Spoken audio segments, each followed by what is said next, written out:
Darkness Prevails sends a warm greeting to all of you. Today, we invite you to a story collection by the author Darkness Prevails titled The Beheading Spell. The name of the story sounds quite scary, right? And how will this story unfold? Please listen to it right after this. The sound of fire burning the branches of firewood rang softly outside. The rain still did not stop. Tuha carried the last bundle of firewood on his shoulder from the drying yard and ran quickly into the temple. When he was settled to avoid the rain, he was already soaked. When Bu saw him like that, he stopped, put the stove on, and ran out to pull him into the kitchen corner to warm up. Don't let Tuha silently dry the thing. The chubby guy suddenly spoke up. Tomorrow there will be another batch of new kids entering the temple. The mute guy should watch carefully. Don't let them get beaten by the uncle, or else they'll be guilty. Originally, he didn't have a name. That's why the fact that he couldn't speak became a title. Everyone got used to calling him the mute guy. Later on, he served the eldest son. He was given the name Tu-Ha by the eldest son. Tu-Ha heard the chubby guy say that and didn't react. His face was sticky. His reign was cold, waiting forever, not seeing Tu-Ha nod or shake his head. The guy thought he couldn't hear him. So he blew the wood and pushed the firewood back and forth in front of him, hesitantly raised his voice a little louder, and asked him again, "Come on, are you listening to what I'm saying?" So this time Tu-Ha finally nodded slightly. The guy happily continued to blow on the fire to boil water, not forgetting to continue another story. In my opinion, Uncle is also good, even though he often scolds us. At least he takes care of our food and clothing. Not only that, you hear that Uncle will soon organize the temple's worshipping function, continue to accept abandoned children from all over the place to stay at this temple, at the same time thanking the heavens, and then leading Tan's group to go to the city to find work. I heard that there were many interesting and fun things on that street, so I wanted to ask him to go with Tan's group, but unfortunately, you had to be 18 years old to be taken by him. Speaking of this part, Unyin suddenly turned to ask Tu-Ha, "After that, you're already over 18. He still hasn't taken you to the city. I see that you're kept by him at this temple all the time. From now on, you'll only be a servant guarding the temple for sure. There is no good future too." I looked at Bu's innocent face, only about 15 or 16 years old, and shook his head. He picked up a piece of firewood and started writing on the ground. Bu was very smart. He knew that this was his way of responding, so he quickly looked down at the wet floor. In addition to writing on the ground, I also knew to bring a stack of paper with him. He used a firewood towel to write or used hand and foot signs to communicate with others. Even if he asked, you couldn't go with him. He also didn't want to go to the street. A short sentence, but cut off all the ways of asking. The question was difficult to understand, but he didn't ask anything more because of the hardships of life before entering the temple, so the puppet often looked at other people's faces to see what he could see. He didn't want to continue talking about this issue, so the story stopped here. Suddenly, the side door of the temple opened. A tall, thin man with a long scar on his face came out and shouted loudly at the two people, "Bu, have you finished boiling the water? I told you to bring it to the maid so she can make me a pot of tea. If you take any longer, you'll get beaten by me." Bu listened. When he got beaten, his face turned pale. He said yes loudly, then stood up, took the kettle of boiling water, ran quickly into the kitchen, and gave it to the maid to make tea. At this time, only Tu-Ha was left in the kitchen. The man with the fierce, scarred face was excited and went out to make things difficult for him. He was none other than Tan, who had been accepted into the temple by his uncle for exactly 1 year from the slums. Although he was accepted after him, Tan was a very flattering person, so his position in Mr. Back's heart was also somewhat higher, so he often took advantage of him. The kids younger than me, especially those who have the defect of being both mute and a little hard of hearing like him, he came up behind him, his mouth not good, and started to talk. That deaf and mute guy brought in the firewood and then didn't know how to do other things. How dare he sit here? If you don't believe me, I'll tell on you so you won't eat. Tan also raised his foot and kicked Tu-Ha's back, causing him to fall towards the fire without time. Just as his whole body was about to face the fire, a pair of strong hands from behind promptly grabbed the back of Tu-Ha's shirt and pulled his whole body back. On the contrary, seeing himself safely escape, Tu-Ha-Le's face was covered in cold sweat. He slowly raised his head and looked up to see who was helping him. He trembled and bowed low to the ground to greet the person helping him. Tu-Ha saw him bowing like that and quickly helped him up while saying, "No need to do that. Aren't we the same age? You bowing to me like that is really bad.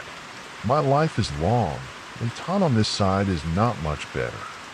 He was flustered, bowed, and then opened his mouth to explain his actions just now.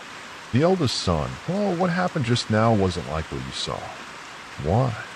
"The mute guy refused to go to work and just sat here doing nothing, so I didn't wait for Tan to explain everything." The eldest son frowned and loudly blamed. "If it wasn't like what I saw, then what was it?" Hearing the eldest son's voice, he was a bit angry. Tan was so scared that he peed his pants. He started to cry and beg him to forgive him. "Please don't tell Grandpa about this. If not, he'll beat me to death. I won't dare again. I won't dare again." The eldest son's nature wasn't cruel like other noble sons. On the contrary, he was very gentle. Politely saw Tan repent and become like that, then softly said, "Okay, this time I'll let it go. Go back and change your clothes and do your work. Don't bully others anymore." Hearing this, Tan was moved to tears and nodded gratefully. He ran back to the dressing room because he couldn't speak.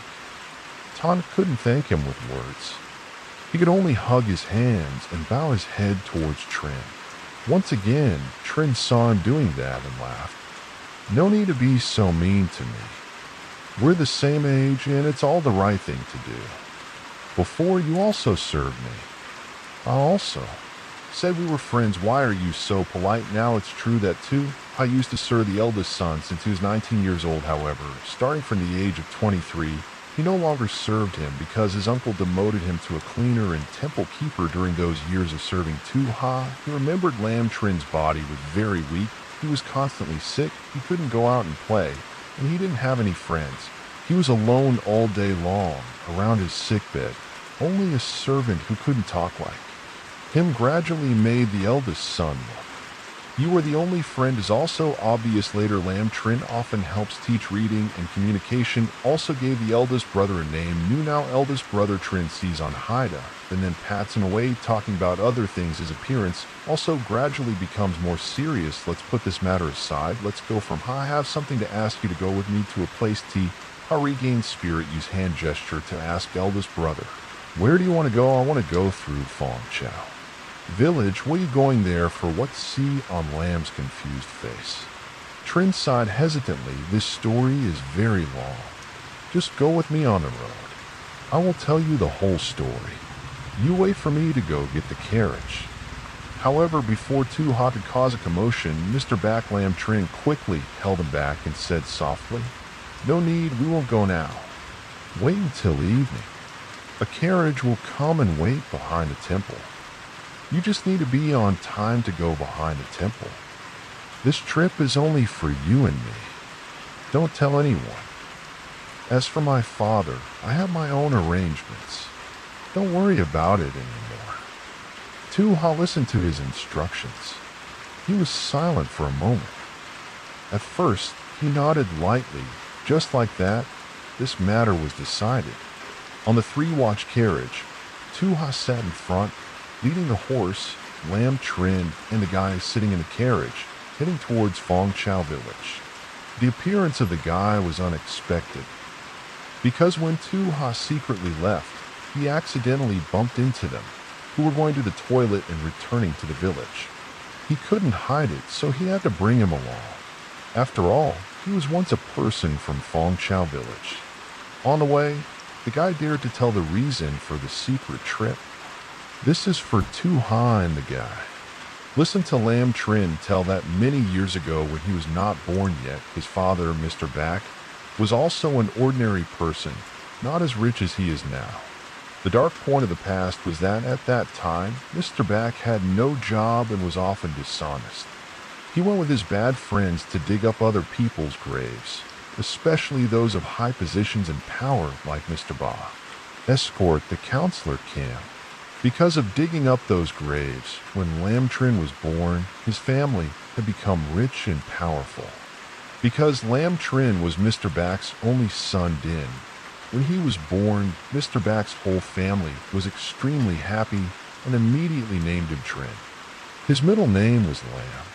In addition, Mrs. Tahan, Mr. Back's wife, Lamb Trin's mother, was deeply concerned and generously distributed free porridge to do good deeds and accumulate virtues to compensate for him because she was afraid that Mr. Back's previous crime of grave robbery would affect her child in the future.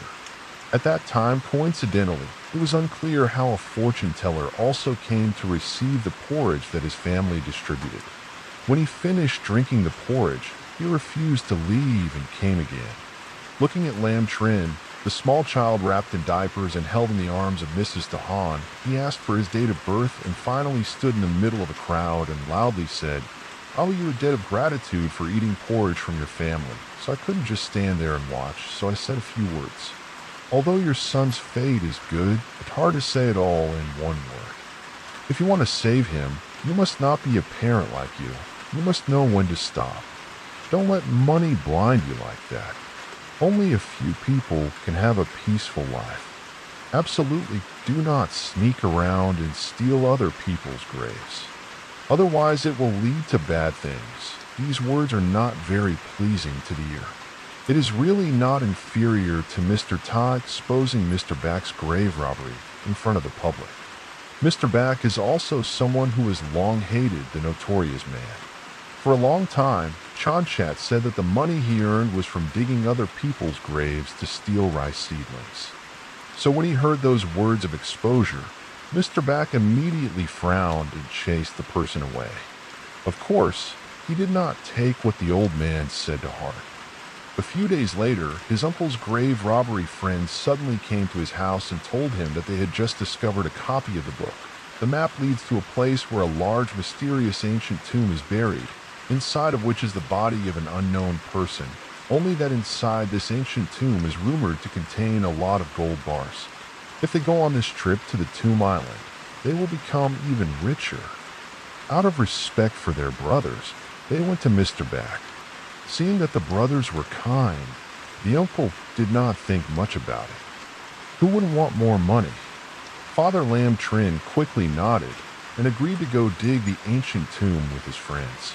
This ancient tomb that they wanted to dig up was located behind the forest of Fong Chao village, that was carefully covered with 2 or 3 green stones on top of which were carved some strange shapes. At first, Mr. Back was a bit confused because at first he only thought that it was a small ancient tomb that could be dug up, and that was it. Who would have thought that when he got there, the tomb was this big, afraid that there were traps inside. Then, seeing his brothers urging him to go in, he also used his courage to smash the stone on top of the tomb. This ancient tomb was quite scary. It was built very elaborately inside the tomb. Carved in stone, and on the surface of the stone were squiggly words. It looked exactly like a spell written in red pen. So a dark and eerie underground space below to enter this tomb, the uncle and his friends had to go down from 10 to 13 steps, filled with white bones. Not sure if they were human bones or animal bones, going down to the deepest place. What caught the eyes of those who wanted to violate the ancient tomb, like the whole group of Mr. Back, was in the middle of a large tomb containing many bronze chests. These bronze chests were all closed right at the opening, tied with a thin red thread that was hard to see if you didn't observe carefully, making people's hearts shiver. Moreover, in the middle of the bronze chests, a stone basin was built up. Towering above was a single coffin. The teeth were covered with red threads like a spider web. Around it, no one knew when someone had lit 4 candles that lit up the coffin's lid, appearing and disappearing under the flickering light. 2 human skulls and heads were interwoven, placed in the middle of the juniper wood. While everyone was still staring blankly, watching the ghostly uncle somehow walk up to a bronze chest, pull out a vegetable from his body, cut off the red thread tied on a groove, and then open it. The chest locked at the moment the chest lid was pushed open by Mr. Back under the light of the oil lamp in his hand, illuminating the whole group of people behind him. All of them simultaneously exclaimed in amazement, rushing to the chest. Uncle opened it excitedly, laughing happily. It was a lot of gold. Just like the rumors said, this trip we made a big profit. The chest was indeed full of them. The light shone mysteriously, but Mr. Back kept feeling that something was strange. If a tomb was built with so much gold, the person lying in this tomb must be a very powerful person. It could not have been built carelessly for others to find. Robbed his gold like that, the way Mr. Back was suspicious. Old Man Fi was one of the people who went with him, spoke up to suggest that if all the remaining coins were gold bars, then there would definitely be many other treasures in the coffin. Or at this point, the old man laughed happily, his mustache shaped like a hook, following the rhythm. His evil smile also trembled, looking extremely perverted. Except for Mr. Back, the rest of the group laughed as if possessed, following Old Man Fi. Although they all had the same thought of opening the coffin, when the whole group went up to pry it open, Old Man Fi wanted to be the one to get something valuable. The first one immediately took the lead. He was quicker than anyone else. In one hand, he held a nail-prying tool. In the other hand, he used a dagger to cut the red thread wrapped around the coffin lid. The moment the red threads were cut, the 4 deep eye sockets of the 2 skulls attached to the coffin lid suddenly popped out. For huge cobra heads had just popped out when they made hissing sounds of a warning. Luckily, the uncle was quick-witted and saw them, so he pulled them back and the brothers retreated. The 4 cobras continuously slithered out of the coffin. Feng Mang bared his sharp teeth and walked towards them. At the same time, the coffin lid, which was not touched by anyone, slowly moved. The air around the ancient tomb suddenly became thick and stuffy. Mr. Back and the others all felt goosebumps. A cold air began to creep up the spines of each person. At the same time, it seemed like someone was leaning into Mr. Back's ear, softly sneering and humming a very strange folk song. Yang gold and yang silver, 1 moment is a ghost. 2 moments is a ghost. Longevity swallows life and does not owe favors. The blind make mistakes, the deaf are stupid. The mute does not speak. Their heads will surely leave their bodies. The light of the 4 lamps on the coffin was initially still bright. The surrounding area gradually dimmed to the rhythm of the song. The originally bright tomb had become dark at some point, as if it was covered under a giant layer of shadow. Mr. Back's limbs were also getting colder and colder, as cold as ice. Seeing this scene, the old man standing in the group screamed miserably, "Ghost tomb, run away from here quickly." As soon as he finished screaming, the official fell into 2 pieces on the ground of the ancient tomb. Then, before anyone could regain their senses, Rose of the Blood was foul-smelling, along with a characteristic fishy scent used to embalm a pale, skinny hand like rough firewood with long, pointed nails sticking out from the coffin, grabbing the wall of the coffin. The whole body looked wrinkled, but it did not bounce up as imagined. Mr. Back and the others were horrified. They opened their eyes wide to see that from that shriveled arm, a head gradually emerged that had been cut in half by a child. On both sides of the child's wall, on the other head, 2 round, deep eyes appeared. The face did not stop there, although it was done by something the child did. Coupled but still beautiful and mysterious strangely, in the north, looking at it, he couldn't take his eyes off from where the face left down to the neck. The face of that demon was swollen to the point of being strange. The black blood vessels like tree roots spread down to the shriveled body. It seemed like the head had been sucked all the nutrients from that large body by that child. At this moment, no one expected the child's head of the person in the official to suddenly raise a gloomy voice as if from the 18th level of hell. "You will have to die immediately." When he finished speaking, he also raised his hand and pointed at Mr. Phi, similar to the original voice. Mr. Phi suddenly widened his eyes and trembled, refuting the words of the demon in his neck. Mokong, I won't die. I will live until I'm old. Don't even think about scaring me. Before he could finish, Mr. Phi suddenly became speechless, because at his feet, at some point, 4 cobras had appeared. They looked at him with bloodshot eyes. The big leader of the pack crawled up and bit Mr. Phi's leg, causing him to scream and hug his leg, miserably falling to the ground. At the same time, the remaining snakes took the opportunity when he fell and rushed forward to tear him apart. Mr. Back and the others panicked and retreated further to look. The young twin heads in the coffin, along with the old man Phi's body, were bitten by a snake and were so scared that Phi's soul was scattered. Mr. Back and the others realized what was happening and all turned pale. They all died and then left the grave. When the rest of the group and Mr. Back were quite far away from the ancient tomb, Mr. Back lost his strength and fell to the ground. He looked at the remaining brothers with resentment and blamed me. Are you crazy? Why didn't you examine it carefully before going down to look at the results you guys dug up? Phi is dead. Old Lou, among your brothers, is also upset. Who knows if there's a ghost buried there? We wanted to be sure, but at first, the old man insisted on dragging me along, saying that there was nothing dangerous.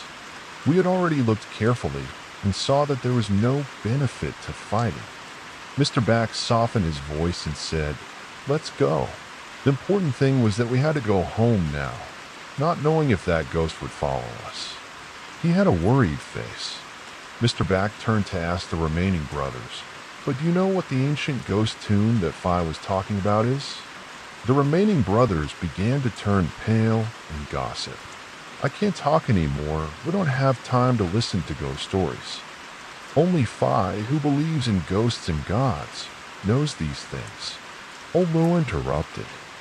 "Let's go back to Back's house first. I don't think that ghost can follow us.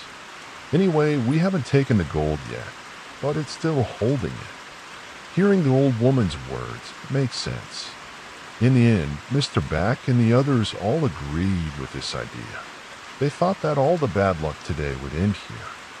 Only old Phi would die at the ancient tomb of Hong. Who would have thought that at that moment? Back and his brothers said goodbye to each other and went home when suddenly a voice rose from underground. The whole family died without closing their eyes. This voice really echoed from underground, drowning out all the surrounding sounds, making even Mrs. Tahan scared to hear it.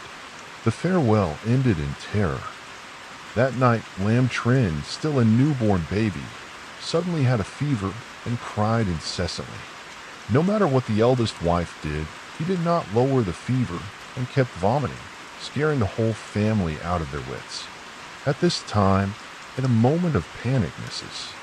Tahan suddenly remembered the fortune teller who had said some nonsense and was fired not long ago. She felt that he could definitely help her child, so she hurriedly told her husband to search everywhere and invite him back at all costs. When Lam Trin's family met the fortune teller again, he frowned and blamed his uncle, telling them not to let money blind them, but they absolutely refused to listen. Now that the child and all of them had encountered the ancient ghost tomb, I'm afraid that this life will be full of trouble. That fever is nothing. It will be fine soon, but this is just a gift from it to your family that the uncle encountered. Of course, the ancient tomb ghost, a type of ghost similar to burying virgins alive to cast a spell on the evil spirits of other rich and powerful families. As the person buried alive is given a drug and numbing plant that makes them unable to move or speak, then a young axe is used to split the head while the person is still conscious with both eyes still. Put wormwood and a spell into the brain use.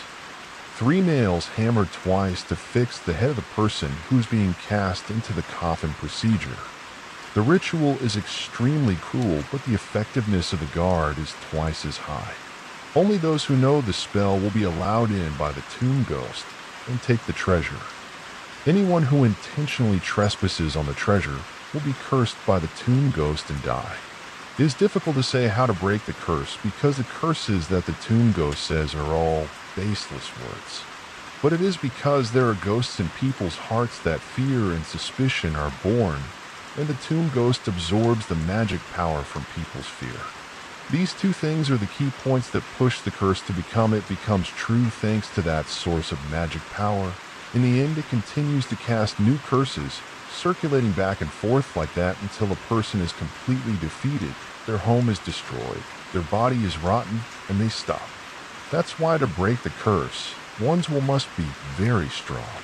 Among those who encounter the ancient tomb ghost, some people can defeat it, but they also have to fight it all their lives and give it to it. Many people's chests of gold and lives are lost to it.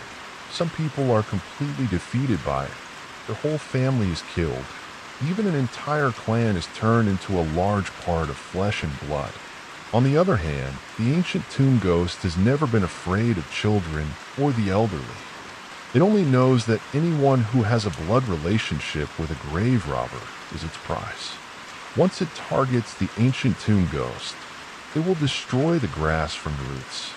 Not only will the person in its grave collapse and die, but even the relatives and friends of that person will also be affected. It is just that the fate and longevity of the eldest son who was born at that time is very suitable for the ancient tomb ghost's taste, though, so he was chosen by it. Luckily, this type of ancient tomb ghost is usually stubborn and rigid in mind. The problem is that the way to remember something is very strange, unlike normal people. The fortune teller thought of a way to trick him. First, he told his uncle's family to take the eldest son out and pretend to take him away. Then he changed his appearance and disguised him as a little girl. He brought him back and said that his adopted daughter had picked him up from outside. The whole family called the eldest son the eldest daughter. As long as the ancient ghost tomb still hadn't found the boy that he had been aiming for, time would pass and he might not remember who the child he had chosen was at first. Just like that, Trin was safe and sound and came back alive. During those 10 years, his family continuously declined because in addition to the matter of Lamb Trin, the ghost tomb also massacred almost all of his father's brothers who went to rob the grave that day. Day and night, he continuously threatened the lives of Mr. Back and his wife with different curses. Unfortunately, Mrs. Back died young. If it weren't for the fortune teller who couldn't bear to be bothered, he used magic to hide the path and guide Mr. Back and his father. Pack up and take the young Lamb Trin away from Fong Chao village, and they might have suffered a few more years of torture. Just like that, the two of them lived as a family, relying on each other in a small village at the foot of the mountain. The fortune teller said that every day, the uncle went to work until late at night. Trang Vang could only go down the mountain. There was nothing to eat on the mountain. Only at night could he come home to eat. One evening, the uncle was so busy chatting with others that he forgot the time to come home to eat. The eldest son, because he waited for a long time but did not see his father come home, was worried that his father would be hungry without food. He decided to go up the mountain alone to bring food. At that time, Lamb Trin was 16 years old. Although he could walk, at night it was pitch black. He carried the oil lamp in one hand and the box in the other. The rice had been walking for so long that his arms were exhausted, so he had to pull up his skirt and sit down to rest right next to the mountain road. At this time, in front of the dark mountain road, a strange green light suddenly appeared. At first, Lamb Trin thought it was a lamp that someone had lit to go on the road. He wasn't too scared. Tonda still sat still and observed the direction of movement. At that moment, the green light got closer and closer, and he could clearly see that the person holding the strange lamp was a beautiful girl with willow leaf eyebrows and Tu's eyes. Her thin lips were red like rose petals. Her body was calm, but compared to the light, tall among adults with her height, she was indeed unusually tall during the time Lamb Trin could not take his eyes off the girl walking in a wild forest. As she got closer to him, she suddenly spoke in a low voice asking him, "Are you Lamb Trin?" Why did he just hear someone calling his name? Lam Trin thought it was the person his father asked to pick him up, so he quickly stood up happily and quickly replied, yes. The girl's face was really beautiful, but stiff and motionless, continued to speak in a strange voice. Ask if your date of birth is July 7th, and bar nod. At this time, Lam Trin was surprised that this person suddenly asked about his date of birth and even said exactly the same thing. He hesitated for a while and then saw that she did not harm him. Finally, he answered, yes, but are you the person that your father asked to take you up the mountain? The girl Yumi heard that sentence. She did not answer and was so silent that one could hear the sound of wolves. On the mountain, under the dim green light of the lamp, the corners of her lips curved into an unusually large arc. Often come to this country, finally Lam Trin also felt that something was wrong. He hugged the lunchbox in one hand, held the oil lamp tightly in the other. Trembling and running away, Lam Trin ran towards the mountain, ran and ran, only to hear the sound of strong wind blowing in his ears behind and above, followed by crazy laughter. Unexpectedly, the ancient ghost tomb still followed closely behind him without letting go. Right when Lam Trin ran to the big mountain, he clearly heard the echo of "under my feet," a resentful shout. You will immediately fall and break your legs. At that time, Lam Trin was extremely scared, so when he heard the words, the curse threatened that the ancient ghost tomb did not work out as expected, he fell down for real. Lam only fell and broke the lunchbox. The rice was scattered all over the ground. Unluckily, there was a tree stump that someone had cut off the top of the bridge from above and hit it right away. The sharp, thin tree trunk immediately stabbed Lam Trin's leg, causing his leg to split open. Blood spurted out in the dark, tormenting him, causing Lam Trin's leg to split open. Blood spurted out in the dark, frightening people who saw him fall. The ancient ghost tomb from the sky rushed over. Just as it was about to pounce over, Mr. Back returned from the mountain and chased after him. Seeing someone coming, the ghost, the grave instantly disappeared without a trace. Mr. Back hugged his son and fell until his face was covered in blood and rice. His feet were still stuck in a thin tree trunk. Both father and son were terrified because he was still discovered by it. His whereabouts had been avoided for so many years.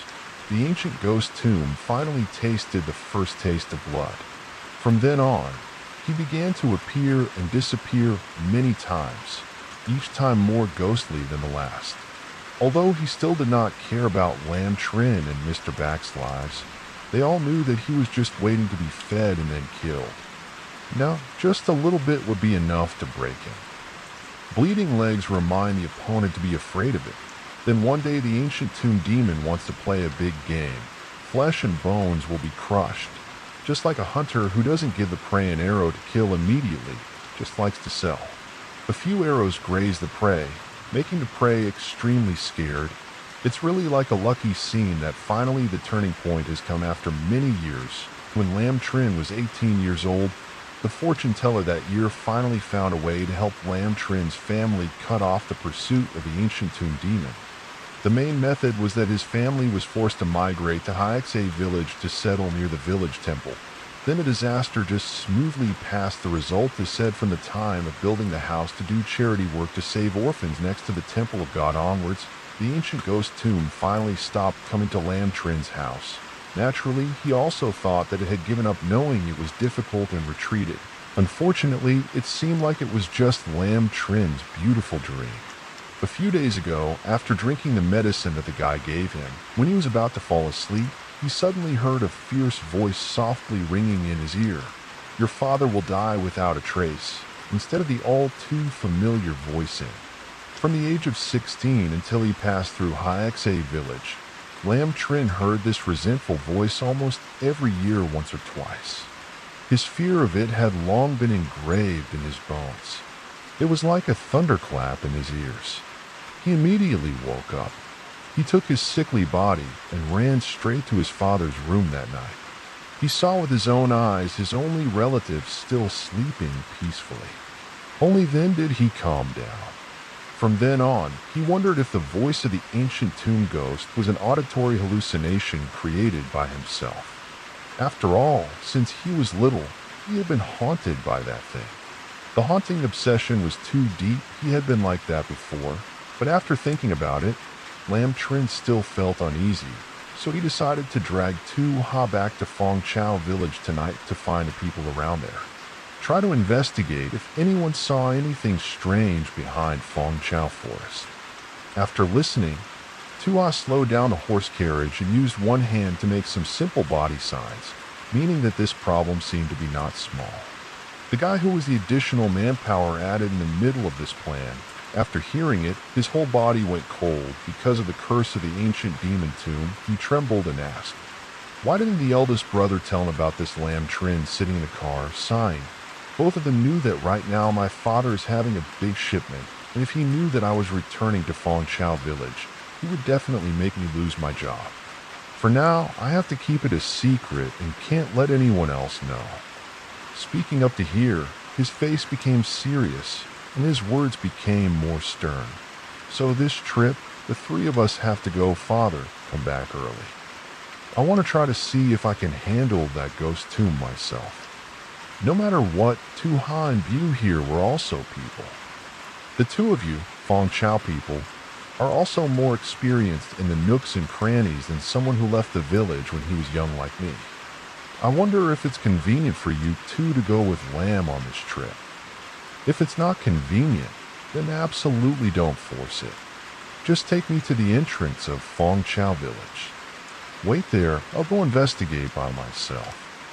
In the past, the eldest son often helped Tu Ha and the bastard quite a lot. Now that you need help, there's something you want to ask of the two of you.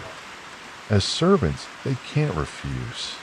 I'm afraid of ghosts, but I don't have the strength at the moment. Okay, so no need to think much. Time Tang, you spoke on behalf of Tu Ha. The eldest son wanted to go find out about the ancient tomb ghost. If you don't mind, let me and the mute brother take the eldest son around the village to see. Anyway, it's a ghost that talks nonsense.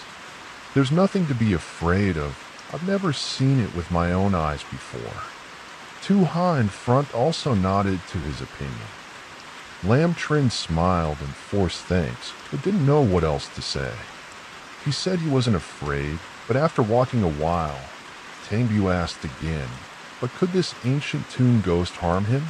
Anyway, at first, he was also its target, leaving the village to escape. Now that he has returned, why wouldn't he be angry with it? Lam replied that he didn't know either, but according to the old man, this devil is only good at teasing people. When his body is not strong, he will be afraid of what he says. He will definitely find a way. VT was crazy. VT, no one spoke up.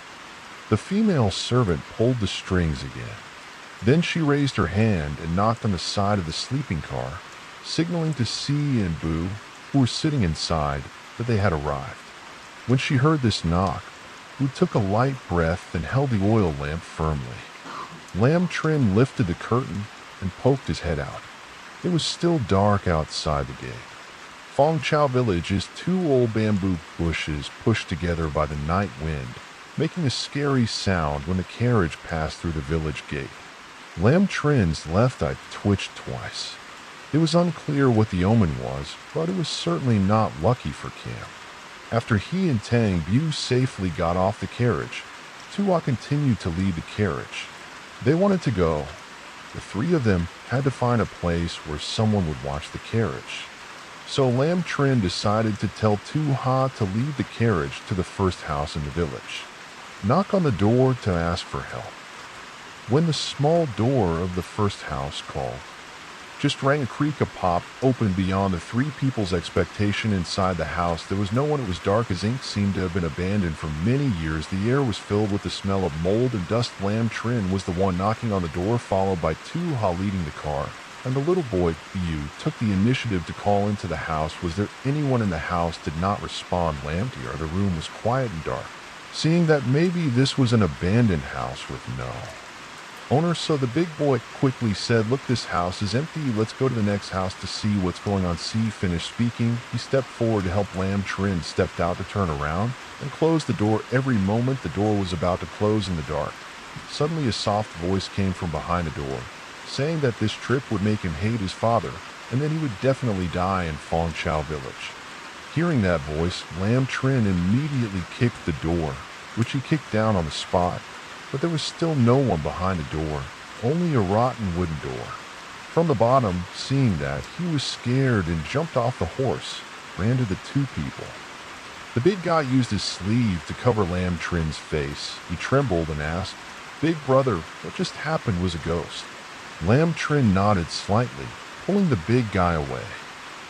Louis took a few more steps back. He hugged his chest tightly with one hand, breathing heavily like an old man who was near death, and answered it. It was indeed his voice. He had always followed us. The big guy was shocked and looked at the surrounding teachers. He had followed us the whole time, so wouldn't he know what we would do next? These words from B increased his imagination to avoid psychological effects. The eldest brother, Ha, reached out and patted his shoulder. He hushed, and at the same time, he turned around and used body movements to calm and Lamb down, meaning to tell the eldest brother to wait and think about things. Avoid doing things that lay the will before the ancient ghost tomb. Starting from now, I must be really calm. Lam Chin also clearly understood what Ha was trying to say, so he smiled faintly and replied, "I'm calm, but don't worry too much. Who are you people standing so noisy near someone's house?" Suddenly, through an old bamboo bush, there was a voice of someone speaking. Ancient ghost tomb. The scarecrow heard that voice and screamed miserably, clinging to Lam Trin's hand, making him startled, also followed by looking towards the direction of the voice to probe, who it was. Without waiting for the three of them to add Hong, from behind a bamboo bush, a middle-aged uncle appeared and spoke sleepily. "Asked me which village you guys are from, and came here when he saw clearly that there were people living right next to the abandoned house." The guy dared to stick his head out and introduce Lam Trin. "Oh, we came here from Hixa village for a little business. My name is Ha, the other guy's father, and you here are the eldest son of Fu Ho." Mr. Lamback, the middle-aged uncle, looked at all three of them, as if he understood Lam Trin's high status, so he softened his voice. "Just now he asked about something else, so you guys are standing in front of this abandoned house. What are you planning to do?" The guy replied, "We are looking for a local's house, asking you to keep the horse carriage." To walk into the village, who would have thought this house was an abandoned house with no owner at this time? Lam Trin also apologized for disturbing his sleep, but if it was such a coincidence, I wonder if he would be convenient to watch the Russian carriage for us without stopping. He took a deep pocket full of copper coins like, "Quo, Uncle, here is the money for keeping the carriage. We are half-hearted. With money it is easier to talk." The middle-aged uncle smiled with his eyes.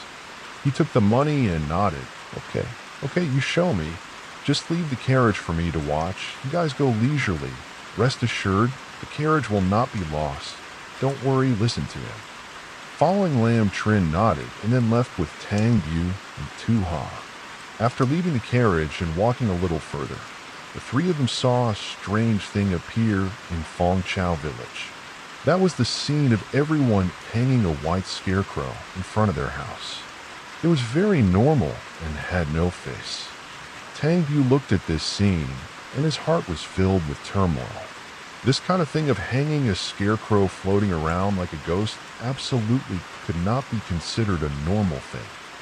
He turned his head and asked Ha. The mute guy seemed to be pointing the wrong way. Ha also realized the strange thing in the village, but replied with a shake of the head. Bu immediately understood this time. Perhaps the ancient tomb demon was playing tricks in the village. This place had been disturbed by it. After walking a few steps, Bu continued speaking, but what the demon said was strange. Why did it say that this place would be a trip that would make the eldest son hate on back? Could it be that we will meet something? Here, why did Lam Trin's two hands clasp tightly in his palm? He was absent-minded according to what the puppets said. Although Lamtrin also felt that the scene above was like a flood of malice that was hitting him straight in the face. Because he was able to stabilize his emotions, he calmly replied to the bastard, "Dad, calm down. Maybe there's a festival coming up in the village, so they hung that thing. It's normal. Don't pay attention to it. If the villagers hung this thing to avoid the ancient ghost tomb, then it must have been intentionally arranged like that so that we could see it in order to trigger his fear and make his wish come true." Right when Lam Trin finished speaking his guess, Tuhop patted the two people on the shoulder, signaling that he had discovered the first destination in the plan. According to the plan set by Lam Trin, the three of them would go there. The biggest tea shop in the village to drink tea, pretending to be a guest from the other village coming here for a tour. Then we'll inquire about the strange news that has recently happened in the village, see if there is any useful news related to the ancient ghost tomb from the lower house, lead the two people to a small tea shop next to an old tree board. Truong sat there for a while when the old lady who kept the shop came out to bring Tra up Lam Trin. Then asked to be the institute, let me ask. Her question, why do all the houses in the village hang a white effigy like that, although his question was very normal, but to the old lady.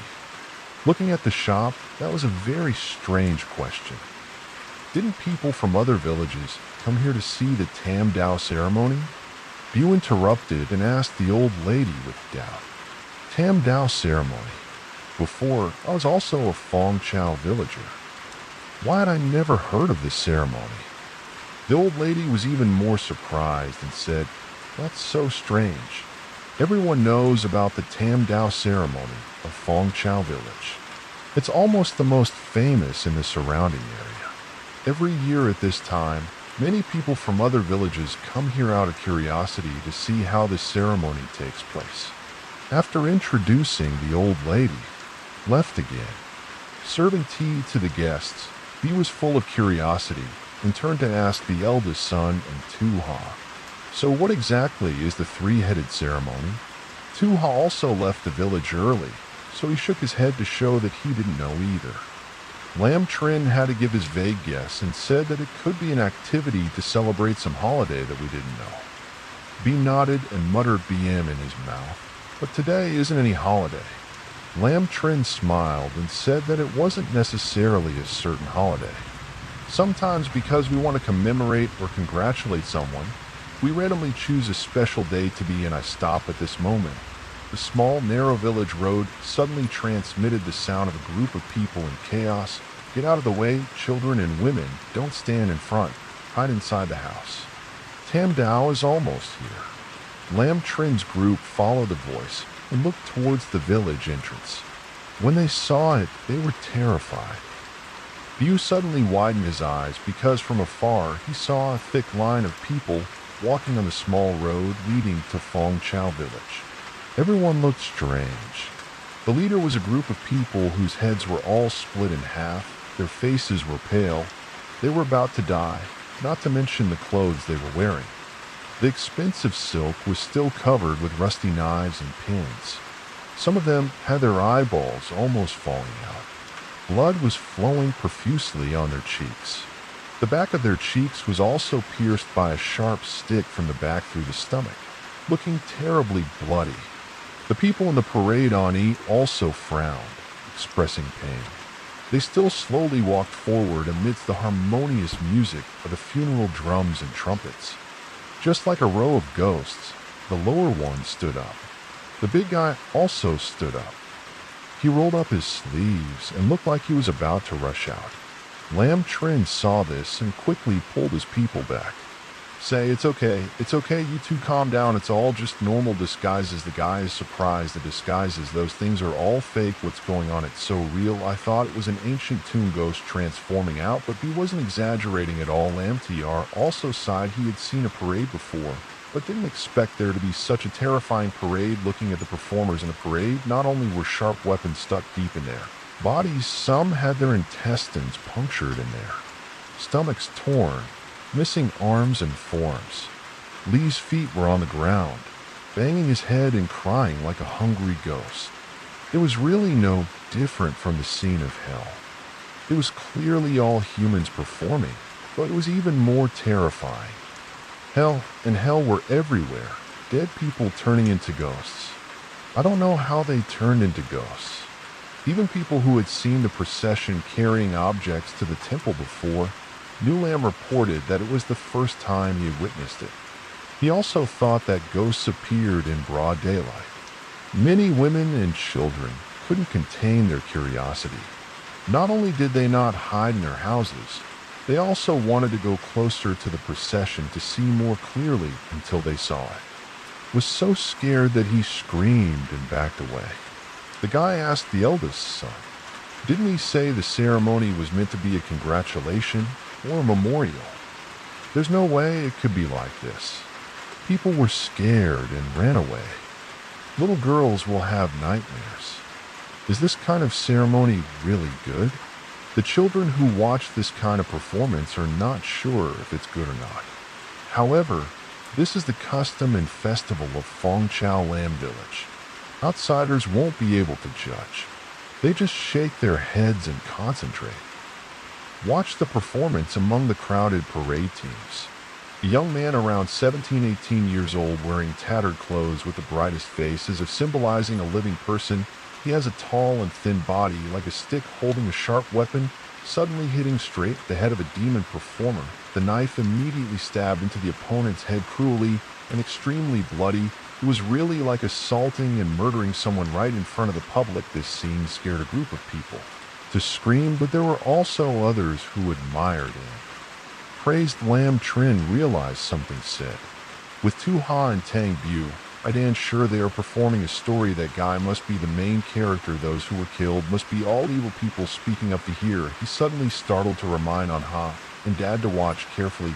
Tu Ha nodded to show that he was still watching attentively. At this moment, the guy in the torn shirt suddenly furrowed his eyebrows. His face was in pain. He tried to kill more than 10 people in the team by himself. He himself also suffered all kinds of wounds finally. Unable to resist, he also fell to the ground and bent over to hug the two corpses with flesh peeling off. Rotting on the ground for a while now, being trampled on by people wearing silk clothes. They all came to an unexpected end. Tu Ha turned around and made a body movement and asked Bu if he could see what story it was. Bu stupidly replied, "No. I don't understand anything when I watch it. It's all people killing people." Lam Trin sat thoughtfully next to Tu Ha and said, "It doesn't seem to be a famous story." He asked the people here. Just then, the old lady of the tea shop came up and gave some cakes. She asked the distinguished guests what they thought of the Tam Dao ceremony in our Fong Chao village. Lam Trin nodded and replied very well. Special, but this old man, and he asked a question, who do you perform the Tam Dao ceremony in the village about? The result is no need to guess. The old woman enthusiastically answered this. Normally people from other villages don't know. They only know the name of the ceremony. It's taboo to ask. And even if you know, you can't spread the content of the mockery. It's very unlucky. The Tam Dao ceremony of our village is about the story of a boy's family. This happened many years ago. There was a couple from another place who came here to get married and live. The couple was infertile and had a hard time having a son. The son named Dao. This son named Dao, is it? Although he was born into a poor family, he was very talented. Since he was young, he was incredibly intelligent and learned everything faster than other children. He was also a famous filial son, and whatever he did, he made the people around here praise him. However, when he turned 18, he was extremely unlucky. No matter what good things happened to him, it didn't last long.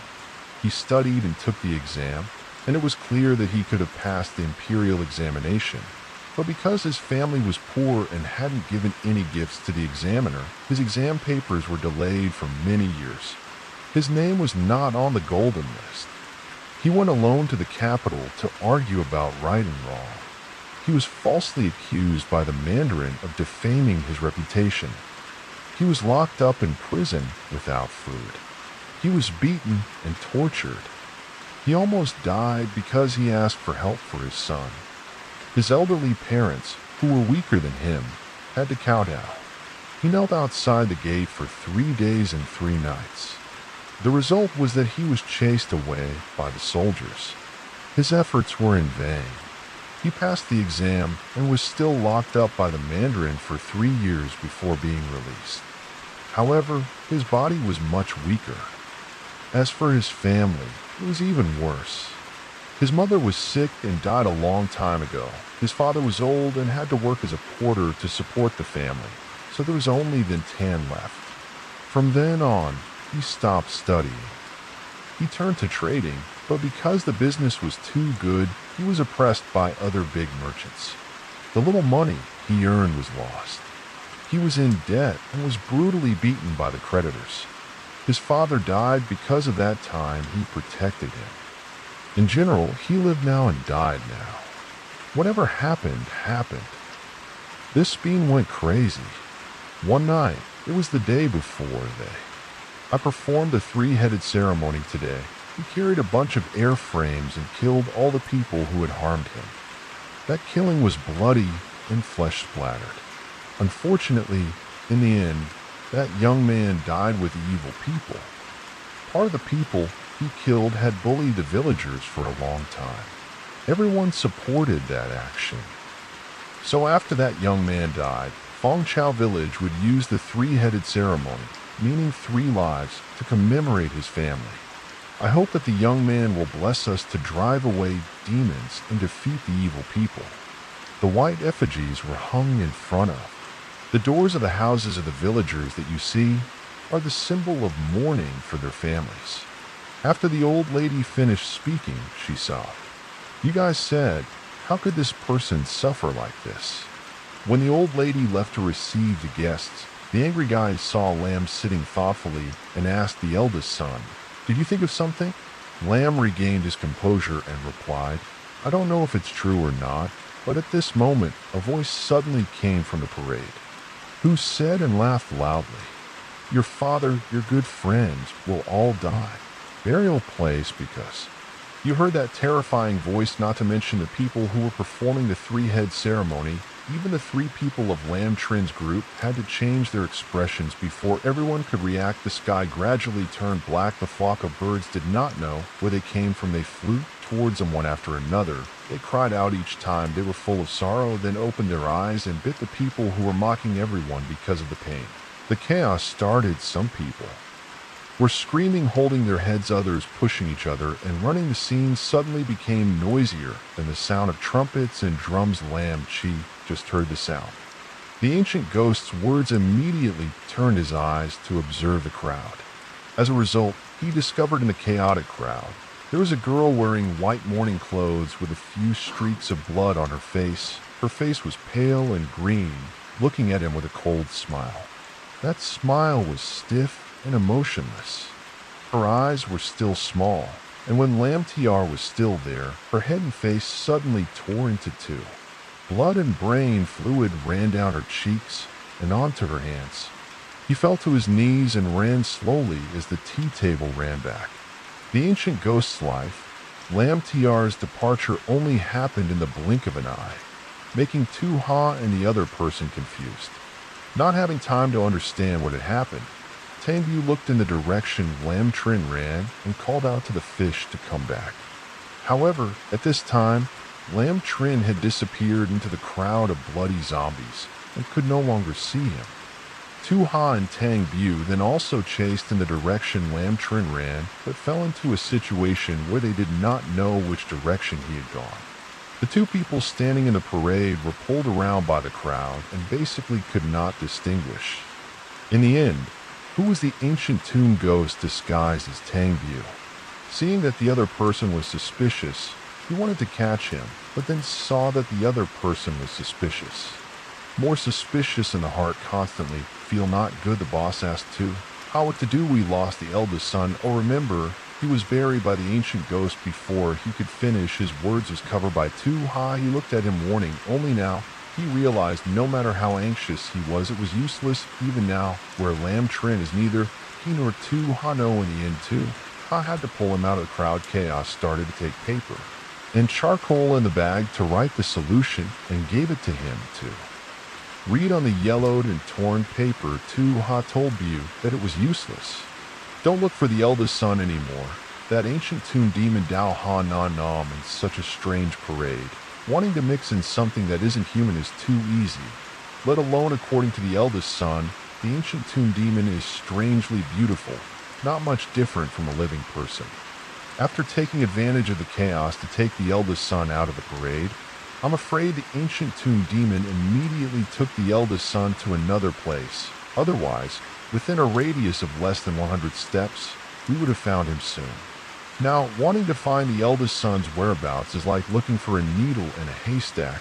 This matter cannot be neglected. We should go back and tell him more. Back brought more people here to help. Better to read it. After reading, the embarrassed boy said, "Wait, I'm mute, don't go." I promised the eldest son that I had to keep this a secret. If you and I tell each other about this, we'll definitely be beaten to a pulp. Let's quickly split up and search. We probably haven't gone far yet.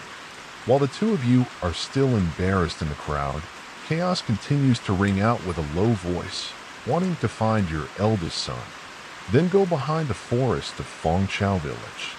Although that voice and laughter are very sweet, there will still be a time. The sound of the ancient ghost tomb, the boss tried to shout. What do you mean? Why did you bring him there? The result was that he didn't receive any response. The guy was so stupid that he turned to ask Tuha, "What should we do?" The mute guy asked Tuha, "Should we go behind the forest of Fong Chao Village?" Tuha pondered for 2 seconds. He nodded, so the two of them didn't return to Haixe Village, but went up behind the forest of Fong Chao Village. Behind the Fong Chao forest, there was still a large area of mountains and dark trees. The outlines of tree branches and leaves on all 4 sides were stacked on top of each other under the undulating big tree. It was extremely difficult to walk, but no matter how many oil lamps were in hand, one could not see the path ahead clearly. A strong wind suddenly rose from the ground where Tu-Ha and Tang Bu were standing. The wind blew up, causing the leaves everywhere to rustle. There were even a few small, weak saplings that were uprooted from the ground while the two were still dazed. From the darkness in front, 2 green spots of light appeared, floating. If one guessed correctly, it was a ghost fire. This time, Tang Bu was no longer scared anymore. After seeing it so many times, he became used to it and became stronger. Never stopped blurting out, "It turns out he hid the eldest son in this place too." Ha looked at him in surprise. Tang Bu saw him looking and immediately understood what he wanted to ask. He immediately said in a low voice his eyes still hadn't adapted to the darkness, but my eyes could see vaguely ahead. Then where there were 2 playing fires, there seemed to be 2 stone tablets. Surely it was the ancient tomb where Mr. Back and his brothers met that. Demon under the light of the lamp too, opened his shirt and his face became pale as if he didn't believe his words very much, even though this possibility was very high. Tang Bu saw that and had to confirm. Decided again, that's right, it wasn't the eldest son who just told us. I heard that the grave is behind Fong Chao Forest. I see that I saw it, right? After finishing the sentence, he didn't forget to exclaim. No wonder he just lured the eldest son away from the 2 of us. He must have planned something in advance. It failed. After 3 months of consideration, Tu-Ha decided to go find Lam Trin first. But people are still more important. After deciding, he wrote a note telling the fat boy to leave this forest alone and return to Haixe Village to inform Mr. Back that he was in danger. Rescuing his son, he definitely couldn't beat the bastard to death out of anger. It would be more convenient for both sides. Coincidentally, the fat bastard also thought of this method. He immediately replied, "I'm going you shut up. Be careful in there." He was about to leave when the voice of the grave ghost came from underground again. That ghost laughed wickedly and asked, "Do you want to find someone to help?" For some reason, Tu-Ha felt alert and quickly covered the bastard's 2 hands. Sure enough, that ghost growled, "Don't worry, you go call that guy over. He hasn't been able to find someone yet." will watch helplessly as he is bitten to death by a poisonous snake. Hearing that, from the bottom of his heart, he suddenly can't stand up. His heart suddenly sinks. Even his breathing immediately stops. In the next second, he can't help but shout at that voice. Because he is mute, the sound he makes is extremely unpleasant, just like the sound of a dry branch being broken slowly. Not knowing that this very shout of his has become a delicious dish for the ancient tomb ghost. It laughs happily and then falls silent after looking around, not seeing any ghosts or hearing anything. What other voice did Ha dare to let go of his hand that was covering the guy's ears? He saw his face getting paler and paler and immediately knew that the grave demon had cast a vicious curse again. He frowned slightly and asked, "Can you go home now?" Before he could finish, he saw Ha glaring at the oil lamp in his hand, aimed at the back of the guy's head and brought it down. In the blink of an eye, after his strong swing of the lamp, there was a crack.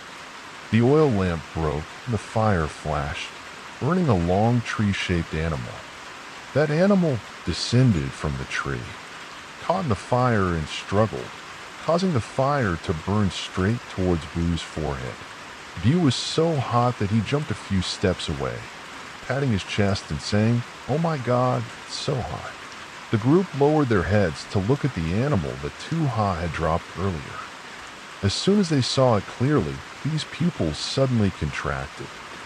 That animal turned out to be a cobra the size of an adult's fingertip, writhing in the flames created by the oil lamp. Tua's mood wasn't much better than Boo's.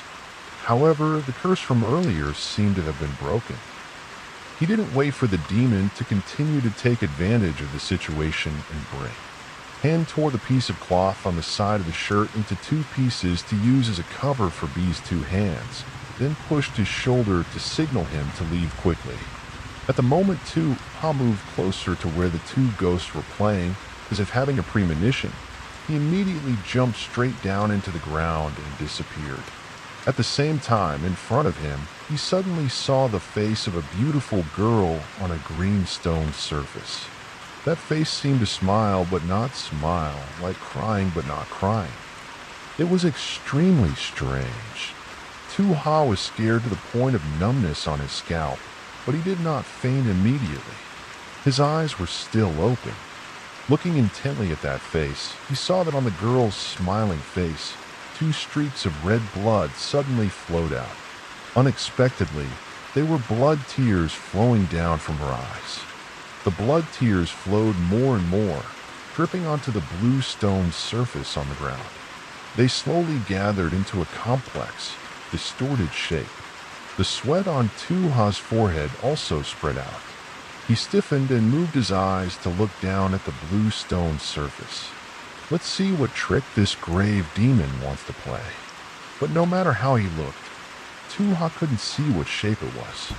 He didn't dare to move, just changed the direction of speculation back and forth. After a while from Ha, suddenly realized this was a word written backwards. When he understood the meaning of that crooked bloodline, Ha hurriedly wanted to close his eyes and not look, because he knew this was another curse that the ancient tomb demon wanted. He saw with his own eyes that the plan failed right when Ha was about to close his eyes. The ancient tomb demon opened his mouth and pointed at him, saying the curse on the blue stone tablet that people would have to die.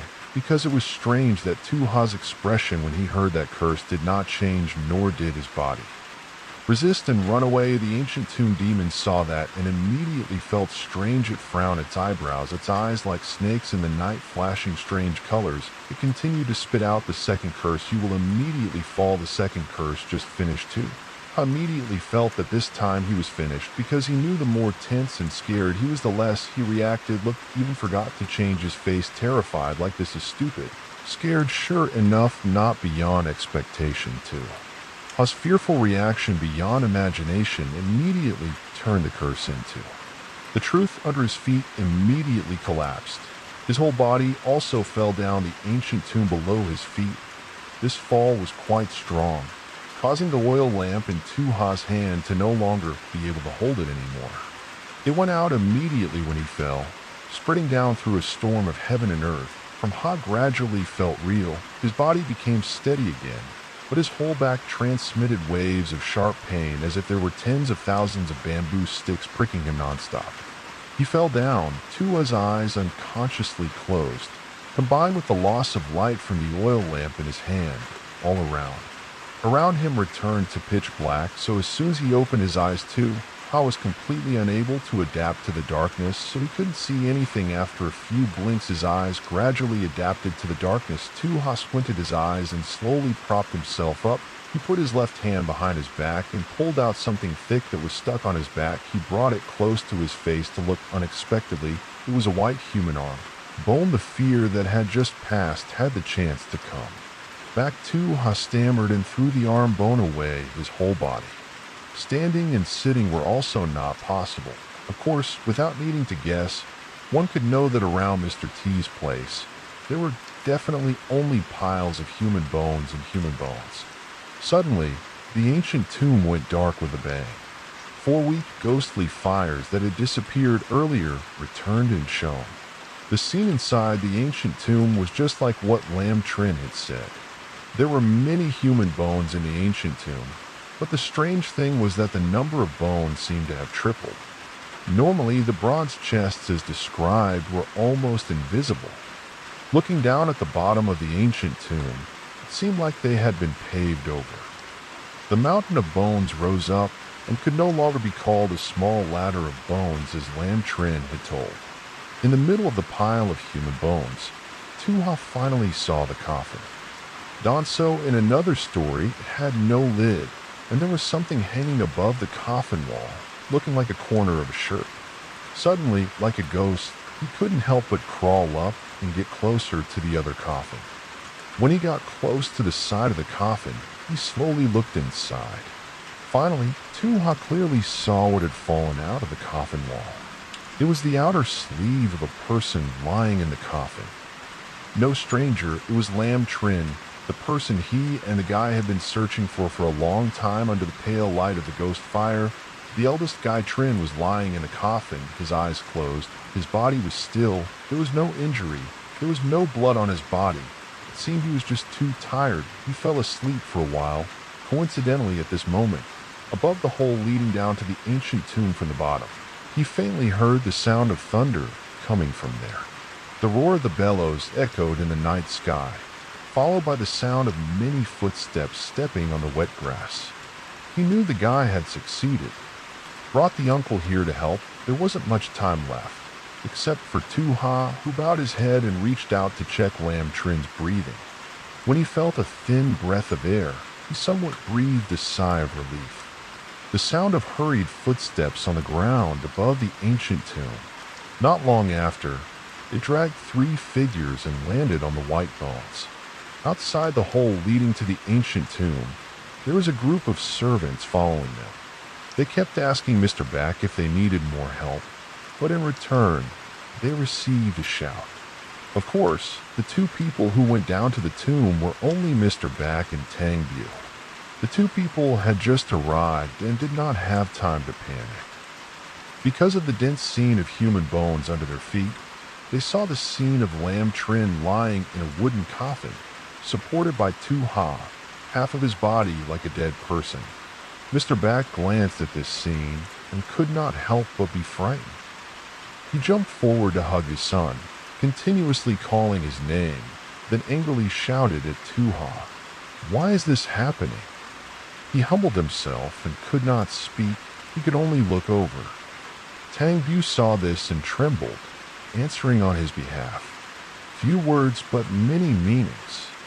"Sir, as I told you, my eldest uncle encountered a ghost." Music, ancient words that had not yet ended, were already taken away by Mr. Back. Slap in the face, almost lying on the other person's bones. Mr. Back hit him and then turned to kick him away. He lowered his voice and looked at the 2 people with low voices, hoarsely and resentfully. "Shut your mouth so I can talk nonsense. What kind of ancient ghost tomb is this?" Hearing this, the uncle had a rather intense attitude. Observing his extremely strange facial expression, I couldn't guess for a moment that he was pretending. He held his stomach and tried to pull B behind him to cover him. But when Mr. Back was trying to look away to control his facial muscles, he happened to catch a glimpse of two big, blood-red words. On the wall of the tomb full of green moss, his face suddenly distorted and shouted loudly. Who wrote this? Who wrote? Two Back was shouting, but his voice seemed to tremble at this moment. He happily shouted out, eldest son is awake." These words immediately put Back's anger aside. He called out softly, "Lamb Tr." Indeed, after his call, Lamb Trin slowly opened his eyes. Uncle couldn't help but immediately asked, "Son Lamb Trin, how are you feeling? Is there any uncomfortable place who brought you down?" "This is Lamb Trin, just like he just woke up." He was dazed for a long time before gradually recovering his consciousness. As soon as he woke up, what immediately caught his eyes was Mr. Back's face. The next second, something that no one expected happened. Lamb Trin actually pushed his father away with both hands, holding his head and screaming like a madman. His uncle was suddenly pushed by his son. He was surprised. It took a long time before he spoke. "Lamb Trin, calm down. We are father and son." Before Mr. Back's words of comfort, the eldest son trembled even more. He shouted, "I know, Father, Uncle, I see that my son's spirit seems to be." As if stimulated, he continued to reassure him that it was okay. At the same time, he reached out to help Lamb Trin up, but the eldest son still pushed his hand away. "It was okay. What is it, Dad? You plan to do this to me until you go crazy? Possible. Then let me die here." The words that just came out could not be swallowed back. The uncle pointed at his son and shouted, "Lamb Trin, don't make a fuss anymore. Quickly follow your father and go back." Usually, whenever he heard Mr. Back's voice to stop him, Lamb Trin would listen obediently, but now he was holding his head, completely ignoring what his father was muttering to himself. Mumbled to himself like a demon possessed. "Don't want me. Don't want to go home, Dad. Don't say any more. Just let me calm down a bit. Dad, go quickly." Finally, Mr. Back couldn't hold it in anymore and shouted even louder. "Are you crazy? What nonsense are you talking about? If there's something wrong, just tell me, I'll handle it." Lamb was only angered by Mr. Back's words. He looked straight into his father's eyes and gritted his teeth. "Dad, you don't understand what I'm saying. Why aren't you insane? Is something wrong? Aren't you the one who knows best? Don't you think I'm crazy?" "I'm very.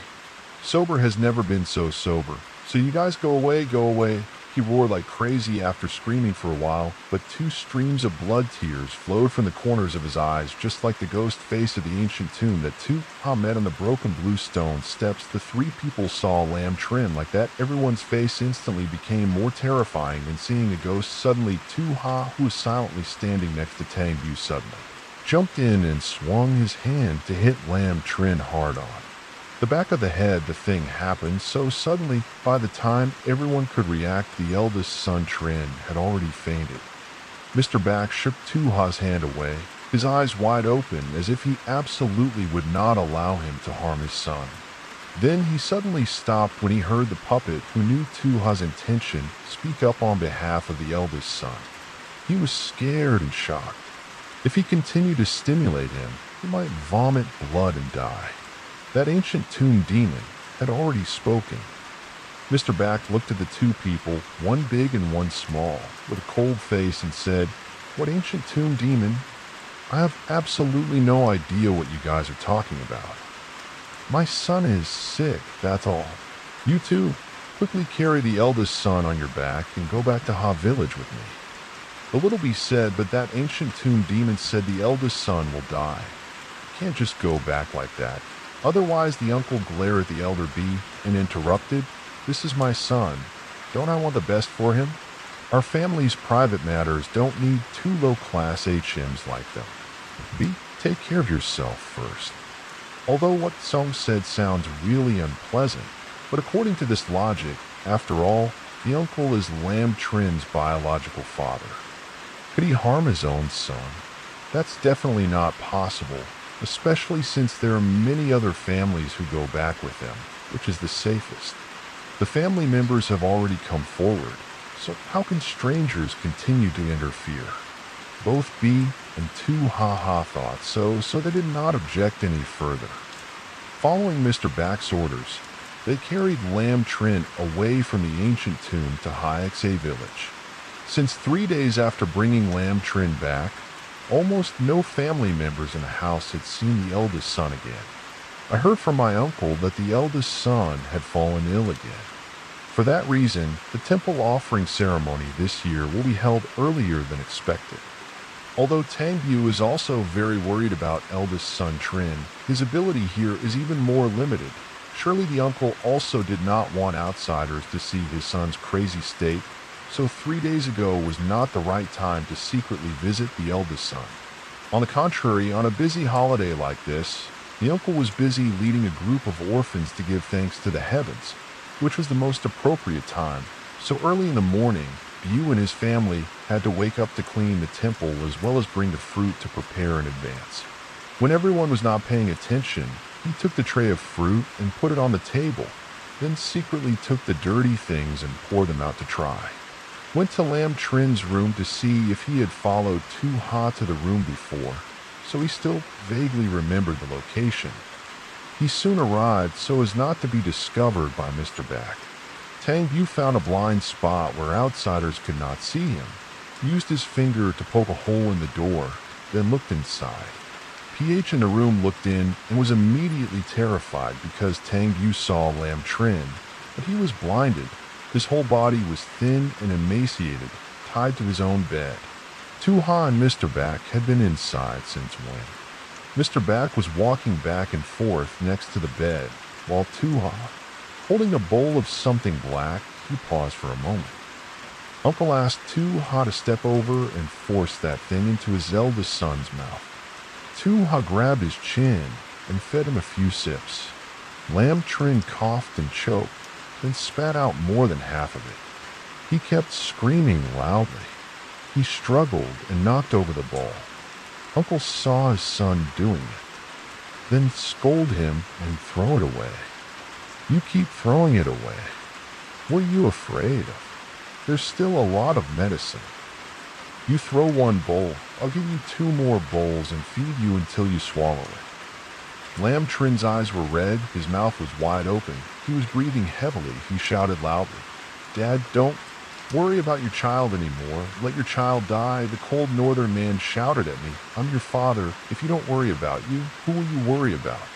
Lam Trin didn't answer. He turned his head inside, not bothering to look at his father for a long time. Then the uncle sat down by the bed, his tone softened, saying, "You stay here to recuperate. I'll go to the temple." After picking up the children for a while, Lam Trin suddenly turned his head. His eyes were as calm as a deep lake. He said, "You don't need me to do that anymore." The eldest Trin was very kind. Every time he came to the ceremony to pay respect to the gods, God would take in more orphans, whether they had a job or not. It was right. I went out to see for a while, and now he said I don't need my uncle to perform the ceremony anymore. The more Bu listened, the more strange he felt. His temples were covered in fake blue veins. His uncle scolded him. It was funny. The ceremony wasn't held. "Are you waiting to die?" Lam Trin started to get angry again and shouted, "Yes, I just want to die soon." "Can't you? Why can't you, Mr. Back, get angry? You can't just stay there and make a mess, Dad." At this time, Tu-Ha walked over and used some body movements with Mr. Back. It seemed like he was reporting some news. The fat guy didn't quite understand. After Mr. Back finished looking, he stood up and his expression became more and more serious. After a while, he said to Lam Trin, "Stop causing trouble. I'm busy for the next few days. I won't have time to pay attention to you. Wait for you to pass this year, and then we'll talk about it." After that, Mr. Back and Tu-Ha left the room, leaving Lam Trin screaming miserably. "Save me, Han. Don't go save me. Is there anyone else? Save me." While screaming, he stretched out his 2 hands and grabbed the edge of the bed, trying to get up, but the rope tied around his body roughly pulled him back to the bed outside, waiting for his uncle and Tu-Ha to go. The boy quietly went out and pushed the window, wanting to go in and save the eldest son. But how could he do that? No matter what it pushed, it wouldn't open and the door was locked inside, and afraid that if he pushed it a while it would make a noise, Big Boy didn't dare try to open it. So he lowered his voice and called out, "Little fish." Little C. Lamb Trin was lying on the bed struggling when he heard it. He stopped moving and turned his head happily, saying, "Dad, I'm your brother. Why are you my son?" "Big Boy, what's wrong? I can't open the window. Is there any way to get in?" Lamb Chin hurriedly told him to try to pry open the main door. "Can it?" The window around him was locked from the inside and was so bright that it couldn't be opened. "I don't know what to do next." It only took a few minutes for him to break the lock and open the door. Then he pulled out a sharp knife from his sleeve and cut the rope. After Lamb Trin was able to move his arms and legs again, Lamb Trin grabbed the guy's two hands and shook them like crazy. He said, "Thank you, I still remember you." The guy who helped someone else was happy because he was afraid of being discovered. Lamb Trin asked him if anyone had seen him when he entered just now. Didn't this room's door have a bronze lock? How could he get in so quickly? You smiled and replied, "Oh, what about bronze locks?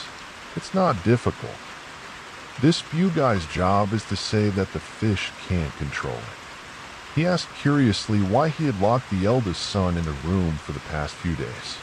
What about that bowl of medicine? What was going on? The eldest son asked while observing Lamb Trin's facial expression. The eldest son's face, when viewed closely, seemed more sunken and pale than usual. He wanted as much as he could get from the pancreas. He looked exactly like someone with anemia, no more, no less. After looking at it for a while, he almost thought the eldest son was someone who had been dead for a long time. Right after that thought, he was able to react. Responding, he blurted out, could it be that he wanted to give the eldest son that cup of medicine to kill him? Remembering the medicine that Tu-Ha had just tried to feed Lamb Trin, plus the eldest son's resistance, you immediately squatted down to check the medicine, but heard Lamb Trin say it wasn't like what he thought. It really wasn't a problem with the medicine. The eldest son was often ordered by Mr. Back to give medicine to the eldest son, so he knew a little about the person. According to him, this was probably a cough medicine and a sedative. Perhaps it also had a bit of a sleep-inducing effect, but there was nothing strange. It seemed that Mr. Back forced the mute to feed Lamb Trin this medicine because he wanted the best for the eldest son, but Tang Yu was still confused as to why the eldest son was not grateful at all, but instead was very agitated and spilled the tonic. Could it be that the ancient tomb ghost had entered the eldest son's body? Otherwise, why did he suddenly turn into this? But Lamb Trin did not have any strange signs. Moreover, if someone was possessed by a ghost, they would be very destructive. So how could he hide Lamb Trin's pale face? He seemed to be unable to stand. Tang Bu tried his best to support him. At this moment, he regained his senses and said, "Yes, Dad. Let's take this opportunity when Dad is not here. Let's go quickly. Let's go first and talk later." "Yes, you follow me." I just saw Bu leading Lamb Trin from his room through the small path on the side of the house to the back of the temple. He hid on the way. Lamb Trin heard Bu walking in front asking, "What curse did the ancient tomb ghost cast on you?" If it was really the ancient tomb ghost who harmed his eldest son to such an extent, this news would surely cause a great shock in Hyakse village, causing extreme horror. The kind of ghost that can make people live like a dried corpse in a short time. Needless to say, it will definitely make people panic. Such a serious matter. Lamb Trin was silent for a moment and then opened his mouth. No matter what the ancient tomb ghost did to him, this matter stopped here. Before the guy could reply, Lamb Trin called out, shrill in a small voice, "Don't make a sound or move. Wait, what are you waiting for?" See, waiting for his father, who was currently in the temple, to leave. Lamb Chin and the guy raised their heads to look at the temple at the same time. Is constantly showing incense smoke, billowing along with the sound of drums and trumpets chanting by the monks in the blink of an eye. You suddenly had an ominous guess. Although it was ominous, could explain everything. He lowered his voice and asked his eldest brother, He had told me before that the year he left Hyaxa village to escape the ancient ghost tomb's prayer was the year he had just turned 18, right? It was as if there was telepathy. He took a deep breath and answered, pausing for a moment. He continued speaking that day in Fong Chao village. He had realized it. The year the other boy had bad luck happen continuously, didn't it coincide with the year he left? He should have realized from that moment that everything was related. Related. Of course, it was very related. Why did the ancient tomb ghost have to choose that exact day to first lure him back to Fong Chao village to show him a group of specially dressed parades, then bring him to the ancient tomb to attack? It definitely couldn't have been so unreasonable to do so many tricks. Try to connect the time and the two locations.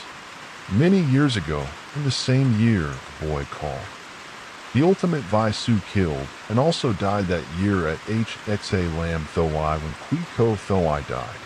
When the death of CN was near, the old ghost tomb wanted to ham Thoai to hunt for Kui Ko Thoai. In other words, the bad but very reasonable guess that the big guy could think of was that in order to let his son escape from Kui Ko tomb, Mr. Back and the sorcerer or the old fortune teller in Lam Trin's verse cooperated with each other to secretly find someone with suitable conditions, then use some kind of evil magic to make that person block the bad luck for the eldest son.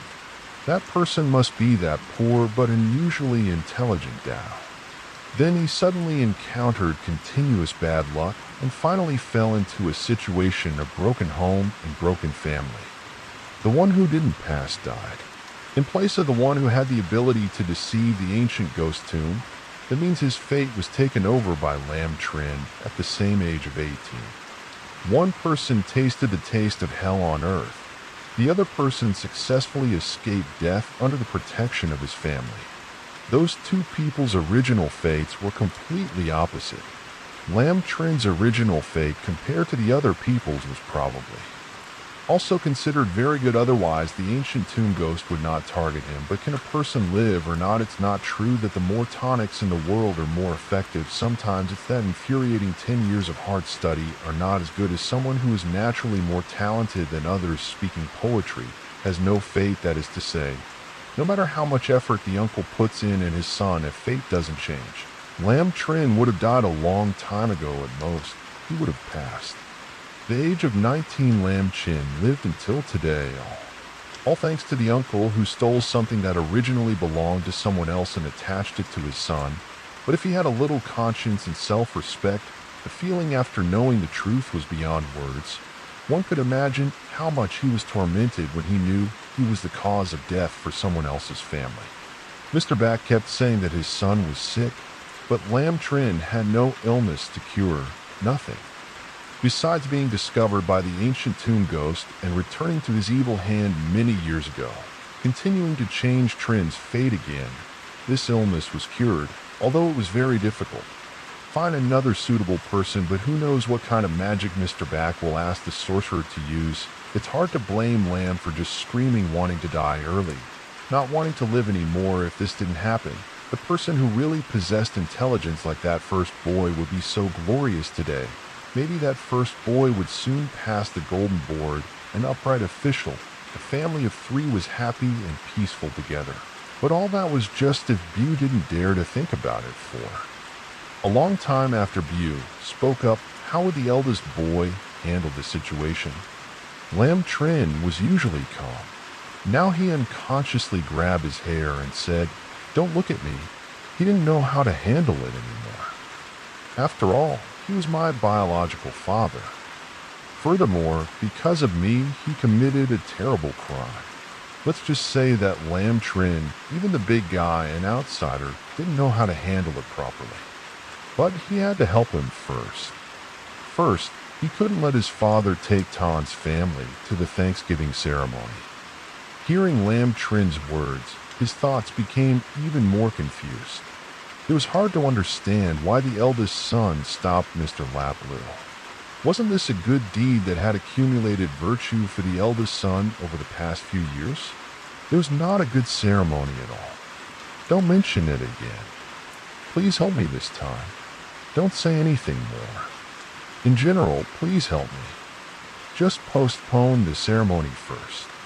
This time, Lam Trin spoke incoherently.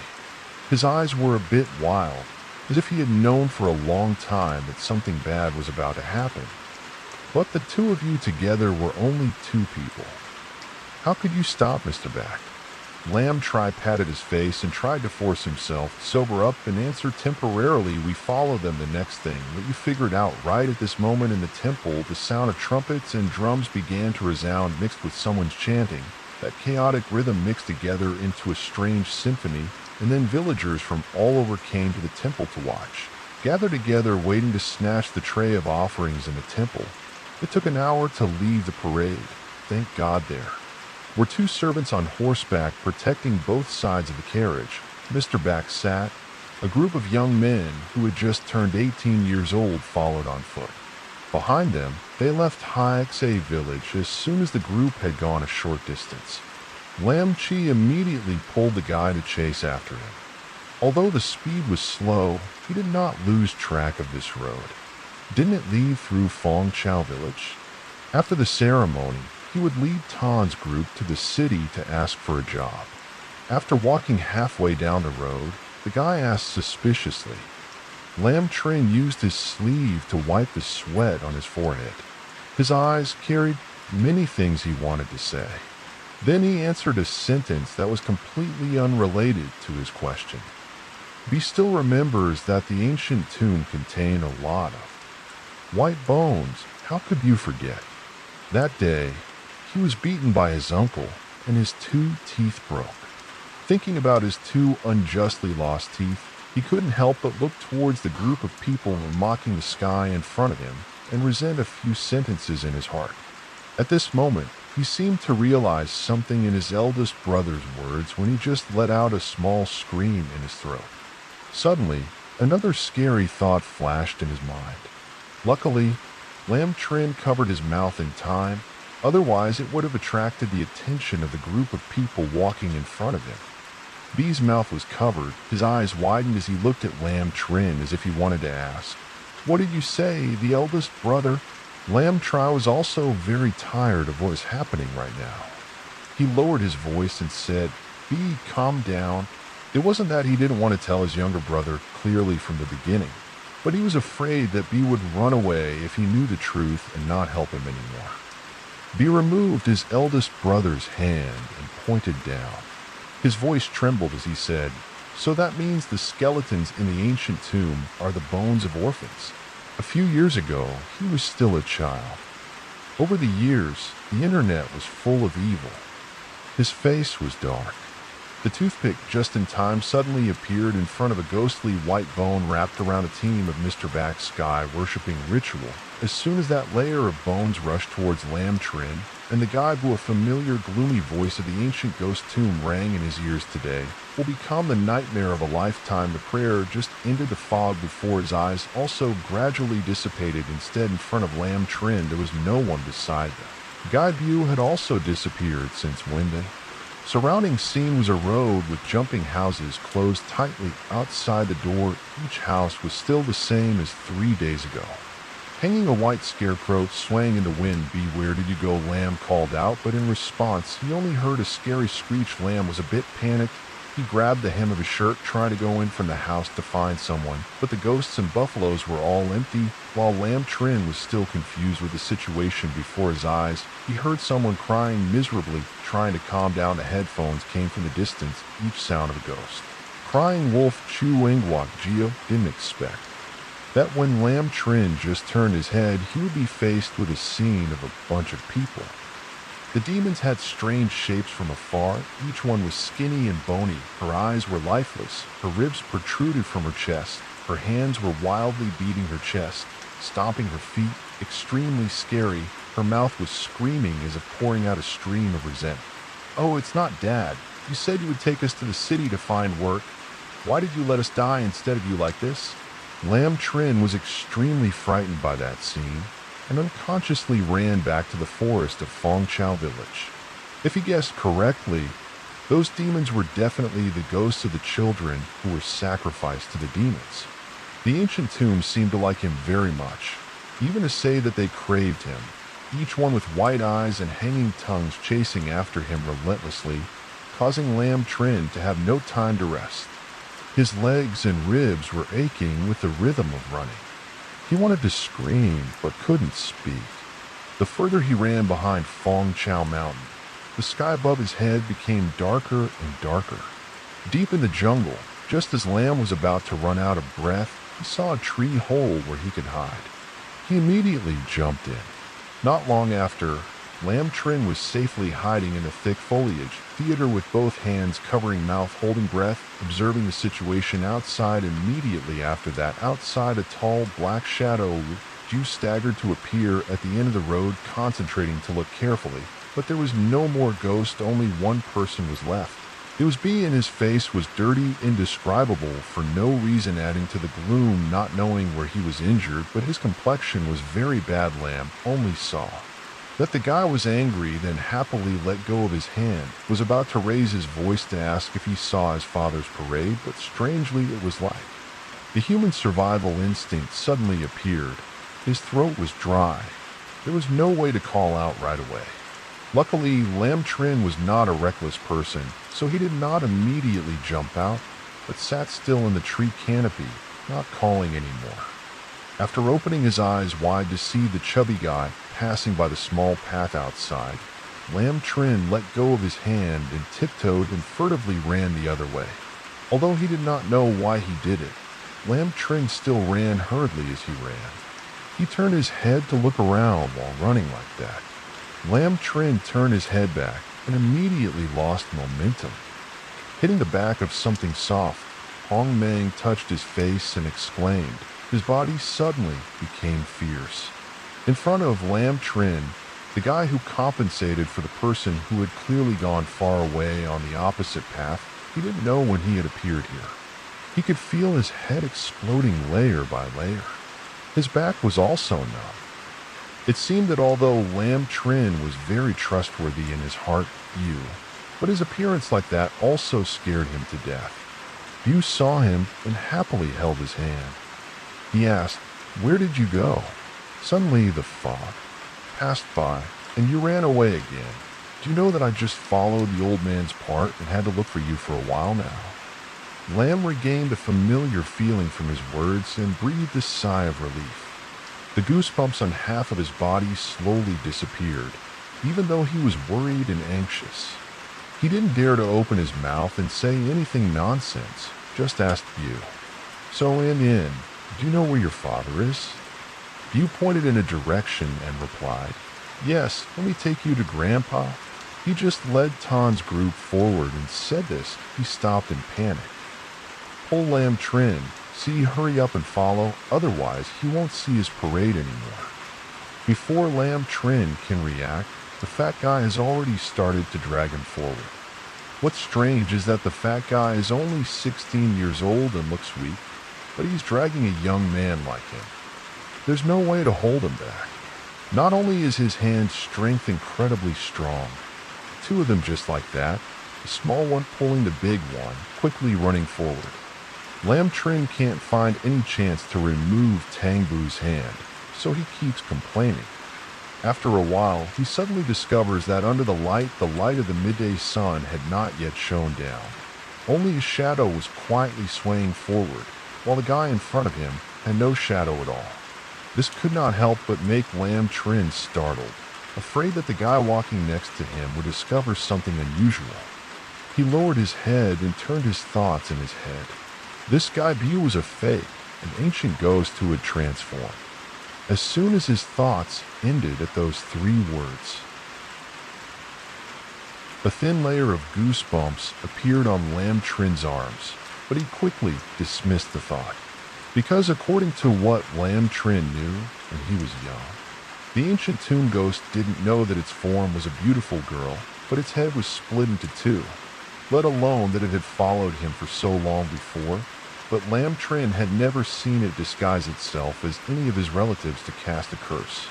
Now the ancient tomb ghost cast a curse and told a guy to kill the dead person to harm Lamb Trin. Thinking of this, he took a cold breath. The fat guy's voice came from in front of the eldest son. "What's wrong?" Lam Trin's voice trembled as he replied. He was a bit scared. He was silent for a moment. The fat guy said, "Don't be afraid. There's a child here. You can't die yet." Previously, his words would certainly be interpreted as words of consolation for a child, but now they gave off an indescribable gloomy feeling, like some kind of threat, while Lam Trin was still thinking hard in his heart. The guy in front suddenly stopped and said, "Young master, the carriage stopped in front of you." "I heard it was my father's carriage." Lam Trin tried his best to keep his limbs steady, covering his trembling face. "He told you to hide here as an excuse to avoid being blamed by his father for letting him go, and he would go over there and check after being away from you for a while." Far away in the direction that said, indeed Lam Trin saw his father's carriage as well as the sacrificial objects scattered on the ground. However, on the carriage and around there was no one beside the river surrounded by trees and trees. The uneasiness was born like a raging wave. Lam Trin started to call out, "Dad, Dad." While calling out like that, he walked towards the river, afraid that everyone nearby had met with an accident. In the image reflected on the river's surface, Lam Trin saw the scenery of the carriage replaced by a forest of trees and longed for the green rocks standing straight behind him. If you look closely, you can see.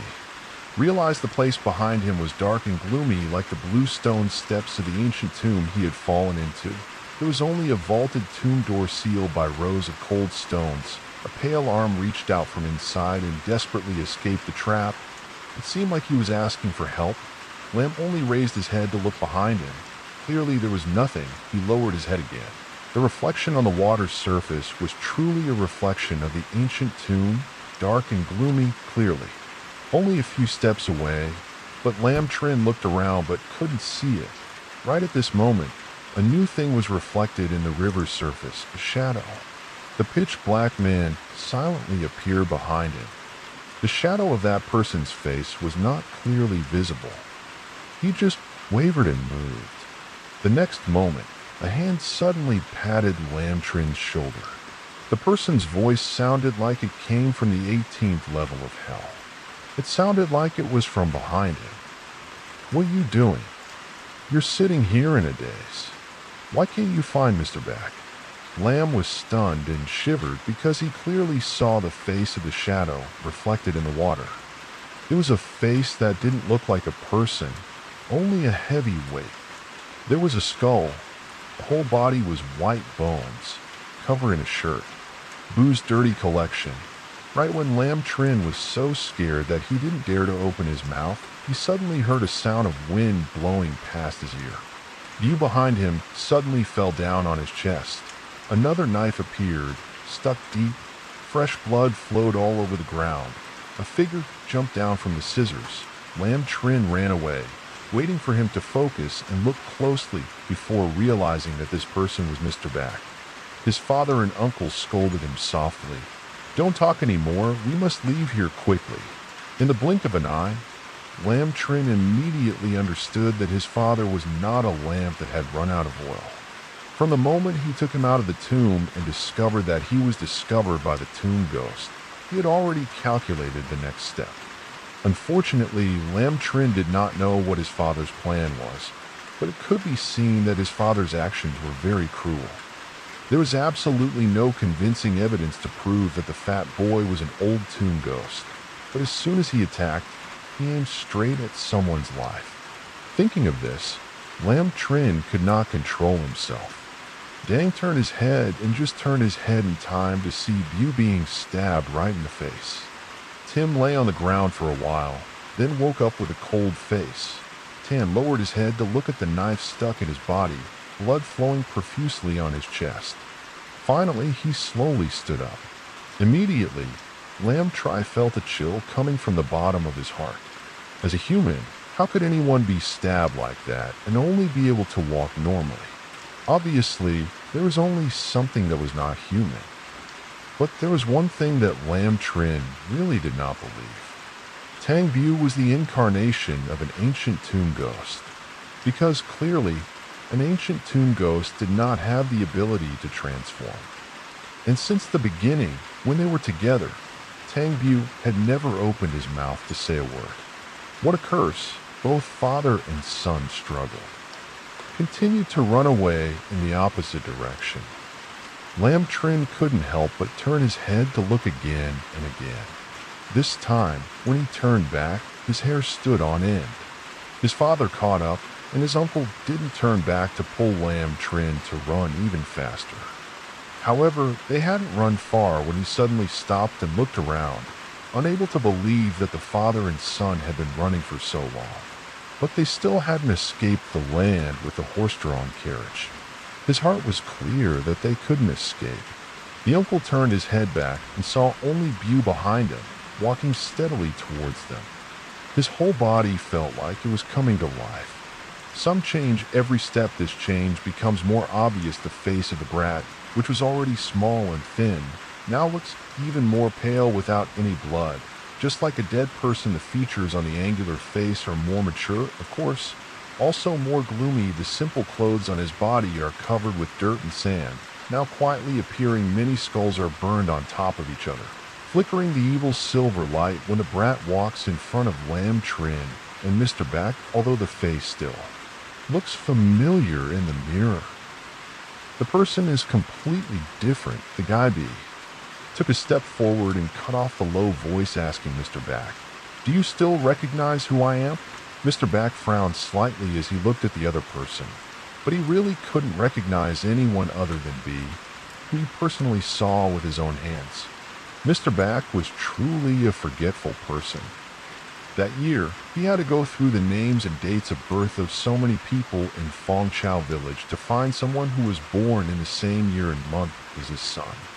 How come after only a few decades, he had already forgotten what I looked like?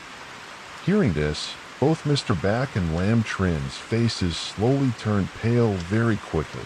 An expression as if they had seen a ghost often appeared on the face for many years appeared on Mr. Back's face. His eyes contracted extremely. His mouth said, "You are a fight. You are still alive." He laughed loudly. His eyes cracked.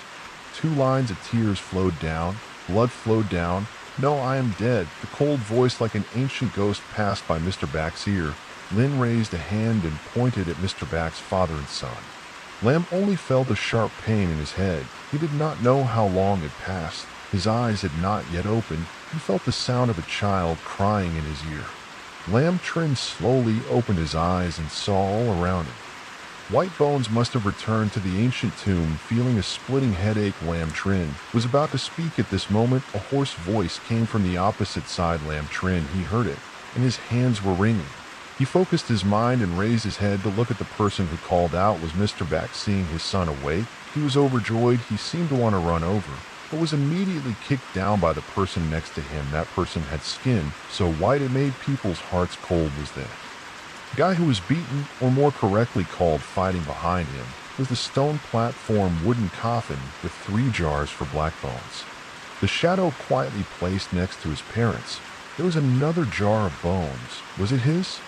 Lam Tr didn't know if he was currently in the form of a living ghost or a zombie. The first Lin spoke in a melancholy voice, kowtowing his head. As soon as he finished, he didn't expect Mr. Back to actually kneel down and kowtow dozens of times to the 3 jars of bones. Then he jumped up and kicked Mr. Back hard on the head again. His eyes were like fried ice, surrounded by coldness, clearly implying that he wouldn't allow Mr. Back to stand up. The arrogant father, who never bowed his head in the past, now didn't even raise his head. Get off the ground. Although he knew that what his father did would be punished 10 times more severely than this, it was not too much, but his blood was still deep, and he could not bear it. Lam Trin struggled to leave his father behind. He called out to his father. Hearing the sound of his head, he looked towards Lam Trin. Although he could not see, Mr. Back was so scared that he could not stand up. He called out to Lam Trin softly. Unfortunately, it was too late. The uncle felt his whole body cold. Then he heard a miserable scream from his son. Lam Trin's head broke one of his arms. He squatted in front of him. He was silent for a moment, then opened his mouth to ask if the ancient ghost tomb was scary. He asked calmly and calmly. Lam Trin's broken arm was so painful that his lips trembled and he couldn't speak. The ancient ghost tomb was already scary, but the unknown ghost or spirit in front of him was 10 times, 100 times more terrifying. This fear he should have accepted early. The uncle was controlled by the white bones at the bottom of the grave and couldn't move. He could only cry and say, "I'm the one who took the blame for this. This matter has nothing to do with my son." Lam Trin wanted to say, "Don't say it, my father." Half suffocated by the pain, the tip of the tongue refuses to listen. There's no way. The close person, usually trustworthy, unexpectedly is the thing I fear the most. Moreover, it's always lurking nearby, by my side now. Everywhere there's not a single person. I don't know in the end. What does he want to do? Who can I be? I'm not afraid. The head sneers. His laughter echoes throughout the ancient tomb, deaf to tea. It's irrelevant, staring at Lam, not taking his eyes off each word. A person with mediocre qualities like a boy. You can live until now. What it takes is my fate, person. Tell me what is not related to it, but it doesn't know anything. It coldly shouted. That's why it's even more hateful. What makes it so ignorant? What makes it suck other people's blood, trample on other people's bones, and yet it can rest assured? Yen, to live carefree like that. A row of 3 jars of bones mixed with the white bones on the ground, placed right in front of Lam Trin's eyes, seemed to be mocking his father's light-hearted words. Lam Trin lowered his head and stammered out his words. Dad didn't pass, brother passed. I know now. Whatever you say is redundant, but I still stop and smile and talk, but you know it's useless, but you still want to try to express your sincerity, hoping to move me, hoping I can let go of hatred, resolving grief. What he said, wherever the bones around him weeping and wailing like their protest with these perfunctory words, knowing that people's lives fall for one person, can't just say let go is let go. Head standing in the middle of a pile of white bones. Now I'll let you choose. Feeling of chills sharp in your heart. The first choice of the north, you pointed at Lam Trin and said each word, I will not touch your life. You killed your father, cut off his head, then dug out his heart and ate it alive. Here for me, there was a bag. He threw a knife and examined it on the ground. Lam Trin widened his eyes and stared at the knife. He then heard a sound like a ghost swinging in his ear. It seemed to be telling Mr. Back. Listening was also telling Lam Trin, aren't you very curious? Why didn't I die and have my soul devoured by the ancient ghost? Let me tell you, basically from the beginning, there was no one named Boo, only Due. This guy Dao was haunted by that ancient tomb ghost, not letting go. Even though bad luck haunted him until the last minute, I never had any intention of committing suicide. I carried a murderous aura and resentment in my heart. I longed for revenge, so I turned into a ghost, and the ancient tomb ghost was also a ghost. Just a ghost that ate ghosts and existed. I was actually able to do it. I was speechless. As soon as I said it, not only Lam Trin, Ongbak was also stunned. Terrified, the ancient tomb ghost that came to Lam Trin this time was a completely new ghost. Even though he clearly knew in advance that the person who took his family's life was a long time ago. The deadly curse on him from the beginning had to go step by step, turn into a young boy, retaliate into Mr. Back's house, slowly approaching, tighten the noose to tie Lam Trin, cover his eyes. Torture himself in the truth like a cat caught a mouse, not kill it right away, but play with it first, play with it until it is scared to death. This is called retribution. So it is because you people forced me to eat ghosts to survive. Now if you want me to spare you and your father, then choose one as you eat. Your father's heart to survive, or the father ate his son's heart to survive the moment he said those words. The hatred that had been stored deep in his bones for decades had finally reached its peak and erupted. Lam Trin and Mr. Back both saw the madness and resentment burning in his head. Everyone understood that he was not joking right now. The atmosphere around the tomb was heavy and silent for a moment. Mr. Bax spoke in a hoarse voice. You kill me, I apologize to you and them, okay? Hearing Mr. Bax's words, the white bones around him began to make noise. The scary you had stopped laughing. He coldly said, You don't have the right to make conditions with me. Mr. Bax heard this and looked in despair at his son. Tao, you clearly want our lives. Don't act out your disgusting father-son relationship in front of me. No one here will be moved by you. Who would have thought that after he finished speaking, the uncle, not knowing where he got the strength from, suddenly turned around and broke free from the clinging bones, jumped up and strangled his son. Lam Trin was strangled by his own father. Startled, half instantly felt suffocated blood rush straight to his face. Difficult to speak, uncle, like a crazy person biting his talking Lam Trin. Now you like this father is not Eddie's father. If you die, definitely. You also cannot live in this world. Just go with father, say. Then hands suddenly use force before Lam. Eyes black membranes appear. Throat let out our dying sound and heart panic thought. Could it be father really wanted? Strangle him, right? Kai Lam Trin thought he was going to die. Then the pressure in his throat suddenly eased a large amount of air. Rushed in, making him unable to react, coughing and choking, barely able to breathe, but then saw the scene of the head standing next to him, grabbing Mr. Bax's head and pulling it out, saying harshly, I can give you a third way. Even though I was grabbed so hard that my head was about to split open, blood was dripping from my hairline. Mr. Bax laughed loudly again, saying, I feel like I've endured for many years, waiting for this day to finally come. Was it great to be able to report to my best friend, family, and other people? Was it so righteous? Why didn't I react when I saw the head? Mr. Bax raised his arm, grabbed his collar, and screamed like crazy. What do you know, if that year the person who was in trouble was not my son, but my family? What would you do if there was a way to save your family's lives? What would you do? I ask you, what would you do?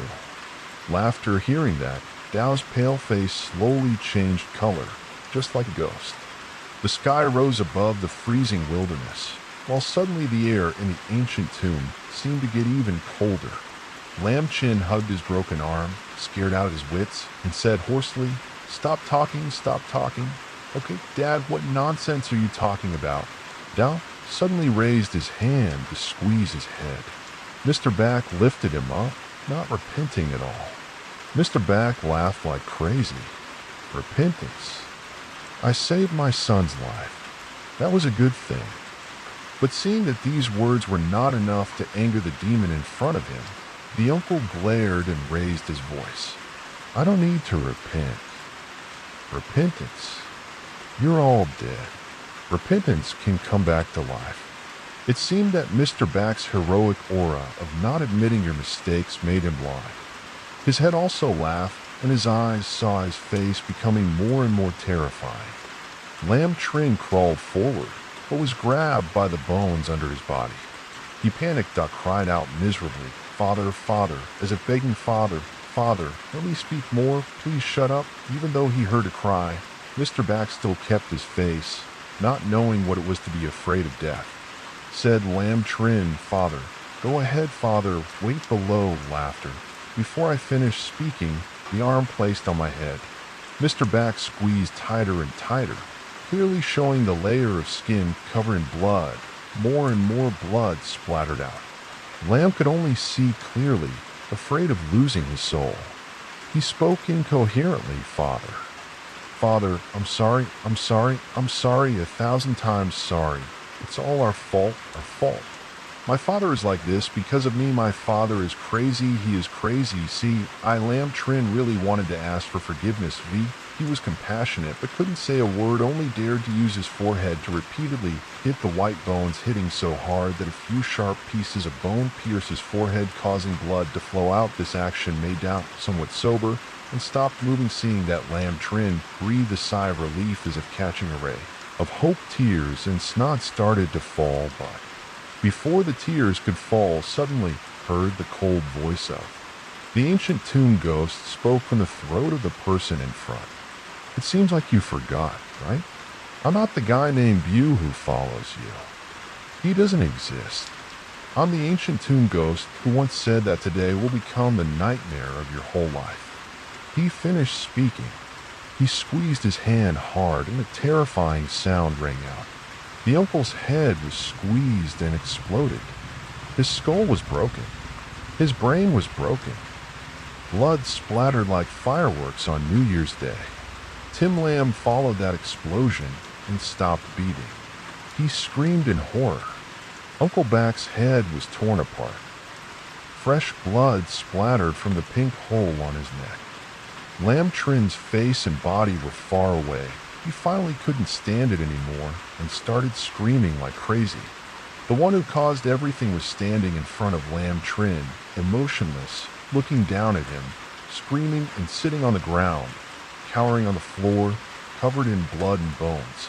A long time later, when he saw Lamb Trin stop screaming and go numb, he calmly asked, "Do you have anything to say?" Lamb Trin was absent-mindedly staring at the 3 jars of bones lined up next to Don So's coffin in front, along with his father's body and the surrounding skeletons. Don was like, thinking about something for a long time, he finally stuttered out, "Kill me first." He was not surprised, but pointed a hand towards Lamb Trin. Lamb Trin was also just waiting for that. He closed his eyes, but strangely, he did not feel the pain as he had imagined. Above his head, he heard footsteps right above his head, gradually going down to the ancient tomb. When the sound of stepping on bones rang out, a calloused hand shook his shoulder gently. After a while, Lamb Trin opened his eyes. In front of him, the ghost of the ancient tomb had disappeared, replaced by a thought. Xia and a silver-haired old man saw that old man and immediately felt familiar. Before Lamb Trin could ask, the old man spoke up. "I am a fortune teller. Those years ago, I clearly told him to repent and pray for you at the temple, but I didn't expect that for so many years he would listen to the evil fortune teller who harmed people." Seeing his absent-minded appearance, Lamb Trin looked at the fortune teller and didn't say anything more. He told Tu-Ha that everything was predestined by the heavens. "Pull it up. I will do my best to destroy this ancient tomb." After Tu-Ha pulled Lamb Trin up from the tomb, the fortune teller took out a golden talisman from his sleeve. He did not bite his finger, but used a knife to make a mark on his hand, spilling his blood, wetting the talisman. Then the green stone steel shattered. As soon as the talisman was placed on the ground, it immediately collapsed and pressed down on the tomb. Black air erupted from there, accompanied by the sound of many ghosts crying. Seeing everything, Lamb Trin felt his eyes go from lifeless to agitated, grabbing the edge of the fortune teller's shirt. Why could he break it? Why didn't he help our family from the beginning? The fortune teller's face turned pale after casting the spell. He calmly replied, "I broke the tomb but did not seal it. Or I destroyed the ancient demon tomb. When it disappeared, it was the repentance of the dead father, because he did not have these 2 words in his heart. But you are different. After knowing the truth, you stopped the ceremony to thank the heavens. The ancient demon tomb disguised as a big guy followed you. Surely, no matter how much I hate you, I will recognize it. Moreover, killing your father in front of you is also successful revenge. Lamb Trin, you have heavy karma. From now on, follow me to do good deeds to repay. Debt what your father did, don't think about death. You don't have true choice." Lamb Trin listens to every word the fortune teller, his arm holding the hem of his shirt gradually. Let go tears, 2 lines fall, La Tra kowtowed towards the ancient tomb, continuously apologized, then nodded in agreement, followed the fortune teller, and Tu-Ha left. Story today is the end. Thank you for listening. Please visit the Famp of the Haunted House channel to learn about the spiritual feng shui products that Thwan is selling. There are agarwood bracelets and agarwood speed. Then there are the little one is looking at you with sparkling eyes, smiling at you and your brother, while a soft, indistinct sound is heard, struggling, and would like to thank the audience for paying attention. Goodbye, everyone, and I'll see you again in the next stories. Darkness Prevails. Hello, everyone. Today I invite you to come to two very good stories. I'm very happy to see you and you again on this weekend evening. I would like to give you and your weekend a lot of joy and good health. And ladies and gentlemen, in an hour of story, in this evening's space on the Darkness Prevails Ghost Story channel, I would like to introduce and invite you and you to listen to another work of the author through a title, The Ancient Tomb in the Village right now. I would like to invite you in. You guys listen to this story through the reading. Darkness Prevails. The rumble of the cranes coming in droves made the early morning atmosphere in the small village extremely mysterious. A few children with poor appetite were being led out by the ladies to show and comfort them the sad words with gloomy faces, but not wanting to see what was about to happen. Suddenly, I felt so worried. Ladies, a group of people were gathering in groups of 3 or 5 on the side of the road, looking in the direction of the cranes, coming and chatting loudly. Islam. Oh ma'am, just worry, but the government people work, then there must be a solution. I don't understand how the government does business. My family has a beautiful piece of land, so why run back and forth across that deserted continent? It's not easy to earn some compensation from them. That's right, you poor people now only hope to earn money from these projects. Here, the land is for sale, but no one buys it. They are really smart. Just run across the ditch, and you won't lose any compensation. These guys do business and calculate everything, thinking it's easy to take their money. But it seems like today they started on the island. That ancient tomb to move that, right? Just now I saw the car entering Twin. I got goosebumps. That tomb has been seen by many people. Everyone in our village knows about that story. Mr. Bok Truong's house. The villagers nearby also wanted to remind the government, but they don't believe it and even handcuffed those people to the ward to protest that crime of superstition. Now no one dares to say a word. It's just suffering for the villagers. I hope that when those ghosts appear, they will still leave their mother alone. A few minutes later, a couple of villagers came out to take responsibility for their crimes at the old ditch on the edge of the village. Next year, the young men were constantly clearing away the dense bushes. Mr. Bok, I don't understand how he manages the villagers. The ditch is so dense that he won't let people clean it up. The person who just spoke up with the official in charge of the road construction project in the province. Please sympathize with him. He also knows what we, the people, are afraid of. If he says anything, he will punish him. He really has no education. In this day and age, he is still crazy. For 20 years, I have not known what ghosts and demons look like. Later, I will dig up the entire ancient tomb to see if I like any ghosts and demons. You guys just keep spreading rumors, and I will be the one to kill the whole village. We just say what we see, but in the end, how they live, we villagers do not dare to find out. Oh, there are snakes. There are snakes. Some young men who have just cleared the land and approached the ancient tomb, they promised to run out and successfully block them. Mr. Bok heard the news and hurriedly ran over.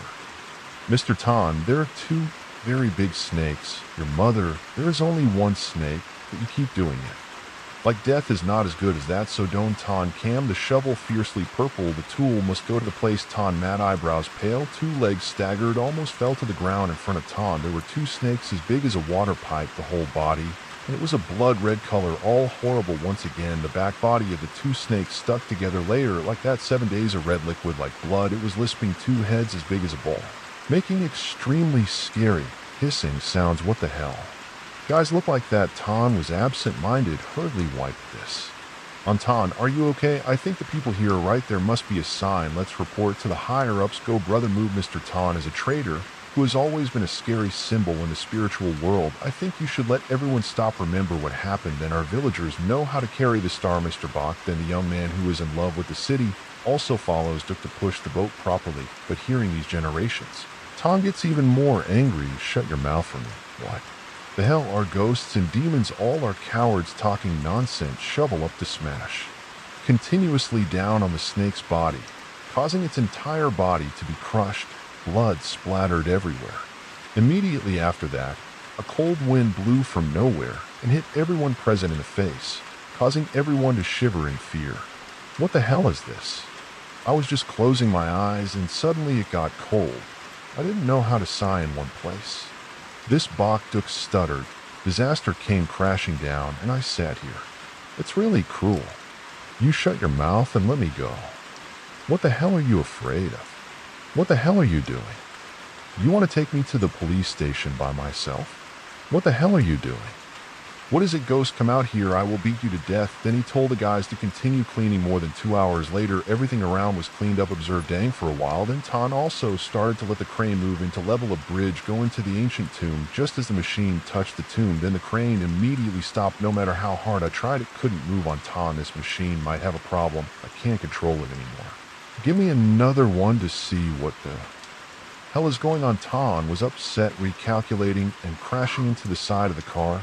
Those cars turn around to let another car approach. Another car just approached. The same phenomenon happened. The crane drivers' faces started to change color. I think it's not good, bro.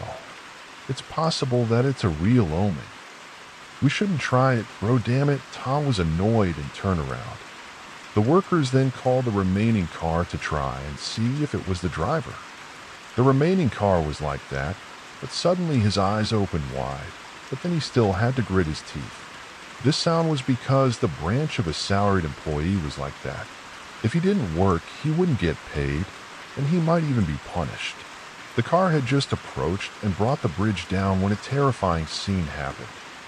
The driver suddenly jerked back, foaming at the mouth, then fell to the ground and hit his head on a rock, causing blood to splatter outside.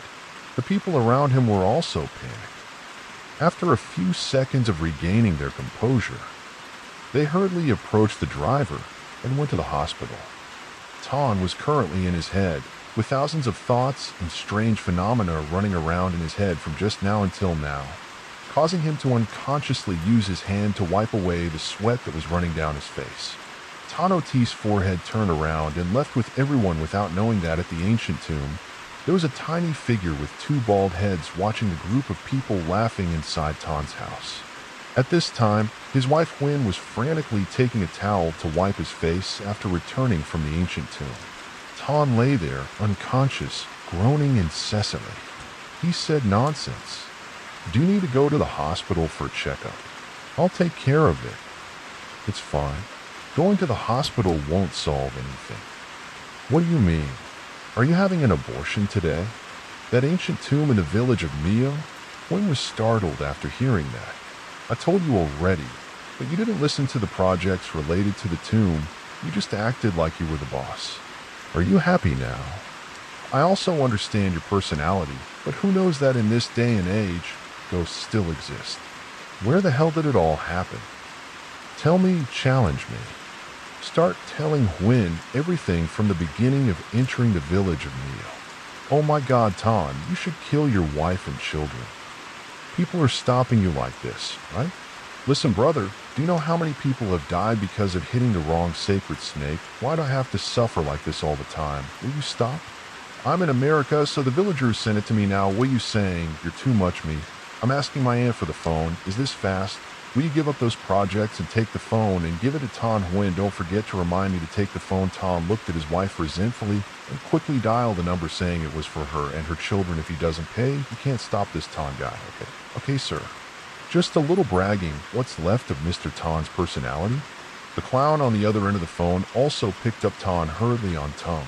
I'm Tan, what's the matter that you're calling me at this hour? The hoarse voice of a middle-aged man rang out. Tan quickly stammered. Yes, sir, it's just the road that goes through the ditch on the other side. He encountered a problem on the other side. Please see how to carry someone else for me. Can I ask permission to withdraw my rider? Do you know how much money I had to spend to bribe him to avoid my side? I met you and said I wouldn't do it. Now, who will do it? I'll sympathize or I'll just let it run. It'll lose some compensation money to the people. If you run over there, you'll die and it won't work. Your mother. Do you believe me? I'll break your neck. If you don't accept it, you'll do it now. You say you'll quit, bro. There's an ancient tomb there, so it's still the driver who lost his life. I'm so scared. Please forgive me. What the hell? Let me send someone down tomorrow to see how it goes. Once this is done, you'll still solve it for me. There's no way you can quit. Yes, I greet you. The cold beep beep sound rang out, making Ton sigh helplessly. But damn it, he didn't listen. So what should we do now? Or should we temporarily take the child back to his parents' house to avoid him for a while? I think Mr. Tongue will let it go. It's that easy. Why does he know so much about the police?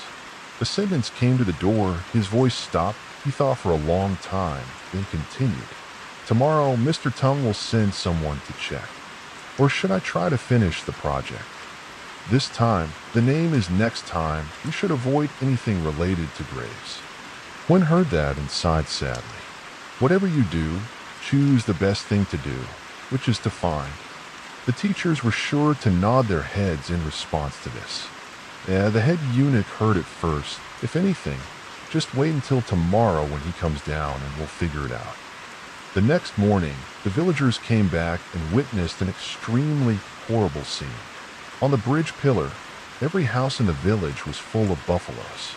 The dead bodies of one family's animals were chickens, dogs, and other families had pigs, cows, and the bodies of the animals were all gnawed by something. The internal organs were scattered everywhere. What was even more horrible was that on the wall there was a scribbled line written in blood. Extremely horrifying content. You dare to touch my house, I will kill everyone. Oh, heaven and earth, disaster is about to fall on this village. Those bastards really caused everything and then left us to suffer. It's too much, but when I reminded them, they didn't listen and even dragged people out to blame and punish. Now they cause trouble. I can't see anyone's face. I'm crazy. I'm scared here. I can't rest. I'll die with them. Just tell them Mr. Bach is calling everyone to come over for a meeting. Over.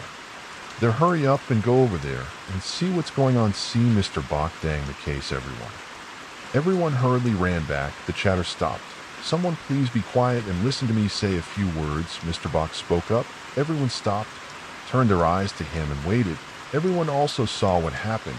Surely everyone here can also know the cause of where it came from. Our village used to be very peaceful. It's not that there have never been mysterious things, but it has never left any serious consequences. Today, the lives of all the people in the village are being threatened. We all know how serious this story is. I hope we all need to unite to not let the government touch that ancient tune. Yes, Uncle Bach is right. The more we give them more, they will get there. Just smash them up. The people above will definitely change their plans. Everyone calm down. We shouldn't do it like that. Maybe they won't even die from the tomb, but they and Mr. Hoy is an elderly person in the village, so everyone was upset and stood up. To speak up, Mr. Bach saw him go out, ran back to help the old man, and then spoke softly in a veteran voice. Why did you come out here? Japanese couple, French guy, where is the couple? Fat ran back with someone raising his hand to stop him, signaling that it's okay, Mr. Bach. I'm okay. In the weaving village, such a big thing happened. I'm also very anxious, Mr. Bach. Yes, pretending to say, so what do you say we should do now? Spirituality is not something to joke about. Temporarily, he flew away and went far. Ton hurriedly told Mr. Bach, everyone did that. What did you say? Tin greeted, then spoke softly. He didn't hide anything from the guys. He told the story to the guys. I told him what I said, but there's no such thing as ghosts. You don't want us to do something bad, right? After I heard it, my face turned red. The young men who heard it were boiling with blood. It's all your fault. It's best not to be here until then. Speak quickly and get the damn thing for you. As soon as he finished speaking, Tongue rushed up and knocked the young man down. He spoke immediately. The angry young men rushed in and knocked Tongue out, and he fell to the ground. The crowd rushed into each other and fought. Mr. Bach was scared and quickly shouted for everyone to jump out and stop Tongue's group, so they were immediately chased away. Back out, Mr. Bach. You're good. Let me see how he can stop me. Touch this Tongue. Don't blame him. Finished, he turned around angrily. Everyone left. Oh my God, you guys are really causing trouble. It's time for Bach to play. It happened. Even 4 people can't do it. On Vend, Mr. Bach was worried and quickly spoke up. Tran Nan sighed. Mr. Bach became a poet. Young people, you guys are planning to act like ice cream. This time I'm afraid it won't be easy to solve by worrying too much. We can't do anything too much. They can't do anything either. You guys really don't understand. We have to stop them, but we have to be careful. If you do this, everything will be ruined. So after that, Uncle, they work according to the state's instructions. We won't let them in. They will stop people. The police, when they come down, they will come to the neck.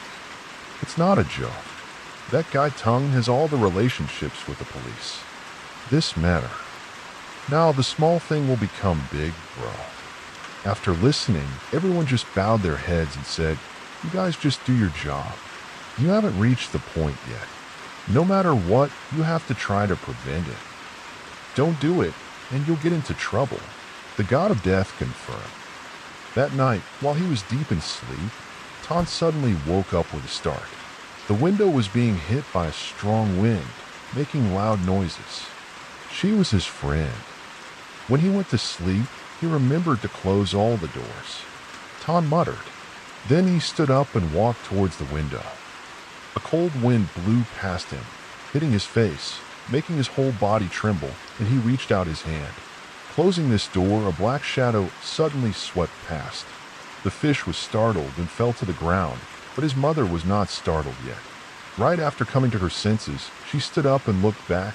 It was just the shadow of a tree that had just been blown out of the window.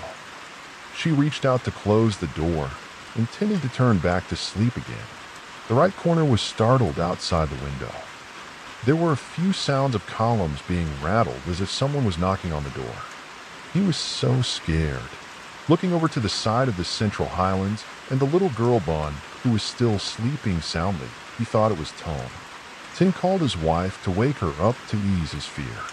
He thought together, "I have never known what fear of ghosts and demons is. Now calling my wife up is like slapping myself in the face." So the group then attached to turn around the sound of knocking on the door, also suddenly stopped, slightly trembling, but still tried to take a deep breath, then raise his hand to push hard. A prayer rang out, the sound of the window being pushed hard by him, hitting the wall in front of the ankle, now a deep black, only the fake cries of strange nocturnal animals, right?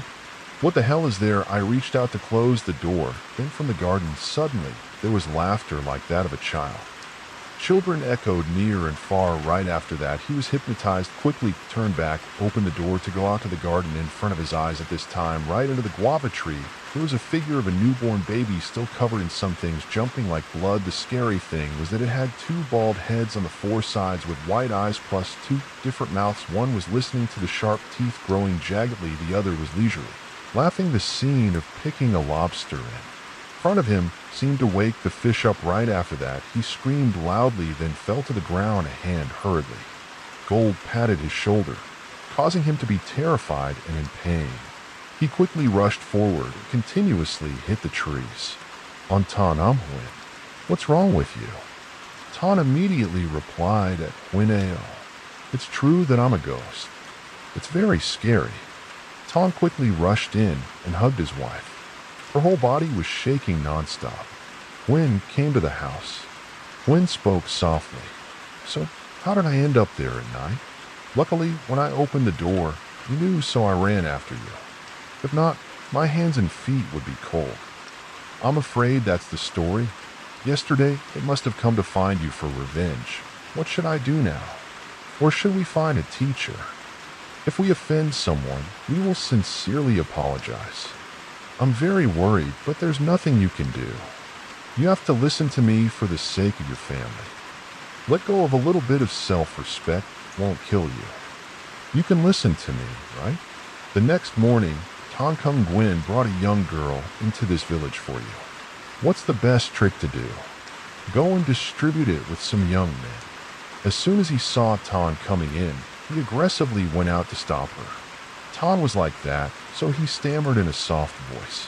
"Gently, you guys misunderstood because you said on behalf of Uncle Bach, I have something to ask for help." Seeing Ton's attitude was somewhat suspicious, but the law also ran away. A little later, Mr. Bach also arrived, followed by Old Man Hoy, who was just busy with Mr. Bach at home when he saw Fact reporting that there was a young man outside afraid that everyone would quarrel like yesterday, so the old man also insisted on coming out. Yes. Uncle Bach here, Ton Tien quickly greeted, then continued in.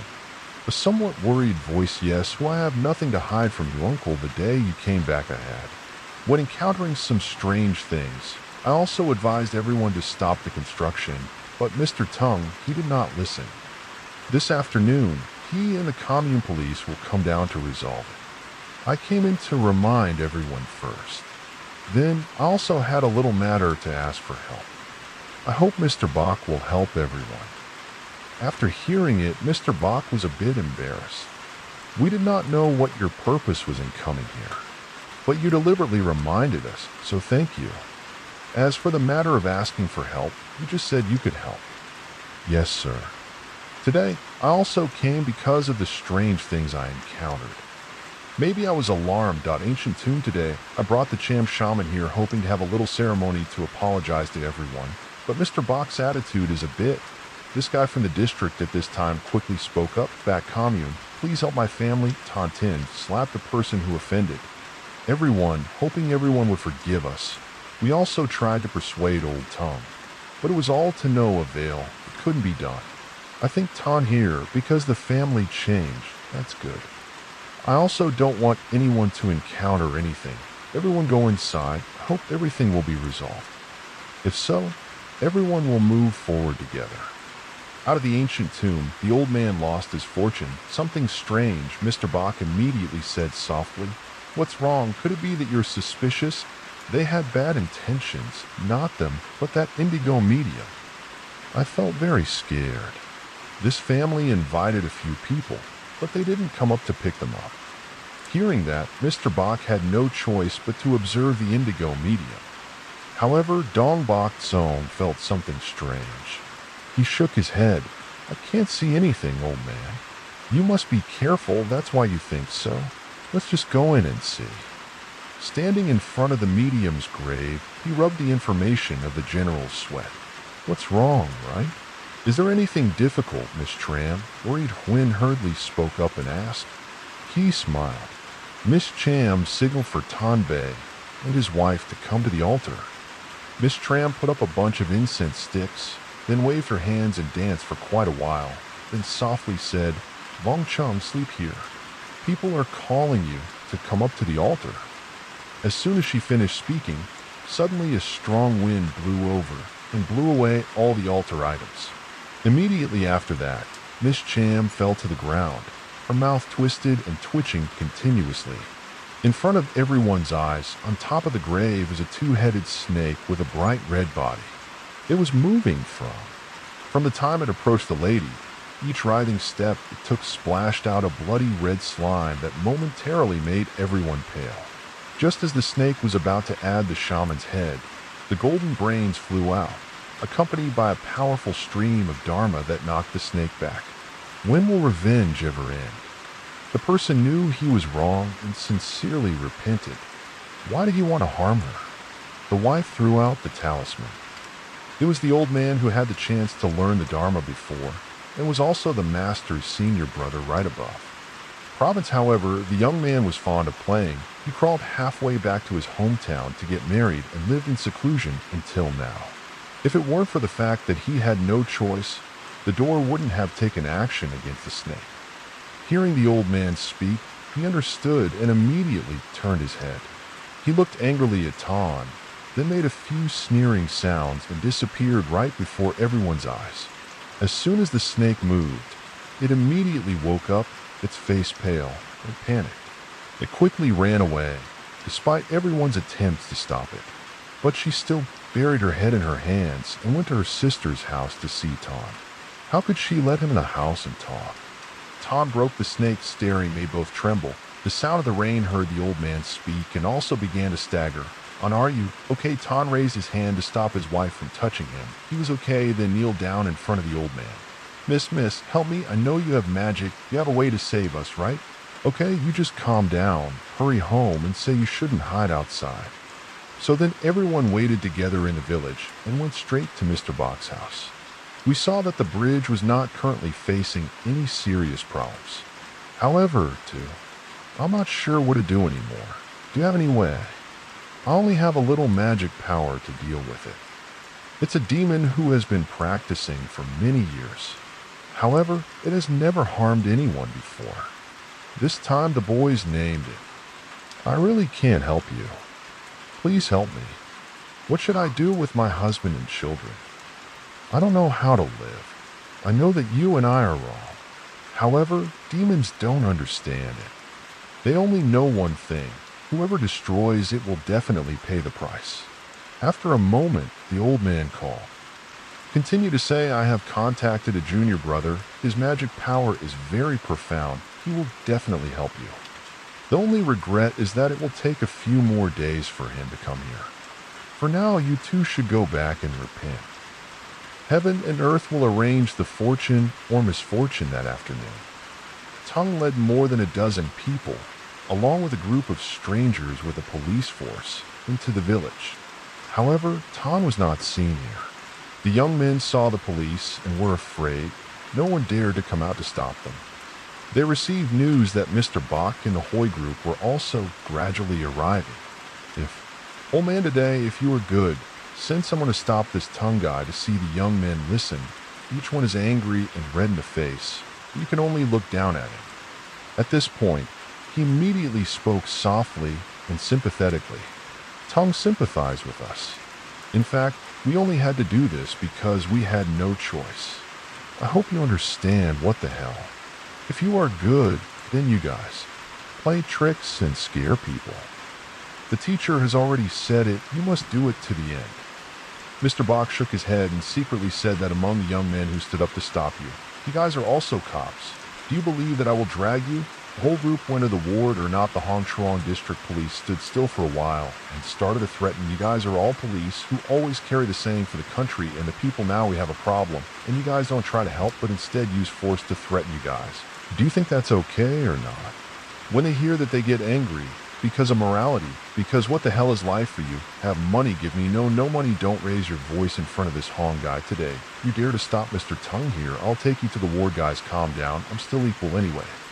Your parents' age that you can respect and listen to the old man say a few words, but you're so greedy the crowd is preparing to enter meditation. That's why he is silent. What did she say? She continued you. Well, you guys give us a day to resolve some matters. After everything is settled, we definitely won't stop this old man, Mr. Din. What are you doing trying to find a way to chase these people away? You misunderstood. You also heard Mr. Bach say my village is facing some matters related to spirituality. I want to resolve this matter once and for all for the people to rest assured so that you can work your motherfucker back, but this devil tongue. Uncle hates you mentioning devils in front of him. If you say it again, I will tell the king. Look at the ward, old man Hoy smiled. Then let me see who of you can get into the village. Don't think that, old man, we don't dare to arrest you. Then Mr. Tongue angrily said no. Hong spoke up and threatened us. Right? Shouldn't we unite the exchange rate? Go forward, but the thing is that the guy didn't fall and turn around to say the guys behind went up together. But the closer they got, the more 10 of them fell down. Damn it, what the hell is going on? The old man asked at this time and smiled and walked over and said, I told you guys, this time there are some strange things going on. You should go home and come back in 3 days. It's fine. Consider it today. We met you. Let me see how long you'll be so proud. When a group of people left the village, the old man's legs wobbled and he fell to the ground. Tell me, is the old man okay? Mr. Bok Hong quickly took the tuber.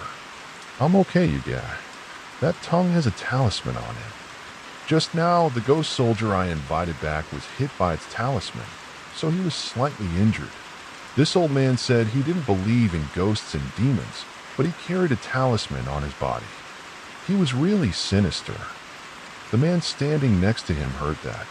Then he was upset. She breathed out heavily. Then he is our original purpose of stopping him. He will definitely encounter obstacles. That tongue has a set of talismans on him. He will definitely know its effects. He will soon realize it and ask someone to come and deal with us. The magic of the master who gave him the talisman. Certainly not teach to deal with just hope in the coming days. The bus driver realizes only like that we can apply this method to prevent them from becoming the day of returning to Tan's husband and wife's side. Why the day when Mr. Hoy reminded. The whole family closed the door and moved to the maternal home of Mrs. Nam Tan's mother-in-law. who was very superstitious, knowing that her daughter's family had problems, also advised Tan to go to the temple to listen to Buddhist scriptures. Tanbi Huang, her mother and daughter Ko Huin, so nodded in agreement. Luckily, tongue above made it difficult for the husband and wife people who all had good hearts. Only by stumbling once can they discover to change. The clearest proof is that Tan, a person who was originally rude and grumpy, after this incident, he almost turned into a different person who knew how to worry and take care of his family at the president's house. After returning home, the whole family was extremely angry. His mother told this old man, "If I don't beat him up, he's not Tom. You should find a way, but I've accepted this matter. If he doesn't fight, I have no reason to make him think for a moment." Tom spoke up. "I think that among those people, surely someone knows magic. The reason why he and everyone else fell was because that person secretly played a trick while I was fine, because the reason was that there was a yellow talisman in my body. However, one corner was blocked by a bit of black. As I looked at the talisman a moment later, he laughed sinisterly. Surely I had to ask this old man for help." Then hearing Tongue say that, I was bewildered and wondered why he was casting a spell here. "Don't tell me, Mr. Tongue. I've known him for a long time. I'm tired of coming to his house to have jobs that you don't understand. Now you guys go home. If I need something, I will contact you." Or at this time, frowning, his voice somewhat dissatisfied, "Do you believe that I will arrest you for the crime of superstition? Cam Tin brought these people in and then chased them away, or what? The initial cooperation money, Mr. Tin swiped Mars. The king appeared. "I have paid it all to you. Now you can go home, right?" Hong stood up and clapped his hands down, dirty and angry. "You are very good. You don't want me to interfere. I like it even more. Let me see what those people are doing in the end." The honest police, even if beaten to death, won't believe in those superstitious things. So the part where Hong Dain turned and sent it without looking back, just as he got to the gate, he ordered the 5 police officers to do something that sounded very secretive, lying the money to receive the order. He hurriedly left right away. Since the day the incident happened, the animal book was hung on a handle. At night in the cat village, there was almost no one passing by. Tonight was no exception. The ominous sounds of the night winds combined with the chirping of the animals made the peaceful village even more terrifying. In a corner somewhere in the dark, for good men were sitting, hovering around as if looking for something. He said he would Hong Bao on "What the hell are we doing sitting here? I don't know where we saw anyone last night. What are we looking for and answering? Understand, just sit still." Boss Hong said we should go in here and find out if the villagers are doing any ghostly tricks. These things are usually done at night. Understand? The guys heard that and understood the problem. They sat still and waited for more than an hour later. The village was still silent. Not even a sound of light. The lights were still silent. Teeth were sad. You shook your head. "What the hell is there? Sleepy is about to happen." The public opened it. "Okay, let's go home." We were all standing up, then we needed to lie down. The guy was all startled. Standing up, Ginger put his hand over his nose and immediately cut off the guy who farted so stinky. Let me eat shrimp paste or pickled onions, and Mega got a bewildered look at each other, pretending not to know. While wandering around, from behind there was a laugh like a child's, echoing involuntarily, making the guys startled. Behind was just a deep dark night. The laughter also stopped. "No longer liking the head for you. Did you hear anything too, right?" The other girl looked around for the first time with a bewildered look. A guy spoke in a stuttering voice. "Or is there really a ghost here? How long have you been shut up and working for a living?" "Going at night. One day it was like this. How can I do that to you?" He told me the truth. The younger brothers felt so scared. "It's true that those guys are going to die with you guys. And when I heard you guys talking, I got goosebumps too. Let's go quickly." As soon as he turned his head, he needed to lie down. The guy was startled and fell to the ground, his limbs trembling. In front of him, he lay down. The fallen body was now that of a newborn baby. Its whole body was covered in blood. It was holding a bald head with 4 white eyes staring at the crowd, and the people on its mouth still held a piece of meat. Slimy, Harry gently raised its hand to throw the chicken that had been gnawed, because the crowd then charmed the clear voice of a child in the underworld. This hope to eat it alone is even more delicious for the land. "Oh devil!" A loud bang rang out. Grab, fall, and turn head immediately fell to the ground in front of the whole crowd of children. Standing there since, when did they go? Where did the baby? Not let go, stay here, play happily all year at this time. It seemed to be too much to bear. Who was that guy? His face was pale. He didn't even dare to breathe hard to break it. At this time, he was holding a chicken in his hand, looking at it intently, smiling. Then he put the chicken's head in his mouth, and with a squeeze, the chicken's head was bitten to pieces. The snail's color flew out. It smelled so good, eat it, it's delicious. This time he was scared and quickly pulled out his gun and shot continuously at the demon. Continuous tang-tang sounds rang out. Several bullets were shot out, just like that, into the air. The baby was still standing there, looking at him and laughing. What the hell is that? While the rich people were leaving, a demon was suddenly hit by something, causing it to be shot backwards, screaming and disappearing. You guys are okay, but the person who just chased the demon away was Mr. Thought. The scream and the sound of the gun were so loud that everyone around woke up and ran out to see. After a while, he calmed down and stood up looking around. Then, near the full moon, you guys were very good. You dared to tell the demon that you will have to pay for this. When he heard that, he was angry. Ms. Hoy had just helped you guys. Why did you guys do it? Can talk like that, but you guys are so good at firefighting, huh? Listening to the police is a joke. Isn't it all because of you guys, Boss Hong? You guys are talking or not? Are you drunk? Prepare to go to the police station? All the way to tell Don Zhang and the workers angrily leaving the pile of gods is too much. Gardening is a grudge. Knowing that, let that demon wrestle you to lie down next to him. Then you know. Mr. Fat was angry and sighed. Everyone go home and rest. My profession as a shaman is that seeing a disaster, but not being able to save it is a blessing. If it's not a disaster, it can't be avoided. What comes must come. So the question was asked. Everyone was excited, so they spoke up and fainted. Everyone went home the next morning. Hong Tsong and the group of people from last night went straight to Mr. Bach's house to punish the village. They were killing a pipe, and the group suddenly rushed in. Mr. Bach choked on his words. Mr. Bach, today we came here to clarify the matter of the villagers playing tricks last night because of the police. Do you have any benefits to say? We didn't play any tricks on our hands. You are police, but you sneaked into the village at night. See live face, why ugly face, police, we carry out the task 9 investigation again. Very normal story, Brother Fang. Just arrived here, heard the arrogant voice of a police fish, then admitted that night you guys broke into someone's house after I said investigate the king's herd, that then mad there go, come for me, wait, this is what I did, let him go. The guy hobbled in with his cane, spoke up to stop on van like old man money, red son told dad. To stay home, then what are you doing out here? John just saw the crazy and wonderful man whisper something into Huang's ear. Immediately Huang's light up to the old man. If you admit that this is because of you, then quickly follow us to the police station. This matter is not easy. You're the one who has to stay there until you die. This dog got angry and rushed right to Tran Ko Q Hong. Hong saw that he was being looked down upon. His face changed color. He waved his hand, fainted, stepped back, then lifted his leg and fell to the ground. The old man who liked his son was beaten and could not hold on. Calmly, the stick in his hand swung up and stroked straight at Huang's head and neck, causing him to hold his head and jump up.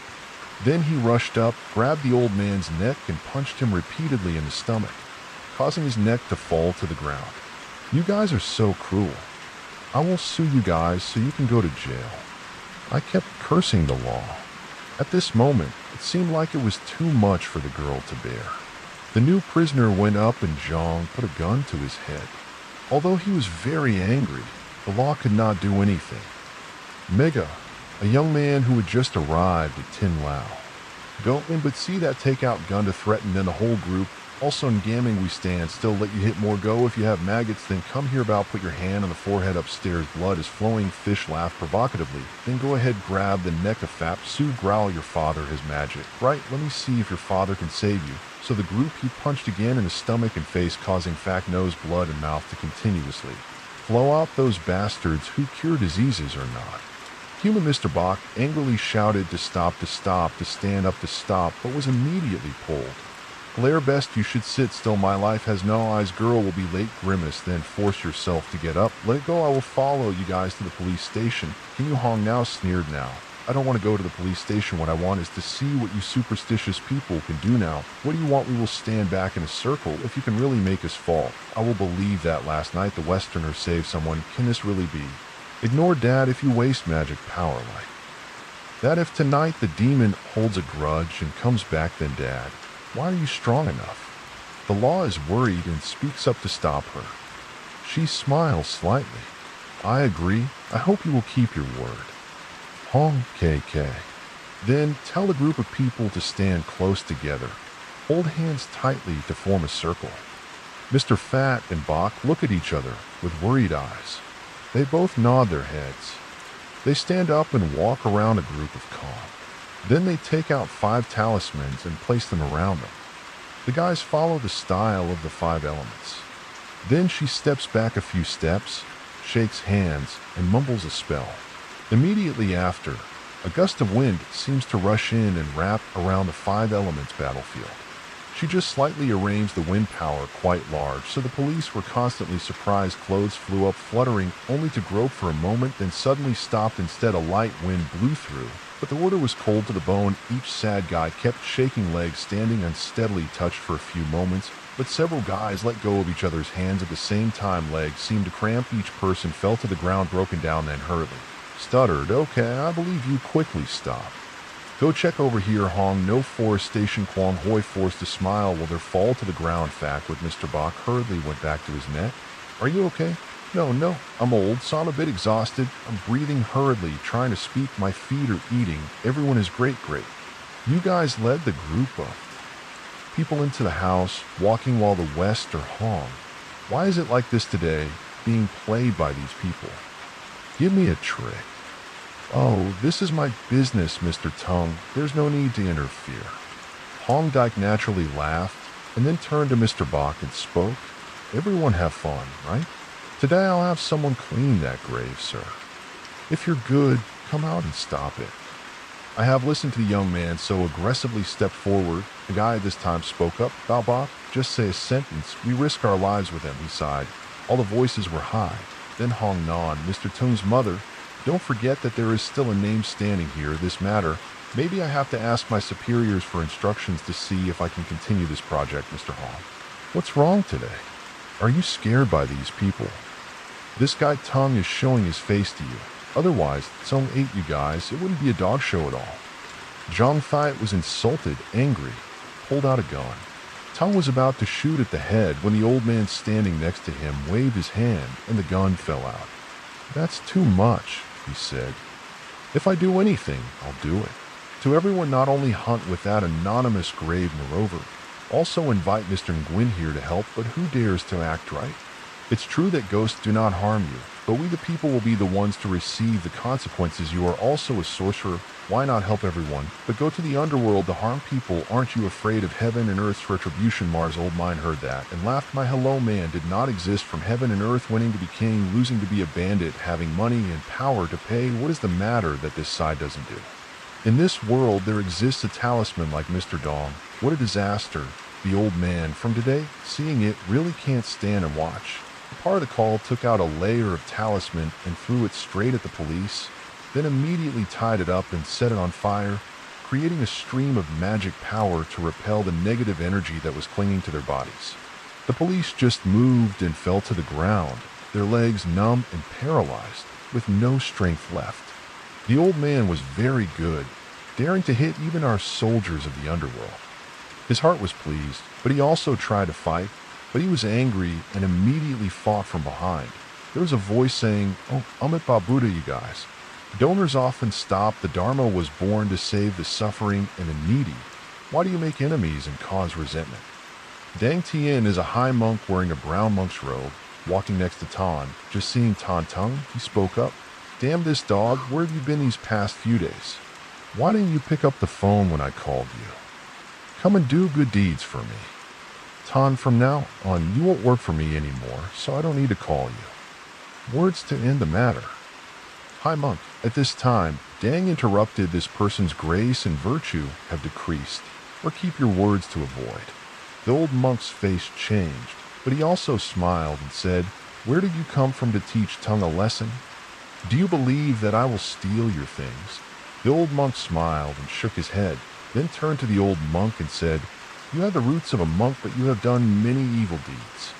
I advise you to do good deeds and help people to accumulate more virtue."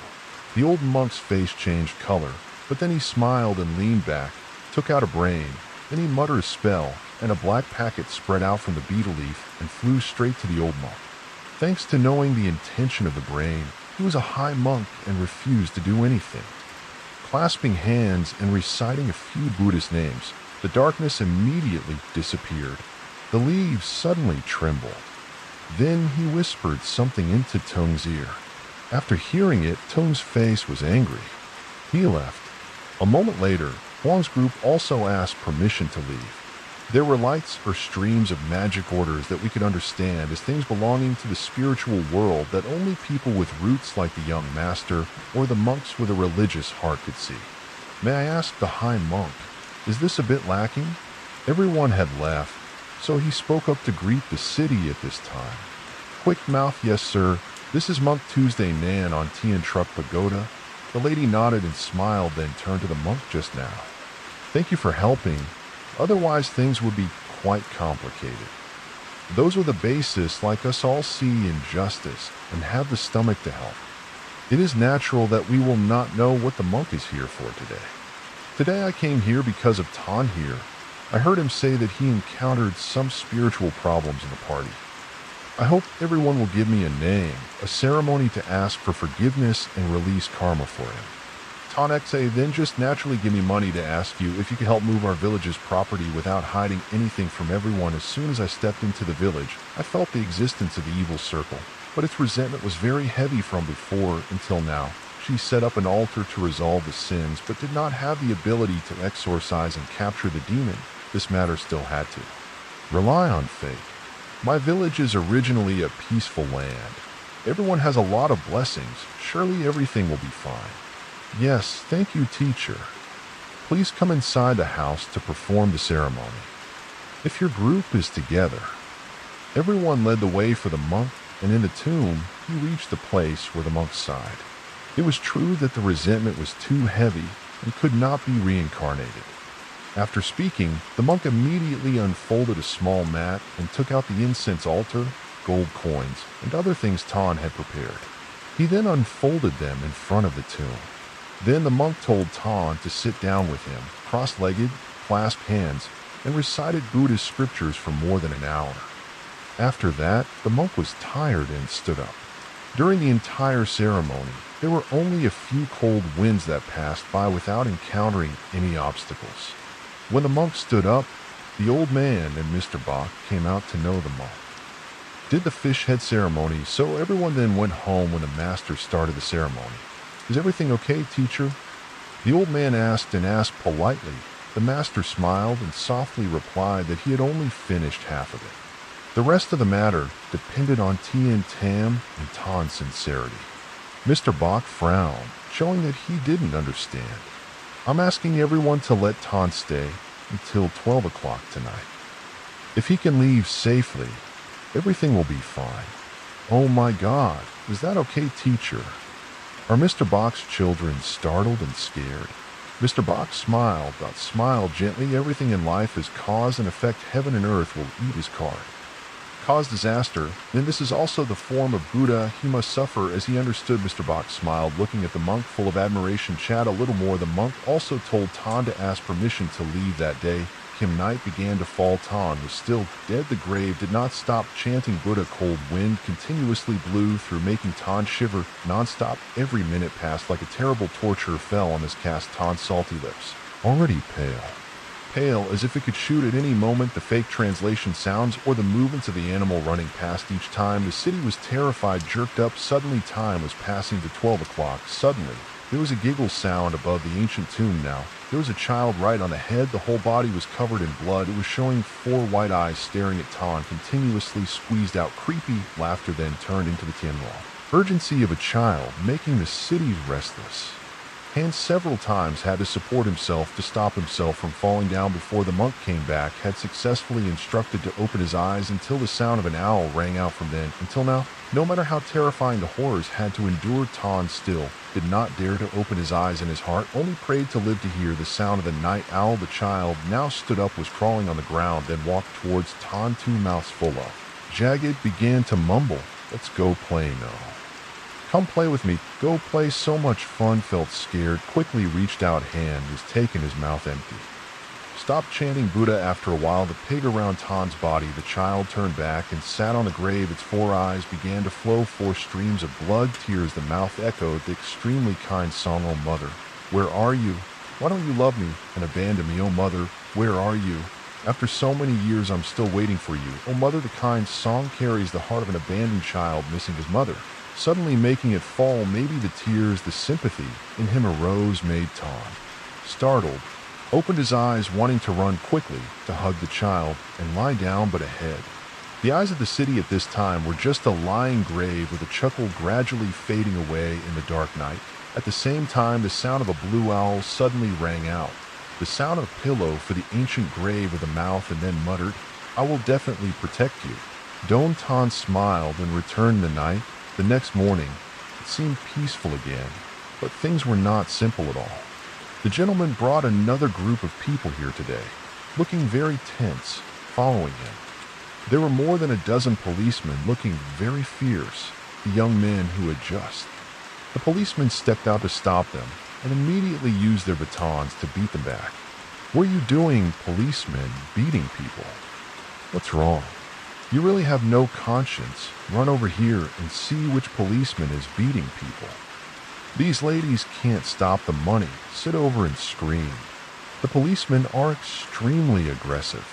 If they see anyone blocking their way, they'll hit them without saying anything. You can't do that. The older brother and the French led a group of young men. They ran out to stop him. The wife saw Mr. Bach step out. Tung grabbed Mr. Bach's neck and growled, "Who is it today? Dare to be shallow, this guy Tung, don't blame him." After finishing the stroke, he fainted. Dong Bach fell down and shook the ground. The angry young men rushed forward to settle the score, but Mr. Bach shook his head and stopped this side today. The paperwork was ignored. Mr. Bach only knew how to breathe. If it was a real disaster, there was no way to avoid it. Then we had to rely on the will of heaven. Back Bach, can we suddenly see them doing that? If the villagers bring something up, what will we do? That's right, let me the lives of the whole village. We have to protect ourselves. Let us risk our lives. Anyway, we have to die. How can we die gloriously, right? What's wrong with this victory? I mean, Lovey. At this moment, his whole body was shaking. His eyes were hesitant. He stared at the grave that had been hunted down. There was a child whose head and body were covered in blood, and he was looking at the 4 red eyes with anger. Looking at the old man, he was startled. He took a new layer of talisman and threw it continuously forward. The talisman caught fire, creating several streams of black smoke that flew straight towards the child. Crackling sounds continuously rang out. His negative energy was all blown away by the female ghost's resentment. The talisman was partially crushed and fell to the ground. Convulsed, foaming at the mouth in fear, told the police to come over to help, but immediately after that, the old man got up and knocked down more than a dozen policemen in a row, then ran away, screaming in rainbows. It seemed like the old man had gone crazy. He realized something was wrong. His arteries turned into corpses, and he hurriedly left. That night was probably the most terrifying night for the people in the village. The trick was to play only at dusk, but the air was extremely cold. The sounds of screaming and kneeling kept echoing. As soon as she realized something was strange, she was almost told Mr. Bach to announce the summoning of the villagers at the communal house to avoid the disaster. The people had lit a fire that lit up the whole communal house. He was a little nervous. His face was wrinkled, and he looked towards the top where there were streams of dark energy coming. Inside there were also many blurry figures like ghosts or hungry beggars. They were guiding him. Their eyes were red as blood. He stared at the communal house. The terrifying question kept being thrown out, carrying a talisman to threaten the hungry beggars. "Miss, what's the matter? Why do I see your face is so bad? Bach, rest assured everyone, the matter is still under control.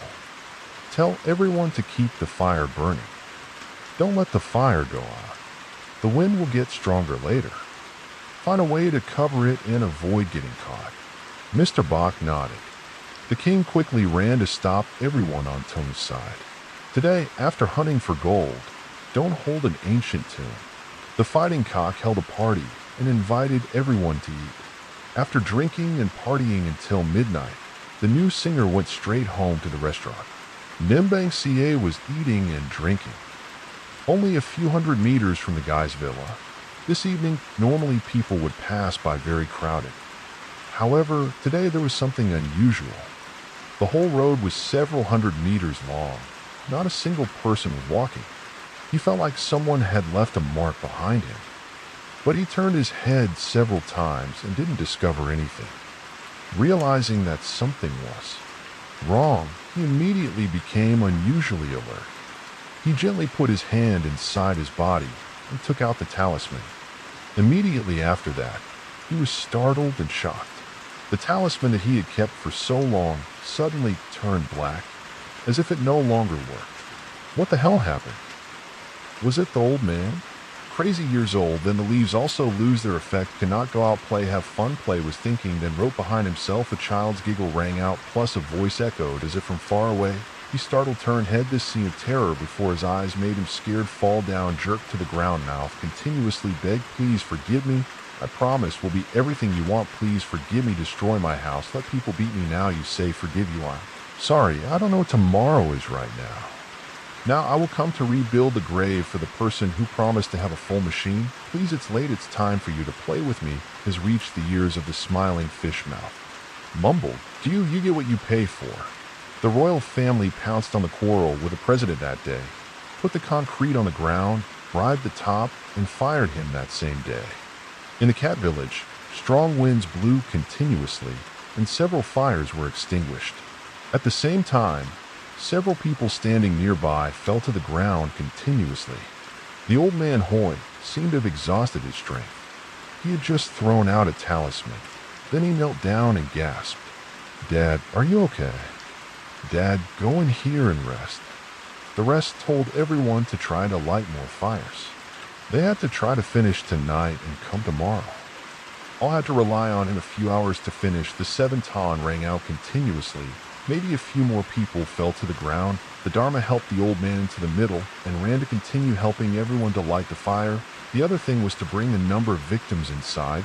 The wind was getting stronger and stronger, but the fire and lit it up and then went out. While not knowing what to do, a few Buddhist scriptures rang out outside the temple. There were more than melons planted. The teacher entered his mouth. He was working hard to stop chanting Buddha, but the strong wind also began to decrease. Then the fire had a chance to burn up again. The surrounding air was also gradually pushed back. The person who just arrived was none other than the monk Tuesday Nan and more than a dozen monks in Tian Truck Pagoda.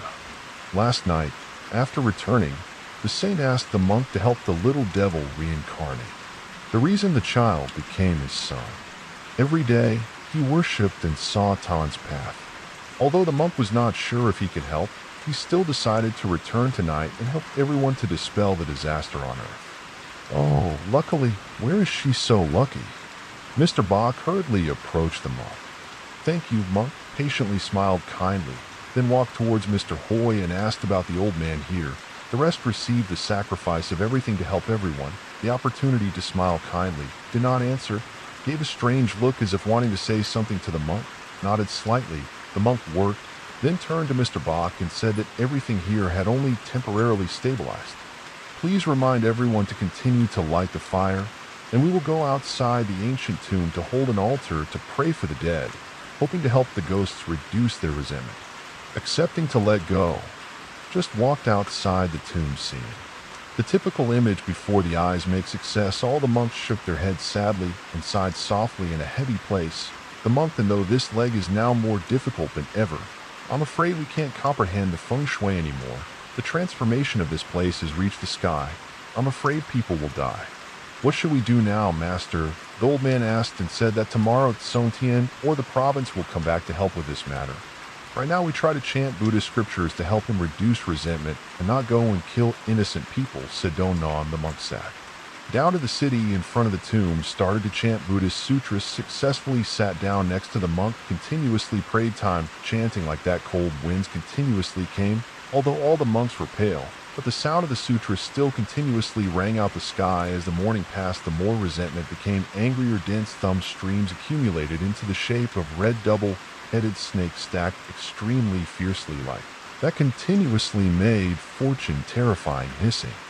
Sounds made all the monks tremble in poverty, breaking out in a cold sweat. No need for two to speak. The Buddhist scriptures sounded like they were accompanied by a stream of power.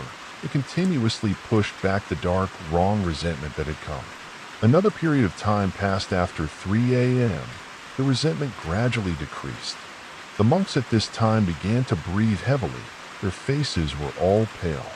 Tan stood up, took out a bottle of water, and offered it to the monks one by one. After drinking the water, the monks were also more alert.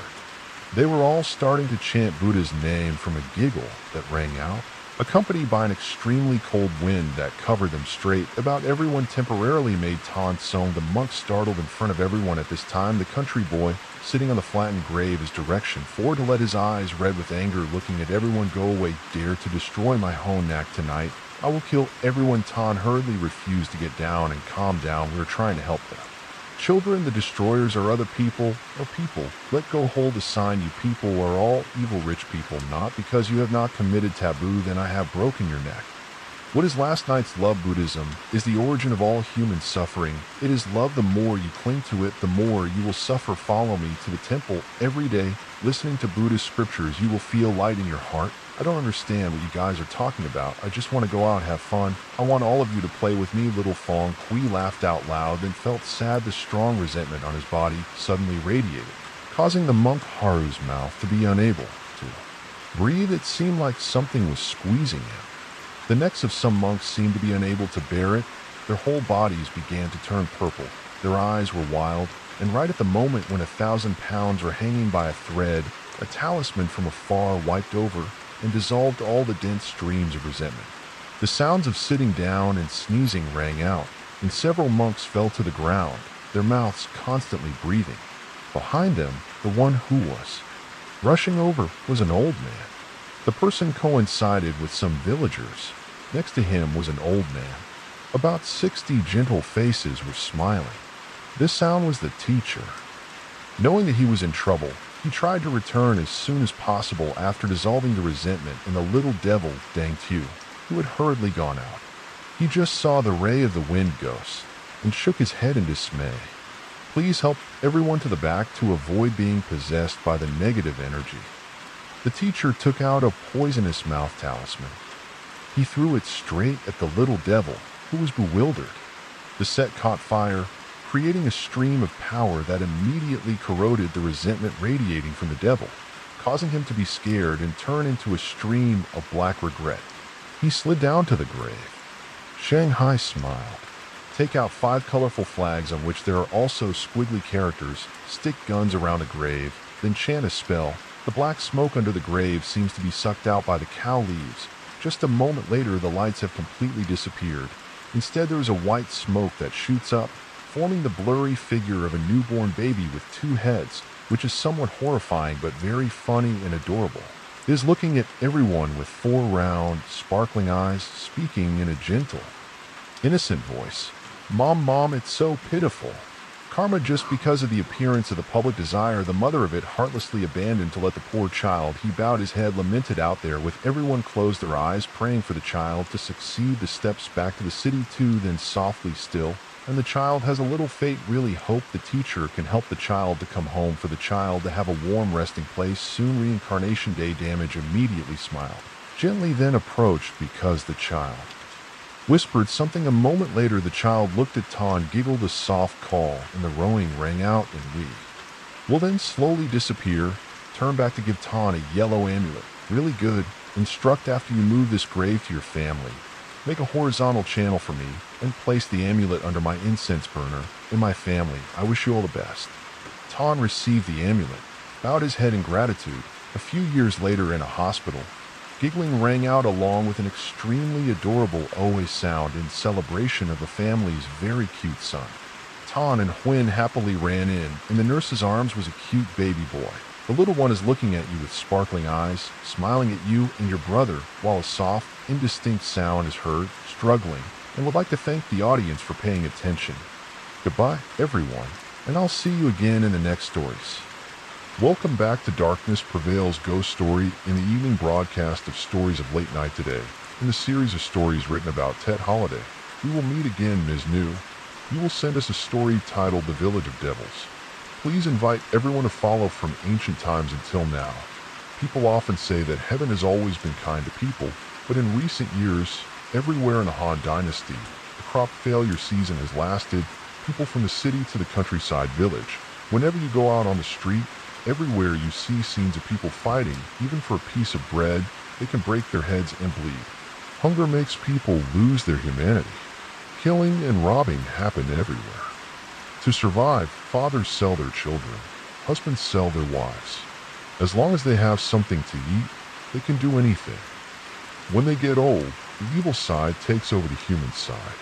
Humanity in society is also somewhat lost.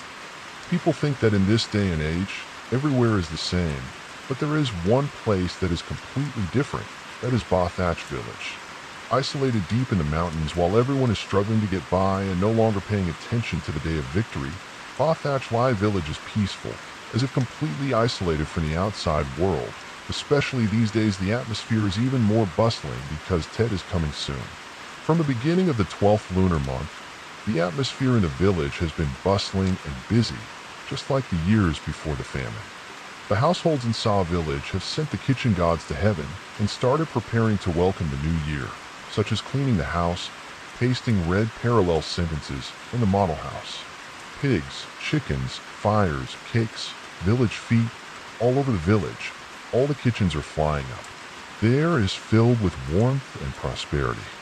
This year, the people of Bothach Village are even more excited and happy than previous years because in the past year, every family in the village had a bumper crop of rice, full of houses. The reason why Bothach Village can live such a prosperous life is all thanks to the fact that the village is located against the Bothach mountain range. On the mountain, there is a natural waterfall more than 10 meters high. All year round, the waterfall roars and never stops. The people here use bamboo pipes to dig small canals to bring water from the mountains down to the village. Therefore, even though the Han Dynasty outside has long-lasting cracked land everywhere, lacking water and unable to grow crops, leading to poor harvests, Bothach Village can still grow crops and harvest all 4 seasons. The village has been around for hundreds of years, through many generations from the time of our ancestors until now. The villagers have become accustomed to a self-sufficient lifestyle. They live in isolation, hidden deep in the mountains like an autonomous region that has no contact with the outside world. Perhaps that is why, during the years of continuous natural disasters, crop failures, and robberies everywhere, they were still able to live a peaceful and happy life. Although the village is located deep in the mountains, the population is not sparse. On the contrary, it is extremely crowded. Counting back and forth, there are nearly 1,000 households. These households are divided into 3 main families, Tran, Wint, and Din. According to Mr. and Mrs. Shua, the ancestors of these 3 families were the first people to open land on Bothach Mountain to establish a village several hundred years ago. Later, there were also people from other families who accidentally came here. This village then stayed to settle down and make a living, but the number was very small because of the large population. So Bothach Village was divided into 3 small villages, with the head of the Trang Nguyen Din clan as the village head. The village head was also elected from the heads of these 3 clans. Every year, they would take turns managing each village. Each village had its own ancestral temple to worship the ancestors of their clan. Although it was said that the 3 villages had 3 different surnames, the people of Bothach Village were very united and never saw any conflict of interest. Also at the end of this year, Mrs. Hong's family in Tran Village married a wife for her son. Although Mrs. Hong was a widow raising her children alone, her husband, when he was alive, was the eldest branch in the Tran family tree. Therefore, the land was also more than other families. there was no shortage of food and property. This time, marrying a wife from Mao Mao, Mrs. Hong did a very grand job. Mao is over 30 this year. He already had a wife before. Unfortunately, the youngest daughter of Mao's wife had a tragic fate. She had just married into Mrs. Hong's family and passed away not long ago. It has been 5 years now that Mao has remarried. There is nothing to criticize. Anyway, Mao is still young, and when Oot Man was alive, Mao also treated her wholeheartedly and let her go until now, which can be considered as fulfilling the love and duty of her life. But there are still some people who, out of jealousy and anger, say things about her insinuating that she is a second wife and acting like a bachelor is not as good as the one before. When she married Oot Man, she didn't see how it was done in such a big way. People are truly heartless. No matter who said anything, Mrs. Hong's family didn't care. No matter who said too much, a wife cannot remarry. Even though her son had been married once, he could still marry. Having a beautiful young wife of equal social status, she did not make a big deal out of it. Should she cry to welcome the bride? Mao's new wife's name is Hugh, just like her name. She is both beautiful and virtuous, and is also the daughter of the village chief and Wing. That's why everyone said that Mao was truly blessed for 3 generations. He not only did not despise him for having had a wife, but Mr. Kwong's family also gave him 500 of rice and a pair of buffaloes as a gift for the family.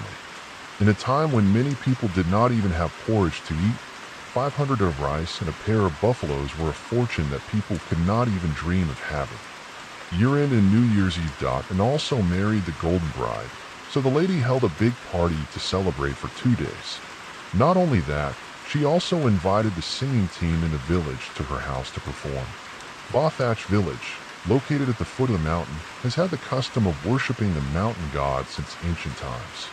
To serve the annual ceremonies, the village has a singing team. Occasionally, any family that has a wedding or any other happy occasion can hire the singing team to perform during the day after a full wedding meal. At night, the villagers, both young and old, all carry a stool in one hand and a palm leaf fan in the other, without prior arrangement, and go home together. The Tran family's churchyard was the only place spacious enough for the whole village to watch the opera. People in the neighboring 2 villages heard that there was a performance, and also took the opportunity to come and watch. Atmosphere was extremely bustling. In no time, the family's churchyard was packed with people. Some people even had to climb trees because there was not enough space to sit while waiting. Many people couldn't help but gather together to discuss. This time, Mrs. Hong's family is also playing big. It seems that they got a lot of money from Mr. Kwong's house, so they didn't play anymore. But what can we say? I still feel sorry for Hugh.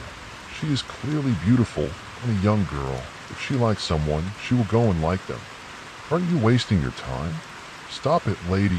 Tell other people's family matters. They won't hear Mrs. Hong. She will be wronged everywhere. Now, everyone in this village knows Mrs. Hong's mouth. Saying Mrs. Hong is a loudspeaker is not good. If Mrs. Hong hears these words of theirs, she will definitely jump up and say that they are kin, who is angry with her. In this village, the story of the children of the same family marrying each other has always been. Many of the benefits of this are to strengthen the relationship between the clans to avoid causing division. Although it is so, it must be the type of Mondang Ho Doi, and I have never seen a wedding where the groom's family is so far behind the bride's family by several alleys like that. So it is said that Mrs. Hong's family is not good at climbing high branches, but no matter what the whole village says, in Mrs. Hong's eyes, she still puts herself on par with Hugh's family. Hugh marrying into her family is a perfect match for her son, but the story of Hugh and Mao is really making people gossip. Because with the girl's condition in this village, there are so many young men who would like to marry her, many more than Mao, but Hugh still insists on living and dying to marry a man with more than one wife. Although B's appearance is considered handsome and bright, no matter how beautiful her face is, it cannot be used to make food.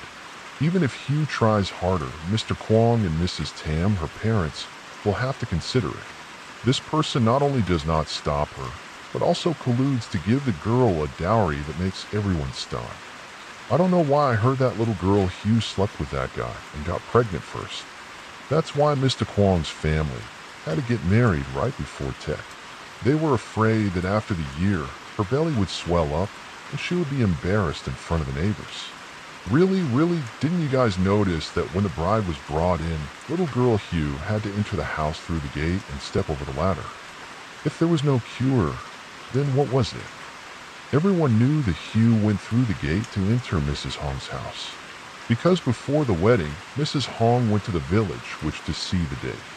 Good month, good VUBA, said to avoid making Vong Ha Nuoi Song Mao sad and leading to dissatisfaction. So the new bride had to go in through the back door to sleep, meaning that even if Hugh were to become the daughter-in-law of Mrs. Hong's family, she would still respect her deceased wife. So no one thought about Hugh being cured before. Now, hearing that, people started to gossip to see if Hugh's stomach was bloated or not. It was also said that in Gwyn village, because of Hugh's wedding this time, a rumor arose.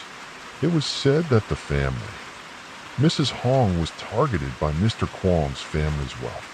Seeing that Mr. Kwong only had Hugh as his child, she told Mao to use a talisman to make Hugh fall head over heels in love with him. Otherwise, with normal conditions and brains, why would she choose someone like you? After a while of gossiping, the singing team finally went on stage. Everyone immediately fell silent and watched attentively because the village singing team specialized in performing on the occasion of ceremonies, so they did not have to carry a troupe. They would not perform plays outside, but only plays about the legends of Ba Village. Thatch Tuan sings a story about a poor couple who had very strong feelings for each other. The husband studied hard all year round and finally became a mandarin. The wife held her child at home and waited for her husband. Vin Kui Baitu. But before the husband could return, the foreign army invaded and slandered him. The new mandarin had just led an army to fight. Every day, the wife took her son to the highest mountain in the village and waited for her husband. One day, when the wife received the news that her husband had died in battle, she held her son and went to the top of the mountain and looked back. Far away on the border, crying for the mother and child turned into rocks. Their tears turned into a waterfall circle. A few months later, the husband returned safely and learned that his wife and child had passed away. They climbed to the top of the mountain, hugged the two rocks, and cried. The husband's tears merged into the circle. From then on, people could not see the husband anymore. They only saw on the top of the mountain 3 rocks that looked like 3 people hugging each other. That's when people named this mountain Ba Thatch. The waterfall on the mountain is called Futi Waterfall when it comes to the part where the wife hugs her child and stands. On the mountaintop, crying for her husband, suddenly a cold wind blew from somewhere, causing the red heart lanterns hanging in the 4 corners of the communal house yard to be blown out. The space was plunged into a piece of darkness. Black as ink, only the faint figure of a woman standing in the middle of the stage could be seen, whispering, "I have vowed to marry you for 100 years, but now the times have separated us. With one turn of the head, the world and the living world are separated. I am alone in this temporary world. How can I live each day without my husband? It is as if I go down to Hoa Twin so that I can tell you about the broken red formation. I in the dim light, people saw Ms. Dow fall down, something warm splash around. The people sitting closest to the stage suddenly screamed, blood died, and the whole courtyard suddenly became chaotic. Never before had fresh blood flowed out. People discovered that the female singer was lying in the middle of the courtyard. Her neck was cut deeply, blood spurted from her neck like a waterfall. In no time, it spread all over the courtyard. People ran around in panic, trampling in a pool of blood, making the scene even more horrifying. That night, everyone in the village was in a trance. We're all so scared to death, especially Mrs. Hong's family. No one could be happy when their son's wedding party had someone commit suicide. The happy event ended in disaster. The deceased was also a member of the village singing team. No matter what, Mrs. Hong's family would be arrested and taken to explain to the council of dignitaries of the deceased village. This time, Ning was the daughter of Mrs. Tai in Din village. I don't know if it was a coincidence or not, But this daughter of Mrs. Tai was also a widow in the valley. Lean's husband died more than a year ago. I heard that she went to the mountain to cut down trees. The tree was bitten to death by a poisonous snake right after her husband died because she had not had any children yet. Mother-in-law did not want to raise another mouth in the house, so she sent Lean back to her mother's house. The Din people in the village saw that Lean's situation was pitiful, so they let her join the village singing team. Because the singing team served important ceremonies in the village, they also had a small salary. In addition, if they accepted to sing outside, there would be additional expenses, so the mother and daughter would have a little extra to cover their living expenses. After witnessing Lean's death, many people thought that she was too cruel. In return, the performance was so focused that it was like that. Only the patriarchs of the three villages did not think so. After knowing that Lean too cut his throat while performing Tuong, they gathered together and hurriedly went to the residence of the shaman, a highly respected female medium who was respected by the whole village. She was nearly 100 years old this year. For the people of Ba Thatch village, this was the person chosen by the god. They asked for the opinion of the shaman. She was old and both eyes were blind, but because she was well taken care of, her whole body was fine. Fleshy skin looked extremely healthy and flexible. When Mr. Kwong and two other village chiefs arrived, the shaman was offering incense to the god in his house. They did not dare to disturb him and stood waiting outside. Clearly, everyone was very anxious. After a while, the shaman was helped out by a female shaman. As soon as he saw her, before waiting for her to come closer, Mr. Kwong quickly spoke up and said that something had happened to the shaman. Someone in the singing team died while performing in the communal houseyard. The Tran family was Lean, the daughter of Mrs. Tai in that Ho Din village. Mr. Kwong was the village chief of the Nguyen family, but this year he also. Kim was elected as the village chief, so although this happened in Tran village, he was the one responsible for reporting it to the witch. She died and died. What are you guys worrying about? The witch sat down at the table and drank tea. Seeing the witch's attitude, Mr. Kwong and the others looked at each other and breathed a sigh of relief. The witch had great supernatural powers, and there was nothing she couldn't handle. Now she took this matter lightly, proving that Lean's death would not affect the whole village. So what should we do, witch? The witch's eyes were cloudy, looking at Mr. Kwong Tai, knowing that she was blind, but when she looked at Mr. Kwong, she still felt her scalp numb. So she did what she did many times. She have to teach you guys again? Her deep voice made people's hair stand on end. Mr. Kwong didn't dare stay any longer and quickly bowed and asked for permission to go home to deal with Lean's matter. The witch's cloudy eyes followed their figures until they could no longer see anyone. Then she slightly narrowed them. Everyone in this village knew that these eyes belonged to her. The reason she was blind was because she had an exchange with the gods when she was 20. Dreaming of meeting the mountain god that the villagers of Ba Thatch always worshipped, because the mountain god said that if the shaman was willing to become a worshiper of the god, he would give her power in return. She had to sacrifice her life and eyes as a sacrifice. The shaman agreed immediately without hesitation, but when she woke up, her eyes were really blind. From then on, the shaman had many more abilities that ordinary people could not have. She could see the future, could exorcise demons, and became a shaman. In the village, they worshipped and respected each other, but no one knew that a month ago, the eyes that had been blinded because the people had sacrificed them to the gods of the shaman suddenly regained their sight, even though they were only blurry, colorless images, but it still made a person who lived nearly 100 years like the shaman startled and startled. Because she did not know what the god's intentions were, he was talking about Lean's death. The reason the shaman could be so calm was because she knew that 2 days before the wedding, the shaman received a dream from the god. It was the ceremony for this time that the god chose after hearing the news of her son's death. She seemed to collapse, but still tried to take care of her son's funeral. But that night when she was in Lean's coffin, she saw Mr. Kwong leading Mr. Bin, Mr. Tri, and a few young men in the village coming to the door. Seeing them, Mrs. Tai suddenly felt a chill down her spine, knowing for sure that something was wrong. Village chief, is something wrong with Line's body? We will bring it into the mountain. This is her fortune and also the honor of her family. Mrs. T's whole body fell down. When she saw Lean's coffin being carried away, she came to her senses and quickly hugged the feet of Mr. Bin, the village chief of the Din family, and cried and begged the village chief, Sir, I only have her as my child. Please forgive her. Please, sir. Please, sir. Please, sir. Have mercy on her. What's the point of crying when you're chosen by the gods? It's her third life. Are you still talking too much? Or do you want to follow her forever? Hearing this, Mrs. Tai gradually shrank back. She relaxed, not daring to say a word.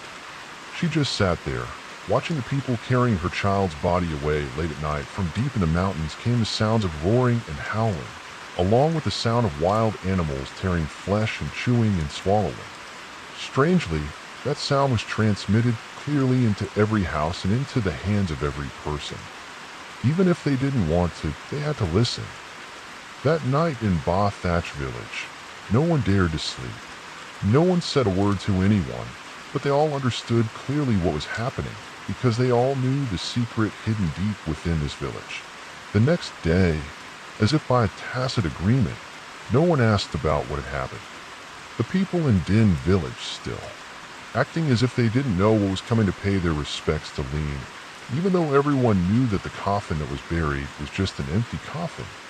On the 7th day after Lean died, instead of happily preparing to celebrate Tet, on this day the atmosphere in Ba Thatch village suddenly became strange. Salt and sticky rice were sprinkled in front of every house, especially Mrs. Hong's house. Even dog blood was smeared on the door. Mrs. Hong was mumbling while doing so, cursing her father. How dare he come here? I made him so that even a ghost couldn't do it. Every time Lean was mentioned, Mrs. Hong again gritted her teeth because of anger. She hated to death when not to die, but to die on her son's wedding day. This is no different than deliberately cursing Mrs. Tam's house. Why Mrs. Hong thought that this year Tet, if you get married when relatives and aunts come, Tet will definitely receive a lot of lucky money called congratulating the young couple. The result is just because of Lean's death that caused chaos in the village early, then no one will dare to come to her house. And after Tet Hugh was cooking in the kitchen, saw Mrs. Hong cursing while working, then left. Go out and take the bucket of black dog blood and say to Mrs. Loy, Mom, go in and rest. Leave it there. I'll do it. I'll cook the rice. When Mrs. Hong saw Hugh accept the job, she didn't bother being polite and went straight into the house to drink water. While drinking, she loudly shouted out to the yard, Sweep carefully. Don't miss any spots, or else when she comes back tonight, she'll pull your eyebrows. Don't blame Hugh. This said, then dipped the broom in the bucket of black dog blood and swept it up to the door. In no time, the door was stained bright red with blood, drop by drop, falling to the ground. Seeing this scene, she was shocked. The memory of the pool of blood in the communal house yard along with Lean's body made Hugh's whole body cold. Even her hand holding the broom shook, but very quickly her eyes drooped down. A ray of blood flashed through her eyes.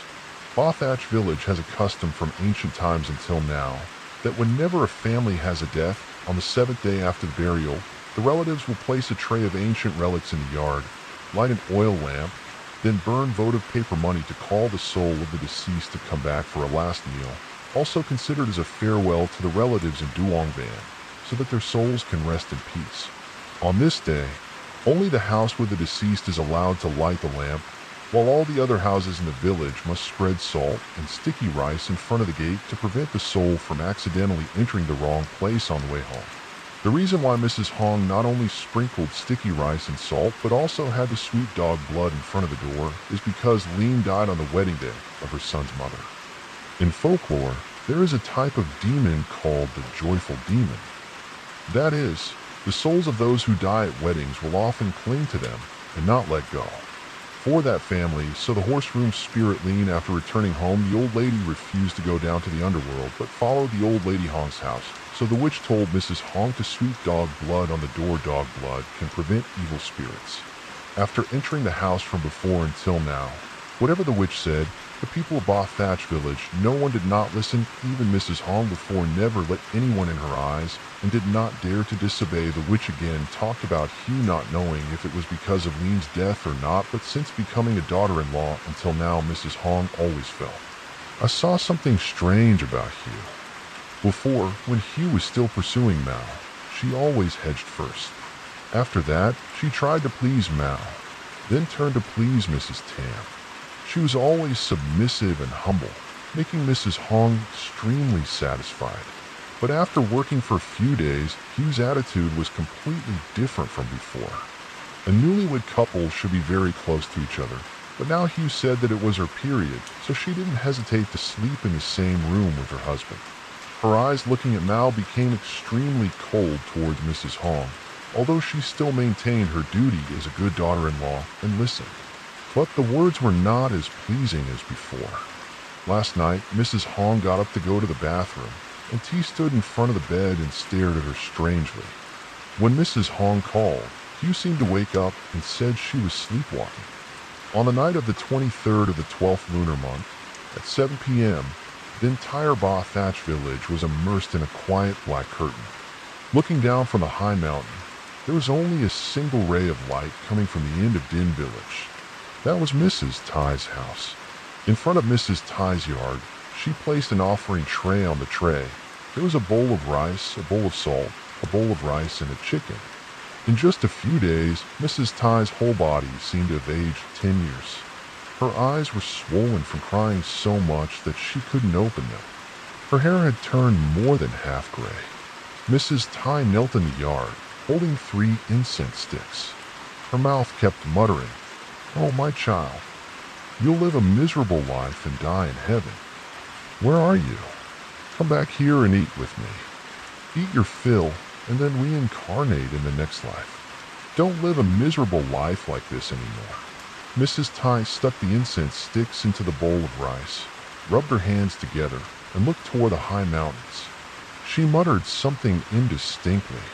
Suddenly, Mrs. Ty's whole body trembled. Raindrops fell from the sky and dripped onto the offering tray. The oil lamp and incense on the table were extinguished by the rain. Mrs. Ty's eyes were white as she looked at the blood-red raindrops that were continuously pouring down. In no time, her yard was flooded. The village looked like a pool of blood, just like the day Lean's blood flowed all over the Tran family's communal house yard in the village. Because of Lean's 7-day temptation, every house turned off the lights and went to bed early. Therefore, no one knew anything about this rain of blood except Mrs. Ty. Only the witch was still awake. By the window looking towards the mountaintop through the curtain of blood rain, her fake white pupils were dyed red, looking extremely eerie. The next morning, when the witch was performing a ceremony for the mountain god at her house, Mr. Kwong ran over, panting heavily. He said worriedly that the witch had something big happen to her. His voice trembled intermittently, his face pale. The bloody rain last night in the village, except for Mrs. Ty and the witch, no one knew that it had stopped until almost morning. The water also seeped away very quickly, as if everything was covered in blood. The land was completely drained. Not even a single puddle of water was left. But the waterfall on the mountain, the main source of water for the whole village, had an accident because of this rain. When Mr. Kwong helped the witch to the scene, he was shocked. The entire waterfall was dyed red. The water pouring down from the waterfall into the stream looked as if blood was gushing out, making people shiver. What should the witch do? Not only through the waterfall, but all the crops in the village had died. What should we do now? This waterfall is the source of life for the whole village. If it doesn't come back, what should we do? Normally, this village of more than 1,000 households will not survive. You guys get ready to go. Tonight, we will make a sacrifice to the mountain god. Is this possible? Mr. Kwong was speechless and could not continue the following words. But she still heard the meaning in that sentence. She turned her cloudy eyes towards Mr. Kwong, making his scalp numb. She told him to stop talking and not let his mouth harm his body. Everything in this village is decided by the mountain god, whether it is a disaster or a blessing. Someone like him cannot interfere. Mr. Kwong's whole body trembled and his face bowed lower down, not daring to say another word, nor daring to look at the story of how in one night Fu the waterfall turned into a waterfall of blood, making the whole village of Thatch extremely happy. From the time they were born until now, no one had ever seen such a terrifying scene. When they learned that the shaman would perform a ceremony to worship the gods, they became even more uneasy because they thought that this was because the mountain god was angry and wanted to punish the whole village. The more afraid they were, the more they couldn't figure out what this village had done to make the mountain god so angry. Everything that the mountain god had told them to do. Didn't they all follow it, or what? Why are they being punished like this now? Mr. Kwong and two other village chiefs hurriedly prepared a sacrifice. They set up an altar at the mountain god temple, located in the middle of the village. Black flags were hung in all four directions. In the middle of the flag, there seemed to be three human-shaped rocks standing next to each other, symbolizing Ba Thatch Mountain. The offering to the mountain god was different from the previous times. This time, the shaman ordered them to prepare a pair of white buffaloes. Luckily, in Gwyn Village, there was a Mr. Kin's family raising a pair of white buffaloes. They were afraid they wouldn't be able to find them. Then the ceremony cannot be performed so that the ceremony can take place solemnly and most sacredly according to the customs passed down from the ancestors.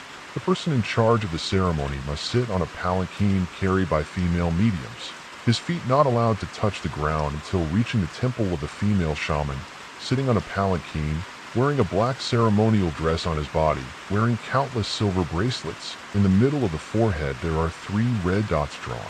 With the blood of the female shaman's fingertips, when the female shaman appeared, the atmosphere in the temple suddenly became silent as a sheet of paper. Mr. Kwong carried a golden basin and stood in front of the door of the high temple. The village chief then carried a buffalo head when he reached the threshold of the temple. For young women, lower the bamboo chair.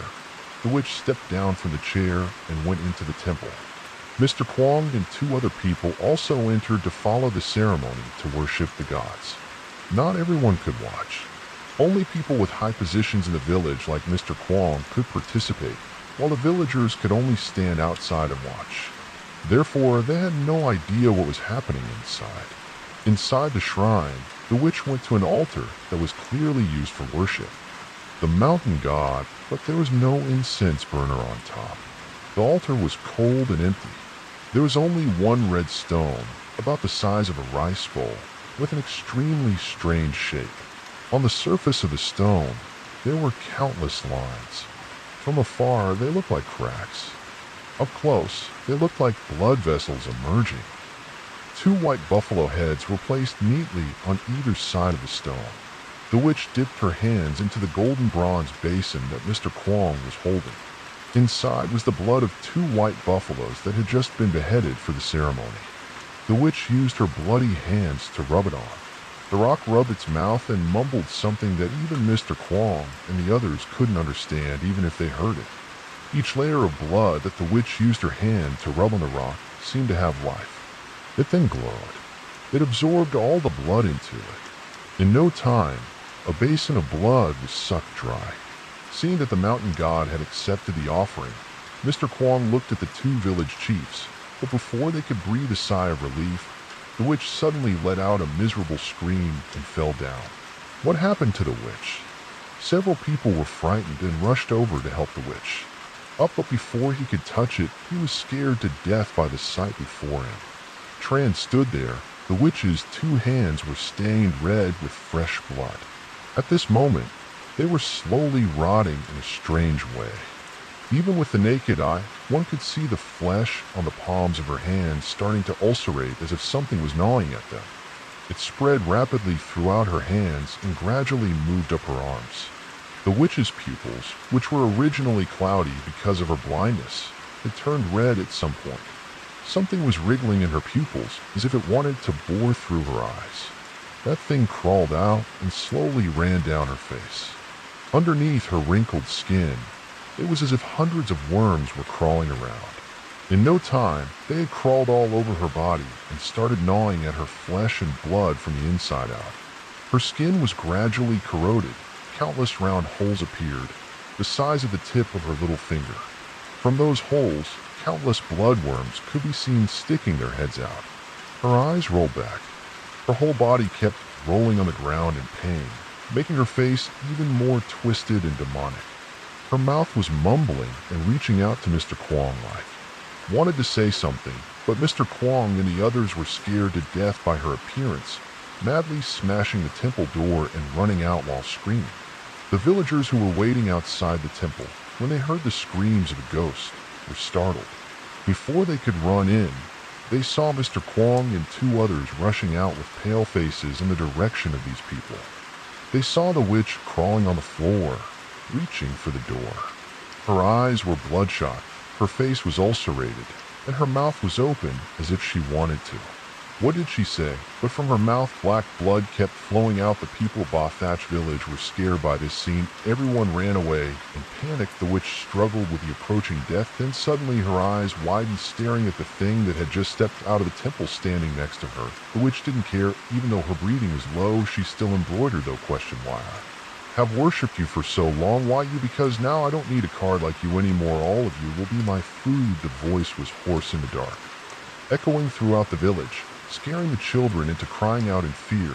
The witch finally collapsed and died right on the threshold of the temple, her eyes filled with fear as she looked toward the yard. The thing was standing in the middle of the temple yard, its entire body covered in a layer of slimy slime, as if flesh and blood were mixed together. Its two eye sockets were as black as pitch. Its mouth was wide with sharp teeth. It looked more like a monster than a demon, because it had a form that could be seen with the naked eye. It could be touched. The monster stood in the middle of the yard, raised its head, and looked toward the mountain it was on, opened its mouth and let out a terrifying cry as if calling something. The call of the demon echoed everywhere. Birds and animals were frightened and cried out in succession, then scattered as if fleeing from the top of the mountain. Countless black shadows, like wild beasts, rushed towards Thatch village. In no time, they had covered the entire village. They seemed to sense the smell of fresh blood and flesh, howling madly. Then, as if receiving an order, they immediately dispersed and scattered everywhere.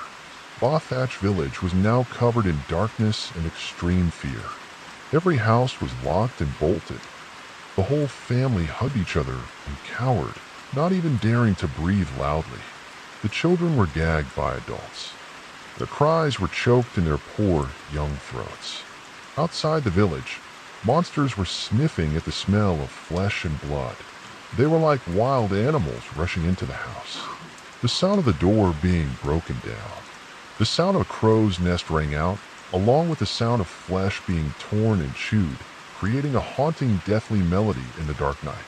Soon, Thatch village was massacred by monsters, dyed red with blood. Everywhere until the sound of the chicken and girl was heard, the monsters poured into the deep mountains. Thatch village was devastated after only one night. Nearly 1,000 households now had less than 200 households left, especially Din village near the mountain. There were no survivors. Everywhere was flesh and blood, along with pieces of bones torn by worms. In the lucky houses that survived the massacre, there were also the houses of Mrs. Hong and Mr. Kwong, the three clan leaders. Now only Mr. Kwong remained. Therefore, all the survivors came to his yard, crying and afraid. What should we do? What's wrong, Chief? Say something quickly. Someone started cursing. It's all your fault. If you guys didn't worship that thing, then how did it turn out like this, right? Quickly, give back my wife's life. Come here, give back my child's life. Quickly give it back. The living people who lost their loved ones all rushed toward Mr. Kwong. Some grabbed his shirt, some grabbed his hair, all of them resentful towards him. Mr. Kwong was torn apart by people. His blood was torn. He got mad and threw the whole group away. He grabbed a hoe in the yard and raised it towards the crowd. People then shouted, "Fuck you guys. You've been eating well for the past few years." Why didn't anyone say anything? Now that something happened, you put all the blame on me. Do you think that thing will forgive you?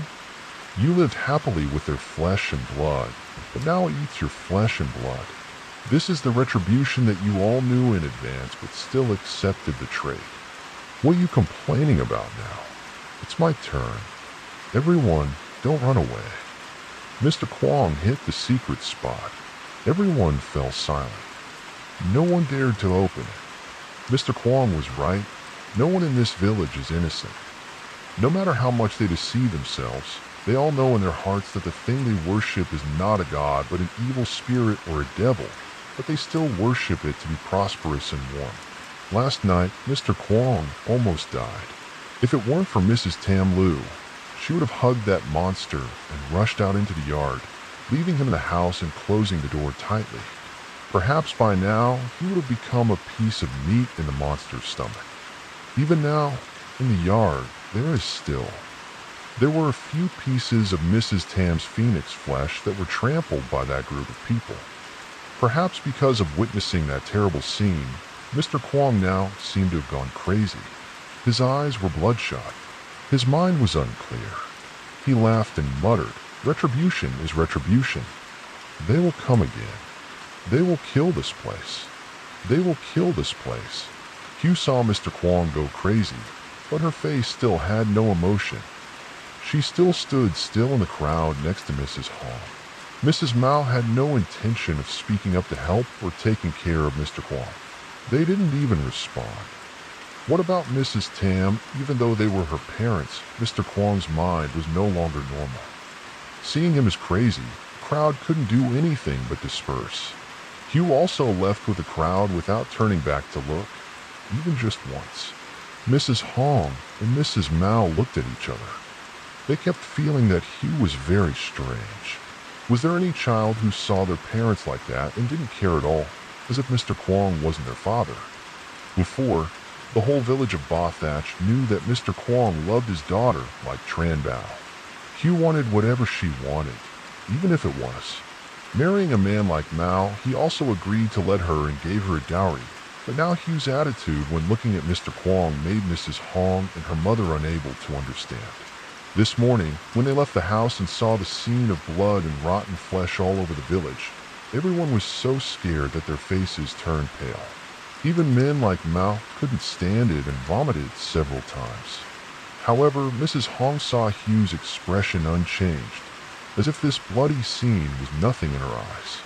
The more she thought about it, the more she couldn't understand why Mrs. Hong felt so scared and unconsciously walked away. A day passed. The survivors in Ba Thatch village were all listless. They were scared and hid in their houses, even though the bodies of their loved ones had been torn apart by those monsters and were left on the street and in the yard. No one dared to clean up or bury them. However, there were also some people who saw that all the dead were not only not sympathetic, but also wanted to steal things. Leading among them were Mrs. Hong and her daughter. Mrs. Hong and Mao went around the neighborhood, and whenever there was no one left in a house, they ignored whether there were any bodies inside or not and went to look, waiting everywhere from money, gold, to food, taking everything without leaving anything behind. Is it strange that my mother did that? What if someone saw it? Even though I was a young man with broad shoulders and strength, although I was usually stingy and drunk, I had never done something like this before. And then there was stealing from a dead person. You guys made me shiver like I had malaria. On the contrary, Mrs. Hong Kong was not afraid of those disgusting things, but she also laughed happily. You're stupid. You're relying on me. If my child doesn't take it, someone else will come and take it. It's just that right now those people are still shocked and haven't had time to recover, but thinking about this pile of money falling from the sky, they won't easily let it go. Mrs. Hong was right. Many people were scared, so they didn't react in time. When they saw the actions of Mrs. Hong and her daughter, everyone woke up and then pulled the whole family together to collect it. At night, after carefully locking the door, Mrs. Hong sat in the living room, happily counting the money and gold that she and her daughter had collected today. Seeing the greed in the eyes of Mrs. Hong and her daughter, Mrs. Hugh extremely hated the things of the family. The dead that she dared to take, not afraid that they would turn into evil spirits in return. Looking for Mrs. Hill again, why was Mrs. Hong startled by Hugh's cold voice? See, Nowadays, the mother and daughter were busy raking in the dead man's property, so they had no time to pay attention to the girl. Now, hearing her speak in a sarcastic tone, Mrs. Hong was irritated and turned around and said, "What kind of talk is that?" She was about to curse Hugh with some harsh words when Mrs. Hong's throat seemed to choke up. She stared at Hugh's face. Her whole body stiffened and sweat poured out. Like a golden shower on tea, also fell all over the ground, making a clanging sound. Na and Mao also stiffened, their eyes wide open in horror as if they saw a ghost. Everyone was shaking, stuttering, unable to speak, their teeth chattering, making them stand in pairs. Hugh looked at the mother and daughter of Mrs. Hong, smiled strangely, then walked towards them. The closer she got, the more the face magnified in front of the mother and daughter. Now it was no longer the face of the gentle daughter-in-law, but the face of Oot Man, Mao's ex-wife. "VUDC, come here." Mao was shocked. Vu took the scissors on the table and pointed. You see, Man saw the frightened appearance of that mother and daughter shaking the trap. Oot Man raised her head and laughed loudly. This mother and daughter weren't even afraid of monsters, but they were afraid of her. This story must be told about in years ago. You see, Man was an orphan and was not a member of the three great families in Ditch. She had no clan or family to rely on for her life. You see, Man lived a very difficult and miserable life. Even so, Man always maintained her morality and was a kind and honest girl. One time, she went up the mountain to pick beetle nuts and taught UC Man to save Mao from being bitten by a poisonous snake thanks to UC Man. Mao had just saved a life. She had no intention of saving someone, but a few days later, Mrs. Hong brought meat and eggs to thank Mao. At this time, she also expressed her intention to take care of Oot Man for the rest of her life to repay her for saving her life. At that time, No thought that God had mercy on her and gave her a good relationship. She also thought that in the end, she would have someone to rely on. Mrs. Hong, although she did not have a grand wedding, still completed all the wedding procedures to bring Oot Man home. It was only on the wedding night that she discovered that everything was fake. There was no gratitude. Here, they wanted to trick her and wanted to sacrifice her to the mountain god. As for why they chose her, it was all because of the words of the shaman. Last year, the shaman had cast a fortune-telling spell. She said that disaster was about to come to this village. At that time, everywhere there would be Han people, the land would be dry. The whole village would be exposed to the dry fields. No one would survive. Natural disasters were originally sent down by the heavens. However, because their village had wholeheartedly worshipped her for so many years, the benevolent mountain god showed them a way to live, which was to sacrifice a girl. Born in the lunar hour, lunar day, lunar month, and lunar year, and unfortunately, man is a person with a purely negative destiny. Even so, the mountain god also clearly specified that the person chosen to be sacrificed must be someone from the three big families in the village, because UC Man is not a member of the family. So when he learned about UC Man saving Mao, Mr. Kwong and the others came up with a plan to marry Oot Man. Once he married into Mrs. Hong's family, UC Man would also be considered a member of the Tran family. That night, Man was bequeathed. Mrs. Hong's mother and daughter personally brought him into the mountain. According to the witch's instructions, Mrs. Hong and her mother left Oot Man at the foot of Fu the waterfall and hurriedly left, but before they could go far, they heard her screams in resentment. "I will definitely return. I will make all of you pay." Her voice became weaker and weaker. In the end, all that remained was a whisper, along with the sound as if something was chewing and swallowing. Mrs. Hong and her mother did not dare to stop, but ran straight down the mountain. From then on, no one in Ba Thatch village told anyone, but everyone. They all clearly understand what they worship. It's just that they don't have any pity or fear. They just need to have something that can help the whole village. They live a rich and prosperous life, so whether it's a god or something else doesn't matter. The witch always says that the evil thing is the mountain god that she worships every day. But in fact, it's not a god but a demon. The witch doesn't know where it comes from. She only knows that when she was 20 years old, her husband went down Shuang Mountain, but slipped and fell down through the waterfall and died. She was heartbroken when she found her husband's body.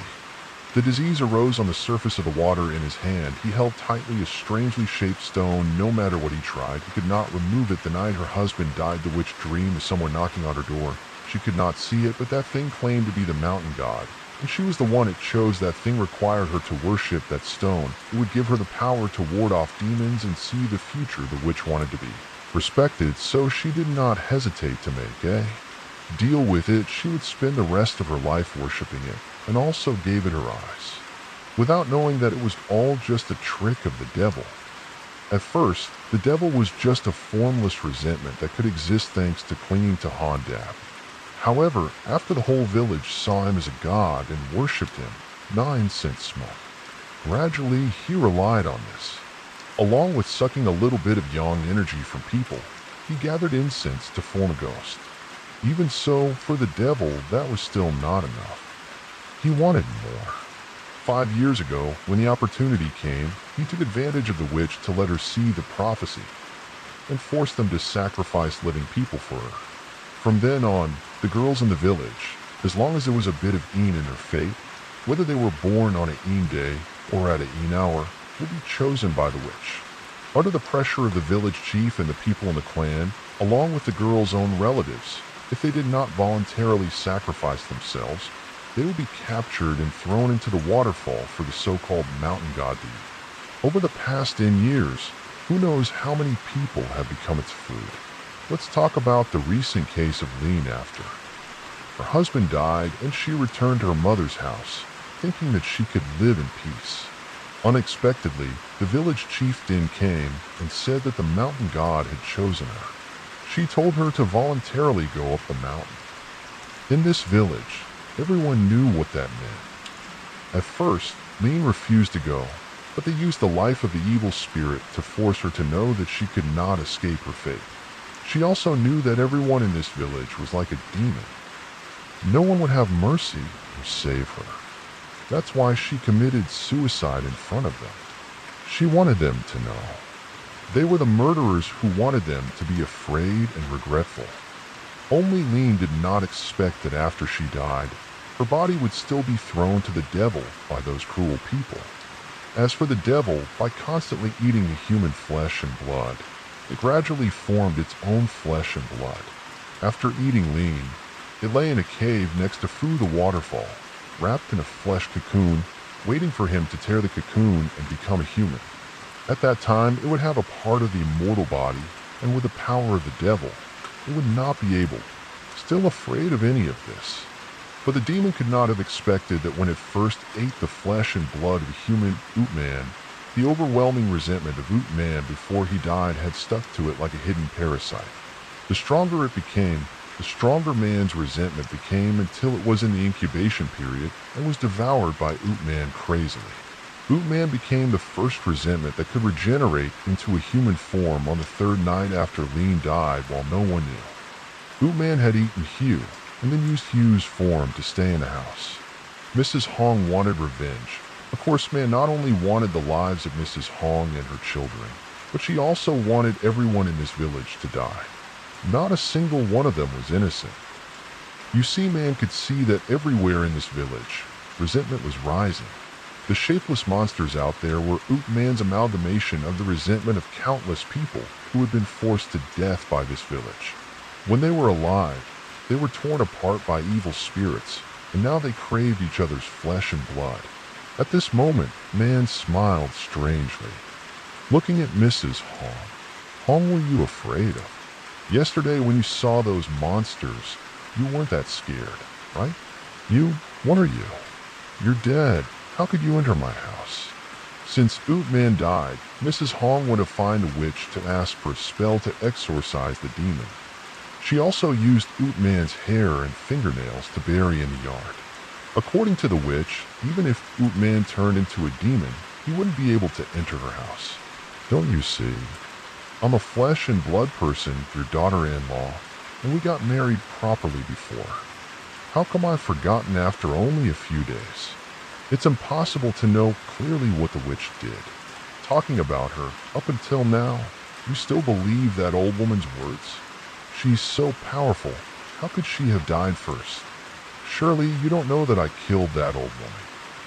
Hundreds of thousands of maggots drilled holes from her bone marrow, drilled out and ate all her flesh and blood.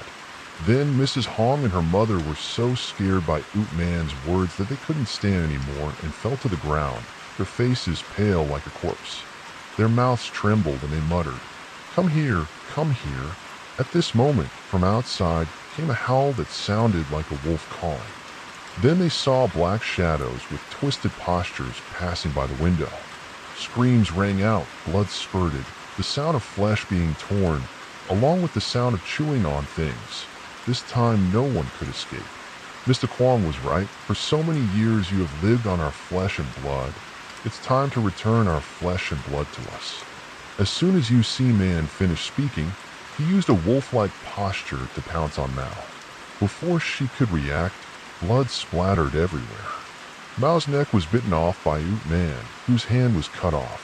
Sharp nails emerged, grabbing Mao's head and jerking it flat out and threw it on the floor, its head rolling right next to Mrs. Hong's hand. Her eyes widened as if she was about to faint. Yu Si Man looked at Mrs. Hong lying face down on the ground, from her pants flowing a yellow liquid. Her mouth kept begging, "Please kill me, please kill me." That's them forcing me to stop. Before she could finish, Oot Man's hand and sharp nails had already stabbed straight into her stomach. Mrs. Hong screamed in pain. All her intestines were crushed and pulled out. Mrs. Hong was so scared that her 2 legs were torn into 4 pieces. Yu Si Man grabbed Mrs. Hong's upper body and threw it out while she was still conscious. Mrs. Hong saw herself being torn apart by a group of monsters. In the end, not even a piece of flesh or a piece of bone remained. That night, all the fish in Ba Thatch village were killed by those monsters. When the sky was bright, everyone had disappeared. Yu Si Man also lost his nerve. 49 days later, a group of people came out from the deep mountains. They were all girls around 18 years old, not a single man. The leader of the group was none other than Oot Man. They went down to Ba Thatch village. No one said a word to anyone. Together, they cleaned up from beginning to end, turning it back into a normal village like before. Then they demolished the temple and the ancestral hall of the 3 clans and stayed in the village to live. Only from then on, every time the 23rd of the lunar month came, they did not send the kitchen god to heaven like other places. Instead, they brought oil lamps and went deep into the mountains to prepare offerings as if to commemorate themselves. A prosperous and crowded village. The fortune was wiped out and became a shelter. The devil is also because of human greed and selfishness that all tech comes and everyone is busy worrying. I hope that we will all have smooth and happy things. I hope that everyone will maintain their goodness and conscience. Don't do anything against morality because of your own selfishness. Let's prepare to welcome a warm and peaceful Tet together. So the listeners have just finished listening to The Village of the Devil, a composition by Ms. New Hello. Bye. See you again in the next works. Wish you all a good night. Listeners can listen to stories about hometown and family love on a YouTube channel, Darkness Prevails. Welcome back to Darkness Prevails. In today's broadcast, we invite you to meet her. She will send us a story titled The Village of the Dead. The story will be broadcast in 4 episodes. Listeners, please pay attention. And now we invite you to join us in the first episode of The Village of the Dead. Darkness Prevails that year. I was only 15 years old. After the year-end summary, my younger brother Hong and I immediately prepared to follow our parents back to our paternal hometown, also so that they could finish the work that had not been completed. Returning to my hometown after many years away, my father was a bit worried. 8 years ago, my family had a wood workshop, although not very big, but compared to many other families, it was considered to be well off. After a while, disaster struck, my father went bankrupt, and the house had to be mortgaged.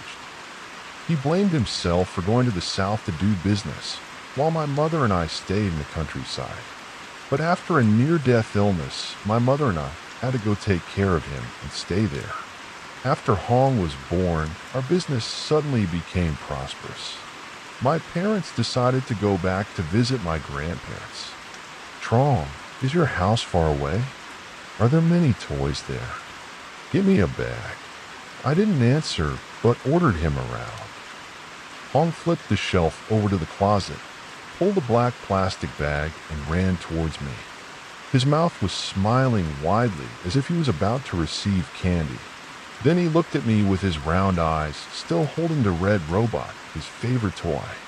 Well, in the countryside, there are many friends and many games for me to play with. Seeing his expectant expression, I replied. Hearing that, he jumped up and down, looking very happy. I don't know why, but every time he smiled, another smile vaguely appeared in my mind. This indescribable feeling has been there since my little brother was born. Until this year when he turned 5, that image still made me shiver, as if he wasn't my little brother at all. The next day, the whole family boarded the train back home at 1 p.m. I sat next to my father, finished my snack, yawned deeply, and fell asleep without realizing it. In my dream, I saw the back of a man standing by the riverbank, holding a bouquet of white roses in his hand. Brother, look outside, it's so beautiful. I opened my eyes, ending the strange dream. Hong quickly opened the curtains I had pulled at noon. The city that the group passed through began to light up. The bright lights from the street lamps, the restaurants shining directly into the train doors, made me a little uncomfortable. But the scene before my eyes was still strangely beautiful. It reminded me of the weekends when my father drove me around Saigon on the 80-liter cup, eating cool ice cream, walking in the park. Everything gradually drifted away. Everything I had been attached to for nearly 10 years, the neighbors who were as familiar as blood relatives waiting here, all had to be left behind. I knew that there was nothing fun in the countryside, and I would become a lost person who was used to the pace of city life and would certainly have difficulty integrating with my friends there. The train still rushed forward. I leaned my head against the window, letting myself drift along with my thoughts. Then I remembered the river in the middle of the village. Was that river related to the image I saw in my dream? I left my hometown when I was 5 years old. I don't remember much. 10 years have passed. I don't know if that river still exists or not. The last night on the train, it rained heavily. The street lights were also much dimmer. Only a few houses were still lit. The street lights were also sparse and angry. I pulled a thin blanket up to my neck. When had Hong fallen asleep? I fell into a dream like the previous afternoon. The scene was still the same, but this time I was standing closer, right behind a man, next to a small bamboo bridge. Out of curiosity, I reached out to pat the shoulder of the person in front of me. If I had to wade, I would wade into the river, and if I struck the gong 3 times, I would be punished. A woman's voice rang out, rushing straight into my mind. A strong wind blew. The tree swayed violently as if it was about to break. My body shook, colliding with a man. Everything suddenly became quiet. The river, the tree, and the man disappeared from sight. I was startled by what had just happened. Who was that man? And where did that voice come from? I quickly looked around, but saw only a vast white space. Suddenly, a strong hand with claws from behind grabbed my shoulder and pulled me back. Trung, what are you dreaming about that makes you frown like that? Dad was reading the newspaper. Next to him was a cup of coffee he had just bought on the train. I wiped my hands. Sweat was dripping. It was obviously cold last night. Why was I sweating so much now? Who was that man? What did that poem mean? I've always been a deep sleeper, rarely having nightmares. But ever since I got on the train, I've had this strange dream over and over again. These questions kept swirling in my head until the train reached the final station. It was now 5 p.m. My father was lugging around several gift bags, his cigarette half-smoked. Hong and I were dragging a suitcase that contained only a few clothes, personal belongings, and his toys. My mother was carrying our books and two other gift bags. "Do you guys like to take a taxi or a bus?" my father asked, stubbing out his cigarette and throwing it into the trash can near the train station. At that time, my family was not as well off as it is now. Even though our family was poor, we always tried our best to let me go to school and grow up like my friends. In the evening, my grandfather would comb my mother's hair, and I would sit with my head on her leg to watch TV or listen to the radio. One day, I liked the bicycle of Yvonne, a girl who lived next door. The next day, my grandfather took me to choose one, even if it was just a used one. It would help me not have to walk a kilometer to school. And my mother was panting, and it takes several breaths to finish her sentence. Hong jumped up and cheered as he headed for a taxi. Partly because there were too many things to carry, partly because of the unpredictable weather, and also because the bus couldn't get to the village. I didn't have the mind to care about last night's dream. Right now, I just wanted to get home quickly. 2 nights of sleeping on the train had left me lethargic and without any interest. Even though it was 5 p.m., the summer sun was still shining brightly, casting a golden glow over the city center. My grandparents' house was about an hour's walk from the station. The three of us stood there while my father hailed a taxi.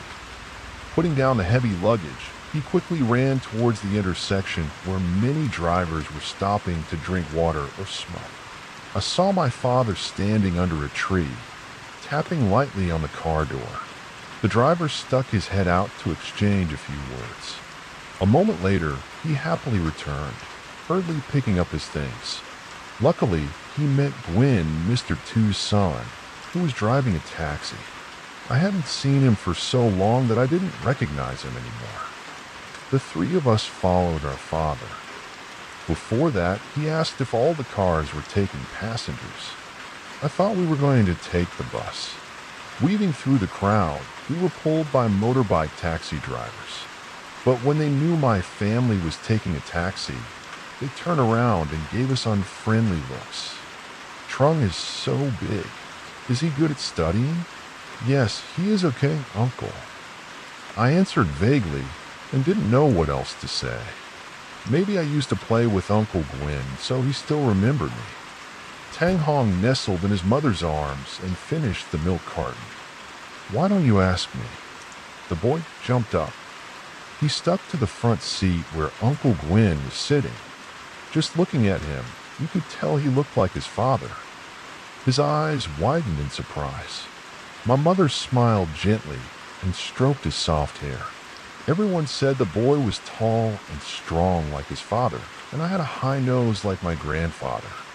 Many people advised my mother to ask for another daughter, but she just smiled and said, "These two are already hard to raise. How can we handle another one?" "Oh, is our village still the same?" Many companies have come to survey for the past few years, but we haven't seen any construction yet. The two men fell silent and then changed the subject to crops and other miscellaneous things. We arrived at the village entrance when it was already dusk. A few weak rays of sunlight penetrated the dark clouds in the distance and fell on the fields. On both sides of the road, several eucalyptus trees swayed in the wind. The scent of newly harvested rice wafted through the air, seeping into every corner of my memory, evoking a familiar feeling like a part of my flesh and blood. Suddenly, a strong wind blew, causing dust and straw to fly everywhere, even into the car. From afar, a dark storm rolled in. It seemed like it was about to rain heavily, possibly for days. I was restless. I drank too much bad water just now. Now my stomach is rumbling and uncomfortable. If I can't control myself, I will definitely lose all my dignity. Uncle Hyun, "Oh, your eyes are so ugly." Father glared at me. Mother gently reminded me. If there was a hole nearby, I really wanted to jump in. Uncle Gwen burst out laughing, stopped the car to let me settle my mind, then continue the journey. On both sides of the road, the scenery passed by in a flash. I don't know if I'm being too sensitive, but this time I felt something was wrong. The car stopped in front of my grandfather's house, just as the rain started to fall. It was getting dark, and the already deserted village road was now even more desolate. My father paid the fare and hurriedly dragged his things into the middle of the yard. The dog barked loudly when it saw a stranger. My grandparents heard the noise and came out. They recognized our voices, even though they hadn't seen us yet. They were overjoyed and quickly pulled the whole family in, got us towels, and poured warm water for us to wash our faces. I walked into the two-story house that my parents had sent money to Uncle Owen, my father's older brother, to rebuild for my grandparents. The house was brand new, the lights were bright, and there were plenty of furniture inside, both old and new. Surprisingly, my grandparents even had a TV, so this place wasn't as boring as I thought. My father choked up and said, his voice shaking, "I brought the kids to visit you." With that, he rushed into my grandmother's arms. She stroked my father's head, her skinny hand patting the back that I once thought was the strongest. Perhaps she understood how hard my father had worked and how many emotions he had carried in his heart over the years. Mom and I couldn't hold back our tears. Hong hugged his mother's legs tightly, his eyes wide open in bewilderment. Grandma took a small handkerchief from her pocket to wipe her tears and softly said, "You guys are miserable. Sit down." On her old face full of deep wrinkles, her eyes were dim, but her gentle smile still brought back so many beautiful memories. My parents sat across from them, and I was next to my grandfather. He patted me and asked me many things. His dry, old hands were still the same as ever, stroking my head every time I trotted towards him. I looked more closely at the house, which was not very big. On the table near the door was an old electric fan that had been with my grandparents for more than 10 years. Next to it was a slanted cabinet with frosted glass panels that could be pulled to both sides, filled with faded photos that were at least 10 years old. When I looked up, I suddenly saw 4 small yellow papers with strange red characters pasted on the 4 corners of the ceiling. After a while, she got up to prepare dinner. My mother also helped. The kitchen had an iron door leading to the garden. The door was warped from long-term use, and every time I touched it, it made a loud noise like a drum. Near the door latch was a round hole, so I peeked out. A tea was raining heavily. The gray curtain of water limited my vision. The banana trees in the garden swayed and swayed in the rain like bamboo. "What are you looking at so intently? Come eat, my child." My mother's voice startled me. She was holding a steaming tray of food. The aroma made my stomach growl. I quickly brought the bowl of soup from the stove and followed my mother. We gathered around the dinner table, enjoying the warm moment of reunion after many years apart. At that time, I had no idea that the rain. Tonight was the opening sign of a series of dark tragedies with no way out. After finishing the meal, my grandmother and mother cleaned up, while Hong and I went upstairs to pack our things. Perhaps this floor was not occupied yet, so as soon as I stepped on it, I could smell the paint. It was still raining. I couldn't open the window, so I had to try to get used to the air here. Hong quickly jumped onto the bed. The old bed creaked under his feet. From now on, this would be my brother and I's room. Grandpa had prepared a spacious study table for us, with enough space for our school bags and belongings. The laundry basket had just been repainted and still smelled of paint. Uncle Owen, the eldest son of the couple, built a house near the beginning of the village on the land left by his grandfather. It was said that his grandfather was a wealthy landowner and a revolutionary, so all his assets were donated to the state. He only kept a piece of land for his eldest uncle and this piece of land for his grandfather, located at the end of the village. Here are some pictures, Tron. Hong ran back, holding an old faded photo. In the photo was a group of about 20 people, including my third uncle. My third uncle died in a tunnel collapse 10 years ago. At that time, he and his brothers went up to make noodles, but unfortunately met with an accident. Until now, he still hasn't returned to his hometown because the level of machinery at that time was so backward that it was impossible to dig or install. Not long ago, my grandparents received a phone call from that year's factory. The investor wanted to rebuild, so they asked to dig up the old mine. They notified the relatives of those who went missing that year, hoping to find the chrysanthemums. My family and many others rushed up there to search, but in vain. No matter how much money they spent, they couldn't get anything back. Later, the photo and a wooden box were sent to my grandmother. In the box was also a small bell tied tightly with an old cloth string. More than 10 years have passed. Today, my father and my uncle decided to go there again, hoping to find my uncle's remains. My grandmother has never recovered from the pain of losing her son. My father was probably worried that my grandparents would be homeless, so he sent me and hung back here. The sound of the window not being closed properly kept coming back as if someone was trying to open it. I was startled and turned to Hong, who was staring at the window frame. He was shaking his finger. Liney's voice was full of fear. "Don't open the door tonight. If he comes in, he will catch you." I didn't understand anything. But with the rain like this, I had no intention of opening the door.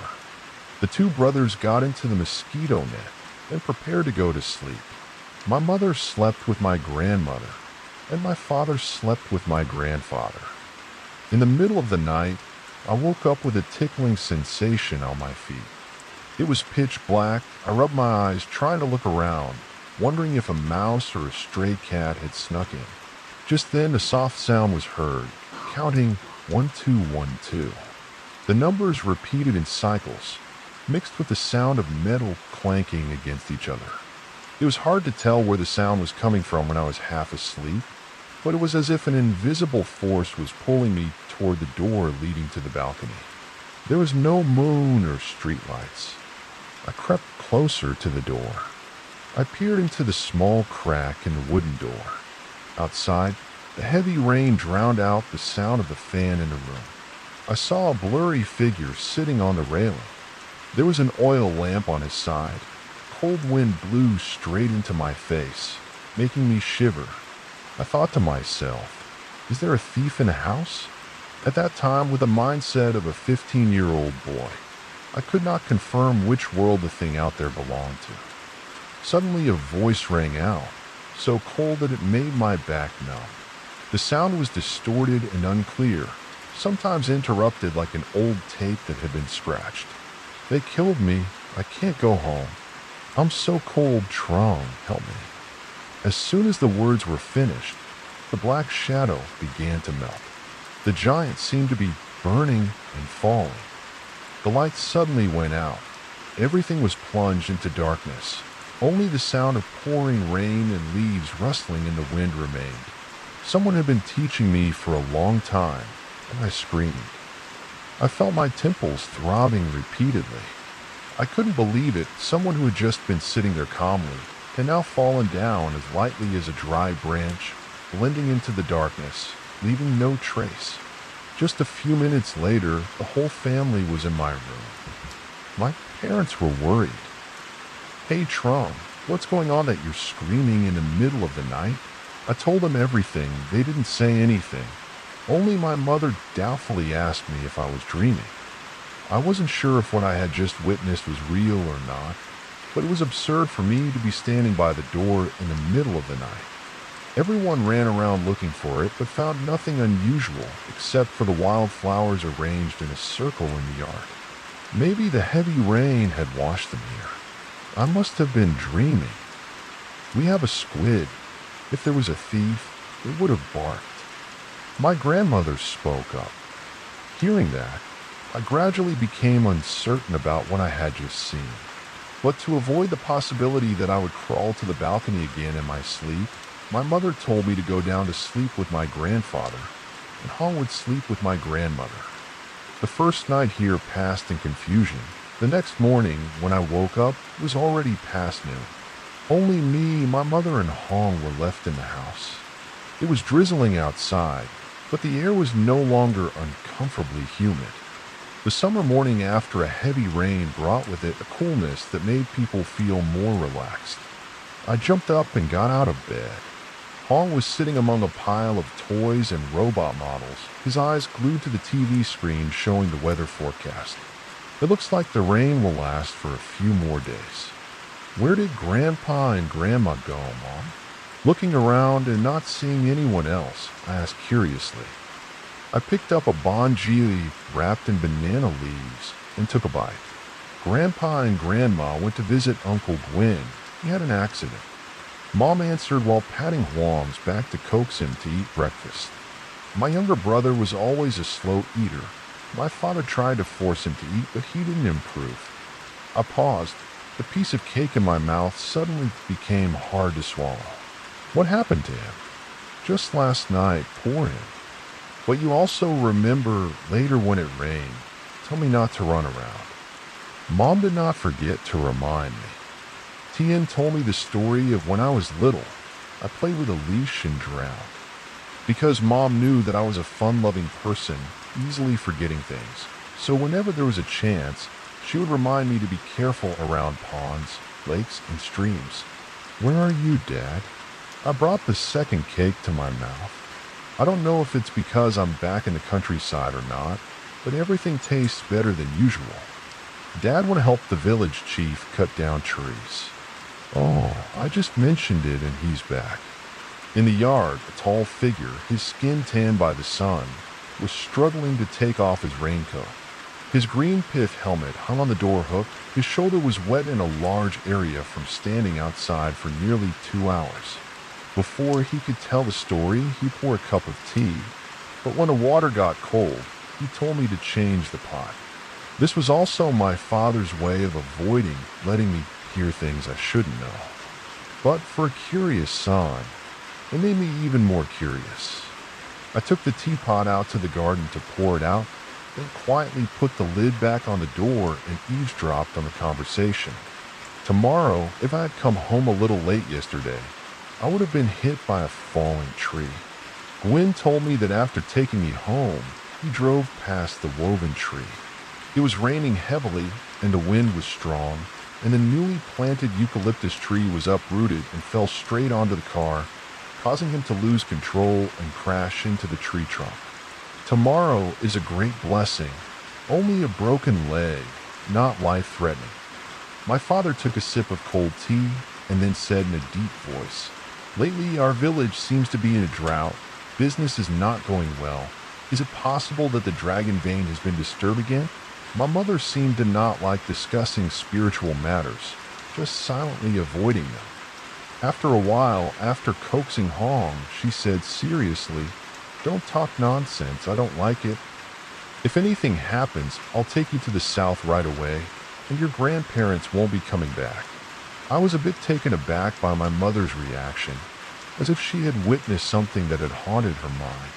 My father realized he had misspoken and quickly reassured me, "Okay, I won't mention that anymore." But it's not just our family that's having trouble. Ever since the banyan tree temple appeared, there's been an ominous sign. As soon as my father finished speaking, my mother flicked her chin at me, signaling that I was eavesdropping. He immediately fell silent and stood up to change. I hurriedly put the bowl back on the tray. Hong suddenly jumped up, ran to hug me, and whispered, "My parents said our village was haunted." He covered his mouth and laughed as if he was telling a funny story, but I got goosebumps. His eyes were staring out into the yard, lifeless and hard to understand. "Don't talk nonsense. What do children know?" I scolded him lightly, but still felt a chill down my spine. Fear began to rise in my heart. My parents had never mentioned this to me. So why did Hong know? I felt it was unfair that only he heard it. I wanted to pull my hand away, but it held on tighter, its eyes wide, its gaze strange. "Don't open the door, or you'll die." I was stunned. This didn't sound like something a 5-year-old should say. Who did it learn from? Or who was it really? Through all the things that had happened in one day, there were things I couldn't explain with the mind of a 15-year-old. But right after that, Hong returned to his usual innocent self, running towards his mother to ask for food.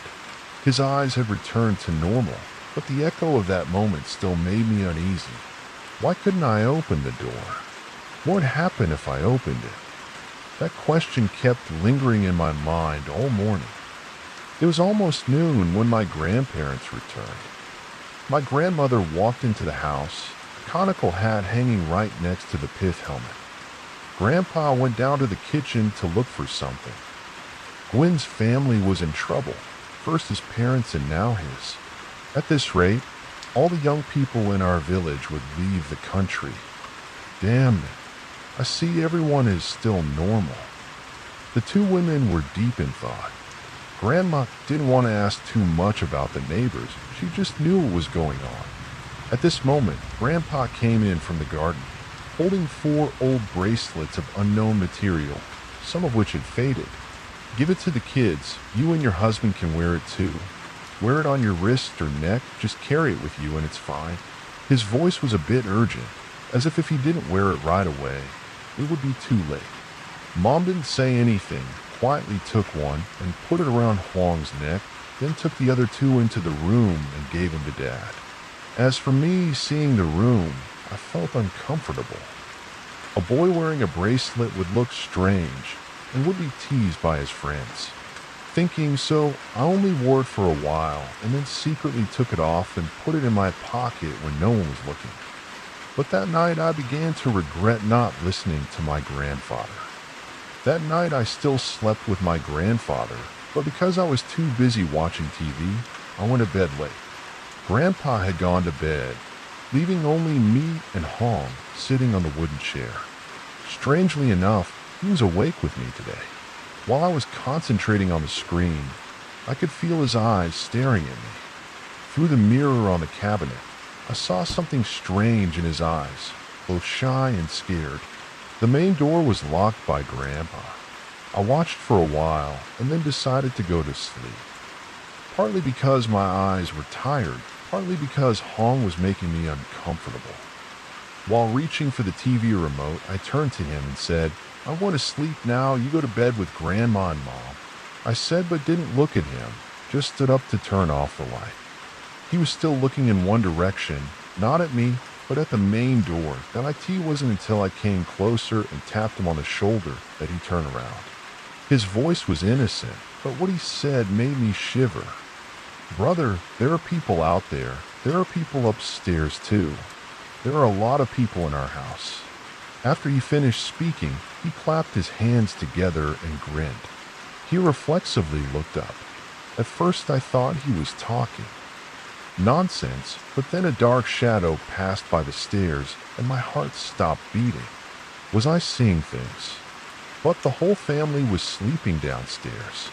I could still hear her turning over and my father yawning. My parents weren't used to waking up at night. So who was it? He was being naughty again. Go to bed now.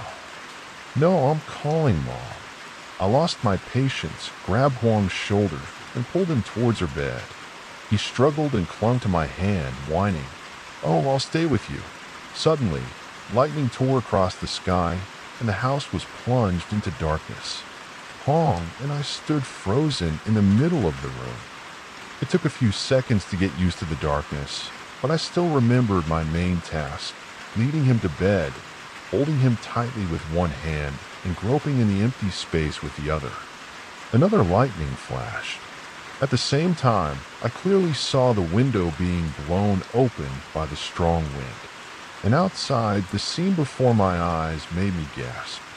In the dense darkness, red masses were rising up, twisting into a human-like shape. The cold wind swept straight at me. My eyes widened, my head pounding. The strange voice in my ear was mixed together chaotically like hundreds of voices piled on top of each other. There were so many whispers, so many stories, but I couldn't understand them. As I struggled to escape the strange sounds, the thing outside the window gradually became clear. It had a deformed, decomposed face with patchy, peeling skin. A nerve cord was still dangling from its neck. But while I was still dizzy with chaotic thoughts, It stretched out its festering arm, its dirty gray shirt torn, sweeping with each movement straight towards me. The slimy substance from its body dripped onto the window powder, touched the wires across the door, and boiled, making a creepy, sizzling sound. A foul smell rose up as strong as that of long-dead rats and went straight to my nose, making me nauseous. But my whole body was stiff and I couldn't move. That shadow with long, loose hair tied tightly to the window, where I had smelled the smell of burnt fruit and rottenness before. The cloudy eyes kept flowing black streams. My legs started to give out. The extreme fear made my mouth unable to speak. I just stood there motionless, despite the hand that was using its strength as if it wanted to split my head in two. Just when it seemed like everything was about to end, a sudden flash of light appeared from behind. The warm and gentle light enveloped me, easing the terrifying pressure. That shadow, I could now confirm, was an evil spirit screaming in pain. From the deep eye sockets, swarms of insects poured out, writhing in destruction, and gradually dissolved into a red mass. Even though it had disappeared, the image of the ghost with its eyes sewn shut, the layers of flesh so broken that they stuck together, still haunted me. I sat down on the ground, my back drenched in cold sweat, my hands shaking unconsciously as if they had just been soaked in ice water. Something was stirring behind me. Hong was sitting with his back to me. "Hong, do you see anything?" I stuttered for a long time before I could get the question out. "I don't see anything." He spoke while attentively playing with the red robot in his hand. Suddenly, the dark room was lit again. The oil lamp was turned on. When did Grandpa stand right next to me? His eyes narrowed as he looked at his two grandchildren, who were still making noise in the house in the middle of the night. "You two haven't gone to bed yet. He's taking you away now." As soon as he finished speaking, I immediately jumped up. Trying to hide my panic, I crawled straight into bed, pulling the blanket over me. Grandpa picked up Hong and put him in Grandma's bed. At this point, the whole family was starting to show signs of waking up.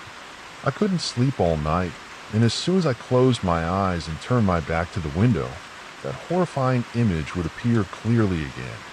Not only that, the strange sounds kept ringing in my ears. The voices overlapped and murmured, sometimes angry, sometimes sorrowful. Just when I was at a loss for what to do, a voice suddenly rang out, pulling me out of my panic. "Aren't you wearing your bracelet?" I suddenly remembered the bracelet he gave me this morning and quickly put my hand in my pocket, worried that I had dropped it somewhere. But luckily, it was still in my pocket. I immediately took it out and put it around my neck. Strangely enough, as soon as I touched it, the strange sounds immediately disappeared. The feeling of being controlled completely disappeared, and my mind felt much lighter. Even though I was able to fall asleep, my heart was still pounding. How could I tell everyone about it without people thinking I was hallucinating? After that night when I thought I would lose my life, I had a few days of peace with music. The next morning, sky had cleared up and the air was fresher. But that same day, something happened in my house, an event that would later be recalled as a lesson from the previous generation to the next. Oh no, what was going on? My grandfather usually got up early to go to the fields, but as soon as he opened the door, he suddenly stopped and looked down at the ground. 2 rows of blood-red footprints stretched from the main door to the window. When had it been opened? If I hadn't experienced the horror of the night before, I might have thought it was a cruel joke. But now I knew it wasn't just a joke. What's wrong? What's wrong, Dad? My father hurriedly ran out, and I followed behind. When he saw the scene before him, my father's expression immediately changed. The jagged footprints and deep scratches on the door made my scalp numb just by looking at them. The scratches were most obvious on the main door, right below the octagonal mirror hanging above. I had heard my grandfather say that this mirror protected the house and prevented evil spirits from entering, so on the 1st and 15th of every month, he used white wine to clean it thoroughly. But the scariest thing was that besides the footprints that had turned dark black, there were still some new ones, proving that it had not only come once but had returned. It could not have entered through the main door, so it had become so crazy. Grandfather pressed his hand against the door and sighed. Huang Sunta could not hold it back, but it seemed that I had to ask the teacher to come back. Suddenly the room around my neck became hot. Suddenly the garbage was so hot that I could no longer keep it under my shirt. I had to pull it out. Seeing this, my grandfather took out a small red bag from his pocket. A pure and pleasant scent spread from inside. He wrapped the stone face in that small bag and turned back to instruct. Only open it when it is truly dangerous. It is best not to touch it from now on. Grandpa walked into the house, picked up the phone, and called someone. At this time, the whole family was awake, all gathered in the living room. The atmosphere was heavy. Everyone looked worried.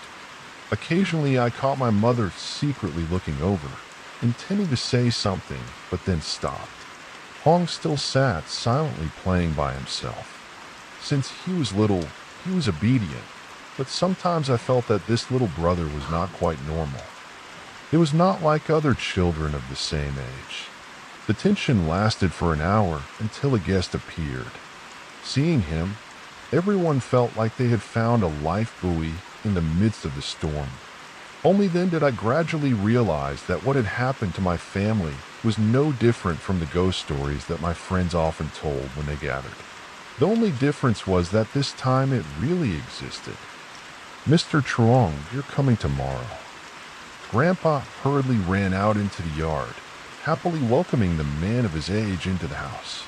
It seemed that Mr. Truong had made a hasty trip. His hair was still messy, and his body was covered in straw. Without delay, he carried a large bag of things, and at a glance, one could guess that he would be staying here for a shorter time. Although he was over 60, Mr. Truong was still tall, strong, and had strong bones. As soon as he reached the door, where the red footprints were most clearly visible, he suddenly cried out in regret. "Why are you wasting your money like that? Do you know how precious it is?" My grandfather smiled broadly, clearly regretting it, then led Mr. Truong inside to the altar of my grandfather. The schoolmaster lit the incense 3 times. I was a little surprised. Up until now, only relatives or those with special relationships lit incense for my grandfather. So who was this schoolmaster? Putting the incense in the incense bowl, he prayed that his student had failed in his studies, that his teacher had not yet mastered his knowledge, and that he could not solve this problem for his family. However, his student promised to do his best so that his teacher's lifelong efforts in cultivating himself would not be in vain. With that, he slowly looked up the stairs, then across the 4 corners of the ceiling. From his backpack, he took out 4 rectangular pieces of paper and gave them to my father. I immediately recognized them as the kind of gold talismans I had seen before. At that time, they were quite new, but now they were burned to a crisp. All 4 pieces were like that. Seeing my curious gaze, Mr. Truong spoke.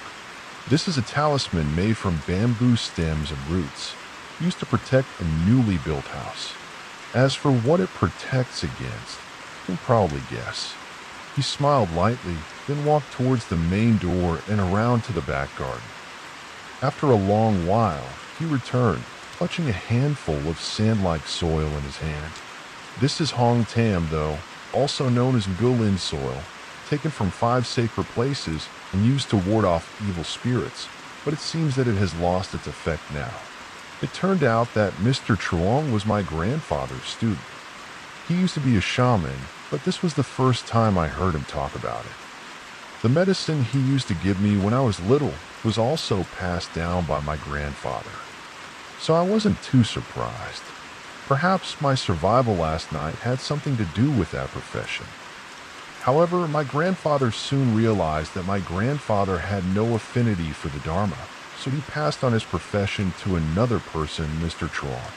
It is said that he also considered another person that year, but in the end he still chose Mr. Truong as his successor. At that time, the profession of a shaman was highly respected, but my grandfather was never arrogant or domineering. He was always willing to help families with spiritual problems, regardless of their wealth. Gradually, people referred to him more as a shaman instead of a rich landlord. I only heard these things from my grandmother because my seat was quite far from the school principal. As you can see, I'm afraid something big will happen soon. My grandfather recounted the strange things he had witnessed. The headmaster leisurely brought the cup of tea to his mouth, took a sip, and then let out a satisfied sigh. It seemed that everything was within his expectations. There's no need to wait. Something was already happening at home. As he spoke, he glanced at me, his eyes briefly glancing at Hall. I suddenly felt guilty.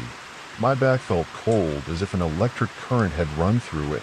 Sweat began to appear on my forehead, watching my nephews carefully as they entered.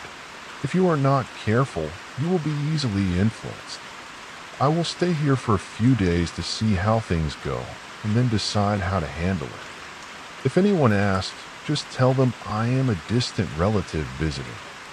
He spread his hands and looked up at the sky. His silver eyebrows furrowed slightly, his expression becoming unpredictable. Well, we have to be careful in this weather. We don't know where we will get into trouble. The silver man who fell into the pit could not take it with him. I do not understand that house at the beginning of the village, but perhaps my grandparents were different. In the past, my village was called the gold mine because after 3 steps, you could step on a gold mine. The ancients said that this gold had an owner, and touching it would bring disaster. It was originally buried by the Chinese to pave the way for future generations. A few people had dug it up, but most of the tombs had remained untouched for hundreds of years. The villagers rumored that more than 20 people had died of a strange disease a decade ago, and the common point was that they had touched ancient tombs. After that, everyone was scared and did not dare to act rashly. But there were still people who secretly looked at the seemingly ownerless gold. He meant the house at the beginning of the village. Oh, you must be wrong. That family does business properly. No one would go so far as to rob graves. I hope I am wrong. But that place has a lot of dark energy. You should remind them to be careful. Grandpa nodded. Everyone in the family has been paying attention to that house for a long time. It must be admitted that Uncle Gwyn is very rich. Combined with the wealth left by his parents, life is even more prosperous. His job was stable, but that was why the rumors started. He left bloody footprints here. Everyone must be careful. Come here, Trungmak.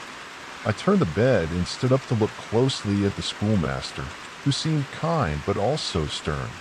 He observed me for a moment and then put his hand on my head. Immediately, the memories of last night came flooding back. Fear surged like a tidal wave. My body tensed. My legs felt ready to run away at any moment. I looked at my mother and saw her nod reassuringly. Taking a breath, I took a step forward. The old man held my head in his arms. I closed my eyes tightly, my heart pounding. After a while, he let go and said, I told you to be careful with what I gave you. But the boy had opened almost all of it. What he meant was that Grandpa asked again, his voice full of doubt. Perhaps Mr. Truong was a bit angry, so he didn't answer that vague question. Grandma took advantage of everyone's busyness to pull him aside, her voice urgent. Do you have any solution for the third son's matter? My husband has been worried about this for a long time. My husband and I were very miserable. She burst into tears. Her hair had almost turned white. All her life she had hoped to see her youngest son, who had been gone for so many years. For the past 10 years, she had not had a single day of peaceful sleep. Every time she heard that someone who had an accident was brought back to their hometown, she would keep her hope alive. I felt so sorry for my grandparents, just hoping that one day there would be some news to ease their pain, so that my third uncle could return and reunite with his family. It's almost here, don't worry. I promise to help. I will help until the end. Mr. Truong's voice was full of determination, but if he had agreed earlier, would they have had to wait so long? Thank you. I really thank you. My grandmother happily wiped away her tears. Because of what happened this morning, my mother didn't have time to cook breakfast, so she had to give me money to buy snacks. But unfortunately, I had to take Hong with me. Although I didn't like it, I knew that if I didn't take him with me, my mother wouldn't let me go. I took Hong out of the gate, not forgetting to tell him not to get in my way. It had been 2 days since I've been back home, but today was the first time I could step outside. My grandparents' house was at the end of the village. I planned to go to the village entrance to buy food for me and Hong. By the way, I stopped by to say hello to Aunt Twee, the wife of Uncle Owen. Uncle Owen was away on a business trip for a few days. This was her last trip before retiring to spend time searching for Uncle Ba's sea bones. My village made a living by farming and fishing. A small river snaked like a snake, dividing the village in two, with the fishing house on the other side. Normally, a location like this would have split the village into two, but the local government had tried many times but failed. I heard that the river god Ha-Ba did not allow it. Uncle Gwen's house was near my eldest uncle's house, and in the yard there were a few Women's Association members visiting. At the same time, Aunt Twee came out of the house, her eyes looking as if she was searching for something. "Hello, Uncle." "Oh, is that Trump? Come in." Even though I hadn't seen him for a long time, I still recognized him. He hadn't changed much.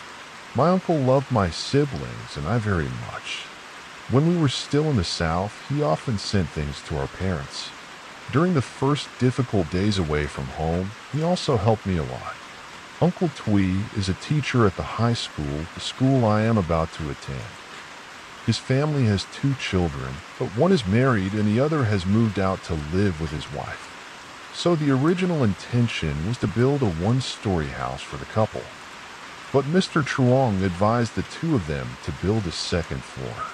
Although the village entrance should be prosperous, the sunlight was very weak, mostly blocked by the banyan tree in front of the village.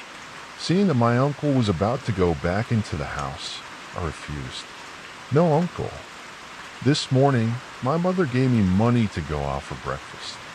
Now I will take my younger brother out for breakfast and then go home." "Are you going to go to Uncle Gwen's house?" "No, the work there is finished. Children, don't go across this river too much. It's been raining and windy these days, so I haven't been able to visit your grandparents' house to ask about your parents." Then my uncle said he would take us to the tea shop at the beginning of the village. I stood near the gate of my Uncle Gwen's house waiting for him, when suddenly I saw a column of black gas rising from the corner of the garden where there were some treetops. In the countryside, people often burn trash, so I didn't pay much attention. When he got to the coffee shop, Hong and I greeted Aunt Twee and quickly bought bread and milk. The old lady selling coffee asked curiously, "Are you guys from somewhere else? You look so strange. Whose children are you?" "Yes, we are the grandchildren of Mr. Hui from the end of the village. Our family is in the south. It's summer break, so my parents let us go back to the countryside to play." The old lady chewed betel and fanned herself. When I was a kid, I used to play with betel, and I still remember the bitter and sour taste that went straight to my brain. "Oh, Hui's nephew. Your grandfather should call me Aunt. I'm from my mother's side. Your parents are doing well. They built a big house." I smiled wryly, not sure if she was complimenting or mocking me. "Hello, comrades, still not done?" The sudden voice behind me startled me. Lately, I am extremely sensitive to sounds, especially when someone calls my name. "Hello, Grandpa. Have you had breakfast?" Hong said loudly. He quickly moved to one side, almost pushing me off the chair. What is Mr. Truong doing here that Hong has been so friendly with strangers? Mr. Truong sat down next to Hong, reached out to ask the old lady for a cup of tea, and asked her how long she had been selling here. The tea shop was located right under an old banyan tree, On the trunk, there was a large, deep hole. Inside, there was a large amount of water passing through the round hole like a honeycomb. I heard that the tree had been damaged before. The tree was struck by lightning and burned, and it was thought that it would not survive, but after a few months, it grew better than before. The villagers believed that the tree had a spirit, so they built a small shrine right at the base of the tree.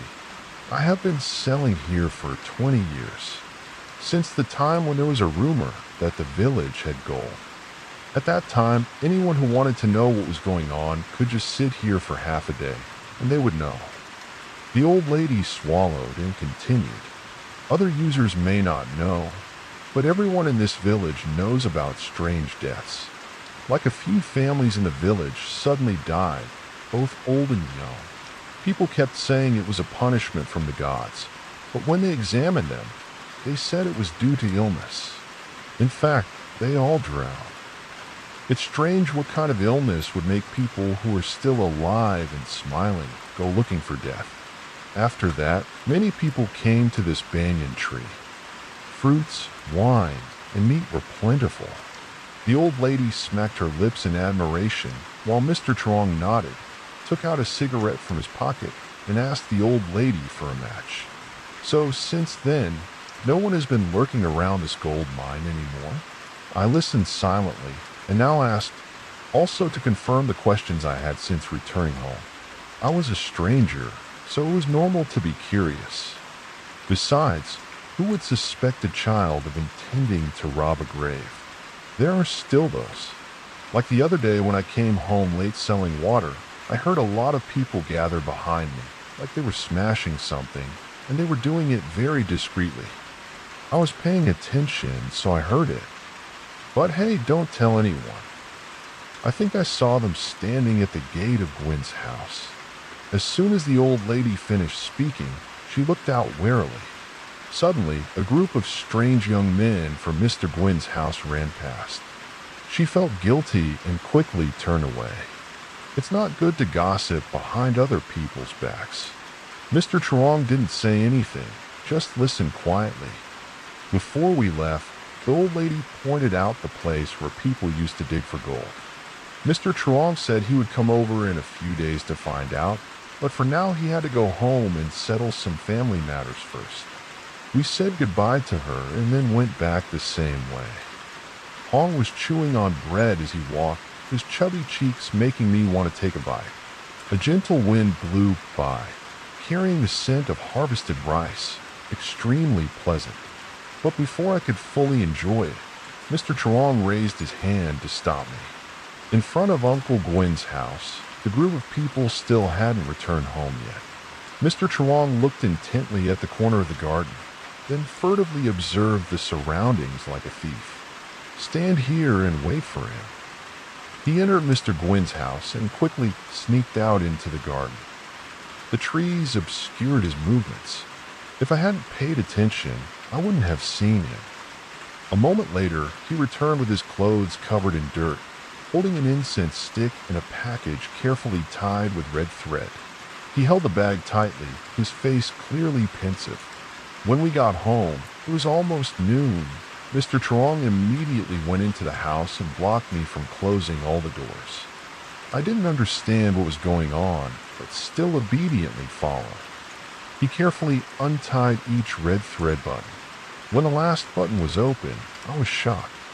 Inside was a centipede as big as 2 adult fingers, lying motionless.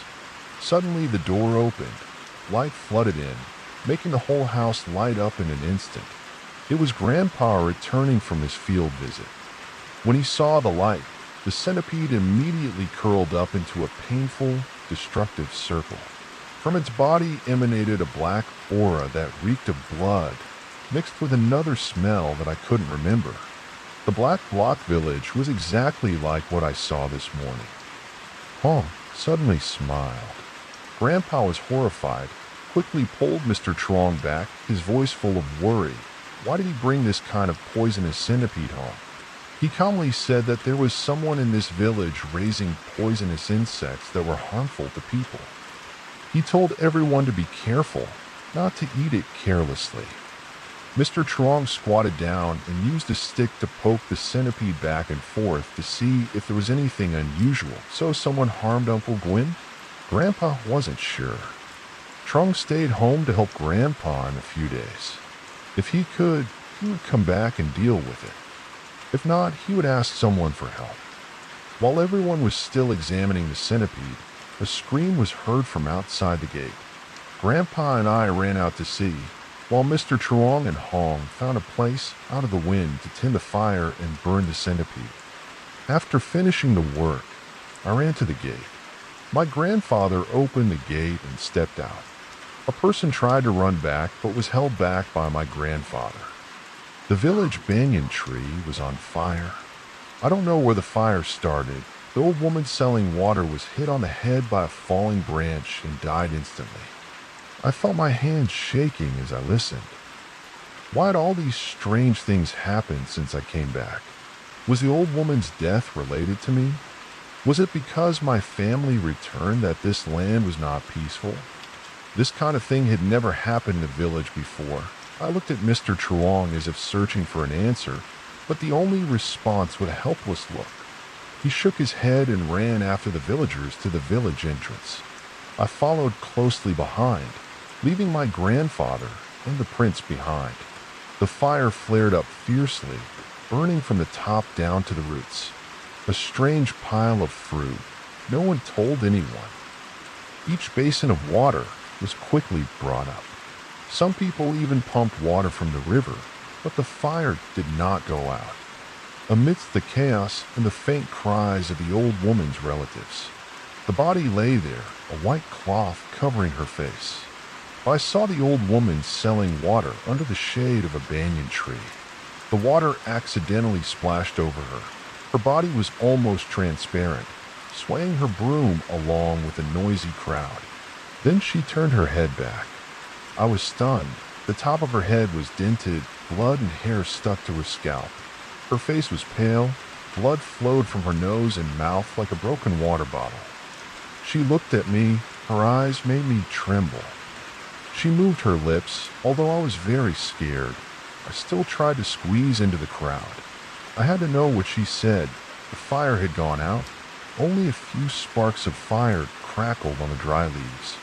Mrs. Thew's voice was weak, unclear, but I still heard it. Then a cold laugh echoed from afar. Another cold voice interrupted. Floating on the calm river surface down here, the old lady's figure gradually faded away like the evening clouds about to disappear into the impermanent world. Her life ended just like that. She didn't have time to say anything. The wind blew up. Blowing her hat into the river, I instinctively reached out and ran a bit, but Mr. Truong stopped me. By then I had already stepped 1 foot close to the river's edge. "What are you doing?" "What did you see?" I saw my uncle's hat fall into the river and was about to pick it up and return it to his family. The schoolmaster half believed and half doubted, then looked in the direction I pointed. I knew what I had just seen, and I was sure that Mr. Truong saw it too. Looked closely, there was no hat. I looked again, and there was nothing. Where the hat fell, there was now only a bunch of banyan leaves rolled into a circle. A thump like a stone being thrown into the water was just soft enough for me and the schoolmaster to hear. Not far from me, under the green water, a black round streak like a human being was parting the water, dodging through the razor-sharp grass and then disappearing. Be careful when playing on the river. If someone calls your name, don't look back. He patted my head, his voice low. Do adults like to play riddles like this? Then he took out from his pocket a small piece of yellow paper about the size of 2 fingers, tiptoed, grabbed the black fruited banyan branch right above my head, and stuck the talisman on it. This is an immortality talisman. This talisman is only used in emergencies, because it is not used when the caster is in a state of cultivation, but when there is no way back. That is, the situation is very dangerous. You keep it here. When you need to use it, remember to come here and get it. Did you see your old lady just now? Yes, I saw her in a lot of pain. The relative said, I hesitated. This was too unbelievable. I thought the spirit only appeared late at night to scare people, but I did nothing. But what they showed me scared me to death. What did she say? She said, "Run away." I didn't understand, but at that time she was very scary, as if she was angry with me. Mr. Truong patted my shoulder to comfort me. "What's wrong with my son? Is he about to die?" Grandma said that when people are about to die, they will see the other world and see the dead. Is that true? I cried. Since Hong was born, this was the second time I had such a crisis. I was scared. A 15-year-old boy who had not yet realized his dream of university now had to face these strange things. I was afraid that I would become different or go crazy because of being harassed by invisible spirits all night long. Mr. Truong smiled kindly, his eyes still affectionate, not scolding me even though I was sobbing like a child. "You are just more special than other children. The world you see and feel is the fate that they have been waiting for a long time. Not everyone can see it, nor can they understand its source. Most of them will be scared, and some will even turn around and harm those souls. You know, I am not that kind of person, right?" He pulled me to sit down on the flower bed near the tea shop. Now the crowd had dispersed. Only a few curious people were standing around to gossip. Ever since he arrived in this village, he had known that there was something wrong with the banyan tree, but he had never expected someone to be so cruel. Perhaps the old lady had broken one of the taboos, causing the spirit of this banyan tree to be angry. He explained that the feeling of guilt and self-reproach made his hand tremble unconsciously. He could not be blamed. He came here because my grandparents asked him to. But I still don't know if he came because of my third uncle or because of some other secret that the village has kept for many years. It seems like everyone is hiding it. I'm a wife, but I'm still scared. Why do I have to go through all this? It's okay. Everyone will protect me. Only I can do this. I was angry at myself for not knowing where I went wrong to see these horrible things. A 15-year-old boy was not ready for such a big responsibility. According to him, the hat I saw then was created by the power of a spirit that had lived in the river for many years. It could pull people into the water and drown them to death. It knew I could see the dead, so it wanted me to take its place so it could quickly reincarnate as a human. If Mr. Truong had not stopped me in time, I would have become that thing in the river. Suddenly, dark clouds gathered, thunder rumbled, lightning tore across the sky, foretelling an impending rain. From the hollow of the banyan tree, a stream of blood-red water flowed out with the rain. The people cleaning up the mess were in a panic. The banyan tree was the guardian spirit of the village gate. Now that this had happened, no one could predict whether it would be a good or bad omen.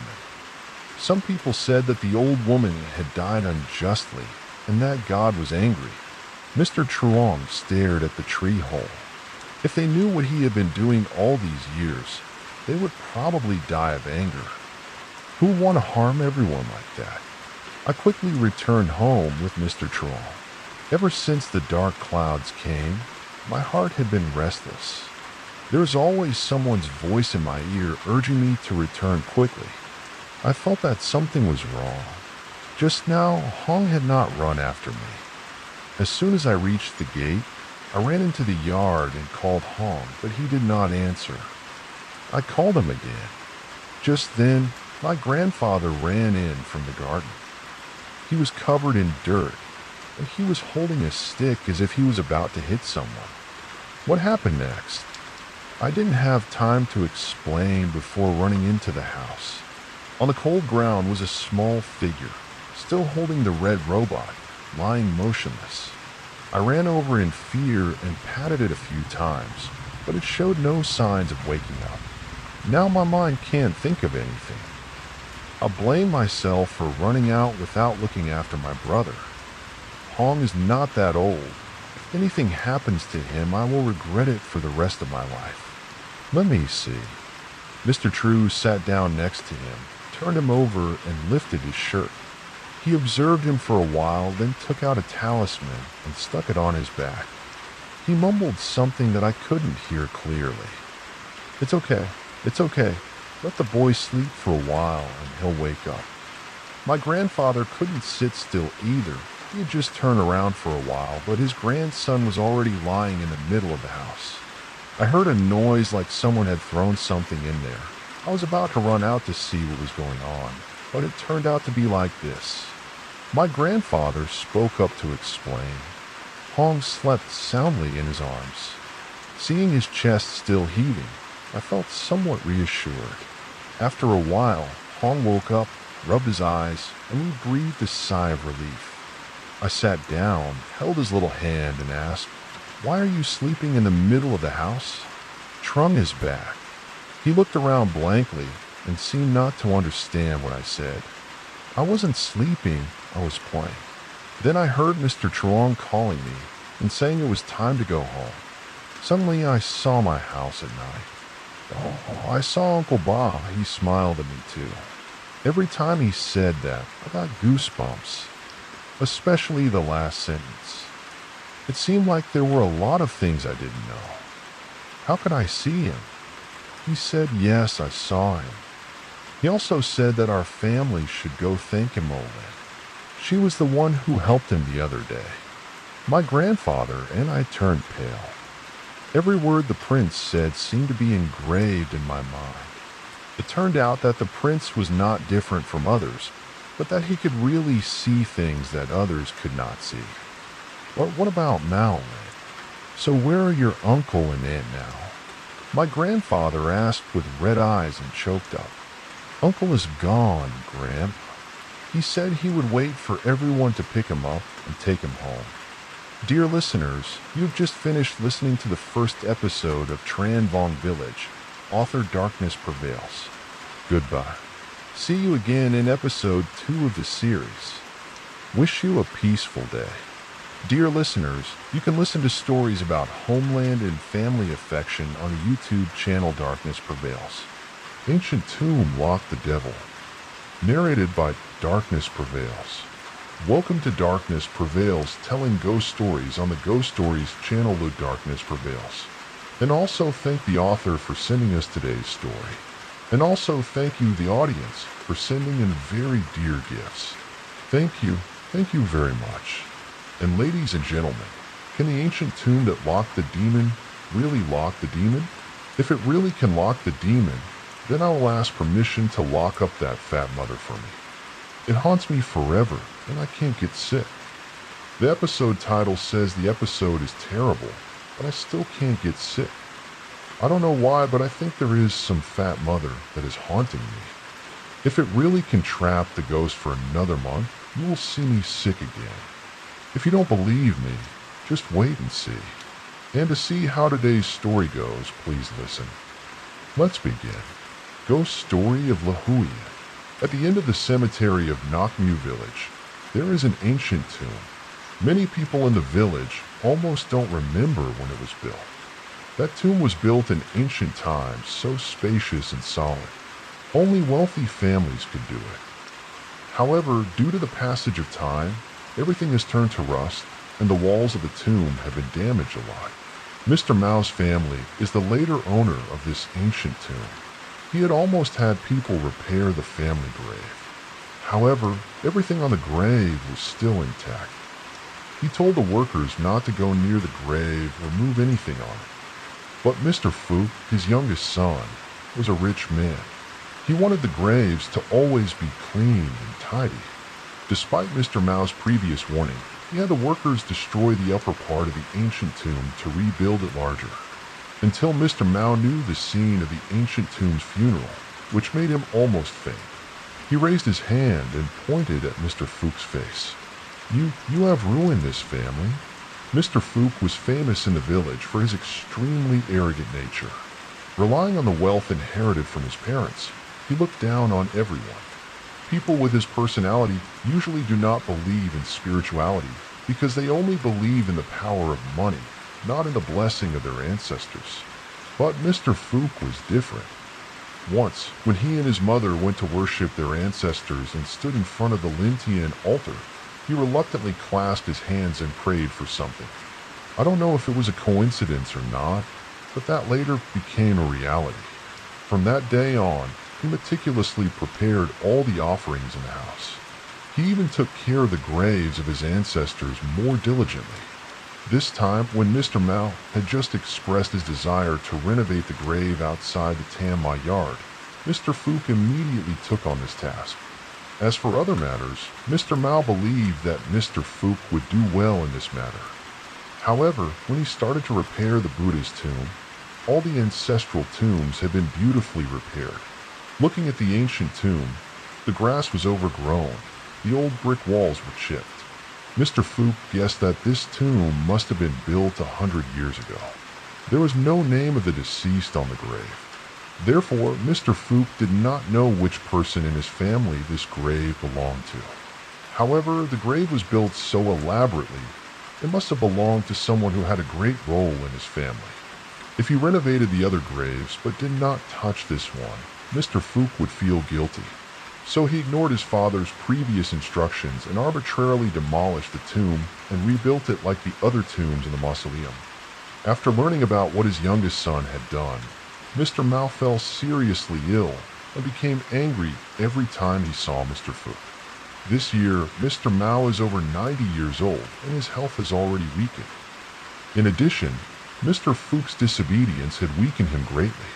Mr. Dai, Mr. Fook's eldest brother, saw the situation and sternly forbade Mr. Fook from going near his father. Mr. Mao's whole family was extremely worried about his health.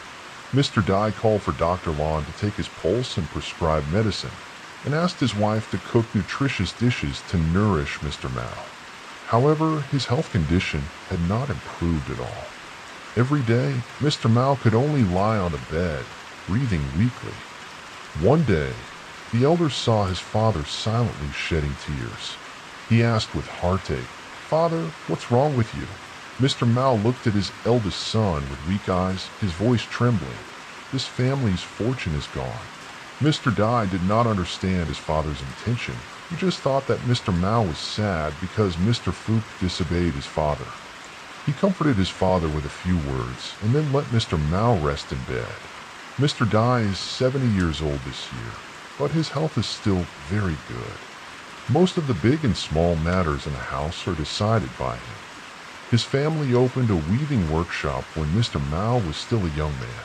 Later, the workshop was expanded by the boss to be able to supply slopes to the entire province. Not only that, neighboring provinces also came to Nakmu to place orders with his family. Although the workshop had his descendants, the boss was still not at ease and often went to the workshop to observe the Vietnamese workers. As for taking care of Mr. Mao, his wife and the people in the house took care of him. He gently closed Siu Mao's room door and then walked out. Unexpectedly, after only a few steps, Mr. Dai heard Tai, the man at his house, calling that Tan from outside the gate. "Grandpa, Grandpa, Grandpa." Mr. Dai hurried to the door and said, "Really? Why are you so noisy?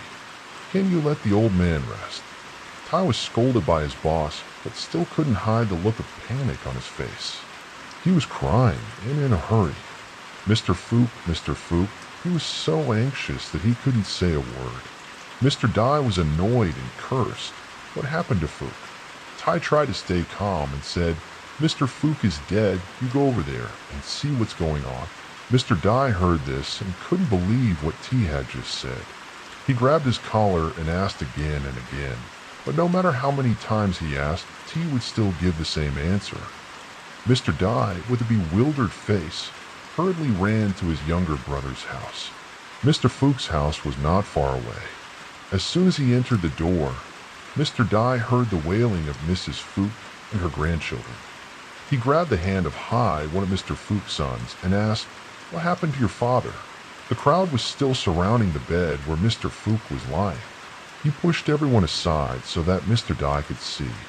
Mr. Fook's chest was pierced by a sharp end of a bamboo stick, and red blood was flowing from it, soaking the shirt he was wearing. The strong fishy smell rushed straight into his nose, causing Mr. Dai to frown. The flies smelled the blood and flew to cover the wound. Mr. Dye looked at High and said hurriedly, "Have you found Teacher Lon yet?" He looked at his catch and nodded silently. As soon as Mr. Fook was pierced by the bamboo tree, he ran to find Teacher Lon, but after reading, Master Lon shook his head. The sharp end of the bamboo stick had probably pierced Mr. Fook's heart. His pulse was weak and angry. Master Lon told his family to prepare for the funeral. This morning, Mr. Fook took his usual group to the cemetery to supervise the renovation of the tomb. The work was already in full swing. Only the ancient tomb that had just been demolished for reconstruction was not yet complete. Mr. Fook wanted to put a seal on the ancient tomb, but because he was making his father angry enough to fall ill, he still could not ask Mr. Mao about the name of the person buried under the tomb. Previously, Mr. Mao always forbade his children and grandchildren from touching the ancient tomb, fearing that something unexpected would happen. But these past few days, when he had workers destroy the ancient tomb, everything went on as usual. Mr. Fook thought that what his father had always worried about was unnecessary. He was confident that a person with a personality like his who could do everything would certainly be blessed by his ancestors. Besides, he was also a descendant of this family, so if they harmed anyone, the ancestors would not harm their descendants. Perhaps Mr. Fook had thought too simply, so when a serious incident happened, he still did not know clearly why he had to die. Because the tomb renovation work was almost finished, the workers started to pull out the bamboo stakes on the ground. The workers had previously trimmed one end of the bamboo stakes to drive into the ground to set up tents. Because the final wall of the ancient tomb was still to be built, the workers pulled out the stakes and piled them haphazardly on the ground. No one knows how Mr. Fook slipped and fell on a pile of bamboo stakes. The people present at the temple at that time were extremely surprised. They did not understand why. Just a slight slip, the body lightly pressed on the stakes, the pressure was not too strong, but one of the bamboo stakes could pierce through Mr. Fook's chest like that. They hurriedly carried him home and found Mr. Lon to bandage his wound. However, the wound was probably too deep. Mr. Lon arrived at the house just in time for Mr. Fook to gasp for a few moments and then stop breathing. When he passed away, he tried to say something to his family, but no one could hear what he said. When Hai ran to the house, he only had time to hear Mr. Fook say one last thing. One by one, he asked eagerly, "Father, what do you want to say?" But at this moment, Mr. Fook's eyes rolled back, blood flowed from the wound, and then he died to the astonishment of his wife and children. When Mr. Dye arrived, Mr. Fook's body was also gradually losing its warmth. He was so heartbroken that he could not speak. Mr. Mao was sick and bedridden. He did not know how to tell his father about this. Mr. Fook's funeral took place immediately after. Mr. Dye told everyone in the family not to say a word about this to Mr. Mao, because he was old and sick now. Mr. Dye was afraid that if his father knew about Mr. Mao's inability to bear the pain, the situation would become more complicated. It was a wealthy family in the village, but Mr. Fook's funeral did not have any loud drums and trumpets. Everything took place quietly to avoid reaching Mr. Mao's ears. The elder did not know that his decision to step on his right eye was a big mistake, because after Mr. Fook's death, his family had to endure many more terrible things. After a monk from a nearby temple came to perform the burial ceremony, Mr. Fook's coffin, which was painted red and gold, exuded a sense of wealth. It was now placed right in the middle of the spacious living room. But inside the house, there was not a single loud sound. Mrs. Fook sat on the ground, kneeling and sobbing silently. She was heartbroken by her husband's tragic death. However, she had to suppress her pain so that Mr. Mao could rest in peace. Outside, Mr. Dye and Mr. Fook's son were receiving visitors. Everyone was also very gentle for the sake of Mr. Mao's health. However, the family always had a spiritual bond. That night, while in a deep sleep, Mr. Mao had a nightmare. In his dream, he saw his youngest son being killed by a demon. The demon's hand pierced Mr. Fook's heart. Streams of dark red blood flowed from his chest, soaking the ground. The pain came immediately, causing Mr. Fuchs to grimace. A soft groan came from his throat. Mr. Fuchs stretched out his bloody hand towards Mr. Mao, struggling to speak. To music, Seamouse's whole body was still in disarray. Trying to walk heavily in front of Mr. Fuchs' hands and feet suddenly twitched a few times. Then his whole body collapsed to the ground. His breathing gradually became weak and then stopped. Mr. Mouse stared at his son dying in front of him. His mouth only had time to scream. No, no! This scream woke him up from his dream. His eyes slowly opened. Seeing the surrounding scenery, Mr. Mao realized he was still lying in the bedroom. Beside the bed, Mrs. Dai was looking at him with worried eyes. At this moment, Mr. Mao signaled his daughter-in-law to help him sit up. After leaning against the wall, he let out a soft sigh and said in a hoarse voice, "It's the third watch of the night." It was still pitch black outside, and the night was unusually quiet. Mrs. Dai guessed, yes, it must have just passed the third watch. Then she asked with concern what had just happened. Mr. Mao shook his head and replied, "It was just a nightmare.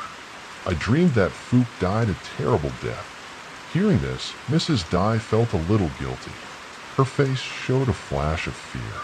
But perhaps because it was nighttime and the room was only dimly lit, Mr. Mao did not notice the strangeness on her face.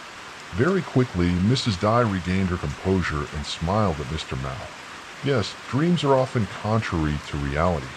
It's still late, so you should lie down and sleep a little longer, father." Mrs. Dai had given her father-in-law a glass of warm water. After Mr. Mao finished drinking, she helped him lie down on the bed. From then until morning, Mrs. Dai sat there silently, tears streaming down her face. She felt sorry for her husband's youngest brother, who had just died tragically. If at this moment, Mrs. Mao knew about the unfortunate things happening in the family, would she be able to bear this great loss? What the consequences would be, she did not even dare to think about. Mrs. Mao still had a second son named Tu. He also opened a weaving workshop in Van Phuc village, his wife's hometown. The two villages were quite far apart, so when he heard the news of his younger brother's death, he had to travel half a day to return home. However, perhaps he was in a hurry on the way, as he kept urging the rickshaw driver to go faster. That afternoon, it rained heavily, making the journey even more difficult. When he was only a short distance from Nakmu village, the rickshaw driver slipped on the road, causing the rickshaw to roll down the slope. Mr. Tu was thrown out of the rickshaw, rolled around a few times, and finally let out a cry of pain. It seemed that while rolling down the steep slope, his body had hit a piece of broken glass on the road. The wound was quite deep, and he was unable to stand up and walk. After discovering the incident, the rickshaw driver immediately ran down to his feet and helped him sit up. Blood gushed out from the wound, making the rickshaw driver extremely frightened. There was no other way, because the cart was badly damaged. The driver had to carry him up onto his shoulders and then run home. When Mr. Dai saw his second brother return, covered in blood, he could barely stand. His youngest brother had just died, his coffin still lying there unburied, and now it was the other brother's turn. I don't understand why he got into such a mess. He turned around and said to T, "Quickly help me down." At this moment, everyone in the house heard the noise and ran out. On Mr. Tu's body, red blood mixed with the ground in an extremely miserable state. Pi and T quickly carried the injured person inside. Everyone was in an indescribable state of despair. Immediately, Master Lon was called to treat Mr. Tu's wound. However, despite using many methods, he still could not stop the bleeding. If the wound continued to bleed like this, sooner or later, Mr. Tu would not be able to bear it any longer. His entire face was pale from losing too much blood. Seeing his younger brother's condition, Mr. Dai quickly spoke up. "Is there no other way, teacher?" Teacher Lan's face was full of tension. He thought for a while, then hesitantly said, "There is, but this thing is a bit painful." The thing that Teacher Lon mentioned that has a very good effect in stopping bleeding is the coolie hair. The layer of yellow hair that sticks to the stem and leaves of the side plant is used by herbalists as an extremely effective hemostatic medicine. But this thing is notoriously hard to find. That's why Master Lawn said it's hard to find at the moment. Usually, only rich people buy it to keep in their homes in case of an emergency. However, after listening to Master Lawn, Mr. Dye was extremely happy because his house really had this kind of hemostatic medicine. Mr. Mao had bought some before to save for when needed. Before, whenever someone got a minor injury, he would take out the crushed fake pot and apply it to the wound, and it would heal very quickly. So the amount of hair that Mr. Mao bought was still in use. Mr. Dye quickly ran home, afraid that Mr. Mao would find out, and he had to sneak into the room like a thief. Fortunately, Mr. Mao was sleeping soundly at that time and did not know anything. Thanks to the cotton wool applied, Mr. Two's wound quickly stopped bleeding. Teacher Lon used a bandage to tightly wrap the wound, telling him not to move his leg for the next few days. Looking at the wound on his leg, then looking at the coffin of his younger brother placed in the middle of the house, Mr. Two cried silently. His whole body felt the pain even more clearly now. Even if he wanted to help his brother with Mr. Fuchs' funeral, he was powerless at the moment. Going back would not only be useless, but also cause others to have to take care of him. He looked at his brother in pain and was about to say something, but the elder went to his side and patted his shoulder to comfort him. "You should rest well." The next day, when she woke up, Mrs. Mao did not see her eldest son at home, so she asked, "Where is my husband? Why can't I see him?" Mrs. Dye's eyes were full of concern, just worried that Mr. Mao would discover something unusual. She quickly ran over, held Mr. Mao's hand to let him sit down on the long chair in the room, and answered, "Yes, my family is busy with business at the textile factory. If you need anything, just tell me. I will do it for you." Mrs. Mao waved her hand. Her whole body was weak now. She could only stay at home to recuperate. Her children and grandchildren were taking care of everything. Remembering something, she turned to ask her daughter-in-law, "Then Fu, how has the repair worked these past few days?" At this point, the old lady could no longer contain her emotions. Her eyes were red, her mouth pursed to prevent herself from crying out loud. She did not know how to answer him. Luckily, the teacher had just returned home and saw his father sitting there. He suppressed his sadness and forced a smile. Why did he get up when he was not feeling well? Then he signaled his wife to help his father onto the bed. Mr. Mao also felt unwell, so he obediently got up. He did not forget to ask Mr. Dye about the renovation of his family's tomb. He had been feeling uneasy for the past few days. Because Mr. Fook had touched the ancient tomb, he was afraid that something unfortunate would happen to his family. But at this moment, Mr. Dye spoke up and replied, "If Mr. Fook does it, then you can rest assured everything will be fine." When Mr. Dye said that, Mr. Mao breathed a sigh of relief, knowing that Mr. Fook had demolished the ancient tomb and rebuilt it, plus the strange dream from last night. This morning, when he woke up, he couldn't find the old man anywhere. Mr. Mao felt like there was a fire burning in his heart. He didn't know why, but he felt extremely uneasy. Now that he knew everything was fine at home, he could rest assured. After Mr. Mao went to bed to rest, the old man dared to shed tears. Men at this age have experienced so many things in life, but at this time he couldn't force himself to be strong anymore. After calming down the old man, the elder hurriedly ran to Mr. Fook's house. This morning, his family and villagers would take his coffin to the burial ground. There were many whispers and gossips at the funeral. Most of them were people feeling sorry for the old man. Fortunately, the elder was still there to take care of everything in the house. The funeral procession slowly moved step by step on the road. Because Nakmu only had one cemetery, therefore Mr. Fook's family would also bury him here. However, the grave of the recently deceased will be placed outside in the empty land. After a few years, the family would move it to their family mausoleum. When the group of young men carrying the coffin passed by the grave of Mr. Mao's family, suddenly water dripped from the coffin, giving off a strong stench. Everyone was shocked by this strange event. Because before the coffin was placed in the coffin, a lot of dry tea was sprinkled inside to prevent this from happening. Moreover, the coffin was carried by 8 people very lightly.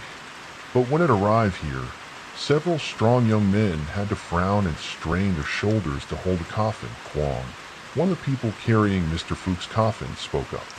Why is it suddenly so heavy that I can't move? The rest of the group also wondered. The road from the house to the cemetery was easy for the group to move, but there was only one last stretch left until they reached the grave. The strong young men felt as if the coffin was twice as heavy as before. The wooden wall pressed down on everyone's shoulders, making it difficult for them to walk. Someone in the crowd quickly spoke up. The family members went in to burn incense for their ancestors.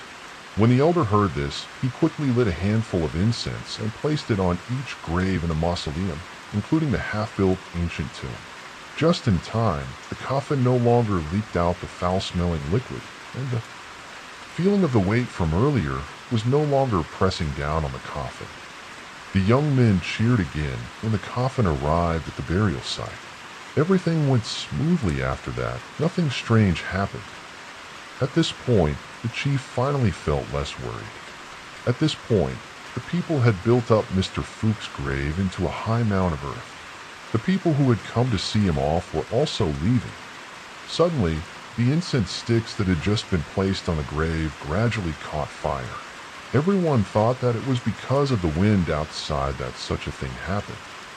However, no one realized that Mr. Fuchs' spirit was standing right next to his grave. His face was filled with pain. He really wanted to tell his brother. But it seemed that Mr. Fuchs was being controlled by someone from behind, causing him to only be able to silently watch the group of people leave. Up to this point, Mr. Mao still did not know anything. The old lady tried to keep him in the room. The villagers went back and forth to visit her, also preventing them from meeting their husband's father. At the same time, at Mr. Fuchs' house, people passing by said that it was still extremely crowded. Mr. Fuchs had passed away peacefully, but his family was worried about his health. His wife and children from Van Fuchs village had returned in time. Seeing the wound on her late husband's body, Mrs. Tu cried until she fainted. Yesterday, when Mr. Lon applied a soft woolen cloth to the wound, Mr. Tu's legs stopped bleeding, but his complexion was still very poor. He lay unconscious. His whole body had a high fever due to the wound. Before leaving, Master Lon said that this type of hair also had the effect of healing wounds, so at that time everyone was assured that Mr. Tu's leg would soon recover. However, today Mrs. Tu wanted to remove the bandage to treat Mr. Fuchs' wound. Seeing each piece of flesh gradually turning black and giving off a foul smell, she called out to Mr. Poke. Hey, look at my house. The old man had just come back from the cemetery, so he quickly warmed himself over the fire before running into the house. When he got closer, the old man was a bit surprised. The wound yesterday was from a piece of pottery, although it was quite deep because Mr. Lon stopped the bleeding right away. It didn't look too scary. The torn flesh should have dried up and healed by now, but it seemed like it was opening its mouth more and more. The flesh flying around the wound looked like it was being attacked by demons. The boss immediately turned to look at Hai and said, "Go find Master Lon and come up here quickly. Hurry up and run out." And a moment later, he returned with Master Lon from yesterday.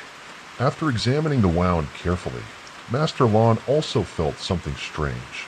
Although Mr. Tu's wound was not light, but after applying so many seaside feathers, why couldn't the wound heal? Could it be that this seaside feathers had been left for so long that it was no longer effective? From the day he started working in the LY profession until now, he had never heard anyone talk about this. Ignoring the effects of the medicine, Master Lon also thought of another situation. That was because yesterday when he returned by himself, Mr. Fuchs' coffin was still here. Maybe this wound had been infected by the cold air of the dead person, so it became even more severe. Master Lon called a man over and said, "Hey now, give me a pot of boiling water." Mrs. Tu heard that. Not understanding what was going on, she quickly spoke up. "Teacher, you want to wash the wound with boiling water, teacher?" "So my husband's leg is burned, teacher. It is true that we will wash it with boiling water." However, this water will be used to soak beetle leaves. Then pour that water onto the ulcerated wound to prevent it from rotting anymore. Because beetle leaves can dispel coldness. Only then did Mrs. Two realize that she had been rude, so she bowed her head and apologized to Mr. Lawn. On the bed, Mr. Two was still lying unconscious. Occasionally his mouth seemed to vaguely say something. But when Mrs. Two leaned closer to listen more clearly, he did not say anything more. After cleaning Mr. Two's wound, Master Lawn told his family not to tie it up anymore. Someone had to watch it every day to prevent flies from getting in. That way the wound would dry and heal quickly.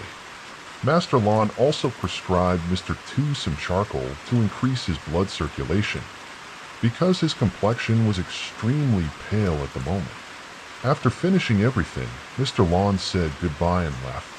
Before he could even step out of the bed, Mr. Two suddenly sat up and felt himself throwing up. Seeing this, Mr. Lawn hurriedly ran back into the house and took Mr. Two's hand to check his pulse again. Mr. Lawn was extremely surprised. Just now, he felt that although the pulse was a bit weak, it was still very stable.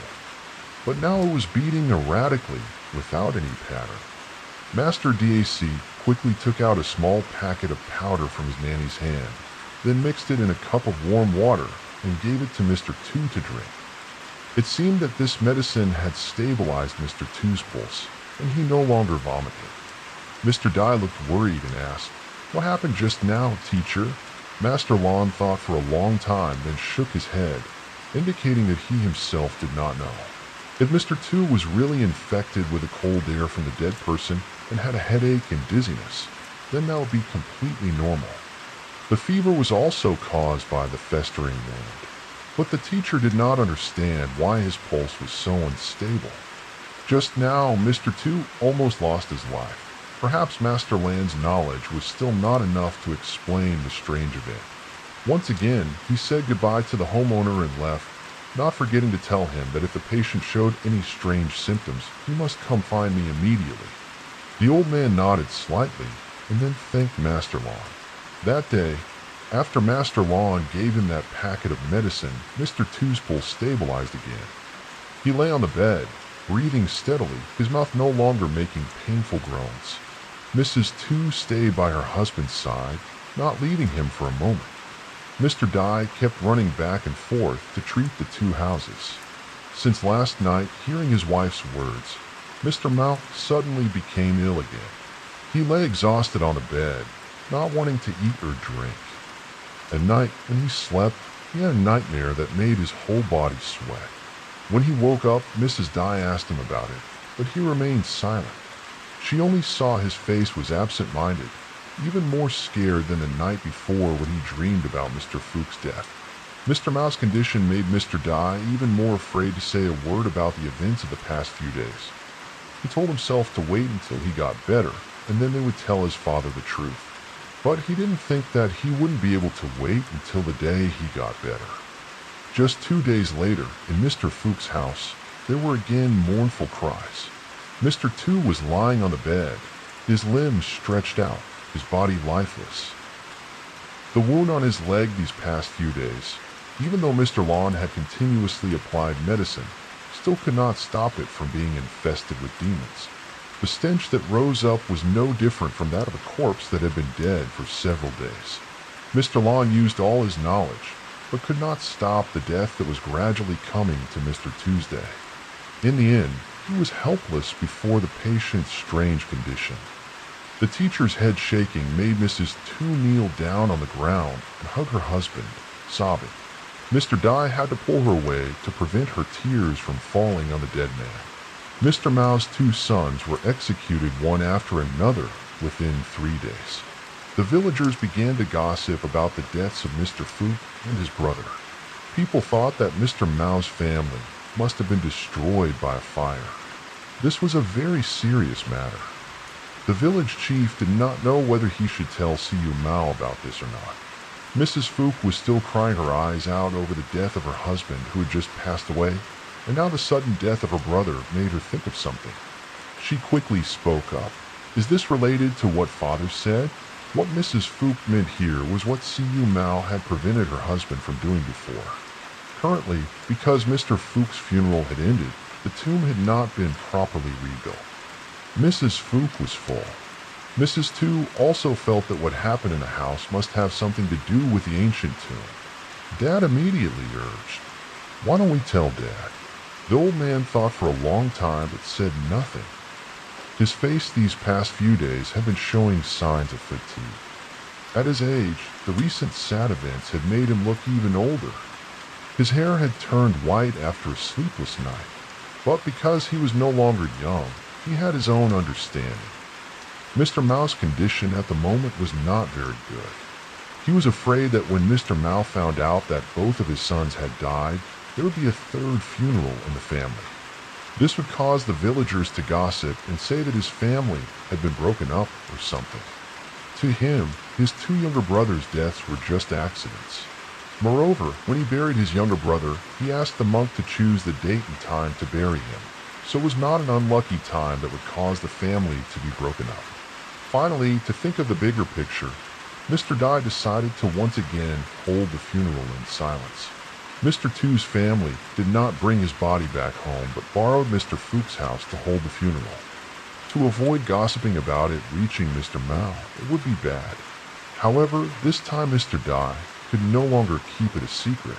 While everyone was busy preparing for the ceremony for Mr. Tu, his grandson, who was already familiar with the place, ran over to find Mr. Mao to play. Mrs. Dai was cooking porridge in the kitchen at the time, so she didn't notice.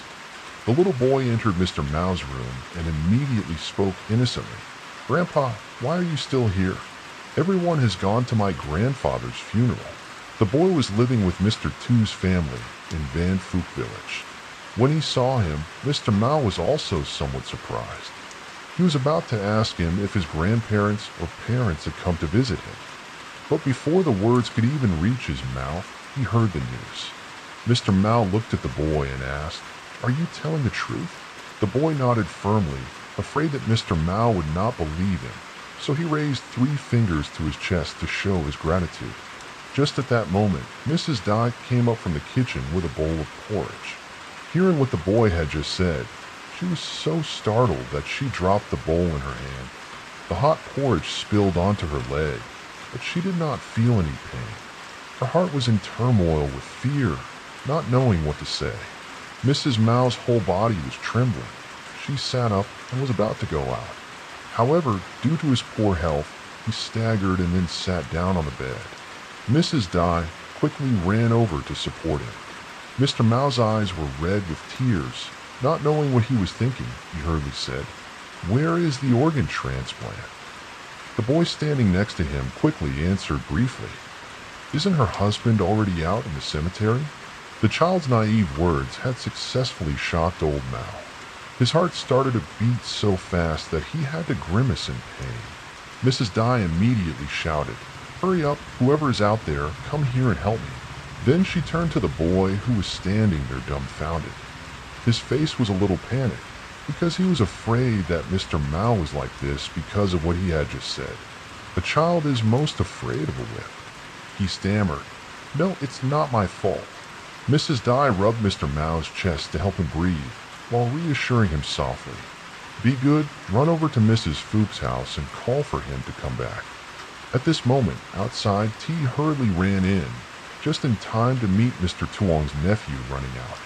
Tai was about to tease the boy, but when he saw Mr. Mao breathing heavily on the bed, he hurriedly ran over and asked urgently, "What's wrong, Uncle?"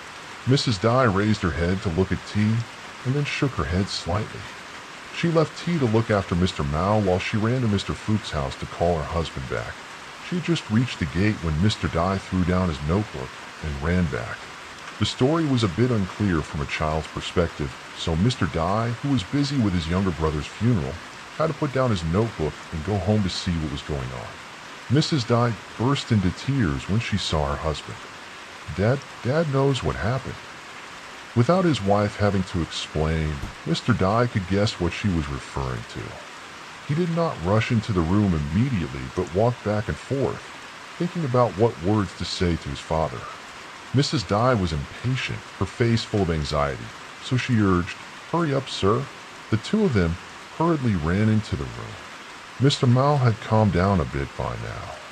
He sat leaning against T, his eyes filled with anger as he shouted loudly, "You're crazy. Something so big happened and you didn't say a word to me. You thought I was dead, right?" The boss quickly knelt down on the ground and said softly, "Father, calm down, father." Then he told Mr. Mao the details of his two younger brothers' deaths. Of course, he tried to leave out the tragic details. Mr. Mao sat there, his face full of pain, blaming himself for not being strict with his son and letting Mr. Fook do more, which led to this incident. But now it was too late to say anything. The dead could not be brought back to life. He told Mr. Dai to take him to Mr. Fook's house, wait until Mr. Tu's funeral was over. Then he and Mr. Dai would think of a way to help his family escape his karma. Mr. Mao clicked his tongue and said it was karma and it was unavoidable. But before he could even step out of the door, the person from Mr. Fook's house ran over with a frightened expression as if he had seen a ghost. The boss saw this and immediately said with a serious face, "What are you doing, acting like someone died in the house?" He didn't think that the boss's scolding would be applied to such a situation. Tangboom, a member of Mr. Fook's family, heard Mr. Dai say that and his face immediately changed. Why don't I know?" Mr. Dai and Mr. Mao stood there and asked in unison, "What is it?" Indeed, Mr. Dai's family had another person who had just died not long ago. When the people and children in the house were busy preparing for Mr. Tu's ceremony, not knowing why Mrs. Fook went to the pond behind the house to do something. There was no heavy rain or strong wind at that time, yet an adult like her fell into the pond and drowned. A man came to the temple to help the family break up the funeral because he needed to pee, so he decided to go behind the house to relieve himself quickly, but he discovered Mrs. Fook lying near the edge of the pond. He shouted for everyone to come and help Mrs. Fook up and probably put her on his shoulder and ran back and forth to make her spit out the water from her mouth. However, Mrs. Fook had completely stopped breathing, her limp body swaying on the other man's shoulder. Finally, Chin Hai had to say, "Put my mother down, she's not alive anymore." Saying this, Hai's heart ached like a knife. He had just lost his father a few days ago, and now he had lost his mother as well. What pain could be greater than the pain of losing a loved one like this? Hai hugged his mother tightly and screamed miserably. He did not understand what was happening to his family that 3 people had lost their lives in a row. By the time Mr. Mao and his wife arrived, Mrs. Fook's body had already been brought home. The whole body was lying on the bed. He had to ask a few people to help him change his mother into another set of clothes to lessen the sadness. Even outsiders, no matter how hard-hearted, could not hold back their tears when they saw the family's situation. Immediately after, another coffin was brought in and placed next to Mr. Tu's. Now the ceremony was over, but 2 people had died. Mr. Mao could not bear this great pain and immediately left. When he woke up, his children and grandchildren were standing around him. Mr. Mao let out a soft sigh and slowly sat up, looked at the old man and said, "Go and invite Master Fap Tui here for me." In the neighboring village, Nok Butsome, far away, Tu and his disciples were busy performing a ritual for Mr. Tien's family. Mr. Tien's mother had just passed away due to an illness. Tu was Master Tui's disciple. It had been following the teacher for several years. A week before, Master Tui had gone to another place to perform a ritual. Yesterday, he had just returned home and had not yet had time to rest when someone came looking for him. At first, because he was a bit tired, Master Tui did not intend to accept. But Mr. Tien's family was someone he had known before. Mr. Tien's father and Mr. Tui's father used to be close friends. Therefore, when Mr. Tien's mother and Mr. Li left, Mr. Tui could not refuse. Before going to Mr. Tien's house, Mr. Tui had to stay up for several days and nights to catch the evil spirit that had possessed the child. Therefore, his body was now extremely weak. The sky was already dark at this time, and the people who came to visit had all passed away. Mr. Tien felt a little guilty when he saw the shaman's lifeless appearance, so he ran out and said, "Good, why don't you go home and rest?" Master Twee forced a smile. "Your body is really old. In the past, you could do rituals for a whole week without feeling tired. Now, after only a few days, you're about to lose your temper." Master Twee had to apologize to the old man. The two of them entered the room prepared by the homeowner and prepared to go to bed. Tomorrow morning, Master Twee still had to perform another ceremony before he could bury the deceased. However, even though his body was exhausted, when he lay on the bed, Master Twee was restless and could not sleep. Two lay next to his teacher and saw him constantly turning around. So he turned around and asked softly, "Are you uncomfortable somewhere?" Teacher Twee sighed and slowly said, "I don't know if something happened at home. Since morning, my stomach has been restless." Two frowned when he heard his teacher say that. In the teacher's house now, there is only his wife and a servant. Both are still very healthy. When the teacher and student left the house, there was no sign that they were sick. So there is nothing for the teacher to worry about. Two immediately clicked his tongue and said, "Teacher, don't think too much, it's probably nothing." Teacher Twee also felt that Two's words made sense. And tomorrow, after taking the old man back to the field for burial, two of them could return home early. After thinking about it, Teacher Twee closed his eyes and tried to lull himself to sleep. The next day, when the old man's funeral was over and the house was completed, Mr. Tien wanted to keep the two of them to have a simple meal with the family as a way to express his gratitude. However, Mr. Twee waved his hand and refused. For some reason, he felt a little uneasy and worried, afraid that something big was about to happen. The teacher and students said goodbye to the host and hurriedly set off to return home. When they reached the road leading to the village, Mr. Twee suddenly stopped and slowed down. Two walked straight behind. He didn't pay attention and crashed into his teacher's back. The pain from the crushed nose made Two groan. "What's wrong with your skin, teacher?" Teacher Twee gently closed his eyes, took a deep breath, then turned to look at Two and asked, "Do you feel anything?" At this time, Two also imitated his teacher's actions, slowly closed his eyes, and in just a moment he opened his eyes wide, exclaiming in horror, "Why is the yin energy in our village so heavy, teacher?" The master and his disciple hurriedly walked on the road. The further they went into the village, the denser the yin energy became. A jet of black mass rose from the roof of someone's house. Because the distance was still quite far, Teacher Twee still did not know where this yin energy was coming from. There was not a single person passing by on the road, making the master and his disciple even more uneasy. At that time in Mr. Mao's house, everyone was in an uproar. Everyone was waiting for Mr. Twee to return quickly. Because the house was in chaos over the deaths of Mrs. Fook and Mr. Tuesday, a monk from a nearby temple came to the house to perform a funeral ceremony for Mr. Mao's two children. After that, Mr. Dai asked the monk to stay and rest at Mr. Fook's house so that he would not have to go back at night. Moreover, early the next morning, the monk had to return to perform the ceremony to send the soul of the deceased to the field for burial. However, the monk and everyone present at the ceremony were scared and ran away for their lives. Even the bravest people did not dare to stay any longer.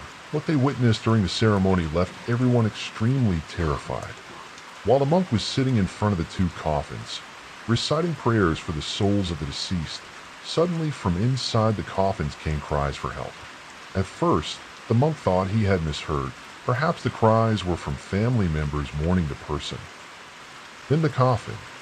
But the crying grew louder and louder, and then there was the sound of a hand hitting the wall. The rustling sound made everyone present feel the shockwave. The monk signaled for the people below to be quiet so he could listen to where the sound was coming from. When the scene fell silent, a child's voice rang out from behind. A cry came from inside the coffin. The child was so scared. It was Mr. Two's grandson. After he said that, he fainted and didn't know anything anymore. Everyone was in chaos at this moment. Some people suspected that the person in the coffin was not dead, but this thought was immediately extinguished by a hideous laugh coming from inside the coffin.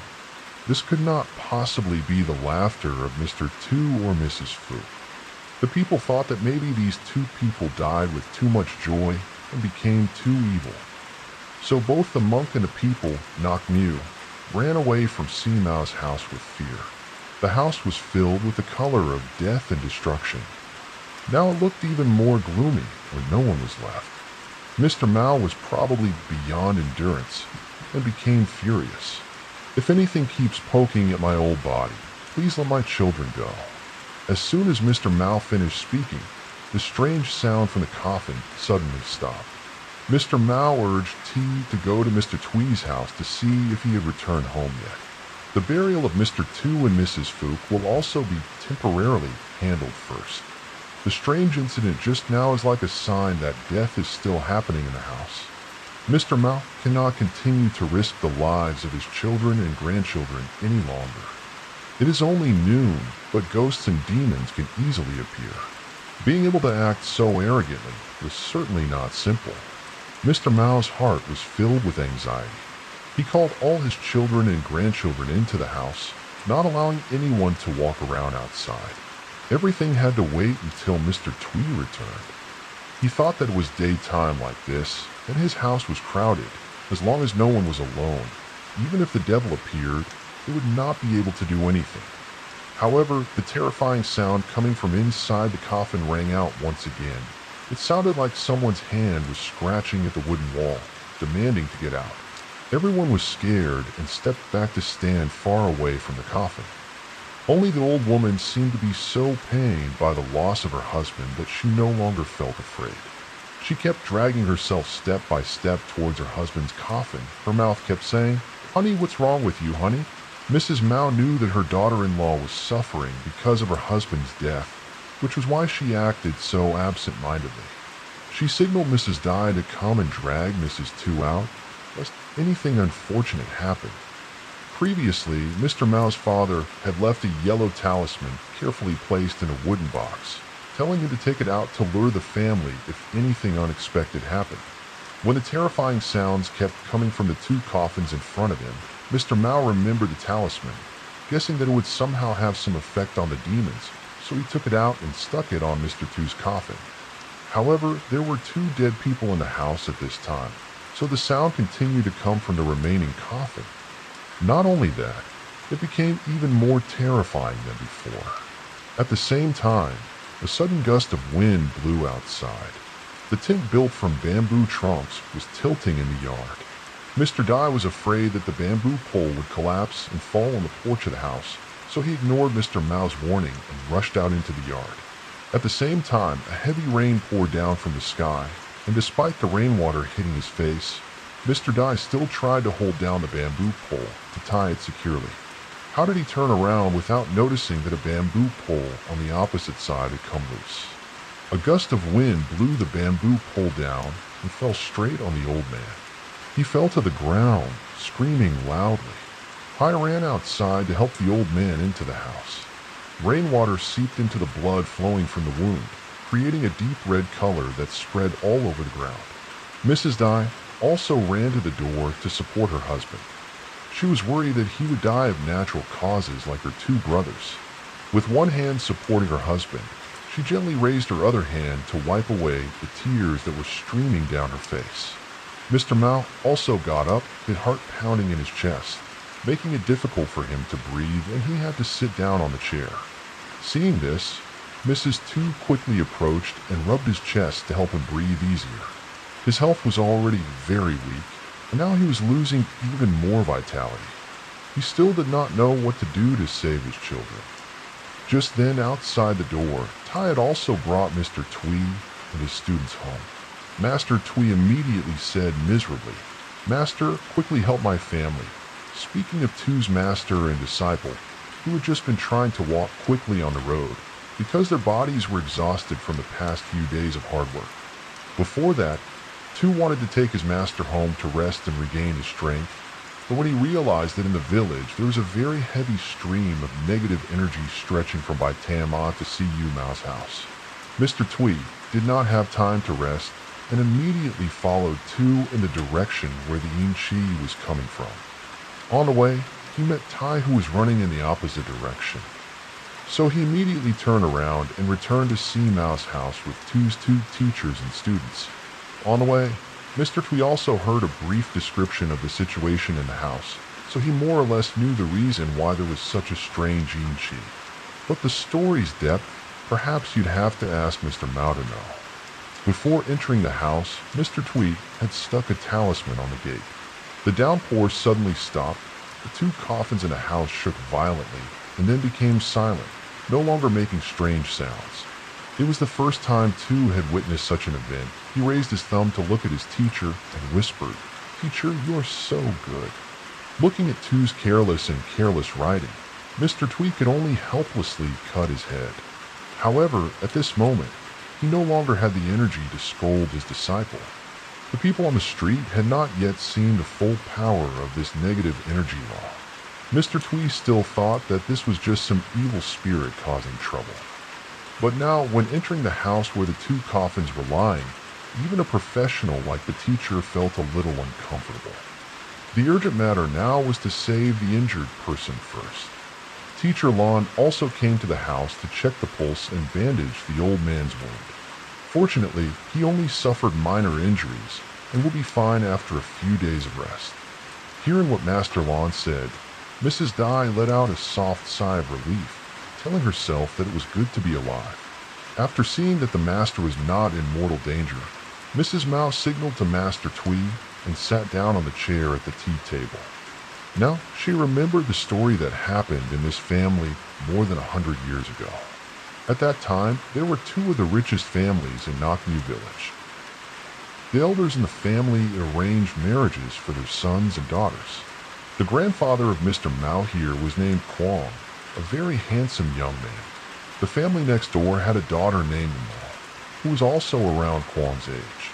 At that time, children were not allowed to freely date anyone they liked. Marriages were usually arranged by the parents, and the children did as they pleased. Men also often marry many wives.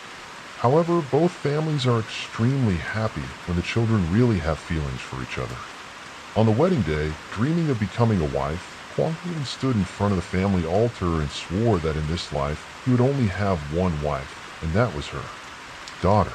When hearing such sweet words, who wouldn't be mistaken? Therefore, Emo also loved and took care of her husband more and more. She always believed in her husband's loyalty. The couple's life in the early days of marriage was extremely fulfilling. Kwong went to work outside during the day, but he always tried to finish his work early and return home to be with Mo. Not long after, she became pregnant with her first child. Both families were overjoyed, especially the manager. Every day, he spent a lot of time taking care of his wife. In the early days of pregnancy, Mo's personality changed and became strange.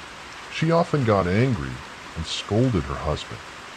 Although Mo had previously been a very gentle person, speaking softly and pleasantly, her parents-in-law seemed unhappy with her attitude, but the manager spoke up for his wife. The woman was pregnant, so it wouldn't be a problem if she followed her mother's lead. Thinking of the grandchild in Mo's belly, the manager's parents reluctantly did not make things difficult for her. However, from that day on, they no longer treated Mo as kindly as before. Both of them thought that Mo's gentleness on the day she became a daughter-in-law was because she tried to act like that to please her husband's family. Especially Kwong's mother increasingly disliked this temperamental daughter-in-law. However, Kwong still loved his wife and the child in her womb with all his heart. As the fetus grew bigger and bigger, Mo's body became more and more uncomfortable. The child saw food and threw up everything in his stomach. His whole body was exhausted. Mo sat on the bed crying and saying, "My child, why are you torturing me so much?" Kwong was holding a bowl of chicken porridge to cool it down, so his wife could eat it to regain her strength.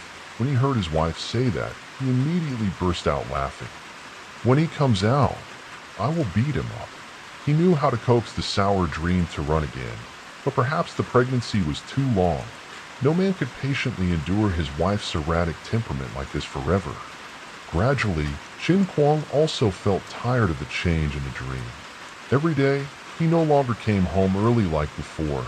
sometimes even staying out overnight, despite his pregnant wife having difficulty walking. Mo's parents-in-law also did not give her any gifts. In her house, there was only one servant who felt sorry for her and stayed by her side to take care of her. Because she was pregnant, she became more sensitive. Mo often sat in deep thought and shed tears. Well, the servants in the house saw the mistress so sad and tried to comfort her. "Andy, please don't cry anymore. If you keep doing this, it will affect the fetus in your belly." Since the day Quan neglected his wife and children and stayed out all night and day without coming home, he suddenly saw that all the promises he had made before had become meaningless. The happy days of the couple were not as long as when she was struggling to get pregnant with their first child.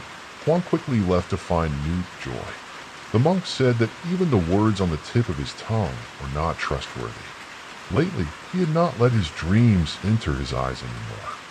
One night, because his body was uncomfortable, making it impossible for him to sleep, she got up and walked around the room to feel better, but unexpectedly, she heard her husband flirting with a strange woman outside in the hallway.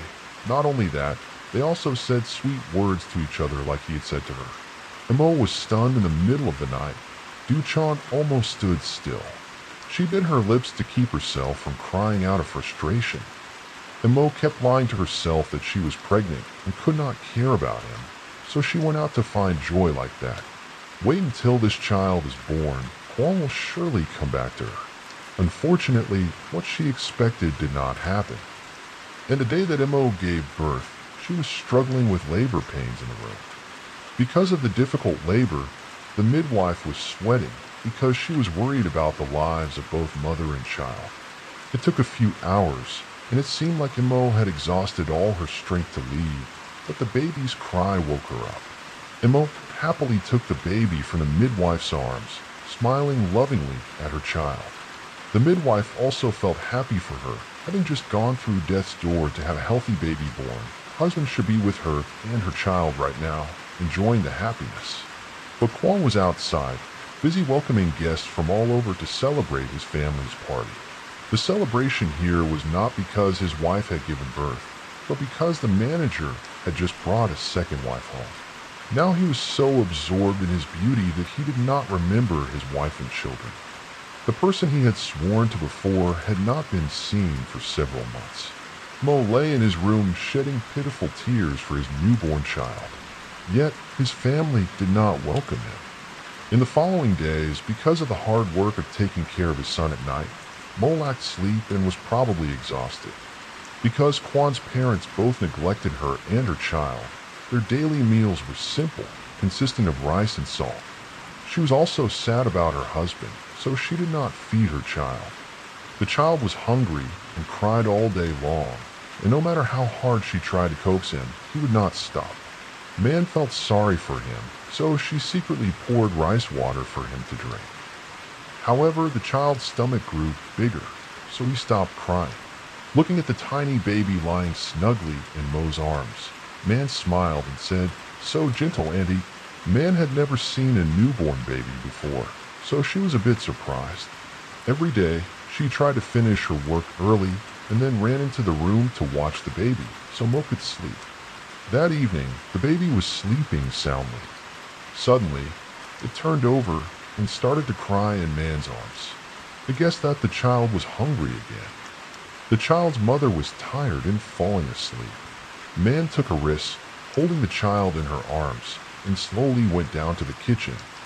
Seeing Lu, another servant, busy stirring the firewood in a rice pot on the stove, Man softly said, "Hey, can you give me some rice water?" Lu also knew what Man was using the rice water for, so he quickly took the bowl to scoop it out. This action was seen by Tui, Kwong's second wife. She already disliked Mo and her child, so she went up and knocked the bowl away. The rice water splashed out, almost hitting the child in Man's arms. Both children were scared to the point of turning pale. Man picked up the child and ran back to Mo's room. As for Lu, she was in the middle of her work and couldn't leave. She immediately received a slap on the face and didn't dare cry. Tui, after beating the servant, warned him harshly. "I forbid you. Do you hear?" Hearing the noise in the kitchen, Kwong ran downstairs to ask what was going on.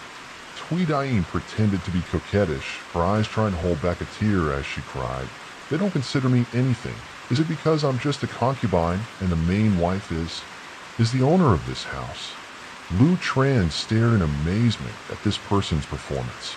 He didn't expect her to be so cunning. Without time to prepare, he was immediately slapped in the face by the manager. He also shouted at her to discipline her. "From now on, the second wife is the owner of this house. Did you hear?" As a servant, Lu didn't dare to disobey. She could only swallow her tears, hold back the pain, and continue working. From beginning to end, she did not say a word to Mo and her mother, because at this moment, he was in a trance of love that Twee had already broken out of.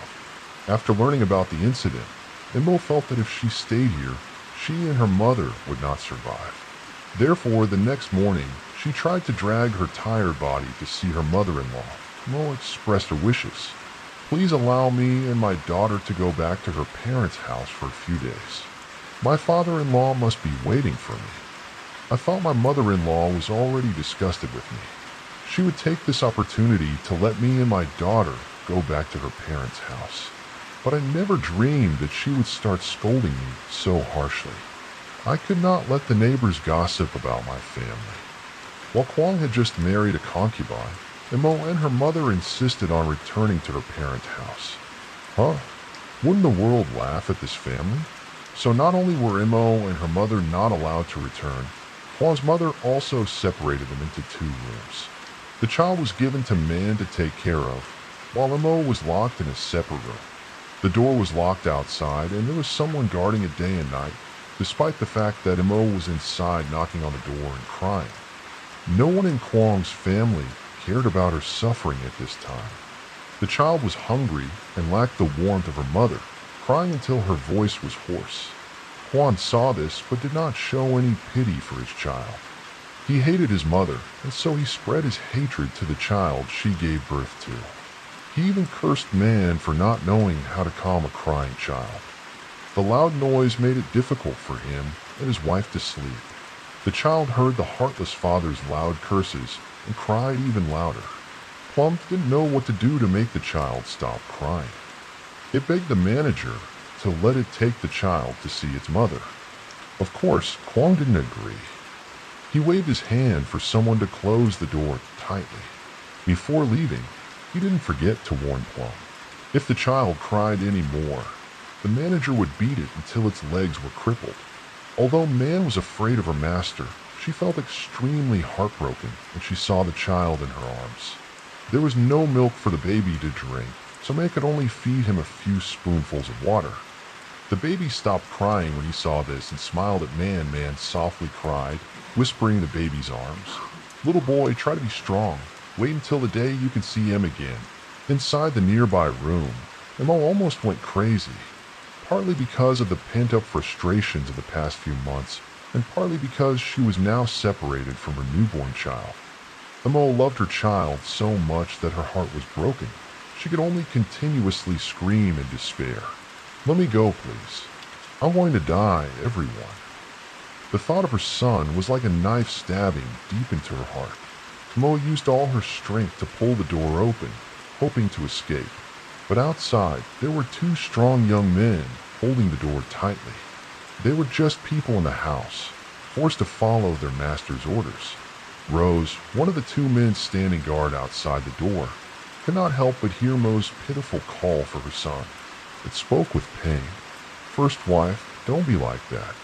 Try to take care of your health. You just gave birth and no one cares for you, so you should take care of yourself." These days, every time it was time for meals, Ro would bring food through the window to his mistress. But every time, the food was nothing but a bowl of sesame salt and some white rice. Ro encouraged Mo to try to eat a little to regain his strength.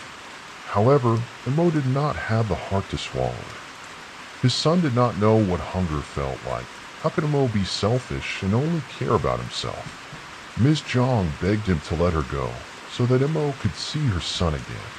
But the 2 men outside could only shake their heads in refusal. If they let her go, who would take the blame for them? That night, Man was holding the baby and sleeping. Suddenly, she felt the baby's body was burning hot, as if he had a fever. Man worriedly knocked on the door and called the people standing guard outside, telling them to go find Master Lawn to examine the baby. Where did the people have the right to decide this matter? So they had to go to the manager's room to wake him up. The noise woke both the manager and his wife up. He was woken up in the middle of the night and frowned in annoyance. What's wrong? The manager seemed unhappy now, so he coaxed her. Just go to sleep, I'll go see what's going on. When she found out that her child had a fever, the manager flew into a rage and cursed continuously. What a disgusting thing, just die. Disturbing other people's sleep. Then he went back to his room and slept, despite Man's pleas. Even in his dreams, he never thought that Kwong would become such a cruel person. When he was little, he often heard his grandmother say that even a fierce tiger would not eat its own cubs, so Kwong no longer loved them all. He got angry and went out to find someone else to tease, but he couldn't be so heartless that he wouldn't even feel sad about his own child. Looking at him, what crime did that child commit? Wasn't he also born from the love of his father and mother before? So he didn't understand what kind of magic potion or drug that made him become heartless and thoughtless towards Mo's mother and child in such a short time. Kwon's indifference and coldness caused an innocent child to lose his life. Before the child died, he only moved slightly, cried out once, and then stopped breathing. Man knelt down on the ground and let out a pitiful cry. Perhaps because the shock was too severe and Mr. Lawn did not treat him, the child could not continue to live at that moment. As if by telepathy, Mo's body tiredly leaned against the door. Perhaps because she was too tired, she fell asleep for a while. She suddenly woke up. She had just dreamed of her son waving goodbye to her. Feeling uneasy, Mo knocked on the door. This time, the door was really open. Mo saw a man holding her son in her arms. She happily reached out to take him, looked at the baby with his eyes closed as if he was sleeping soundly, and Mo gently touched his cheek. A cold breath came. Over and startled her, a crazy thought popped into her head. Mo put her hand on the baby's nose to check his breathing. Realizing that her child was no longer alive, she was stunned. Mo fell to the ground, clutching her child tightly in her arms, screaming in pain. The heart-rending scream echoed in the dark night of a mother who had just lost her child. All the housekeepers were awake, but no one felt sorry for Mo's life or the child who had just unfortunately passed away. They stood there discussing her pain. Kwong was still indifferent and said, "Take her to the cemetery and bury her, or else the neighbors will come and get a bad rap." What kind of decency would a girl have if she screamed in the middle of the night? Mo's eyes were still dull just now in front of her great pain. Now she raised her head, using eyes filled with hatred to look straight at Kwong, making him feel a little guilty. She put the child down beside her and gently stroked him. Then she stood up and used all her strength to rush into Kwong to scratch him. She kept cursing, "You murderer, I will kill you." The servants and Kwong's parents were stunned by the surprise. Only Twee pretended to be calm. "Oh my God, she was crazy. You guys quickly drag her out." Only then did the servants suddenly wake up and drag him all out. She cried and screamed in despair and pain, blaming herself for not being able to protect her child. The fire of hatred grew bigger and bigger, and Mo crazily cursed these cruel people to die in vain. Kwon's in-laws could treat her however they wanted. Because from the day Mo saw Kwong hugging another person in their own room, Mo had gradually lost her heart. At that time, she was probably a bit naive, thinking that when she asked for this child, Kwong would reconsider for the sake of the child. But she was wrong. Sooner or later, the person who had been around the moon would gradually reveal his true nature. The day Kwon's parents came to talk about the two of them getting together, her parents told her to think carefully. They did not force her to accept this marriage. Although Kwon's family was rich, her family was not any less powerful. It was good to have a family of equal social status. However, Mo's parents still felt that Kwon was a bit unreliable. At that time, Mo thought that her parents were overthinking things. Kwon loved her so much. How could he be so mean to her? Now she deeply understood her parents' reminder that day. However, everything was too late now. This loss was too great, causing Mo to feel heartbroken. Perhaps the anger and pain of losing her child had exceeded her endurance. While Ma was still using vulgar words to curse the manager's musician, suddenly a stream of bright red blood flowed from her feet. Her body went cold, and her heart was pounding in her chest. In just a moment, Mo's face turned pale, and her whole body was covered in sweat. While no one else paid any attention to her, only Man ran to her side, anxiously asking, "Auntie, what's wrong, Auntie?" Then she turned to look at Kwong. Uncle quickly asked Teacher Lon to come and open it later. Kwong's whole family is not happy because of Mo's attitude just now.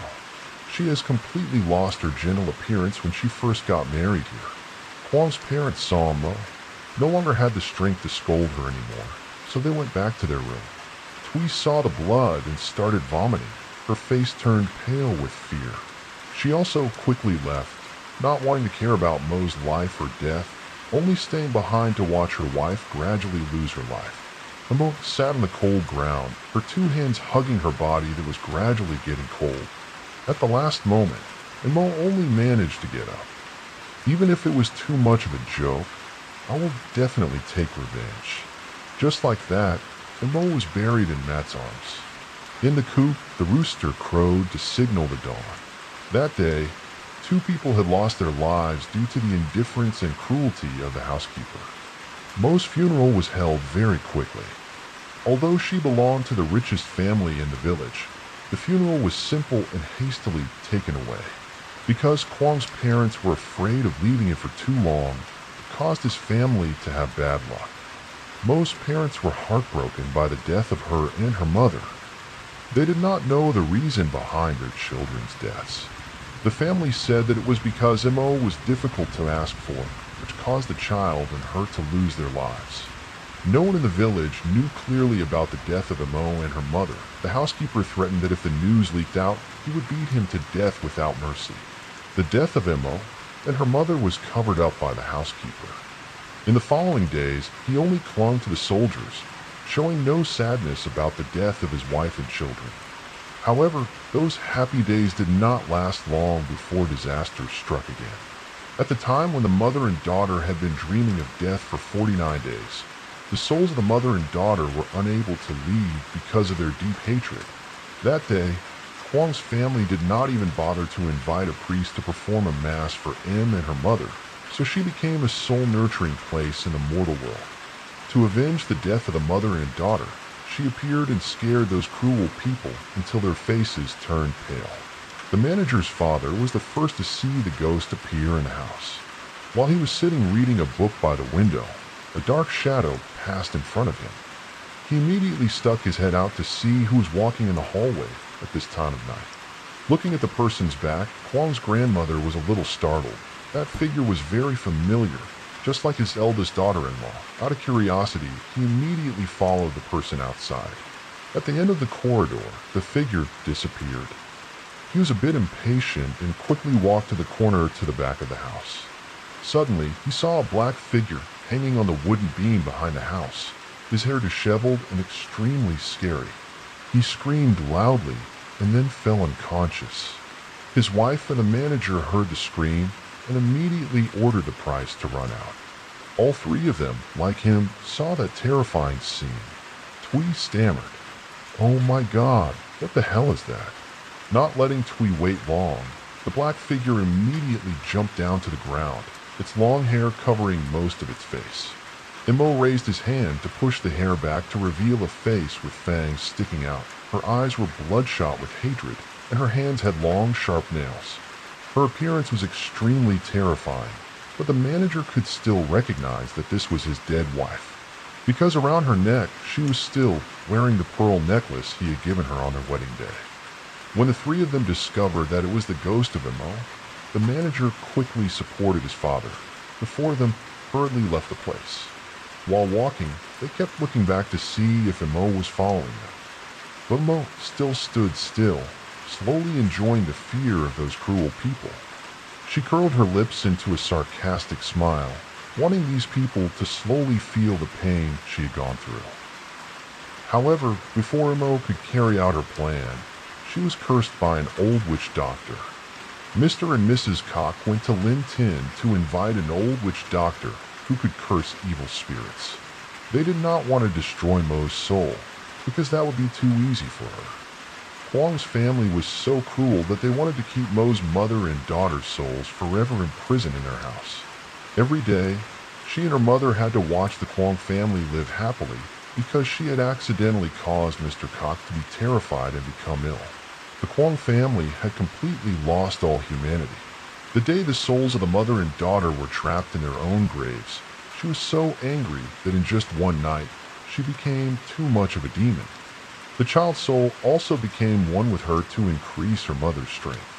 But even though she had become a demon, and Mo still had no way to escape this humiliation, the family also passed on to each other that from now on, no one was allowed to touch the grave of her and her child, because doing so would destroy the spell that the old sorcerer had worked hard to set up. After that time, no one saw Mo's ghost appear again. The couple lived happily together for a long time and gave birth to a son. However, during that time, he was so scared that he fell ill. Not long after, on the day he invited the shaman to bury Mo's grave, he passed away. Mrs. Cock was struck by lightning when she was walking home from her mother's house in the rain and died on the spot. Huang himself suddenly died without knowing the cause. The large family suddenly had only Twee and her mother left. She always lived in a state of extreme fear, because after the death of the three housekeepers, we always saw their ghosts appearing before her eyes. Unable to bear it any longer, she took her child and returned to her mother's house to live. The family managed the house until their son grew up and moved there. When her son was 20 years old, Twee also passed away. Her death was as mysterious as Huang's death before that. That son later became Mr. Mao's biological father. Before she died, Twee called her son and told him the whole story. She insisted that the tomb should not be touched. When he grew up, Mr. Mao's father realized how cruel the previous generations had been to Mo and her mother. He wanted to invite a shaman to remove the curse from the tomb. However, anyone who came to the tomb to perform the ritual was killed on the spot. After that, Mr. Mao's father had to accept to follow his mother's advice before doing it together. Until Mr. Mao's generation, he always kept the story about his crazy family a secret, because he was afraid that if he told his children and grandchildren, they would be worried. He only told them not to touch that ancient tomb. Unfortunately, Mr. Fook did not listen and ordered people to destroy the tomb to rebuild it. The spell had probably been broken by now, so the souls of Mo and her mother must have returned to take revenge on their family. At this point, Mr. Mao's eyes widened in tears, thinking that the previous generation had not lived enough, and that the descendants of this generation had to bear the burden. Just as Si Mao had guessed, for the past 100 years, Mo had always had a deep desire for revenge. When he realized that the heat of the curse had lessened and disappeared without a trace, happily exclaimed, finally God had heard his prayers. The death of Mr. Mao's son, or the recent accident of the old man were all caused by Mo. For more than 100 years, the devil had endured being locked in the ancient tomb to wait for this day. So Mo took decisive action to take away the life of her enemy. She wanted Mr. Mao to witness the pain of losing her child, just like when she was unable to protect that newborn child. When entering Mr. Mao's house, Master Twee had time to cast a fortune for his family. The fortune appeared to signal that the negative energy from the cemetery was pouring in here. The teacher also saw the demon residing in that ancient house. But the origin of the incident, he just heard Siyu Mao tell he just knew. Wanting to destroy this demon is not an easy thing, because it has just absorbed the negative energy from Siyu Mao's dead children. Not only that, this demon also wants to turn the corpses in the coffin into mobile ghosts. Later on, it will use its power to control the ghosts to harm people. Not only will the people in Mr. Mao's family lose their lives, but the people of Nakmu village will also be in danger. It is still daytime, so the negative energy is still somewhat limited. The demon has just used a lot of strength to kill Mr. Mao's two children. It must be staying in the ancient tomb to recuperate and cannot go out to act freely anymore. Before midnight tonight, Master Twee and two must prepare everything to set up an altar to capture this demon. Otherwise, tomorrow, I'm afraid that Nakmu village will have more people die. Immediately, Master Twee told two to prepare some necessary things for him. He himself also needed to do a few things before the ceremony tonight took place. He gathered all the survivors in Simao's house, instructing them to bring the yellow talisman that he gave them with him to keep that talisman intact, otherwise they would be blamed. This way, they will be less likely to be harmed by the demon's power. As for Mr. Mao, he must stay in his room and not go out tonight. Someone needs to be present to watch over him in case of any unforeseen circumstances. Mr. Twee has sprinkled white salt and incense powder around his room. These two things can prevent the devil from coming near. People outside must guard the white salt circle so that it does not move or loosen the wire. The lights in the house must also be bright. Master Twee also prepared 13 candles to light on the altar at night to subdue this devil. Mr. Mao still had many worries in his heart.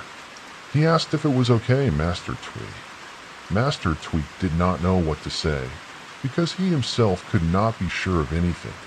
Looking at the sorrowful expression on Mr. Mao's face, Master Twee could only say, "I will try my best." At the end of the second scene, everything was prepared. Two knew that Master Min's health had recently been exhausted due to overwork. This afternoon, he wanted to object to him performing the exorcism ceremony tonight. But Master Twee shook his head. There is no more time. Teacher Min was determined, so even though Tu was worried, he had to listen.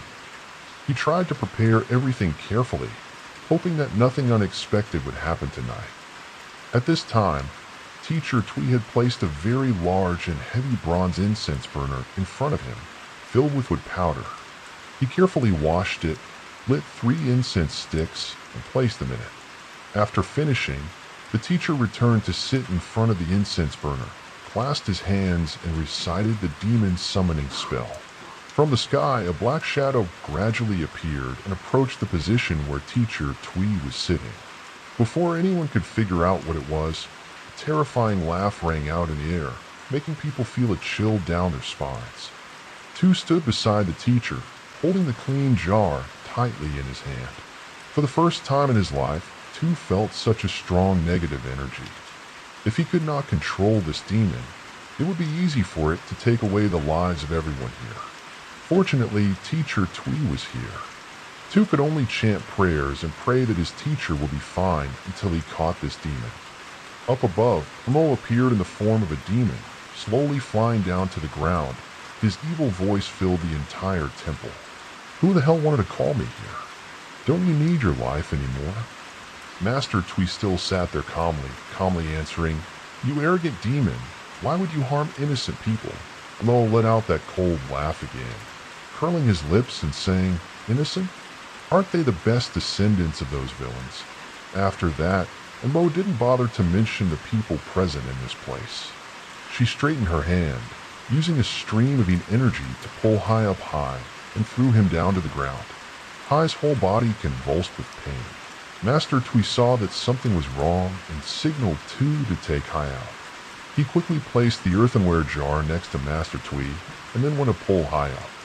The power of the demon was too great.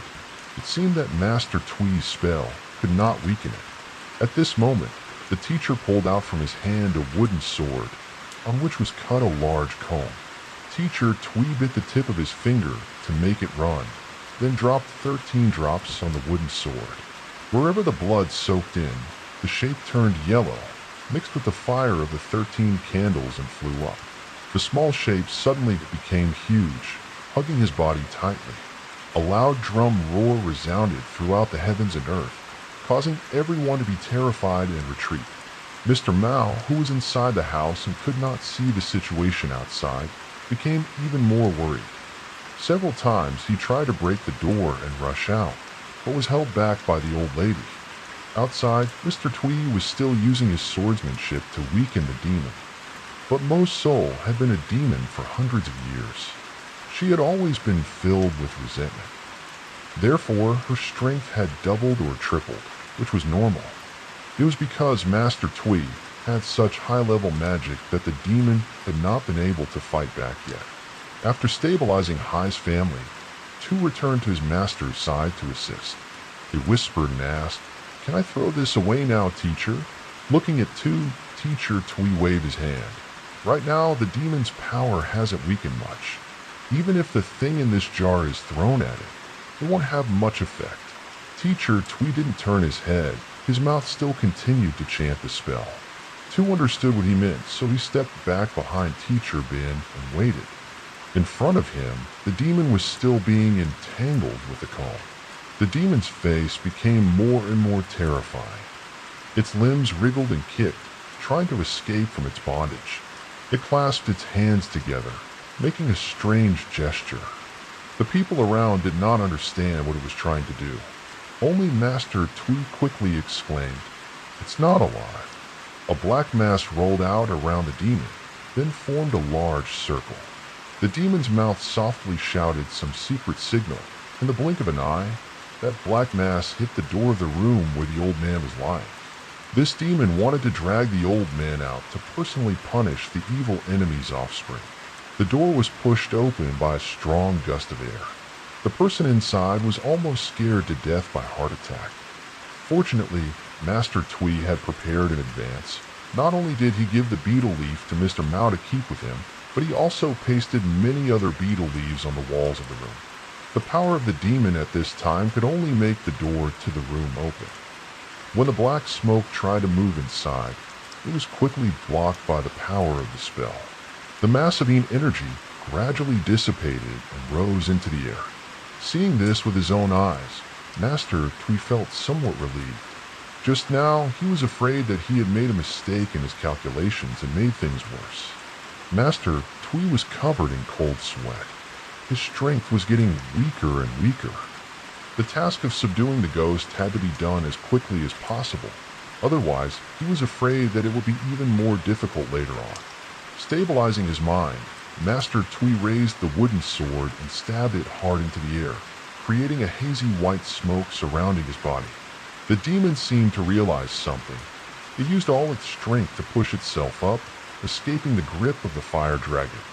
It turned out that Master Twee had been overworked and needed time to recover. The white smoke formed from the incense and the bronze censer had the effect of preventing the attack of demons. Knowing this weakness of Master Twee, the demon immediately smiled triumphantly. The old man was about to collapse. At this moment, Tu saw that his master was a bit unstable. He took out a talisman from his person and lit it. The squiggly characters from the talisman flew into the air, forming the shape of a sword. When the 4 command words were heard, the sword aimed straight at the demon's heart and stabbed. But it quickly dodged. The demon growled and exclaimed, "Why do you want to kill me again?" Wasn't once enough. The demon still retained intact the memories and pain it had suffered in its previous life. Perhaps the pain of Mo was too great. Not only was she betrayed by her husband, but her husband's family also treated her badly. Not only that, they also let her child die of a stroke. At that time, even in her dreams, she could not have imagined that one day she would fall into such a situation. During those short days of love and excessive happiness, she carried with her absolute faith in her husband, who seemed to be a religious person. But in the end, the manager revealed his hypocritical nature, breaking the undying faith in the heart of the young girl that year. This marriage caused Mo, talented, to die in 1,000 grievances.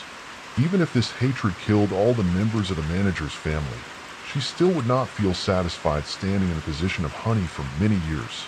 Thanks to that relationship, she had a reason to continue to exist in this disgusting appearance. But for those who practice exorcism like Master Twee, it is not always about destroying them. The most important thing is to be able to sense the demons so that they return to the path of spiritual practice. That is the purpose of those who practice the shaman profession. Except in a few special cases, the shaman must take action to destroy all evil spirits, keeping people safe, not knowing that in the crowd behind, there was someone who was dissatisfied with the deaths of their loved ones. A voice rang out. "Disgusting demon, die quickly." Master Twee was still trying to use his consciousness to resolve his grudge. However, the sentence that just came out from someone had successfully made the demon angry. Ati threw a punch at the young man, causing him to fall backwards onto the ground, his mouth continuously spitting. Tu saw this and immediately ran out. Him up, his mouth continuously muttering curses. What a lie. Oh my God, that young man is Mrs. Tu's youngest son. The incident just now had scared her so much that her face turned pale. She immediately caught her son and dragged him back. Before that, T2 had given him one of her amulets. That afternoon, Master Twee had made amulets for everyone in the house, but it wasn't enough.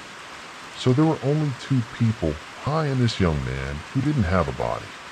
Anyway, they were young people with strong yang energy, so Master Twee thought it would be okay. Unexpectedly, this demon was too powerful. Both of them were tormented by it. At this time, Master Twee was still trying his best to penetrate deep into the demon's mind to console him. In there, Master Twee used all kinds of reasoning to talk to man. Of course, he understood why she became this evil demon. But thinking about it, the person who caused her and her mother to lose their lives had also died soon after. At that time, Mr. Mao's father was just a fetus in Twee's womb, so he didn't know anything about his parents' crimes. Moreover, at that time, Mr. Mao's father even wanted to remove the spell for her. It was just that the priest at that time was not virtuous enough, so he was instantly killed by her hatred. At that time, the power of the devil was not yet stable, so she thought that Mr. Mao's father invited the priest to harm her and her mother. The sorcerers who had pierced her hand also asked her to repent of her hatred for the dream. As a result, the dream's karma was getting heavier and heavier.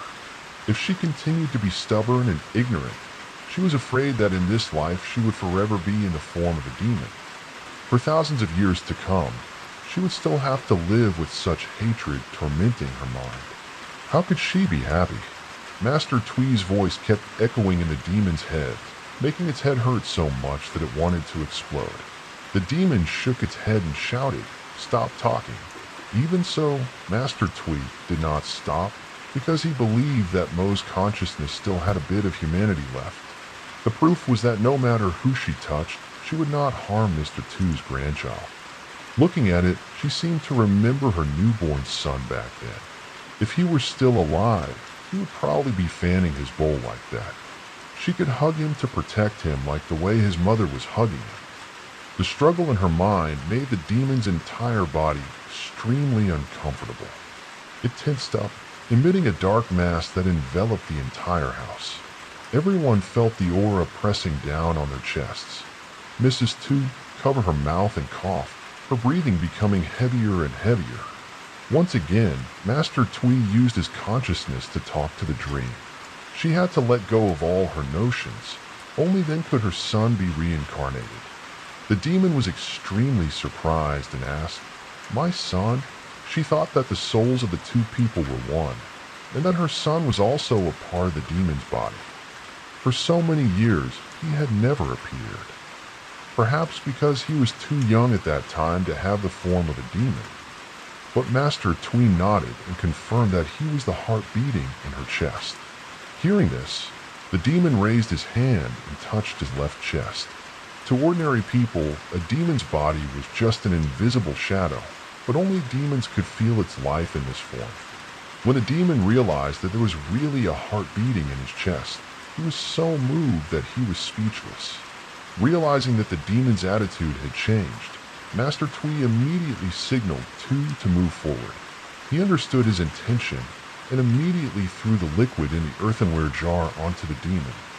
The demon's entire body was now covered in red blood.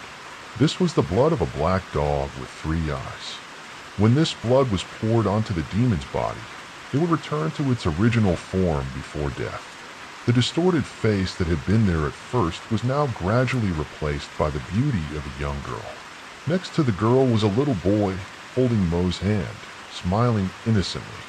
And Mo couldn't believe his eyes, so he turned around and asked, "Is he my son?" Teacher Twee smiled and nodded. This child was still broken when he died, being held in his mother's arms.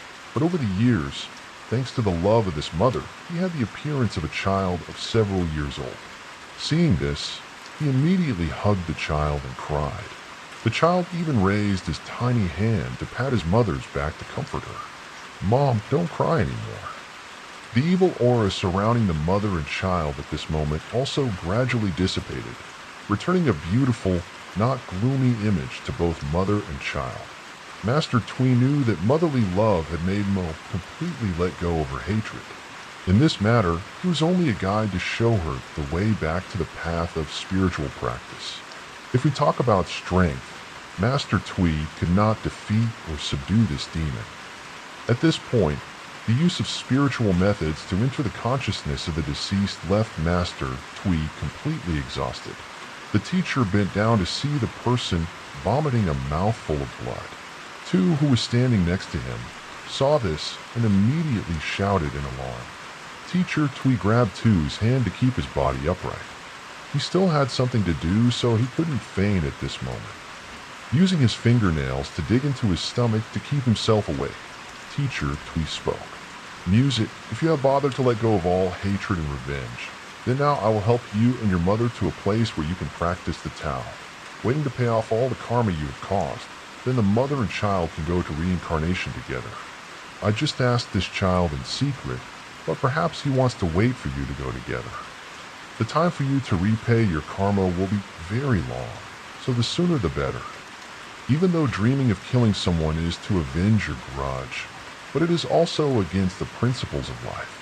So she still had to pay off all the karma she had created before she could go to the temple. But the child was different. All these years it had existed in the demon's body only because it wanted to be with its mother. Whether in the previous life or this life, it had never committed any sins. So now it could go to reincarnation. However, when Master Twee suggested that he help him, the boy shook his head and refused because he wanted to wait for his mother. The time waiting for Mo to repay his karma might be a bit long, but maybe because of that, the boy would practice and accumulate more blessings for himself.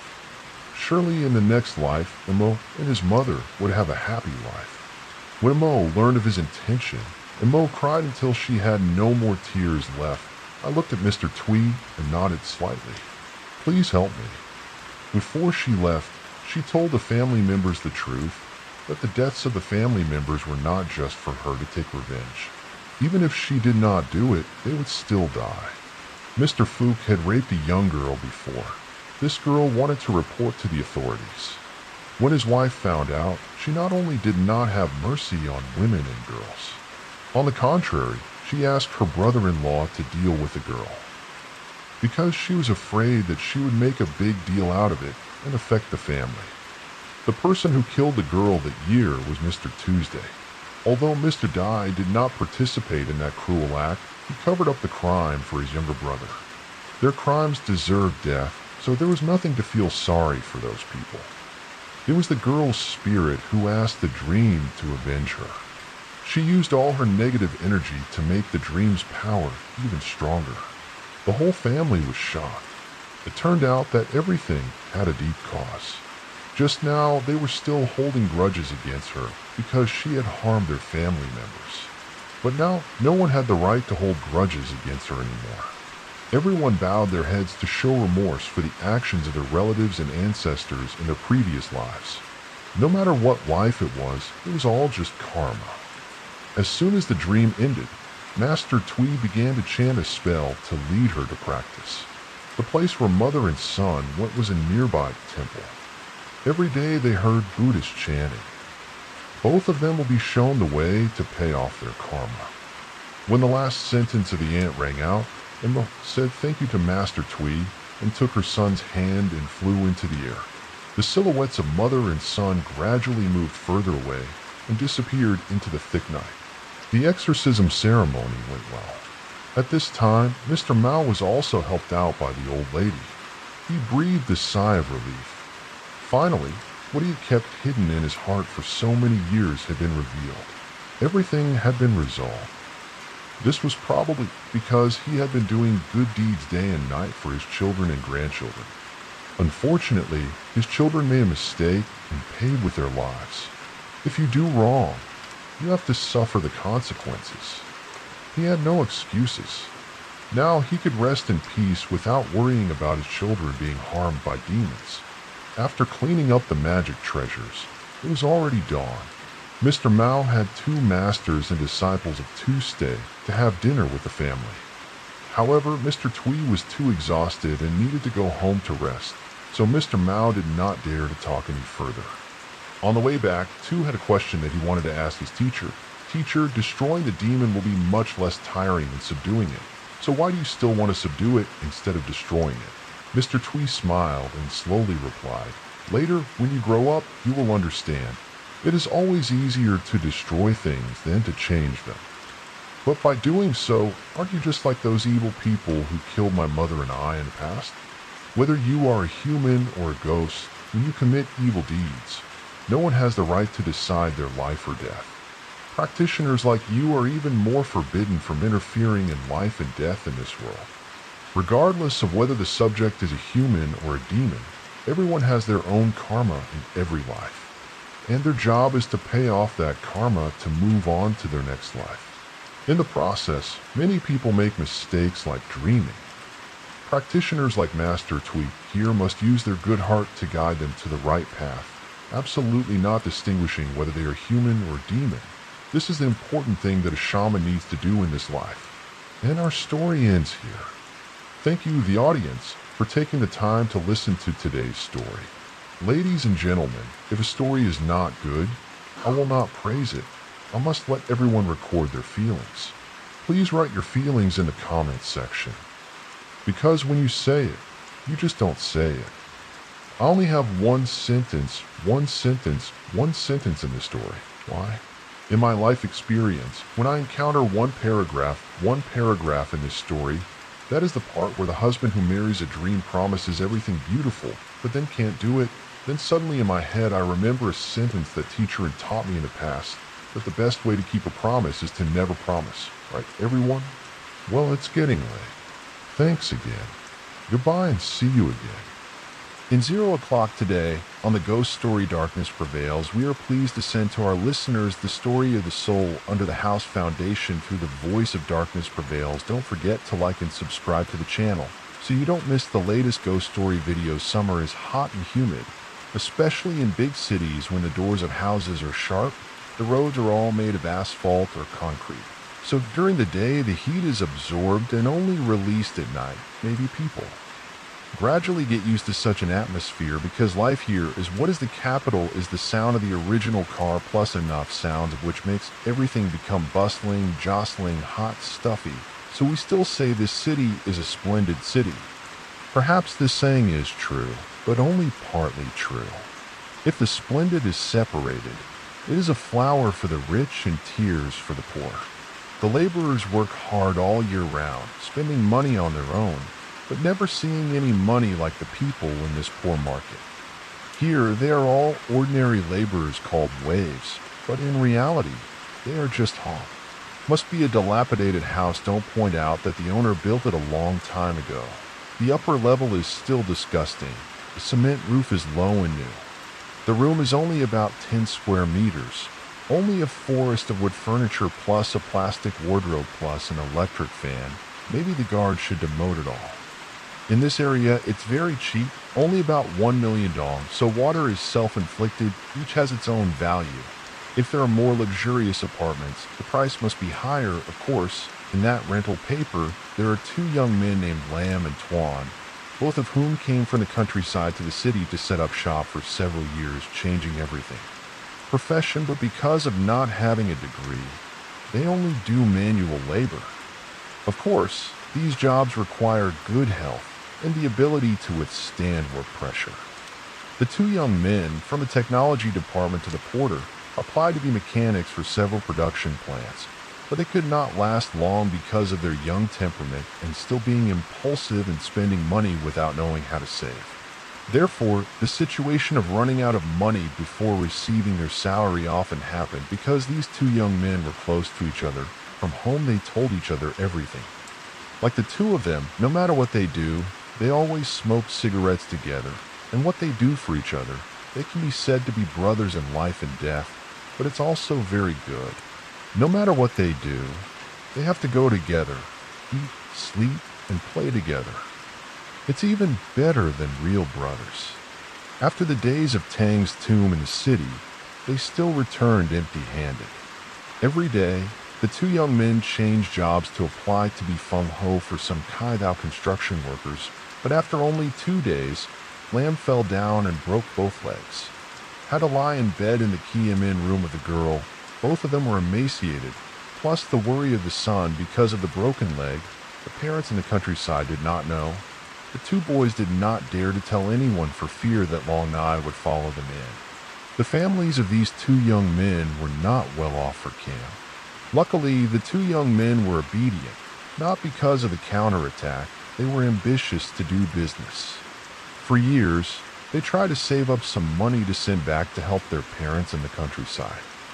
Being single like that, I would say they were also very obedient. If the family knew, it would be extremely bad for Lam's parents' health. Then not very stable, this made Tuan even more full, looking at his best brother, begging him to love him, drinking and staring at the sand in the distance. The predicate, the old man's leg, was so long gone that he felt uncomfortable and couldn't go home. Luckily, the construction contractor still had some back tam, went to the hospital for treatment, but paid the tan department's expenses and let Lam stay in this room. It couldn't be because the owner didn't have a proper labor contract, so he was afraid that this would affect the project. Even though he had just given up, he asked to go. Working as a maid for a few days, then something happened that until today, the two of them still can't believe this could happen.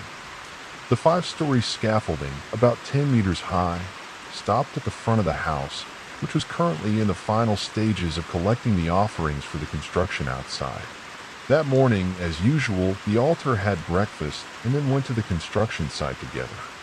They were new soldiers, so Tuan and Lam were now responsible for being the legs of the car, the peanuts, the kangs, the base, and the main thing that happened was track above. On the scaffolding, there were a few people, and 2 guys from DTATFO were in charge of mixing the mortar and throwing the scene up for the construction guys. The whole group was working normally, taking off their clothes happily. However, it was different. Although they were still working, today their attitude didn't seem very pleasant, like they had lost their souls. Their eyes were pensive, looking very lively. Occasionally they lost focus. In times they threw bricks up on the scaffolding. Dinhel came back and almost fell on them. Now the winch, when Lam controlled it, pulled the socks up and fell straight to the ground. Luckily, the 2 bars.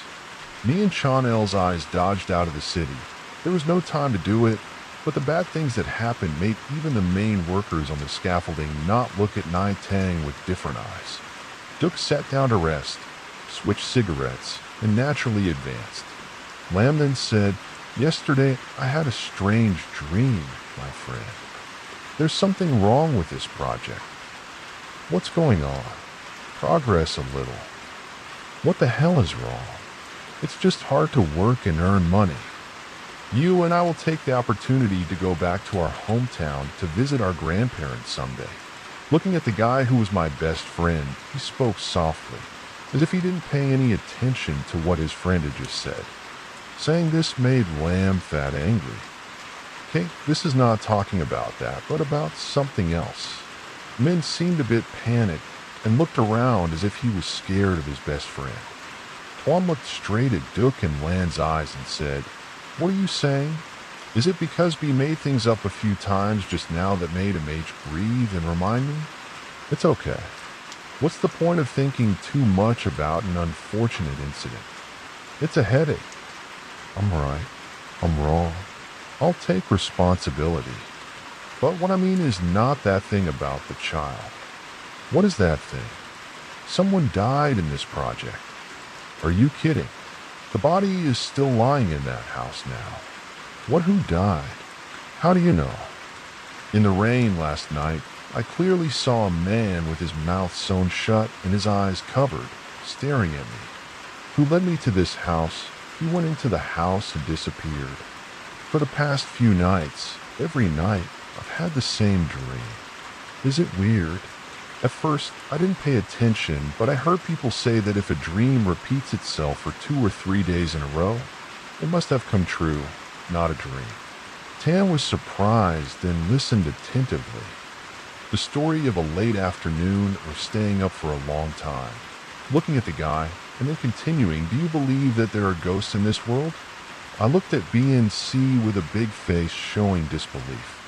Every night I hear stories about tomorrow on YouTube, right? Your mother listened, but don't believe the people who write those stories to brag.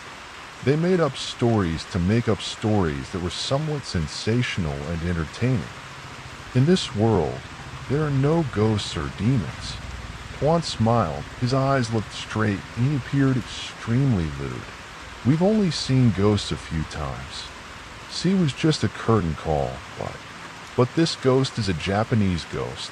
Not only is it born, but it is also sexy and attractive. But it is not a ghost yet. Lean Tien is a little bit, until now. If you want to meet me, tell me. I will give you the secret, just see. This month, I just registered for the 4-hour service. I know that the guy is joking, but he didn't say anything, just observe this house very carefully. After a long while, he said, Vai Tuan Tan, be serious. This house's spirit has a problem, no kidding. Last night, that person woke me up and shouted, but it was very scary. He was covered in ash and wet.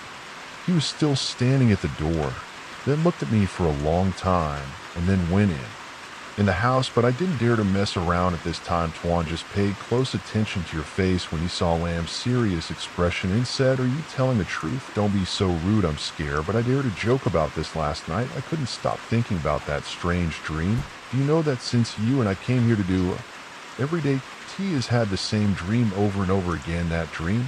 How could there be such a strange coincidence? Lamb took a lighter from her heart and a cigarette from her heart, her face showing a tired expression as if she couldn't believe it. This happened to me again. Tran above is about to shout quickly, and that guy over there, G6, come up. What are they doing? Wipe like that, hurry up. And go back to the noon sun broke the first hour of the public service. This is the old man in charge of this project group this year, is also over 40, is worshipped. Also is the cousin of the main contractor here, Old Tin, is the most influential person. Duke just from above gradually called down. The lady here just reached out to drink tea on you up there. Need any water? I come up for Tan Tang. Quickly mouth a little boss. Woke up and was about to yell, then immediately flattered because this old man was an anti-mutiny person. How could he not flatter? Because he was just a new soldier and had only been working for a few days. He was an old worker for decades in the industry. If not, he would be stupid, and the old man would be as stupid as the outside world. He had to accept it and not argue. He needed to be compensated for his birth year, so he could train and instruct him. Hurry up and do it. Bring the lake and tiles up here. I'm so tired, I won't go down. I believe the old man woke up. He was angry and hurriedly ran out to talk. But the two of them just said to each other, transfer knowledge in a way that the Denture XT was grounded. What to do now? Tan helped break it for VX when hooked it, then remember that the cable T we were grounded up. The sound of fire. Lamb saw the sky. The wire was usually nearby to hold the wire up and said, let me say hello to the teacher I hold, but this end of the wire misses BOC one end into the handle so that I can yell. I pull it up, okay? But just enough. I'm not heavy. Damn it, old love K, drunk motherfuck L cable V. But then by a new strand also, but NNG, no one can pull this by hand this afternoon. Have to tell him to invest. There's a thing translate. If you ladies don't invest my money like this, isn't it a waste of time and effort? Why don't you do it and handcuff each other less? Because we are the boss, we will get what we deserve. Be smart and smart. Keep it up. We will pay you in the future. Become a master craftsman. Don't think about it now. Just do your job well. Go up to the roof and attack. It seems fun. You are more important than Lamb. so I encouraged allow people to re-elect like that, but Lamb still quickly became a few teachers. Looking at the agile appearance of the guy named Tuan below, he told me to be careful. Don't rip your pants. I'm down here. Take a picture and post it on Facebook. Let's write a really touching status about two guys who left their hometown to start a career in the city, but they didn't have many promotions. In the end, they also wanted to succeed, standing at the top of the sexy heights, up to nearly 10 floors. No kidding. Posting random things. If you pretend to be in the countryside and see all of your brothers and sisters, you'll go to the city to build a career and become rich, showing off to the whole village, but it's too much. When you go back to your hometown, many people will accept you as relatives, and you too will die. Tananai is quite funny. While working and talking happily at this time, Tuan clew people down, tie the rope to the bucket, now put each cup in there, and pull it up, but Sai tries strangely, why is it more tiring to work than to go out? Haha, no wonder 50 kilos, but this 50 kilos is more strange than the other 50 kilos a bag of cement. 50 kilos I carry is heavier than a girl 50 kilos mom. These two guys work, focus on quickly, go up the bridge, cross the leaf. Which one likes HI lead, or you go a man about 30 nah here too. Millennials talking happily, then also season. We know 2B guys tease their wives very much, right? No, there is a park here, a little bit of a monastery, but the lights off the house is like a thatched house in there, because I don't care about the ugly or beautiful things. Pay anything as long as you guys have money. It's cheap. About 2 years old Tan and Lamb looked at each other. The two young men were both surprised. Where's Tan Bao? The man, brothers, asked my friend. No need, no one, the soldier is digging. I'll eat that guy. I don't know what life is, and the tray Tan has dried up. Your house like that face of a liar, but if you marry a girl, you'll lose your C, but lean law. Very clever that 7, put it for your friend, tell the truth, there are no friends here, right? No hiding anything, brother, speak softly. Please let me show, it's been a long time, the two of us haven't been able to get through ABC, but Kotan Nin big bunch of strong young energy. Sometimes have to let C entertain him, because Brother C's house, the conversation of the workers was extremely lively, especially related to the topic of the story then. Dong group, everyone participated in the conversation. Extremely enthusiastically, only the rough was pulled up when floating in the air for a few meters, then suddenly Namum was exhausted.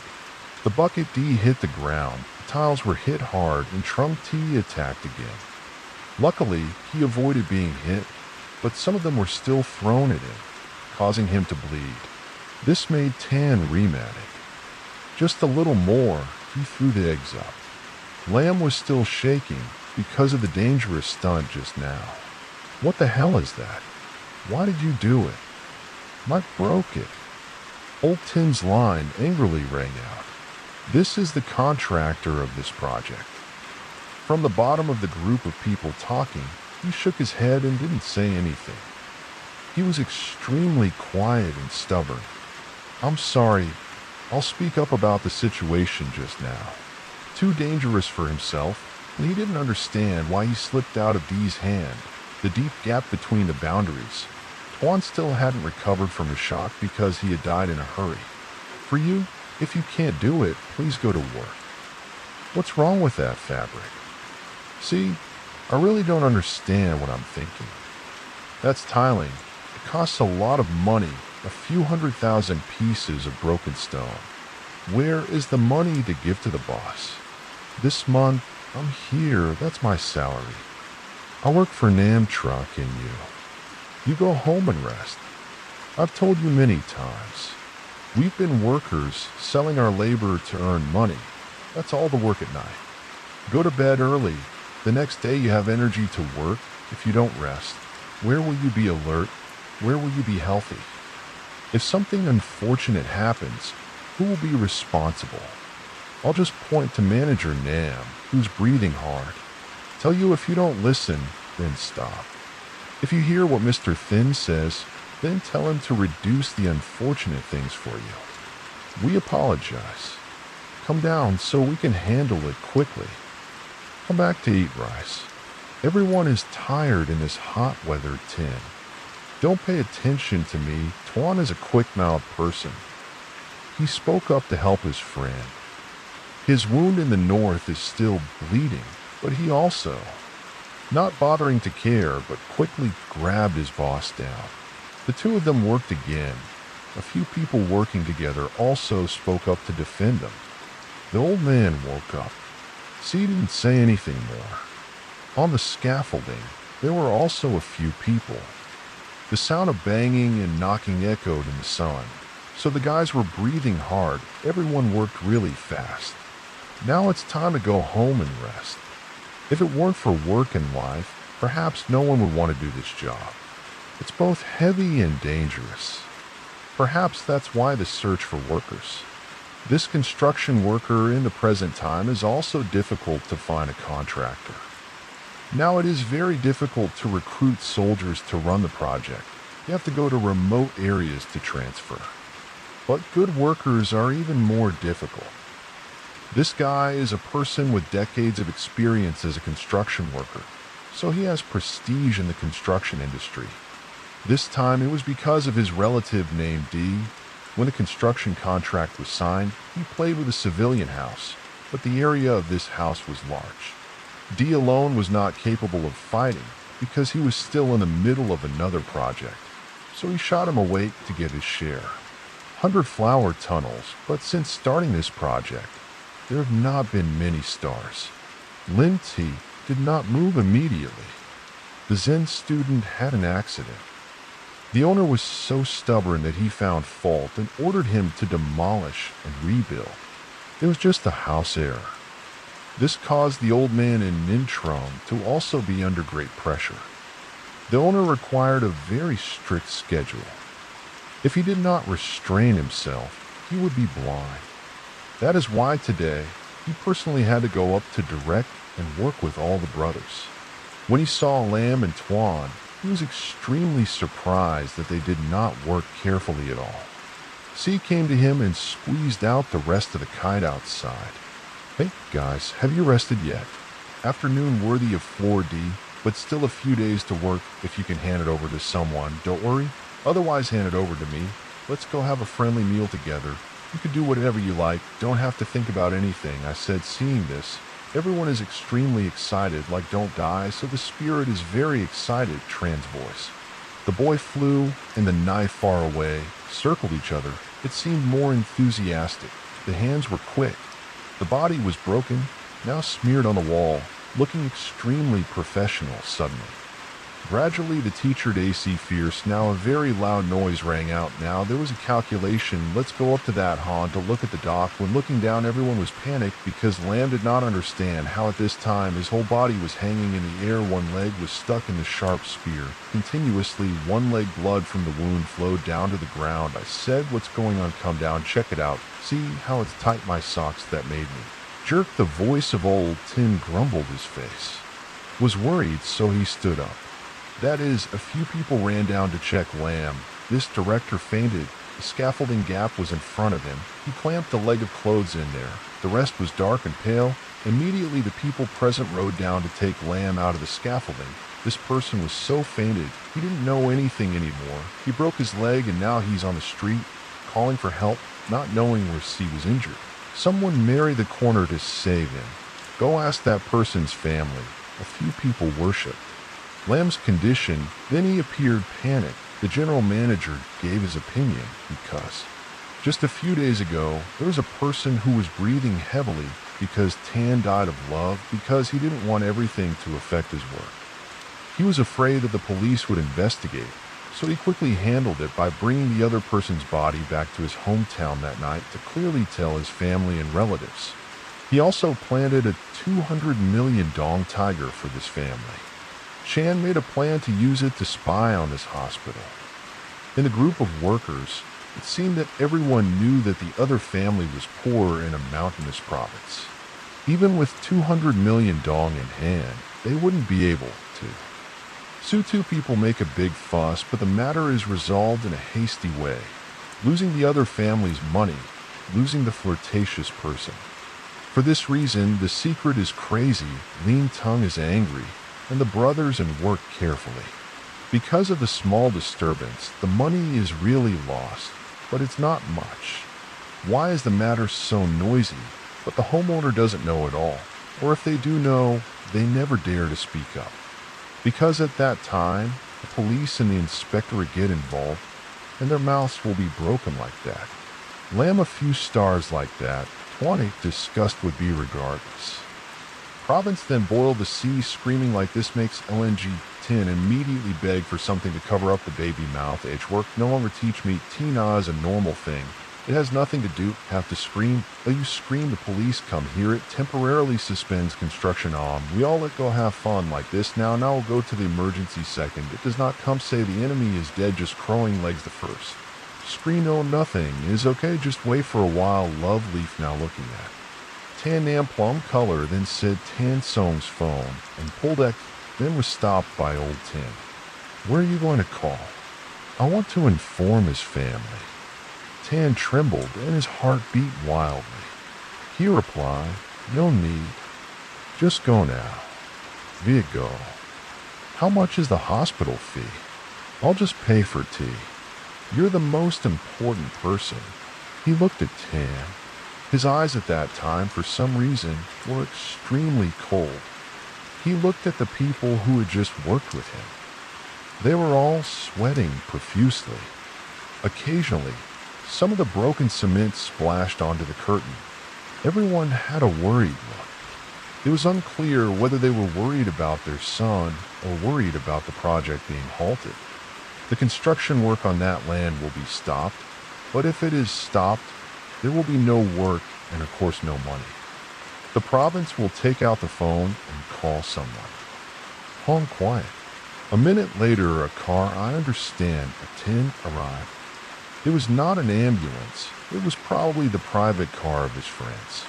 A few people quickly got into the car and took it to the hospital, including Tan and Old Tin. Before leaving, Old Tin told the brothers to keep their mouths shut, lest the landlord find out. Where is it that I have no 4 bars for construction to get into it? Very Vietnamese this afternoon now. Let's go one day tonight. I caught a black cat to cook to get rid of bad luck. I'm in time, dat black of mini dong. Right, it's true that the ghost month, the old man mumbled curses, can wash up inside the car. The handsome got tied tightly to the floor. The right leg is definitely GY, not looking at the copper hat the stork on the left leg is. Not yet, but there is a large open wound that is still wet. And covered tan shirt Kia just now is equal to dad for you at this time in the car. There are 4 family members. The old man is awake driving Tuan, and Lamb drove the car with faces similar to old Tin Tandan. They must be brothers. Tin, this guy looked at the mirror and asked, what's wrong? He observed the 2 drivers and asked, what's wrong? He asked, where's the nearest hospital to deal with it? Tin said, I'm scared of you, but it turns out you're just a little girl's foot. This guy laughed in an impolite way, making Tan's eyes burn with anger, and said, this guy, the bitch, caused the foot. You're the boss of it. What are you talking about? What we say is my business, my friend. Is it you monster me? Why worry, brother, right now? Tuan is stunned, neck Lin, wanna be broker be money this yard, but unexpectedly old love immediately hands C-Tan, then said, okay, this is Tang, brother. His temper too little bouncing back there. What to do with it? T. Really, this is also his occupational disease. Before he drove to Death Sex, specializes in collecting dead sex, had an accident, then brought home the sex of the hospital. Probably saw that guy. See you lying here, he from dead to now, he asked to. Come back, see what's wrong. I'll drive, see, look at Tuan, then laugh 100 high. Hey, so handsome, and you don't want to go carry X dive. Hold on, I guarantee you'll get used to this in a few days. But the armor is no different from the corpse of a normal family. Here that Tan catches the color use B. I have a feeling of fear when facing this guy. The lady just now when she was playing Lamb fell and her leg was hurt, but thinking back now, I don't dare to touch it, but to mention this guy. He keeps his tattooed owner tight and loves Plum extremely. If the elephant touches it, it will sink. Maybe Tuan will also get in position. No joke, the car rolled out onto the main road. The air was fresh. This stuffy car, the old man just got up and asked to break the stuffy atmosphere. Where are you guys from? We're from Lao Kai, I answered. We just heard that this old man will pay the distance fee for Lamb.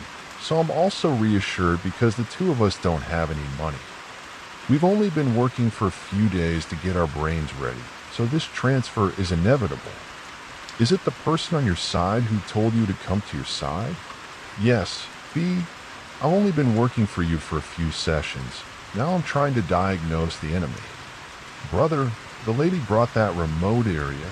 The family is complete. It's so bad now my grandma is like that. I don't have money. You can take care of his parents. They're very sick now. I'm afraid when they hear the news that he had an accident, they won't be able to bear it. You help us. Tin looked at Tuan with a calm look and said that. At that time, did you intend to let anyone know that we were suffering so much? There were so many things to worry about.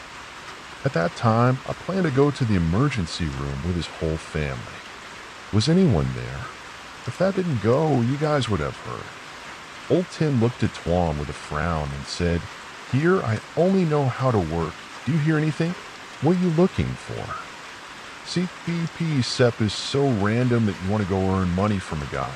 Isn't it for him to earn money from the homeowner so that he can have fake money for you guys? Yes, I know, this old lover's words are unreasonable, making Tuan feel that he is a decent person because he often hears that the construction workers often go to the wrong place. Sometimes they give away the workers' wages without paying them. Then they lose their money. Could this love be an exception? I'm so kind, but it's not love. What's wrong with that girl? Honey, just gently see back. I drove X and looked over at Ginger TR later and asked him. Last time, it was not easy, but it cost a lot of money to that house, but okay. I see that this Sivong calculates for me like a god, right? I have to be patient, that's right. Practice driving from the beginning to the end. You don't have to crawl into your own grave. The old boss's kitchen woke up and raised his head. He glanced at me and said, Tuan was an outsider who was here. He didn't come to talk. I drove. It seemed like he didn't care about me. Then he went in.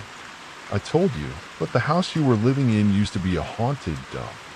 After that, people go to the shrine, then go to the family to let the owner die. There, whatever we do, we must have a little heart. I'll tell you everything. Otherwise, you can't explain it. You're superstitious. I firmly believe that everything is predestined. I told you, there are ghosts and demons in this place. I don't know, but I'm the driver who drives the sick people. I'm on duty this year. Why are you giving up your job? You must know. Are you crazy? You're calling me a fool. What the hell is this? Play with the ball, play with the ball, play with the ball, play with the ball, play with the ball, play with the ball. A girl like you, even her wife will leave her. Don't say she's the one who left you. Meditate a little. You don't believe me, okay? Don't talk to me anymore. I need you to be careful because the thing the other day was not a death sentence. There's nothing to be natural about here. The driver glanced at my brother TM, squinted to whiten his smile, and his mouth clearly showed cunning and meanness. Both lips were straight and crooked, twitching, clearly showing that this person was a cruel man. The year he spoke just now, this man and his brother were hiding a very suspicious secret. Hearing this, Old Tin startled the plum sound. Twitching, went up to the village to do something. But Tuan's tears were still here. He held back and only hummed and said, Okay, I believe you. Now let's go, this little brother. After that, I'll go out and move the whole family. After a while, the car will drive hard to the hospital gate. After making a nest, take x-rays and make an appointment for surgery and nail the right leg. The left leg will not be patched. Luckily, there will be no problems. Treat the wound. Don't ask to be discharged from the hospital for a few days and return to the rented room to wait a few months to remove the cast. Unfortunately, Old Tin is a fairly reputable person who said that paying the fee for the job is what he did, not just beating around the bush. Tan also paid a lot of attention to the above saying, and besides, this was the old man's family's private matter, so he didn't really care. In a shabby rented room, cramped with a broom and a bag, looking at a bowl of instant noodles without anyone driving, Tan sighed. Balan, or you should leave the city and go back to the countryside. I'm so miserable here. I'm so miserable. Oh, I have a mother. Looking at the guy with the doughy feet lying on the bed outside, it was already 4 o'clock in the morning, but the two young men didn't dare turn on the light for fear of wasting money. The trick is also just daring to turn on the smallest flap of clothes, gently shaking your head. I understand that if I go back now, I'll be depending on my parents, but my grandparents are old. Seeing my legs like that, what will they do? I don't know what to say to my parents. If you feel pressured, then you should just go back and leave me alone. I'm here to work. I have to work hard to pay off my debt. Do you know my family's situation? Lamb said while sobbing. Her already thin clothes made her look even more haggard. She glared at me, covering her long hair, knowing that it would turn into a film, making her look no different. What about 50-year-old men when their lifespan is only a little over half? You say that. How can you get any stone? I will leave you alone in the countryside for that with your legs like that. How can I be at peace? If you know that, I will never leave this place to make a living again. In the past years, I have not been able to lie down or let you stay in the countryside, get a wife for you, and then go. Life is hard and the pressure is too much for you. If that's the case, then you will still be like that. Tanside and Lamb said nothing, just quietly took a cigarette and slowly walked in the garden. In the room, not knowing what thinking about Elle and Tan lying in the river high school, both asked their parents to go to work to earn money, because they didn't want their parents to work hard, but ate to earn a few more years of college with the hope of going to the city to start a career. But with the current situation is very difficult at this time, Tuan still has to take care of hundreds of friends alone when is worrying and people. The thing is that recently the old man woke up and didn't give Lamb money to go ahead anymore. See, luckily the doctor said that Nam's leg only needs 2 months of recuperation to be able to walk, while Ella is still young. Healthy, so the ability to recover is very good. Old Tongue called Lamb in floor fell leg, then visited him twice, each time gave him a few $100,000 plus some food and told him all kinds of things, also quite caring, not sure if it was sincere or for some purpose. Every time the old man asked a question that made a ton of me curious today. So Lamb, I'm asking for Rail, don't you remember anything? Leg, do you remember anything? Lamb shook his head and said no, so at that time I was rowing the spear and offered myself to turn there, pulled, my leg jerked hard, then my hand was pulled and fell off, then my leg grabbed the mole. That murderer, I fainted at night and didn't know anything. Didn't seem to know the answer in advance. I sighed. Tell your mother that today's project is another one of the kids who had an accident. Dying snatched a lot of chill. We're in the hospital. The prognosis seems bad. This case, I'm sick and beaten. The monk will work with CH to ensure safety. I told him now, but the landlord didn't listen. What's going on? Tay made me do it. V-Tan was surprised. Who was snatched? New soldier. You guys should rest. I have to snatch the project. In a moment, you'll be able to drill and guess. Maintenance session, this project is almost finished. I'm also about to die. I hope that from now until the handover, nothing will happen. It's really dead. How much profit can I make? The old man went out and said, the 2 young men in the room are doing this. Tell Tuan, do you remember the day I broke my leg? I told you that the project had a problem. Do you still remember? I was going to ask you about that. Where are you now? You're just the person I told you about the night before yesterday.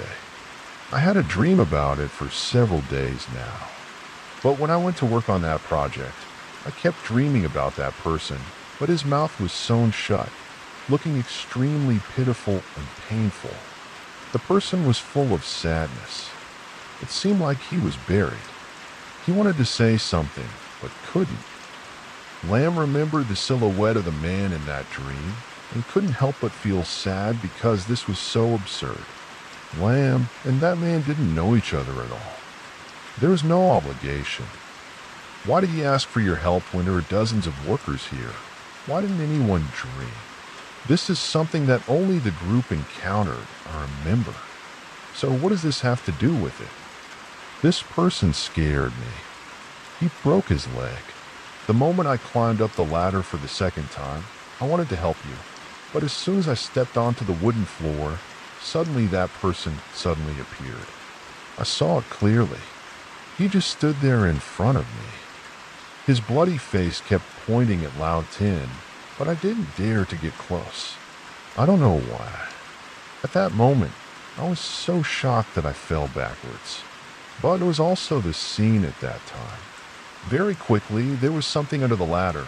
The job of these brothers is to pick and shovel and to rub, but if I fall from there, those things will stab me, and I will search for that person, but somehow I can feel it. That thing will pull my legs back so that my person will get stuck. Luckily, I didn't die, but I'm not very clear because of the situation.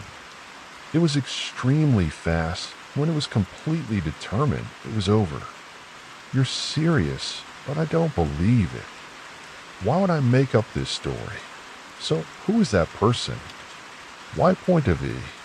Pointing V, what is his purpose? Tuan immediately intended to ask himself, but just shook his head. I still believe he is a good person. You don't see many people when the workers go to work with me. They don't care. The most important thing is that you, and I don't have any matching clothes. Count this time. My broken leg cost a lot of money. No joke, Lamb answered, but in her heart also asked a very big question. Then it's not like that, but you are. Talking about a construction worker who is also this. President's soldier and died last month, not even on this day. Also sent to the exam. This person can go home and hand over to the family. The amount is 200 million. I told Lamb, but Lamb was not scared or startled at all, but replied, I've heard this before, but that's reasonable. Now people's families in the countryside are poor and have to work, right? But the old man is a twee person. We work, unfortunately, now there's a problem. He is the one who directly has to take responsibility. Of course, the way he handled it is reasonable, because the family needs money.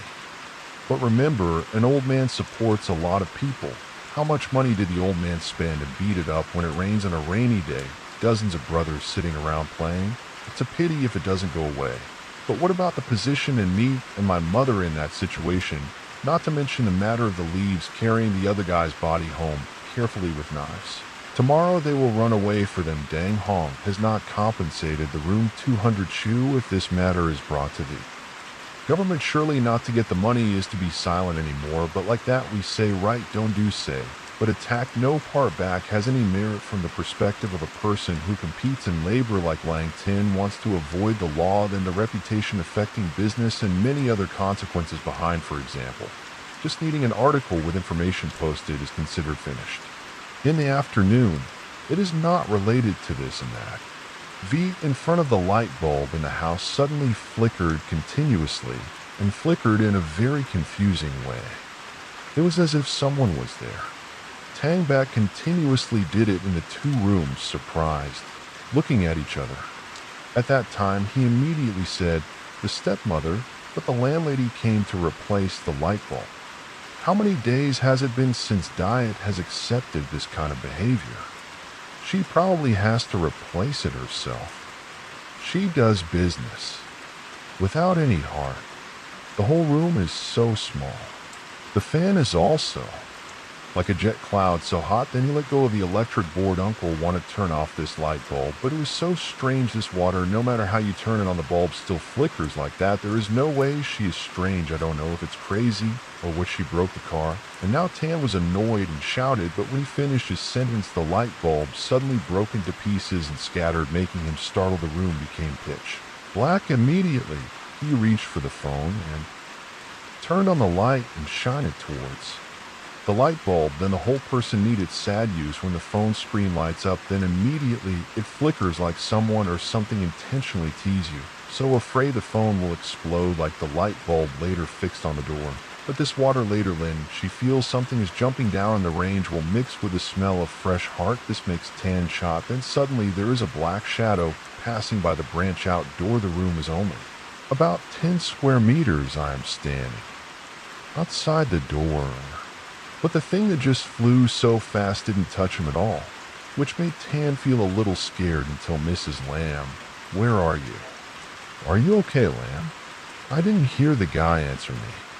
Lynn Nitch Condam walked towards the bed to do it. He had been lying there for a month now. This rented room was where the two Tangs had lived together for quite a while, and every corner was so familiar that it couldn't be any more familiar. But today, it was so strange that it was hard to understand. "Lamb, where are you? Why didn't you say anything?" Ah.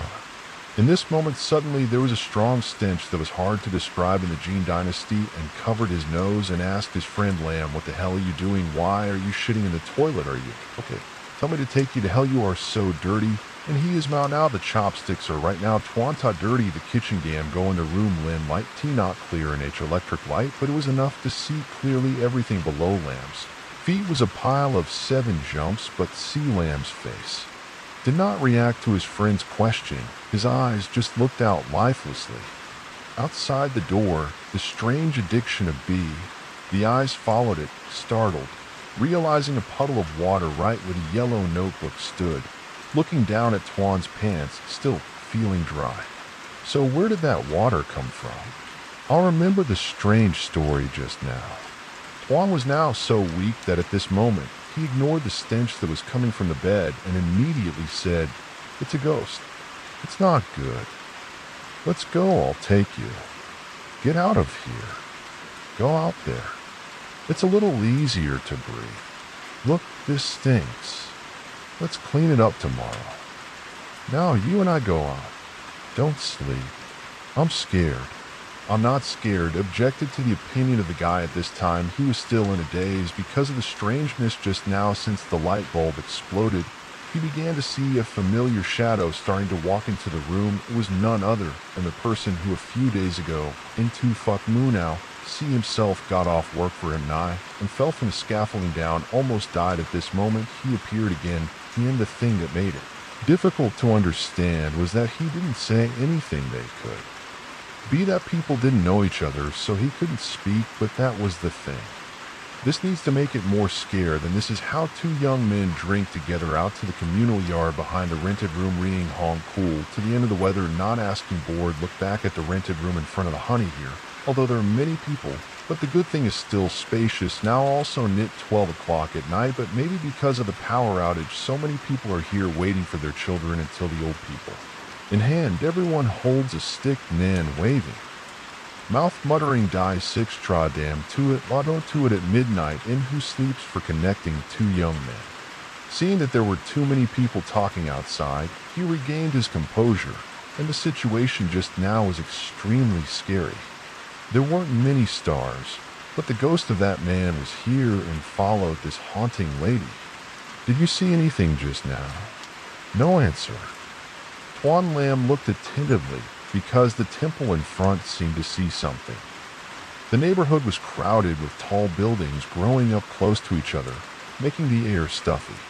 The sound of cicadas chirping all day and night seemed to want to make the already stuffy space of this area become more and more uncomfortable. These past few days, it was cut off for rotation, not session, so no one can stand the intense heat of summer. From the elderly to the children in the neighborhood, everyone brings their fans to the middle of the yard to catch a bit of the sky, but it's not cool. How many songs can be warmed at this time? The heat from the B class radiates out into the thick, uncomfortable atmosphere. Progressing the subject of the family's coal mine, the sound of the fans rang out, and there were the sounds of the fans, tang-dap, mosquitoes cried out, the blanket was as hot as the heat. There was no need to make people feel this hot. "What do you mean you don't answer me?" Tan was surprised and asked Bien, "What are you looking at?"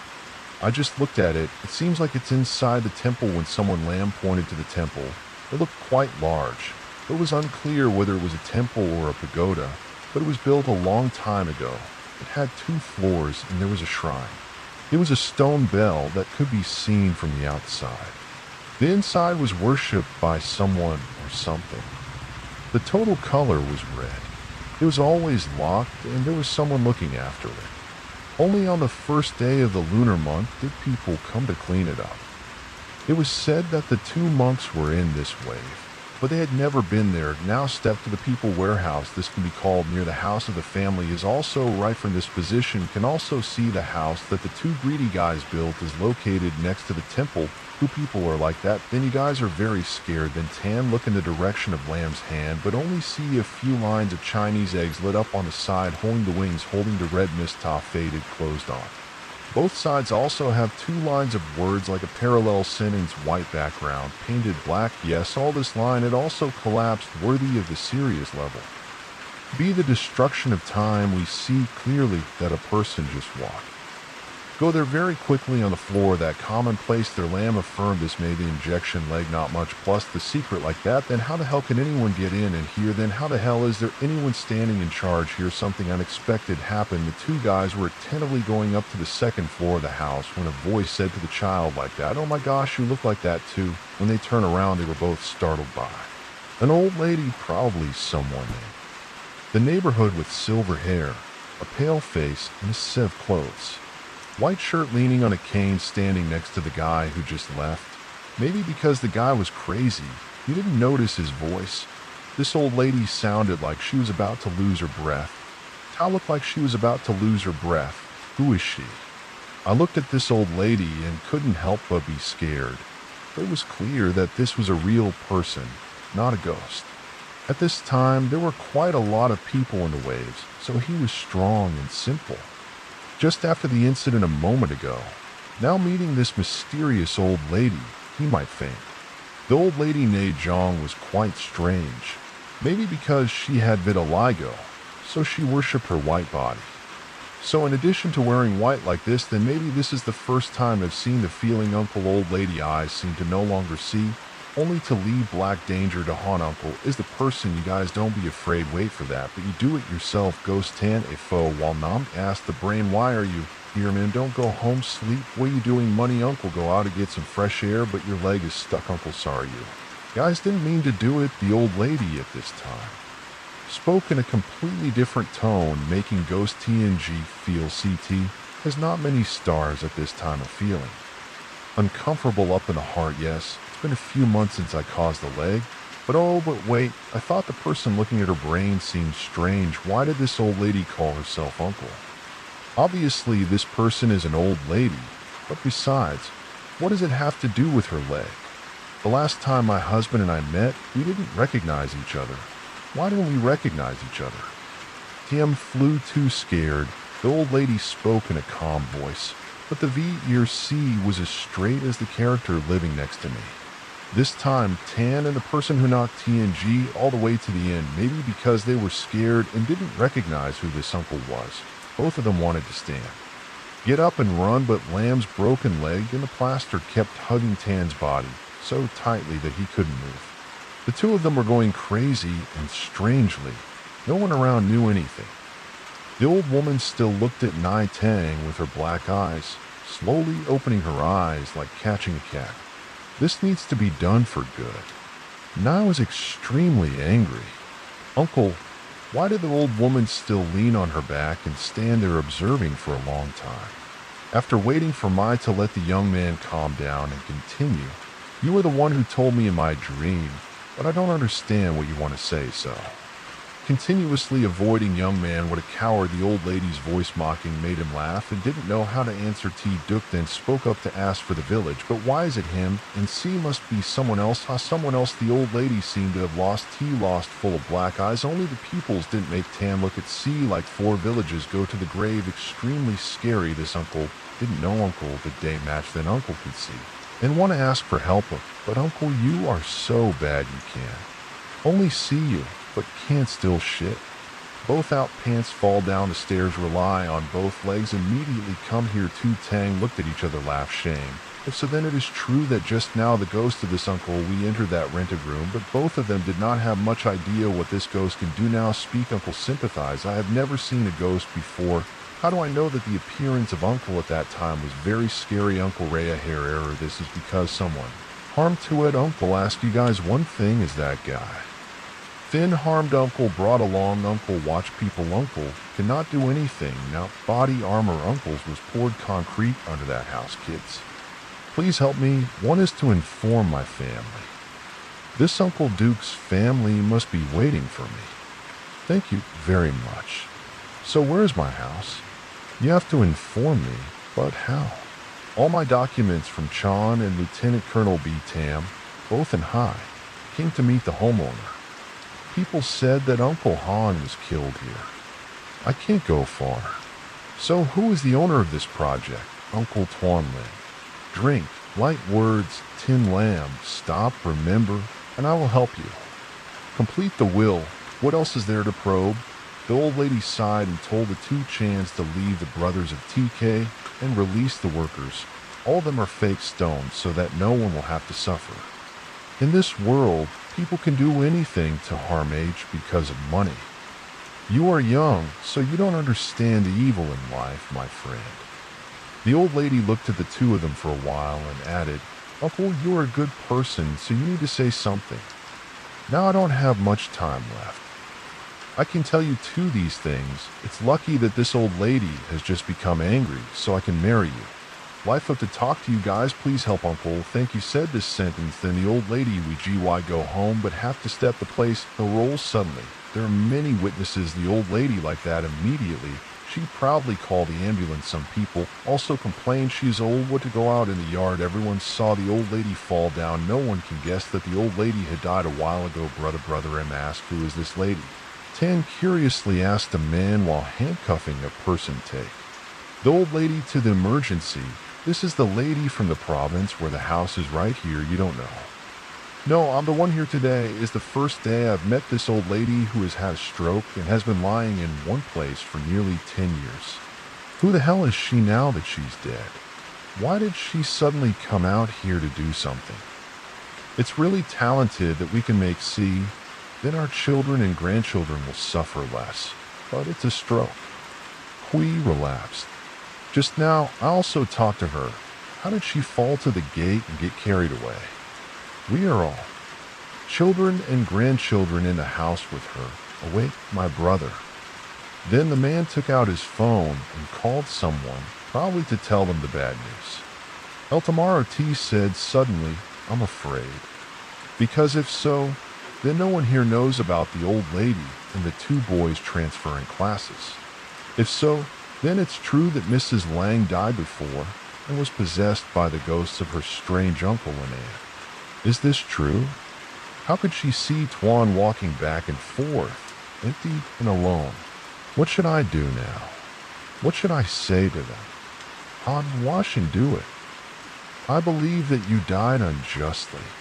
If you and I don't do anything, I feel very guilty. I'm worried that if I refuse to come back at night, I'll die. If I don't die, the office will die too. Because of the smell, because you're scared to the point of shitting your pants. Shut up, my feet hurt so much. I can't run to the bathroom. That's all. There is nothing to lift over and over again. Tuan inside. My husband is angry. There's no more stuff. So now our family has to be careful. This thing can't be picked up. You guys, this tin is very dangerous. Especially his younger brother Tuan told Lam about the day. He took him to the emergency room talking about the conversation between the two brothers in the car. It seems like these two brothers are still hiding some secret that every time they remember. Again, Tuan saw me using the name of himself, calling himself GSCT Vu. Maybe this guy admires GSCT Luong, so he calls himself like that. Damn, that young Tang on the car said you're dead. I tried so hard to force TNG to give me a mosquito net, but luckily the old man woke up. His brother begged me for a long time before I let him go. You know, because you were injured at that time. I beat him up so hard that he went crazy. He didn't wait for you to go to the emergency room. He's crazy, really or not. Really, there's something else. That guy believes he's really tall, but I'm not afraid of him. Luckily, the old man begged me for a long time before I let him go. He went to admit it to Tuan. It's painful to go. He even invited me to work with it one day. Do you know what day it's doing? It's waiting for a dead body. But now it's a driver who looks at you with a scowl, a white-faced person with a cold heart. I guess it's a cruel woman like that. If it touches my brother, I'll leave it alone. Tan just boasted about his achievements to you while trembling and smoking. It seems like the truth is gradually being revealed, making him feel comfortable. He's like a motherfucker. In the past, I lived with you since I was little. I didn't know what your personality was like. But dare to fight loudly and brag, but I don't thank you because when you were lying next to me, you were bullying me for your sincerity and kindness. What favors have you been together this year? We've played together. Are you being polite? Lin invited me to go to the park first, but that guy said yes.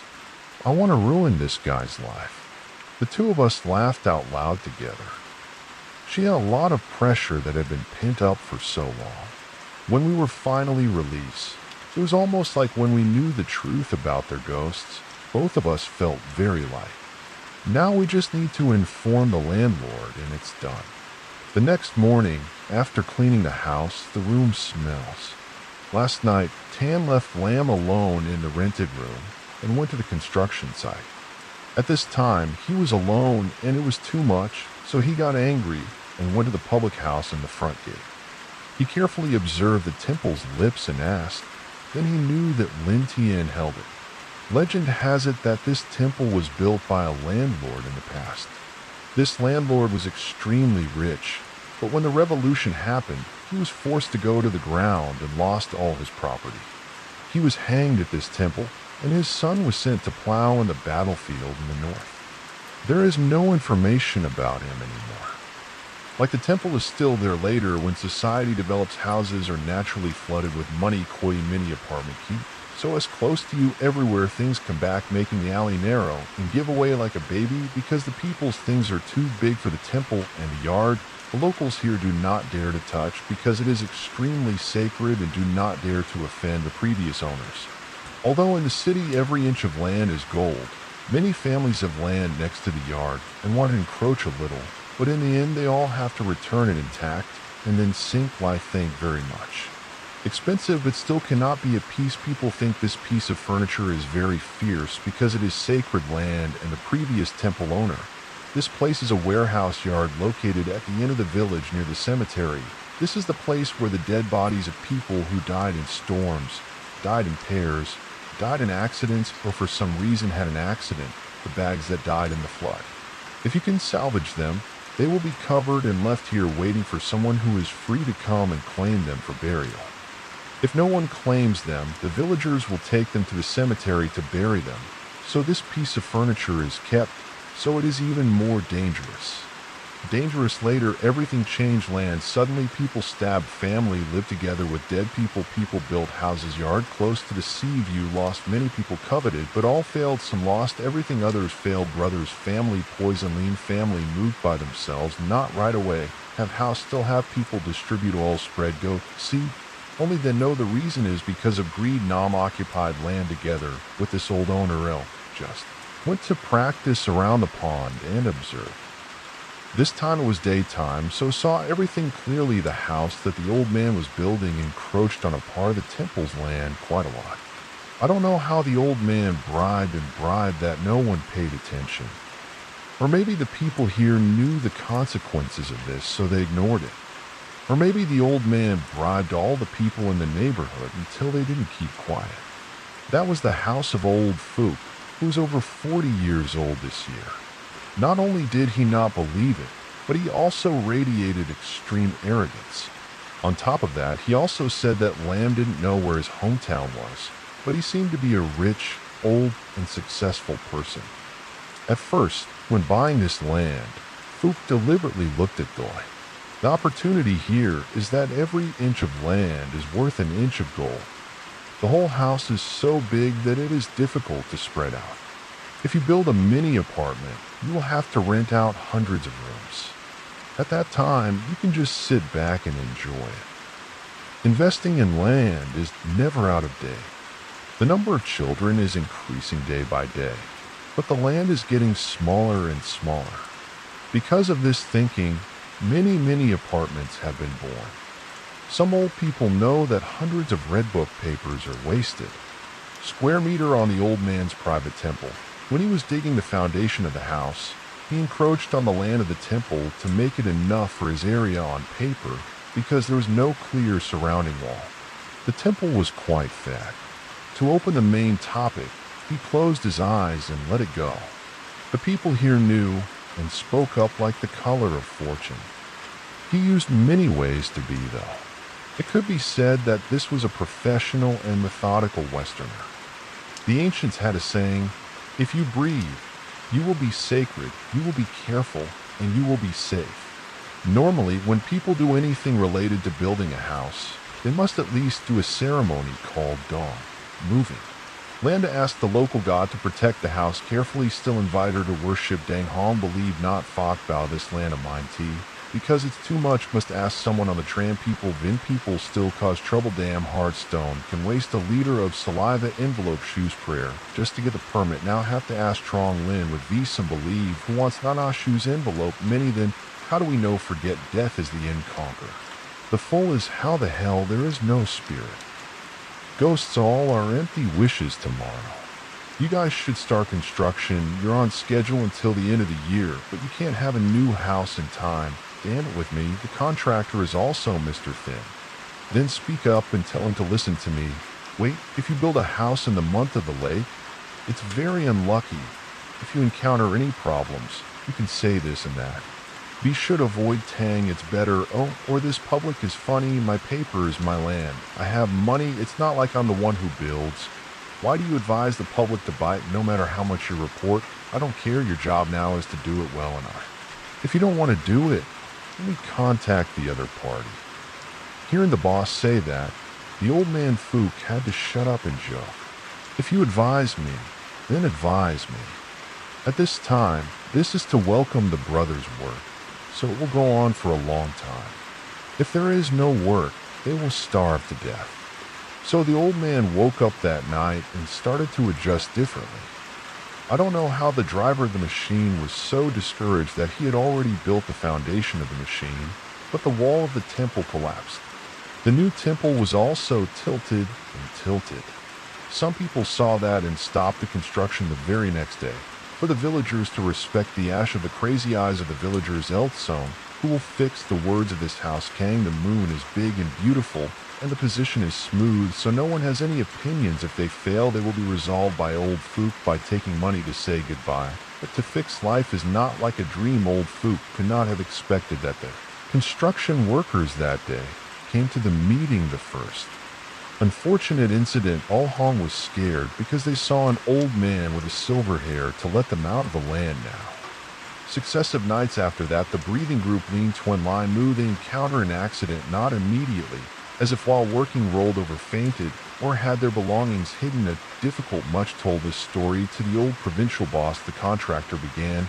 He did not believe, thought that the breathing group Kim superstitious, not pouring concrete foundation first after the fight, almost ended. The old province began to absorb the voice that scared my full girl has been doing fake construction for half a lifetime, still do not know. Ghost face horizontal, leech vertical. What is its name for you? Do not have a rumor spread around like that too. Brothers, focus on making a living, then work hard. Don't tire your mother out because the family only wants to have uncle rest. You're a good boy. But you still have the strength to work for you. Say that, who dares to surround here. But in the old man's army, there is a person who is a good person. He is the old man's cousin, but he has more deaths than brains. Speak up. My sister said, but I don't believe it, this sister. We've been fighting for how long, this project, that project, it's not. That I don't know anything, but I'm very strange. But it's like every night he's agitated. His body aches as if someone hit him. You've been waiting for him. He's a psychopath, Jong. Mission, let me take care of the brothers and sisters. But you're shaking their spirit. Are you good? I'll sleep here tonight for a day, and then I'll know. When I go to work, everyone is the same. Why do you always think you're the best? I'm not sure. His life and age are equal to mine. This guy doesn't have a degree, but he can take on all the guys who studied in school. That's why he just shot this project for me. Seriously, this project isn't good. There will be a lot of deaths. Hearing that, the old man immediately woke up and got mad. Oh my gosh, that dog. Hey, are you my brother or my father that you're the one who's been cheating on me? You're a contractor, so you're really strong. If you say that, then who will you accept? Who will die? That girl is hiding something, etc.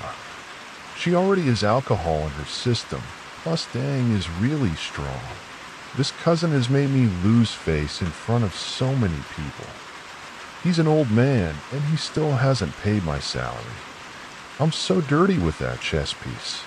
What the hell are you dirty about? For so many months now, you haven't paid me. I've come home to my children and family, but you're just living in the air. You're so brave, but you're living like a dog. That's two. The brothers rushed and fought to capture Du Songkok. How many people did Chan Vong Tung get? Since that day, people have not been thin about Han, the younger brother of Lao Thin. Because after the fight between the brothers of the old boss Kai, Lao Thin said that his younger brother was a traitor, and the people who followed the project and the contractors were all from Tu Su, so no one asked or cared. What did they do? They waited until that day when Tan came back from work. He and Lam. We met Mr. Fu, the owner of the house. Did he say anything? We won't say anything, but it seems that Lao also joined the old boss and argued loudly. Why was that? I heard about something about the year's money. I thought it was related to the money for the plating, but at that time I also saw the GCT guy surpassing the old man's brother. Did you say anything? What did you say? When I saw you, they asked if you were dead yet. Are your legs healed yet? It seems like this guy is crazy. What did the landlord say? At that time, I was standing on the upper floor and heard mumbling, not clear, strange. Or did the old man know something? The two guys looked at each other, clearly seeing the confusion in each other's minds, not knowing when they heard the news that their house was about to die. Concrete foundation, then how is his feeling? Is he scared to the point of locking Diane Kong Tan through it to UC Jong? Suddenly revealed a thoughtful expression, then said, I tell the truth, is still afraid of Old Thin and Bong's brothers. According to what Uncle Han said, then all the workers working for him are also not good at anything. But if now we brothers say it is also fake, then this salary tang of mine is considered as shit tone, but really not afraid of him taking revenge on us here. Still share the job. We do that. Do you remember when Han told us? Don't stay away from this group. The work is hard and the salary is low, drinking and gambling all day long. I'm sure this city is too much, you guys. I'm a little poor, but close to my family. I have a lot to spend. I have a little to spend. I try to stick to the city like this, so over the years, do you see how much better it is? You don't have to be afraid of evil. Now you have to pay the price. Touch this. It's convenient to win. I don't commit any crime without paying the price. I really love Uncle Han, you guys. Do you? What crime did the old man commit that he killed him to destroy the evidence? But as if there were no me and you, both of you could have predicted that I would be ironed again. You see, this guy is about the same age as my parents. He doesn't have a family, wife and children. But does he know that at this time, his wife and children deny it? Maybe they're thinking about whether his father has a group of people working or not, who would know that his father C is dead. Hearing Lam say that, Tan almost agreed. He himself also really wanted to help Trung, but he was still hesitant and afraid, and he was still a bit suspicious about it because he was too absurd and unreasonable. If it's not true, then why jump? It's all just two tangs with paranoia or you and I to report to the police. Go to the east. They will help us, even though it's far. They still have the skills and the crazy position. Naturally, they went to the police. They are crazy. They are mentally ill. They dragged them to the camp, but remember, luckily it's not true. Naturally, I am Mr. Tin. Why did you answer her? Juan said that made him become so confused because the story of meeting a ghost too yesterday was too absurd and unreasonable. He answered the guy, I have a way to verify. Remember the old lady who was paralyzed yesterday? Now you and I will go to her house. See if it's true that she's dead. Because last night, when Trung Han told me and you, we heard clearly that she died. If she died, then this story is clearly nonsense. If she really died, then this story makes sense. Come on, let's go. Then Tang calmed down and went outside. Just as he walked out of the room, after walking a bit, he heard the funeral drumbeat. They looked at each other and followed the drumbeat to cry. emitted from the speaker when entering the gate. Both of them were startled. The old lady entered and disappeared. It was the image of the old lady from the day before, now lying on the cane gun. The photo was taken from the old lady's portrait, along with the age of the old lady. Exactly. Did she come in? Tan asked Lamb to come in, so he was silent. Tan, anyway, we were the ones who met her before she died. I wanted to light a stick of incense for her. Outside the table, there were descendants of the old lady's family. One person was writing the list of voters, the other was a liver person who was dirty and dusty. Lamb and Tuan were both holding strange faces. Ancestral appearance, so tongue is a thief. Tien to Emperor, hot 10 rabbits to do something fake. We want to register to visit. Ha, what is it like with you? Bring it to writing the condolence book of H. Is there any call or not? Look at first strange, I've never met you. Yes, we are neighbors, Tan answered Tuong, but seemed annoyed going to a funeral, but just walked like an interview. So the guy at the table revealed the attitude of the top of the story. Let go do practice calm, step to you, but I am a breathing. Construction next to the wave, thanks to you yesterday, brought Mrs. Na. So we brought Mrs. Lyax to the emergency v the money she lost. So we want Sang Lo Hung. And where does the soul of the old lady come from? Oh, this is a ceremony, yes. You say it clearly, yo. Can I not understand that envelope here is the custom of going to sink the ghost v the most money of the deceased that is a ceremony. Do you understand? I do not understand this. I do not have that custom. Just need to be present to help. That's it. People see that without saying anything more, stab a plate into two give and receive, then drink together, go to the altar, both say condolences to the homeowner, then at the table, look at each other, then this is a chant. The law here is strange. Why must there be death? Belgian style on me is like that. You ask me, I ask who crowded. The speaker rang out. Cha Fook neighbor together with brothers. Sheet glass construction turn mirror. Soul of a lady into this name. Even right now turn head to look out. This moment a fat man with respect next to a wreath with fresh fruit walking into the street is the quality of rich people. This is the Fook owner of the project. Two guys mourning damned up together with the old man are brothers of Tin Vong House. But what makes the two guys pay attention is not the wreath or gift, but the bag. The contestants, all eyes turned to this side because all three were dressed politely and solemnly. Whoever took them all brought a golden movement. TC finger looked like a sparkling chain around the neck. That was the leaf of fortune along with the set of things. That was the tan in the grass when the guy came out to cut the younger brother of the old man. That was up here. We saw a big argument. Why not can we go together? The house is supposed to be reconciled. Then the monster came to visit the funeral of the old lady. Or are they really funny? So you and I are not related. We still can. But the truth happened when Lao Fook just held the scriptures from the old lady's son. Go for when plugged into the bowl horizontally, then suddenly there was a strange bang. Now suddenly there was a murderous sound that made everyone startled. The Kai family expressed what happened, then the old man suddenly woke up and went back to the salty mirror of old Hong. So because the portrait on the table at this time was not of the old woman but a very familiar and close face, that Chin Han let out a loud scream and fell down, all fainted. Old Vong, when he was with me like that, without saying a word, immediately put him in the car and left in front of the astonished eyes of many people. Fook Din's hometown was gone when he reached the main gate. Suddenly, two stars came to stop him. Lamb and Tuan had not yet calmed down and approached Lean Tin. He whispered into Uncle Fook's ear.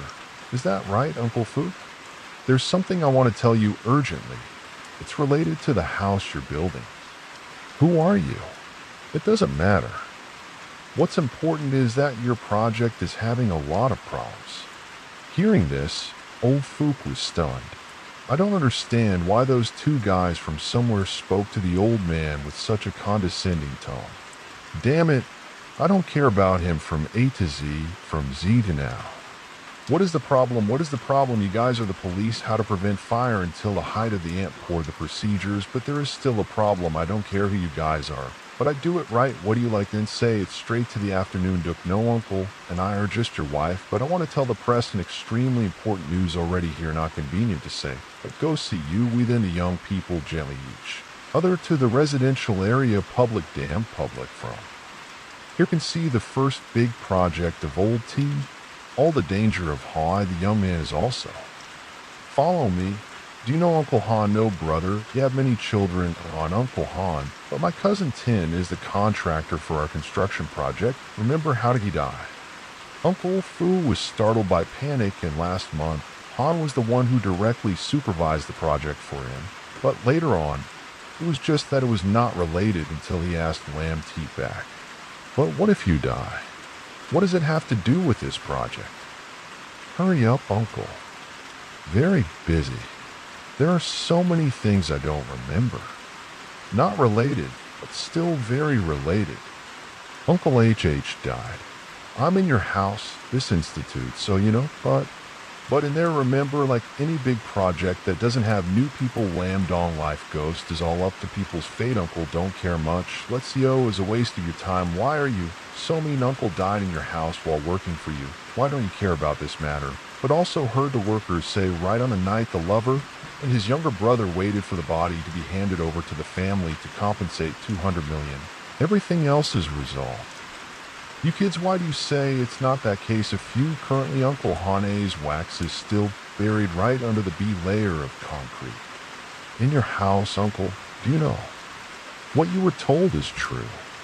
Fook heard it this time and jumped up. Lean got an electric shock. Her belly was so fat that she shook her tongue as if she had been hit. She was paralyzed and trembling. This is the truth. Such a serious matter. I don't dare to speak carelessly. Uncle Han's source informed me. Just now, I got it from you and at the funeral of the old lady next door. Uncle Han often stood right next to you. But do you know? Did you see that old man Tin so fainted? It must have been Uncle Han's doing. This time, Uncle Han also followed and harassed people out of the car, and don't know what Uncle did this time. Old Fook was scared of the disease, although it was a sad news about the case of CSAC.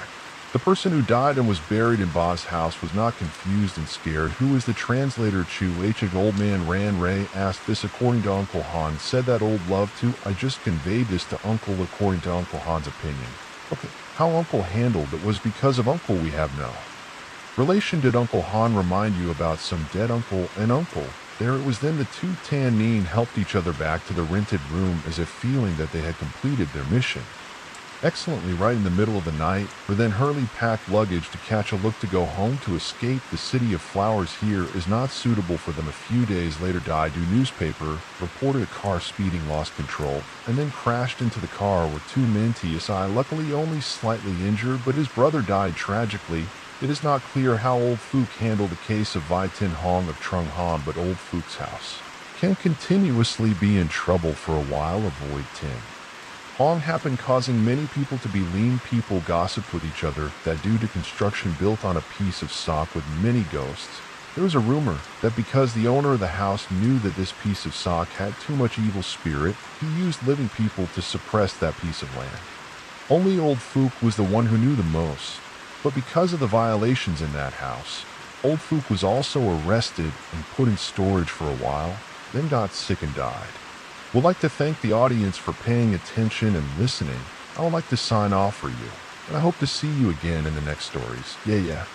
Darkness Prevails. Hello viewers, thank you for choosing the channel of the Guide Co. And tonight we will come to an episode titled Sister. Take My Body Home. Now we will come to the story collection Sister.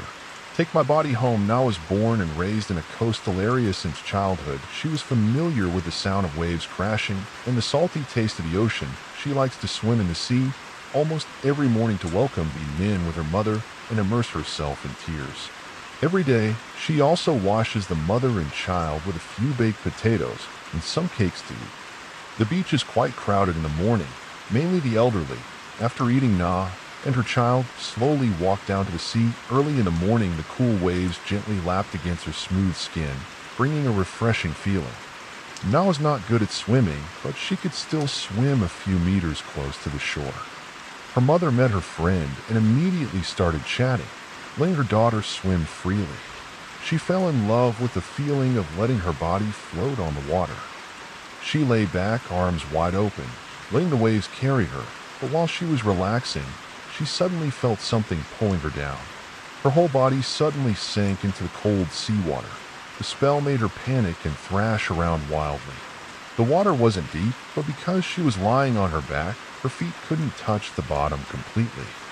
Control panicked, now tried to scream, but the water had flooded her mouth and nose so stuffy that she felt like she was about to faint. At that moment, a strong force suddenly pulled her up. An invisible hand, she was grabbed by the head, jerked up out of the water, coughing and choking. Salty water flooded into her air, making not choke. She raised her hand to wipe her eyes, looking around, but no one was near. Fear surged, her whole body trembled. Who just pulled her down, and who pulled her up? She staggered towards her mother, her voice was trembling. Come on, Mom, see your daughter face.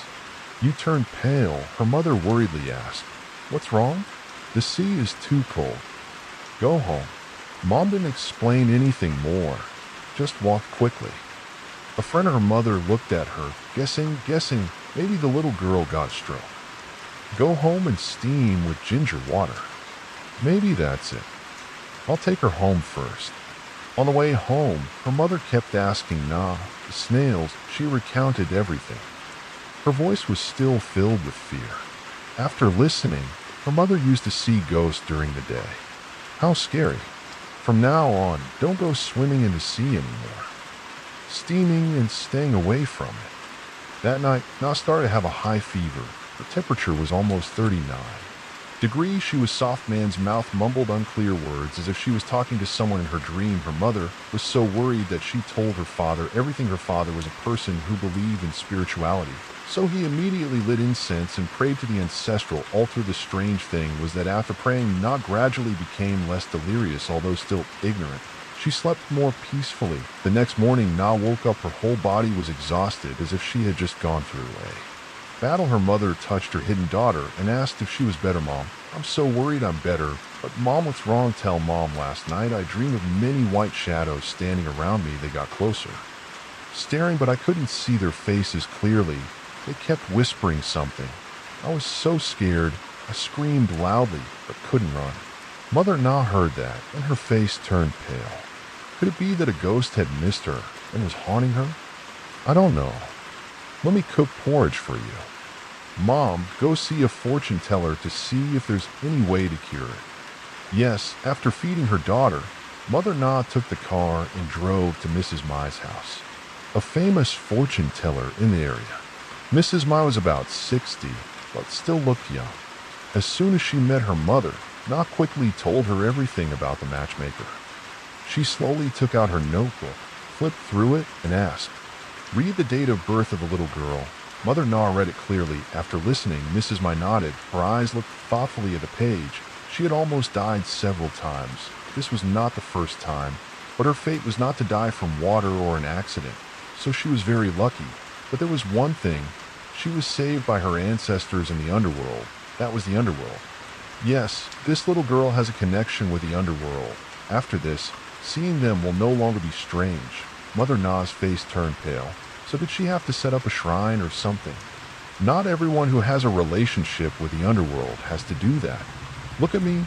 I have set up a shrine. Electricity is not just that, it has a special connection with the underworld. Do you need to cut it? Do AM is not there.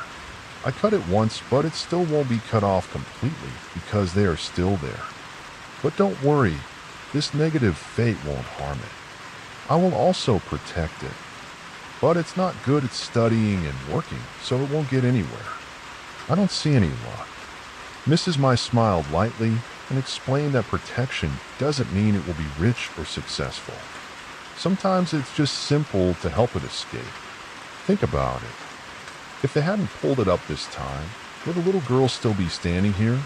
Mother Na suddenly said. I quickly paid and thanked her profusely before leaving. More than a month later, Na opened her eyes. After a late afternoon nap, the feeling of fatigue weighed heavily on her body. Her breathing also became strangely heavy. She tried to turn around and put her hand down on the bed. Looking for her phone, the screen showed 4:05 p.m. She still couldn't sit up right away, so she had to lie down for a while. The rain just now was still imprinted in her mind, making her a little restless. She picked up her phone and texted Ton, a friend she hadn't seen for a long time. She elegantly asked him about something. Hey, I'll go and tell you. Do you have a grown son who died? I see he's very grown up. His face looks exactly like your husband. A long silence. Ton answered in a somewhat reserved voice. There was one that I abandoned when I was still in love with him. If he's still alive now, he must be 15 years old. Why are you asking this? Na swallowed hard, pressing each word carefully. I'm dreaming. Ton, I saw him stop my car. He was wearing old white tank top and shorts. He was very skinny and pale. I looked at him very familiarly, so I asked him if he was your son. He said he was Ton's mother's son. After that, he also what else to say, but I can't hear clearly on the other end. Ton replied immediately, what's so scary? I won't be transferred if it doesn't find me. I probably won't know.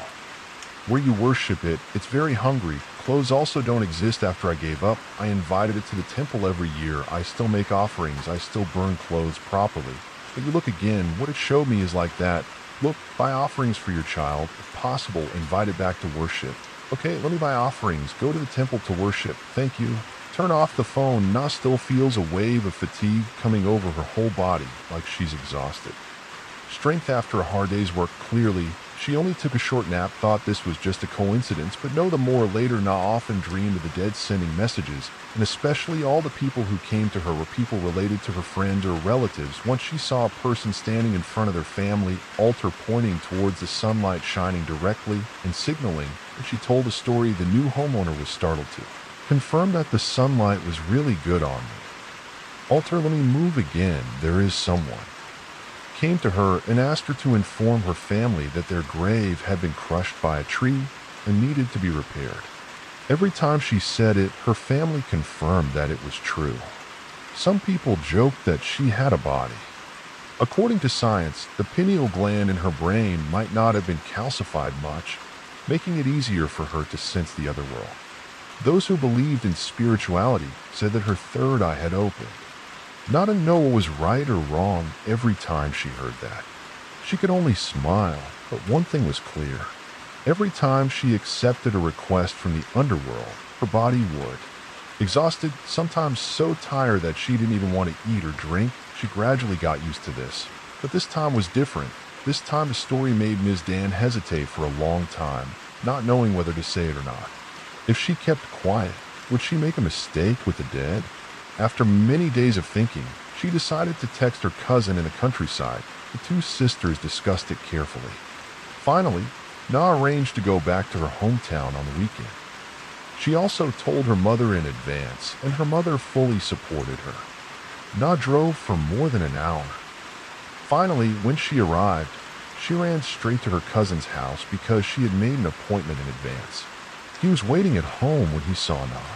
He was eager to ask right away, is that true sister? Na did not have time to turn off the engine, but was still taking off the helmet. She smiled, for real or not? We have to verify if it is true or not. If it is wrong, people will say you are crazy. Go inside the house, let's talk more carefully. Na followed it into the yard, put the helmet on the stone table, and sat down to give me. The relatives still have not stopped wondering. The person died for so long that only a skeleton remained. How can? They call you sister, the person slowly replied. Yes, sister, I dreamed of them holding your leg was just a white skeleton hanging around, but they said you brought me. Up it used me so much, but talk to Mrs. Tan, and tomorrow, she let me try digging. Have you called someone to dig? It hasn't finished yet. You go in and rest in the afternoon, go out to play comfortably.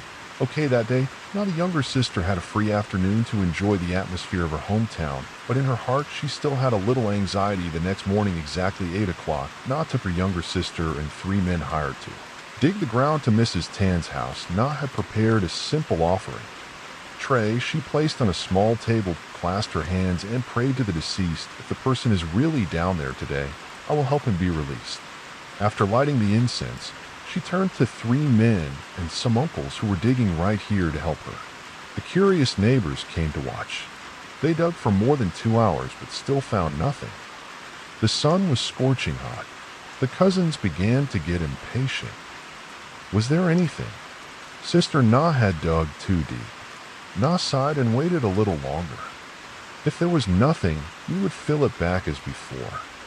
Everyone continued digging. It was almost 11 o'clock. Na began to linger and was about to stop when one of the three people exclaimed, "I see." Everyone gathered around and looked down the hole. One person pushed away the surrounding soil to reveal a white skeleton. Music. There are real bones. Na used herself to quickly say to dig further and bring them up. Mrs. Tan was also shocked. She looked at the skeleton and affirmed, "If I were in my land, I would take care of the funeral for this unknown person." Na was silent. Her feelings at this moment were mixed between joy for being able to help a soul and worry that this ability of hers would affect her life in the future. That day was the weekend. Na decided to take some time to relax after a busy week. In the evening, she went out with friends until almost 10 o'clock and came back on time, so she was not caught. Parents scolded her. Anyway, it was still better than her older siblings who already had families.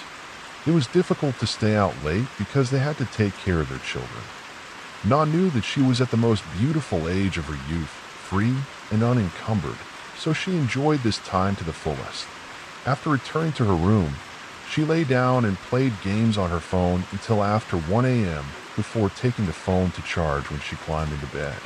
She closed her eyes and relaxed her body in the quiet space, but no sooner had she closed her eyes than a sudden cold air rushed in. She opened her eyes and didn't sit up right away, but just turned around to find a pillow to hug.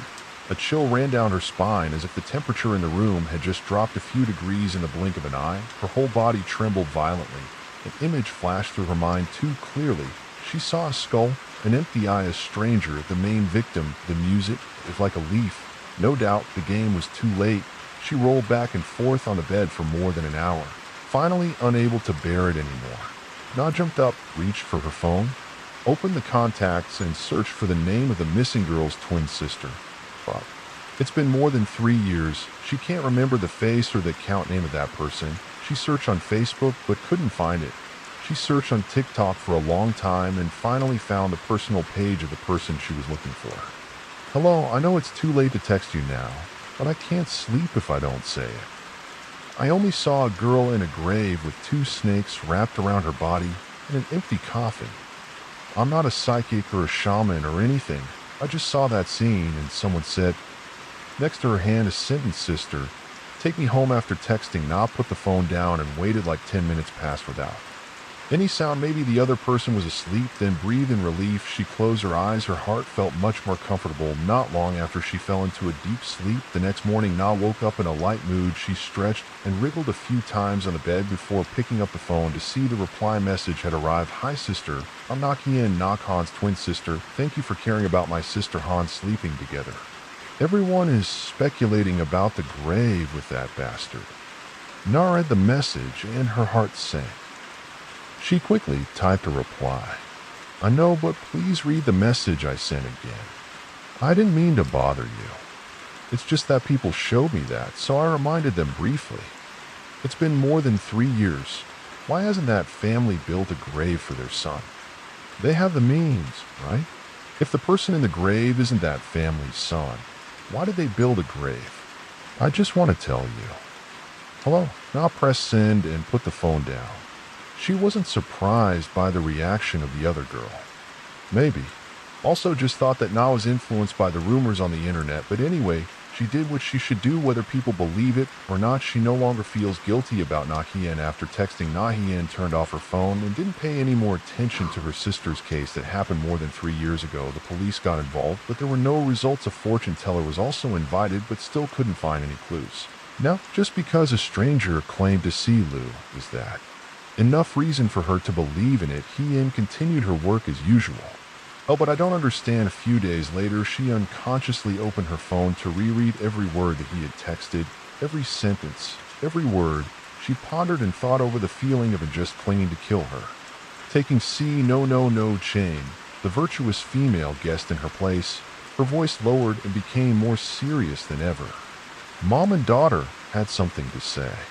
After listening to what Hien said, her father frowned and tapped his finger lightly on the wooden table. After a while, he slowly spoke. Could it be that the girl was telling the truth? It's been more than 3 years. But why didn't that bastard's family build a grave? just a simple mound of dirt, even a tombstone. The grave also does not have a full name. Hien no longer hesitates. Her eyes are determined. I will turn over the grave and bring my sister back. Her mother is panicked. Are you crazy? What if the police arrest you? Never mind. I don't care anymore. Where did Han die? We don't know. Will she receive the incense offerings? Or for the past 3 years, she was just a hungry and cold soul wandering in the cold without anyone knowing. When she mentioned it, Hien choked up. Tears silently fell. It's been more than 3 years, but every time she heard Nakhan mentioned, her twin children were born prematurely. Her fate still couldn't be. Sitting outside the pain, the aunt took a deep breath. Her eyes thoughtfully looked at her daughter and told her father about her plan. Hien nodded and began to tell each step in detail. She knew that if she didn't find the truth this time, her sister would probably never be able to return. After preparing everything carefully, Hien and a group of people went to Vin's hometown, Han's ex-lover. They arrived at noon and chose a small hotel to rest to avoid attracting attention. The group split up and went separately, not gathering together. Currently, they were going with Dat, her lover, because after all, there was. Adding a close person also helped her feel more secure during the first 3 days. They did not rush to act, but took the time to observe the area and learn about the situation. After 3 days of preparation, at around 1 a.m., the group met at Vin's grave. The night sky was pitch black, no moon or stars, only the wind blowing through the deserted cemetery. Hien glanced at the people who were with her, lowered her voice, and asked if she had brought enough things. The ugly man called Soothes slightly raised his lips and said in a deep, hoarse voice, "Don't worry, little sister. Although this is not our profession, we can do this job." Hien nodded in satisfaction. "Good, let's dig." Several strong men opened their backpacks and took out shovels and hoes, all of which had been cut short to make them easier to hide. Hien raised her hand to signal. "Wait a minute." She opened her backpack and took out a bundle of incense, lit it, and bowed her head to pray. "Han, this is Hien. If you're really down here, please bless me to find you and bring you back." Then she placed the incense in front of the grave. The grave was still just a large mound of earth without a tombstone with a full name. Only the first word, Khan. The night was eerily quiet. In the dim light of the flashlights, 4 strong men stood silently. In the middle of the cemetery, the cold night blew through each old tombstone. The bones of the night were covered with weeds. The musty smell mixed with the smell of earth, the smell of forgotten souls. No one said anything more. Everyone understood that tonight they came here for one reason only, digging graves. The first shovel blows hit the hard ground, the sound of earth being thrown up, a dry crunch. A few handfuls of earth flew to the graves next to him. Sue pushed his hat up, annoyed. "Scolded you guys, hurry up and go stab. It's fast. But now you're acting like a turtle. You're a man." I looked up, panting, wiping Baudai CA onto B, going to cut anyone but not tired.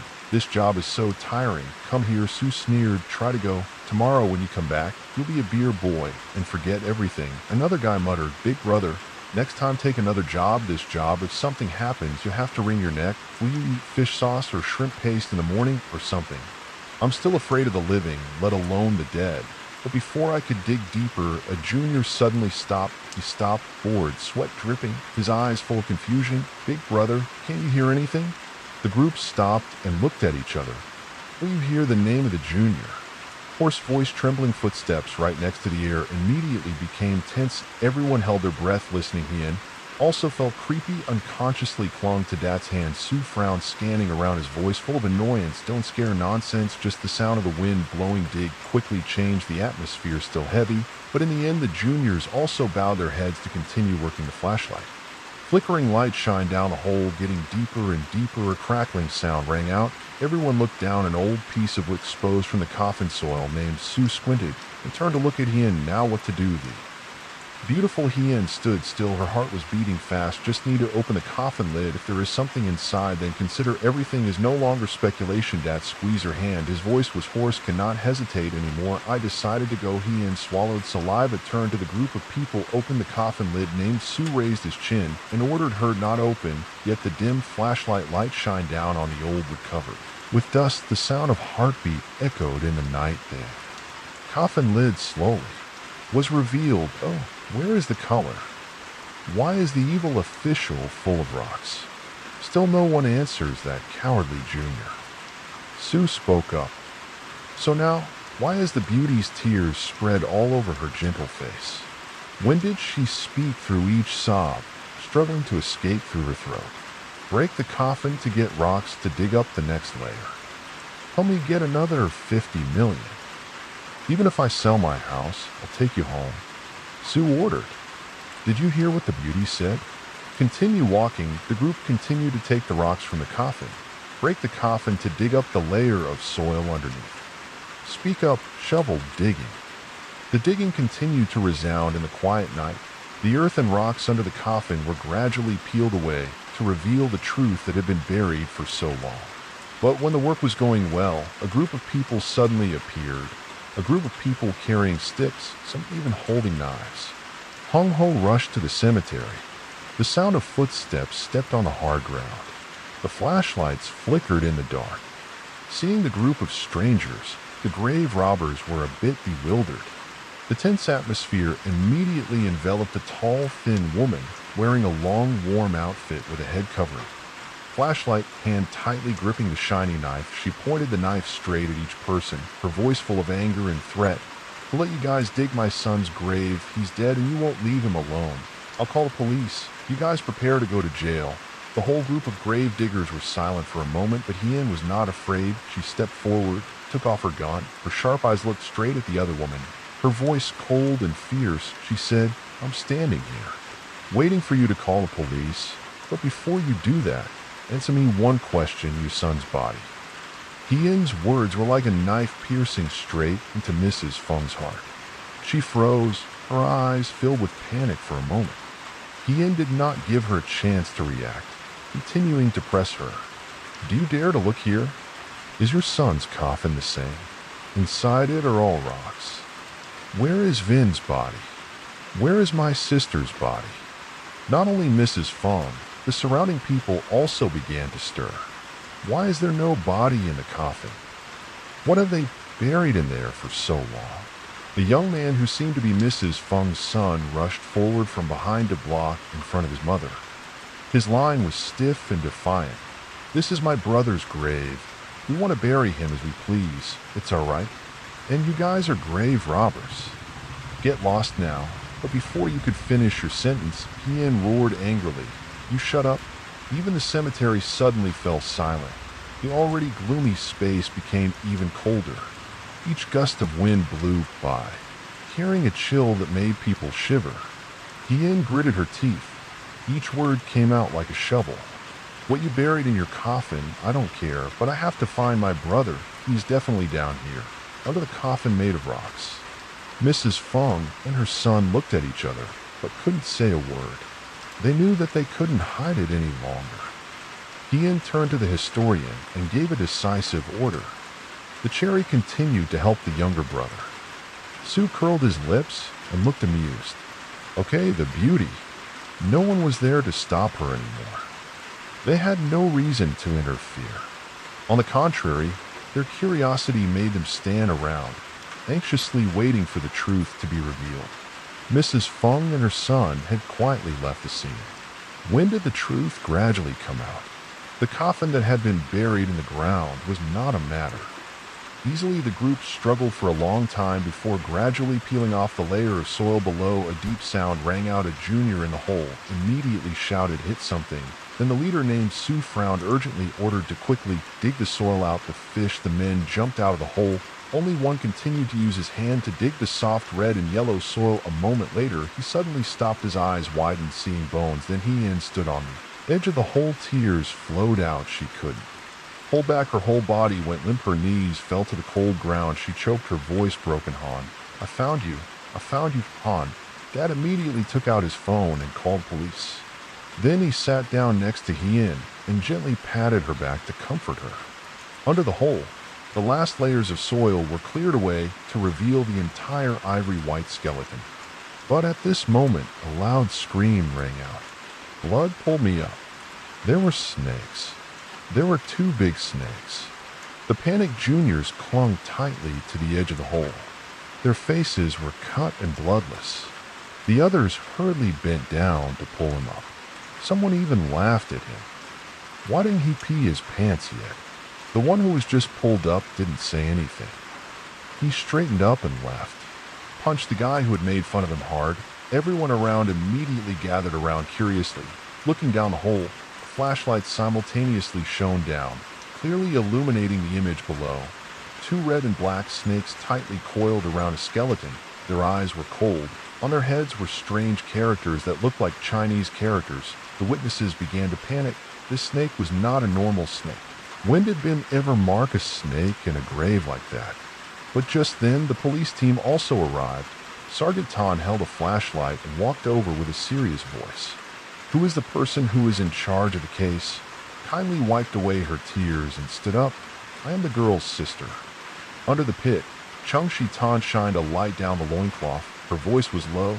She was sure. This skeleton was unrecognizable. How did she know it was her sister? That question made Ian speechless. What could she say? She followed a dream. She felt her sister's soul. She took a deep breath. Her voice was determined. "If it wasn't my sister, I will be responsible before the law." Chung Si Tan nodded. "Okay, we will investigate. But there is still a problem." A pair of snakes wrapped around the skeleton, still motionless. The snake-catching team was called. But despite trying everything, they still can't catch them. An employee said to Sergeant Tom, "This snake is not a normal snake. We can't do anything." The gossip rose up again. "Can't catch it, have to." "Pray, this is not a normal snake. It's been cursed now." Turned to that voice determined. "I have to find a teacher. Must have a way to bring Han back. The instant grave robbing is done." Hien also paid the fortune teller to do other things. Right now, the scene Hien is still supported by the police. Just need to bring her sister up for a DNA test. Vin's family will come to work with her just after 8 a.m., but the cemetery is strangely crowded. Hukai people come more and more. The police are also on duty at the scene, creating a chaotic and tense scene. She walks quickly through each grave, carrying a loaf of bread and a bottle of mineral water in her hand. She goes to Dat and gives him fast food. In an urgent voice, seated. The teacher has not arrived yet. Dat takes it, looks at his watch, and replies, "No." He made an appointment for 8:30, but he nods and walks to the edge of the pit. His eyes hurt. Looking down at the carefully covered green tarpaulin underneath, there was still her sister's skeleton tightly wrapped around 2 red and black snakes. She bit her lips tightly last night. She had lit incense and knelt down to pray with all her heart to ask the snakes to let her go, but they still lay there motionless, showing no signs of leaving.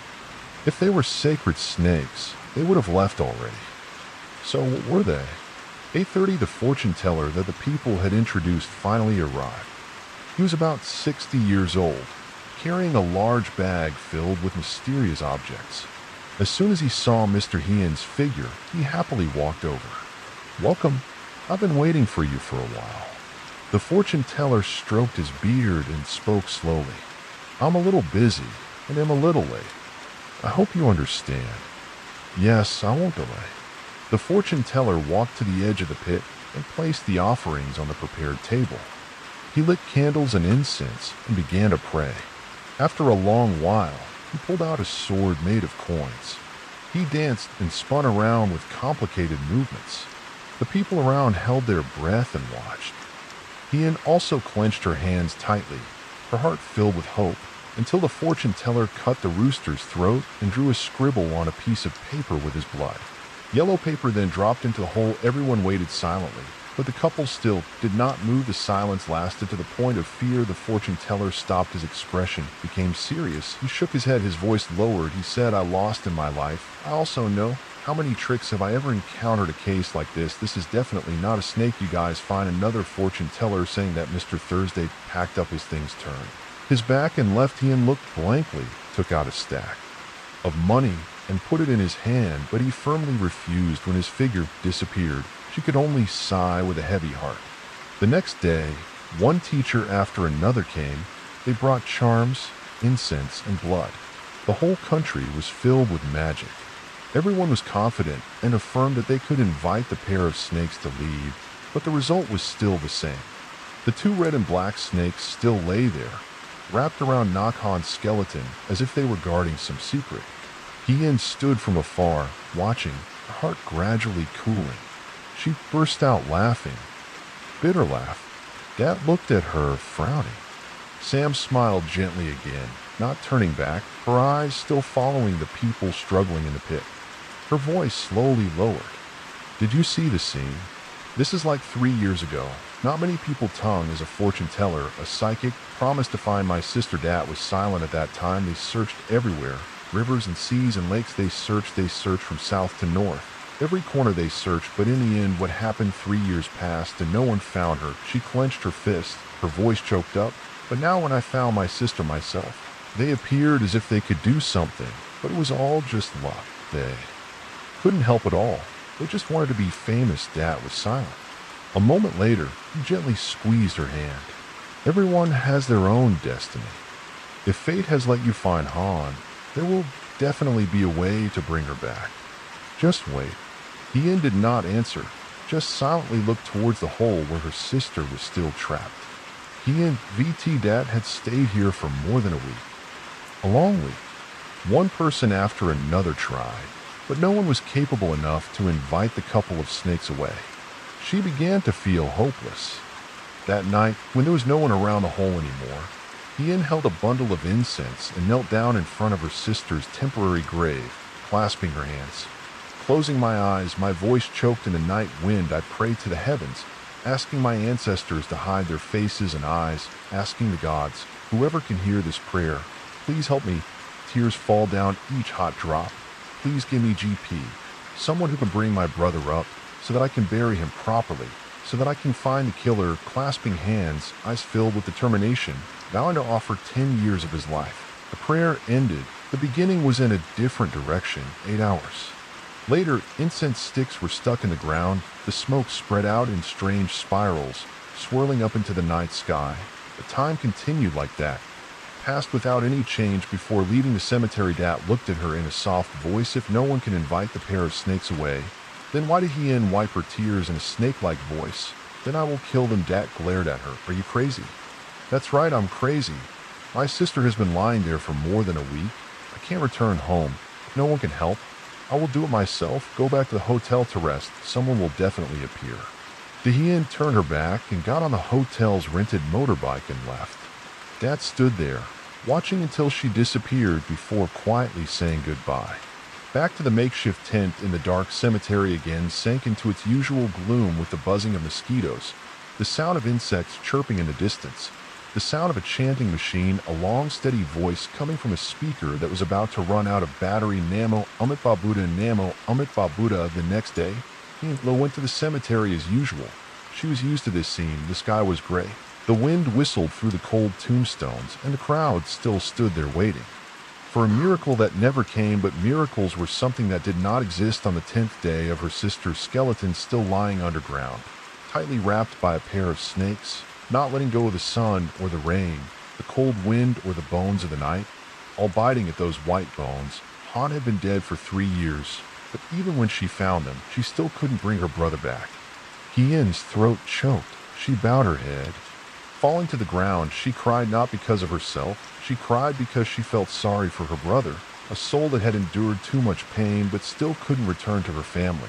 Just one more step, just needing to bring the bones up, Han could rest in peace. But even that also cannot do. Helplessness, pain, despair. She turned back to Dat, voice choked, but eyes determined. Tomorrow, I will buy a knife. You help me cut down an old tree, sharpen the head. I cannot wait any longer. Dat silently looked at her. He knew if it came to this point, there was still no other way. Hien will do it. She will kill those snakes herself. Hien has never been a person who believes in superstition. She believes in truth, evidence, reason. But now, after all these days, when one teacher after another has given up, she cannot continue. put her hope in anyone else. If no one helped her bring her sister up, then she would do it herself. Dad took a deep breath and nodded. I know you go home and rest. Be careful. He and left her back, gradually disappeared into the curtain of bones. Early in the morning, Dad could only stand there and watch without saying another word. The next morning, the sky was still not completely bright. The curtain of bones and teeth were all over the cemetery. The clock was just past 6 o'clock. Dad quietly left the tent. He did not let Hien bear the consequences of this alone. If anything happened, he wanted to be the one to bear it. Responsibility. He walked down a trail leading to the bottom of this cemetery, located on a high hill. If there weren't many graves, everyone would probably think this was a small deserted mountain range. The path wasn't easy to get down. He had to weave between hundreds of large and small graves. The ground was rough and many places had sunk over time. There were tombstones. There were 2 old engravings on the stone had also gradually opened over the years. The morning air here was strangely cold. Dad pulled up his collar and walked faster, so it took him more than 10 minutes to walk all the way to the graves to the small path leading out to the residential area. There was a roadside breakfast shop. He went in to order a bowl of hot noodles, quietly ate, but his mind still couldn't stop thinking. After finishing eating, he went to a nearby hardware store to buy a sharp knife. On the way back to the cemetery, he turned into a wild forest growing along the path. Choosing a sturdy old tree, he swung the knife and chopped decisively, making a cracking sound in a quiet space. He put the bamboo on his shoulder, continued walking, carrying the bamboo tree back to the cemetery to edit and sharpen it in his heart. Decided he must protect Hien to the end. He must do this for her. There was a policeman who saw that and was next to him. He was going to stab a fish, huh? He didn't stab a snake. He was going to stab 2 snakes. There was no other way. Spirituality. Didn't you think about your parents? Hearing that, Dad paused for a few seconds to think. Seeing that Dad didn't say anything, his eyes unconsciously looked at the tattoo. The policeman also left to another place. It's true that his parents gave birth to him and raised him to be the person he is today, but he still hasn't shown filial piety to his parents. If he had, what will happen to your parents? Will your family encounter any consequences? This is Hien. I love her very much. It's true that I can sacrifice myself for her, but will I be too selfish with my parents? Love for Hien is eternal, but if this leaves any consequences for my parents, it will be unfilial. I sighed and stopped doing everything I was doing. They will definitely find another way. This is definitely not the only way. Then I put away the unfinished things. I went to the tent, pulled out a chair, sat down, and looked at her.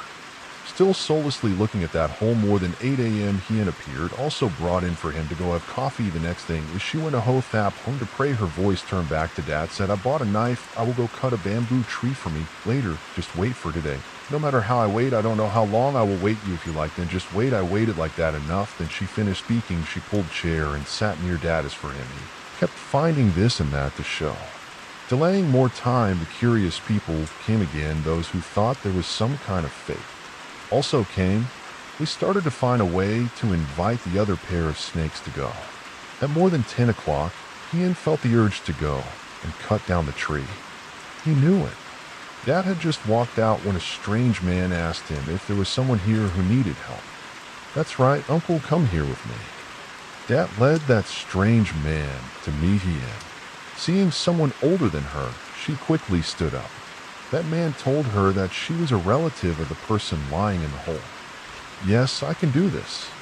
How much do you want? I don't want any amount. There is a village in the commune. Dongsun is the leper village. The people there suffer a lot from illness, poverty, and many people are blind. I want you to help that village with all your might. What do you think? I promise I will do my best to find ways to help the people there. No who will not have good results. You understand? I understand. I will help you. That man went in front. Hien followed behind. As he walked, she asked me his name. Hien, what is your name? Where are you from? I don't know. My name. Yes, he came to the hole.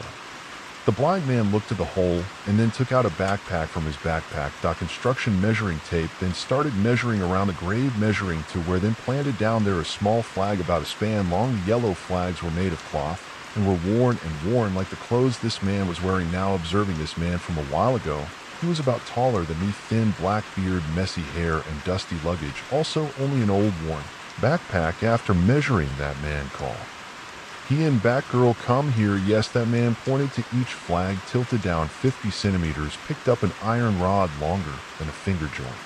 "Adults do it right away." Ian turned to tell Dad herself, and Dad went out to dig up the iron bars that the man mentioned the job looked at. So it took a long time to dig up because the ground was hard and had many holes. Put the iron bars that the man mentioned in front of him. The man took out a dry coconut shell from his tool bag, put the iron bars in, added water, and dried them under the sun, then took out a talisman. Then her hands were shaking, her mouth reading something wrong, and dropped the talisman into the washing ladle. The gray-white fire flared up according to the very strong smell of death. Anyone who witnessed was very surprised because it was the first time they saw the shamans doing these things in real life.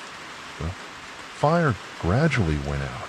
The man walked back to the hole and called her to follow him. "Look down the hole." As soon as he looked down the hole, Ian was startled and exclaimed, "Oh my God!" The people were also very curious, but no one was allowed to go near the hole. The surrounding area was also fenced off. At this time, Fong Toadat also came to see and quickly took out his phone to record the scene. Below the hole, the pair of snakes were turning to bite each other, making sounds like chickens.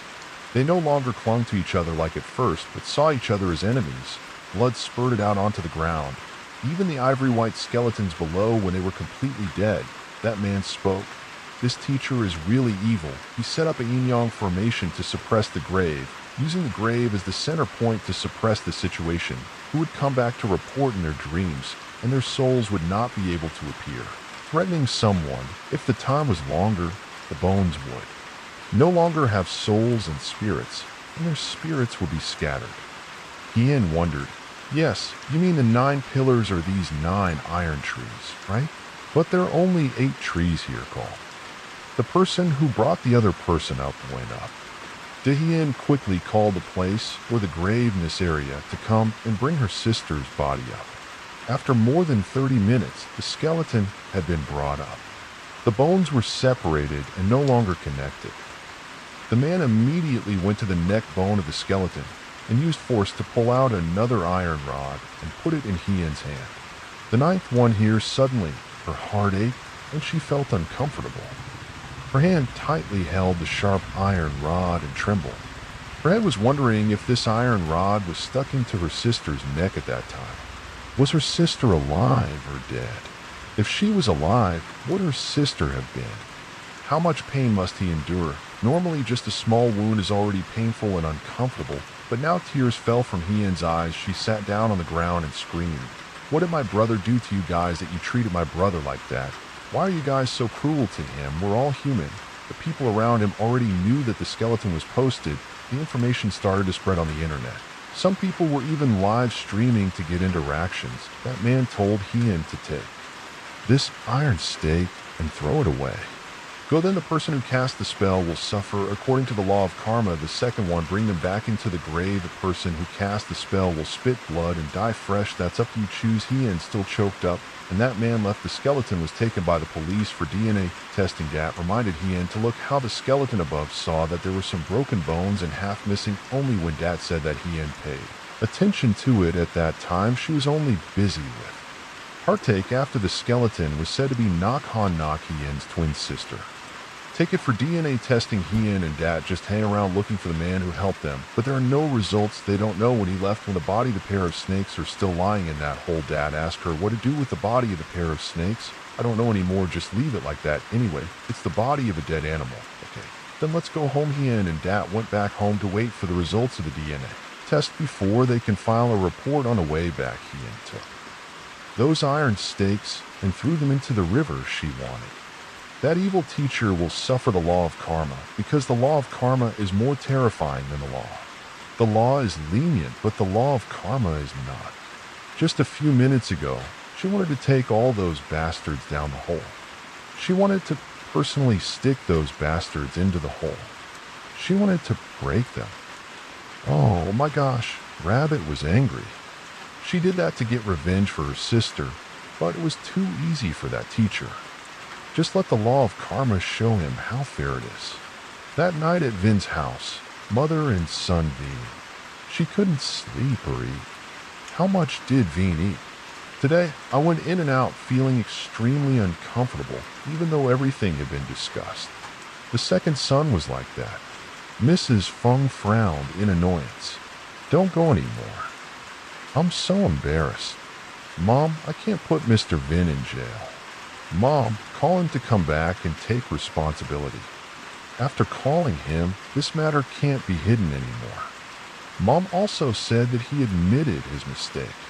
We only got a light punishment. Don't worry, I hope so. You're still young. You have a long future. You can't ruin it because of him. Okay, go to bed. Mom, go out first and close the door. Bean didn't say anything, stood up and left. Behind the house, personal hygiene in front of the house. Bean was originally not a rich family, but also a normal family. Normally, the house here is also very normal. The walls are also a bit worn. The tiled roof is also a bit worn. Behind the house, it is very dark. There is a large water tank.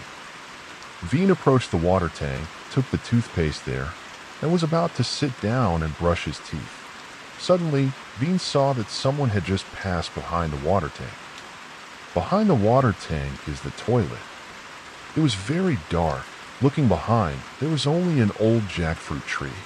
The dim electric lights made Veen unable to determine if there was. Am I seeing things? I turned on the faucet in the tank and took out the water jug outside. The sound of frogs and insects croaking overhead was followed by mayflies flying around, clinging to the round yellow light. The door nearby suddenly opened with a loud bang. Suddenly, it was closed with a loud bang, making me startled and had to look over. The wind was not there behind the door.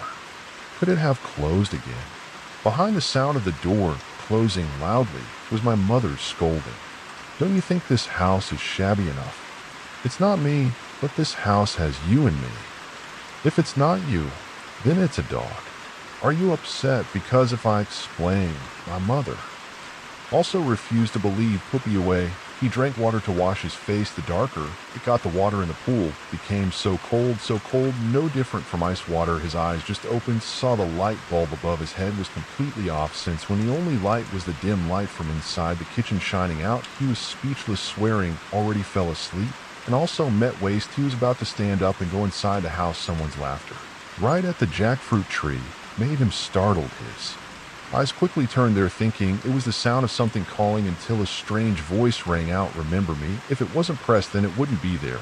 But at this hour, who would be standing under the jackfruit tree calling him? But the water bottle down his throat. He quickly rushed into the house. His arm quickly closed the door, knowing something was wrong. His heart was beating fast as he just turned around. The light in the kitchen was also turned off. Upstairs, his mother had also turned off the light to go to sleep, and the phone he brought earlier, he brought into his room to hide the whole kitchen dark, only to hear footsteps walking back and forth right around him. Swoosh when he entered this far. Also determined that there was no one here, his mother also couldn't guess who it was. Yes, he was so bored that he was sweating that Tan called out, Mom, help me." Hearing his son calling, Mrs. Feng stood up and left the bed, not knowing what this son was doing, that he was asking for help from his mother. What else did he break? Seeing the light in the kitchen was dark, Mrs. Feng had just gone out and turned on the hallway light. While walking, she said, "Why didn't you turn on the light in the kitchen? It's so dark like this." The light in the kitchen had been turned on by Mrs. Feng, but she was standing right at the door. Go to the back, facing the door just like that, banging his head against it. Seeing the strange action of the child, Mrs. Feng approached and patted Veen hard on the back. "What are you doing that you screamed?" Mom was scared out of her wits. Mr. Slow turned back with unusual eyes, unusual smile, and without saying anything to Mrs. Feng, he slowly walked to the kitchen and took out a sharp knife. Mrs. Feng kept asking, "What are you doing, Veen?" The knife was held tightly in Veen's hand. His head was slightly bowed down, his eyes rolled back. A strange smile was on his lips. His feet slowly walked towards Mrs. Feng. Seeing that something was wrong, Mrs. Feng ran and screamed. Tan, instead of running back into the room, she ran outside. She didn't understand why the main door was already open wide like this. That's good. Then she could easily escape. When she got to the yard, she shouted loudly, "Save me, Veen, he's killing me." Who's to save me? She thought she would escape. I quickly caught her. Mrs. Feng used a sharp knife to stab Mrs. Feng repeatedly. While stabbing, her eyes were extremely satisfied. Her smile also became more savage than before, but there was one strange thing: tears and snot. His blood flowed down his red eyes. Mrs. Feng was now lying in a pool of blood. The neighbors saw it but didn't dare to intervene. They just called the police. Seeing Veen like that, if they accidentally intervened and he stabbed him, it would be a terrible loss.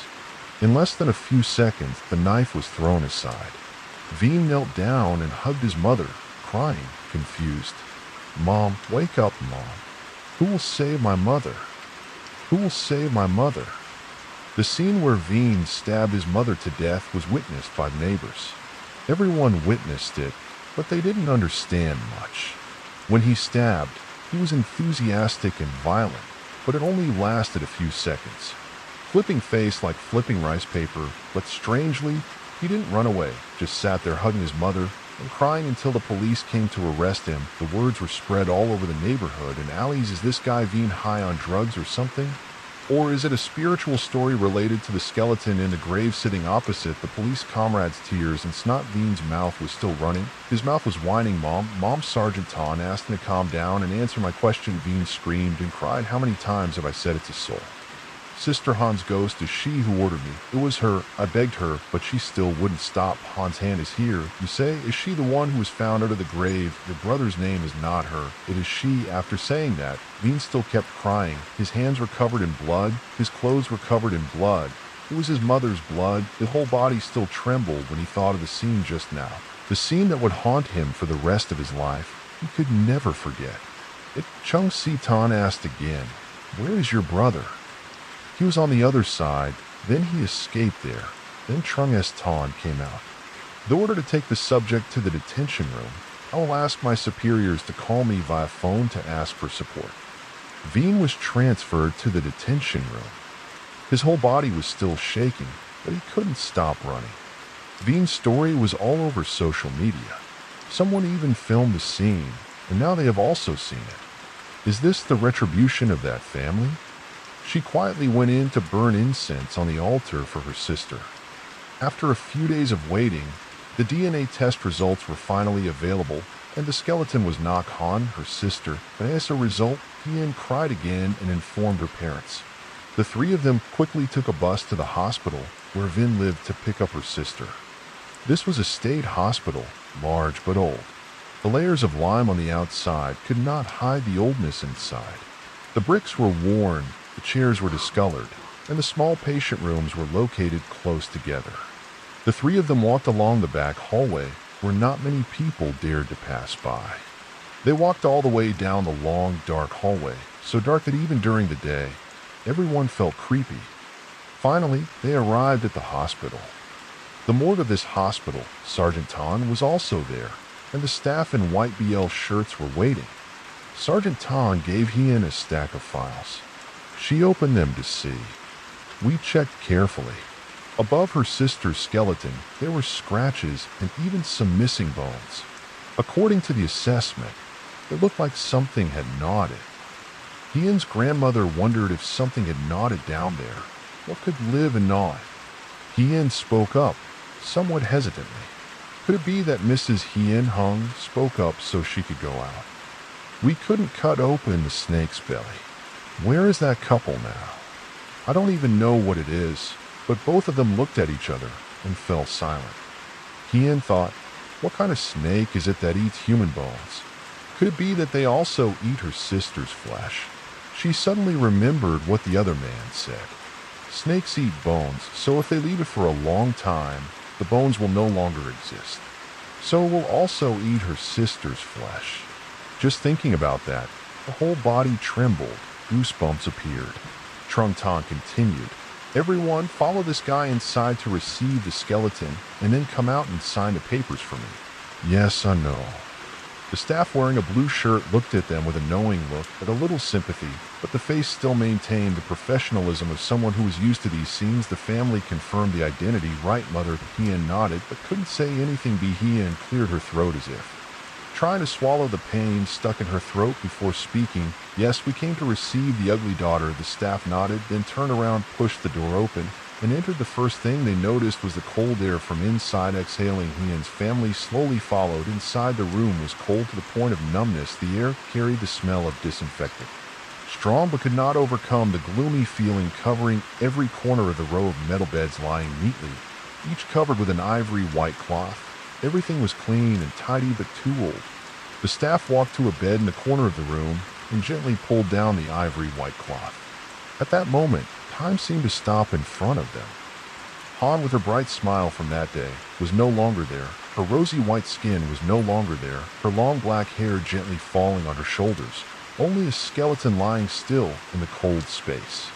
Her mother burst into tears. She rushed forward, her trembling hands touching the bones now stained with ivory by time. Her voice was broken and choked to the point that each word she uttered was like a knife cutting into her heart. Han, my daughter, why did you come to this countryside, my child? Her father turned away. His eyes were red. He did not cry, but his hands were clenched so tightly that his knuckles were white.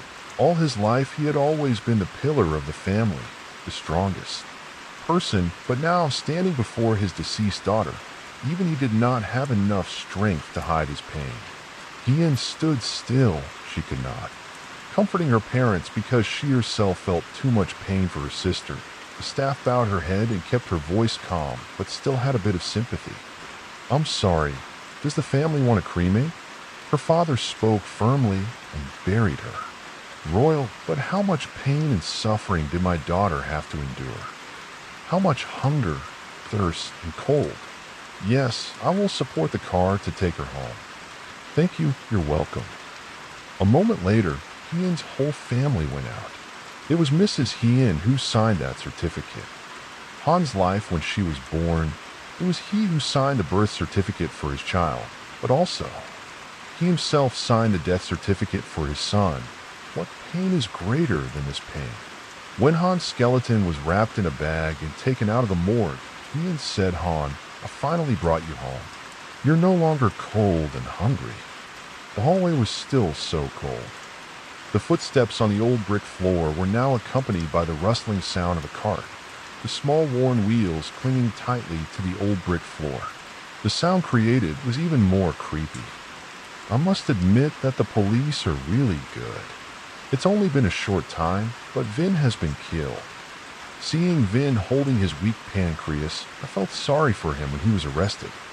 Vin still had that panicked look. His eyes kept darting around, searching for something around. When he was first arrested, the police had him tested to see if he was involved in illegal substances, but TH was at such a high level, but the result was not positive. Now, sitting across from Sergeant Tan, his eyes were still the same, his attitude was still the same. Sergeant Tan asked, do you know why you were arrested? Min Tan honestly confessed to me. I do, so I don't need to ask anymore. Just honestly confess everything yourself. Duong Vin was startled as if he had just seen someone. His eyes were strange, and he looked around. He began to recount everything that happened more than 3 years ago. Vin kept calling, but Han refused to listen and insisted on breaking up with him. He was very upset and threatened her in all sorts of ways, but she ignored him. He begged to meet just one more time. I won't bother you anymore. I beg you. That's fine. Vin turned off the engine, took the motorbike, and drove straight to Han's room. Then he called her out. Han came out, carrying a bag and a helmet on her shoulder. They both talked as they walked. The story came to the deserted riverbank with dense trees all around him. He stopped the car and said, I promise I will quit drugs and not play anymore. I will try to work hard. Believe me, Han, my hand is free from his. Promise. How many times have you promised? Have you ever kept your promise? No matter how much money you make, you bring it all home. And the house is from Europe. If you keep doing this, how can we go any further? This time, I promise I will definitely give up everything. This time, it's the last time. Han, believe me, enough is enough. Wait for me to come home. Forgive me, Han, I beg, No, from the bushes a figure rushed out, his hand covering her mouth with a cloth soaked in anesthetic. Han was surprised and tried to resist, but to no avail. Her eyes quickly closed and she knew nothing more. That person was none other than Veen. Veen passed Han's hand to Vin, and he himself took the car to take both of them to the abandoned house he had chosen in advance.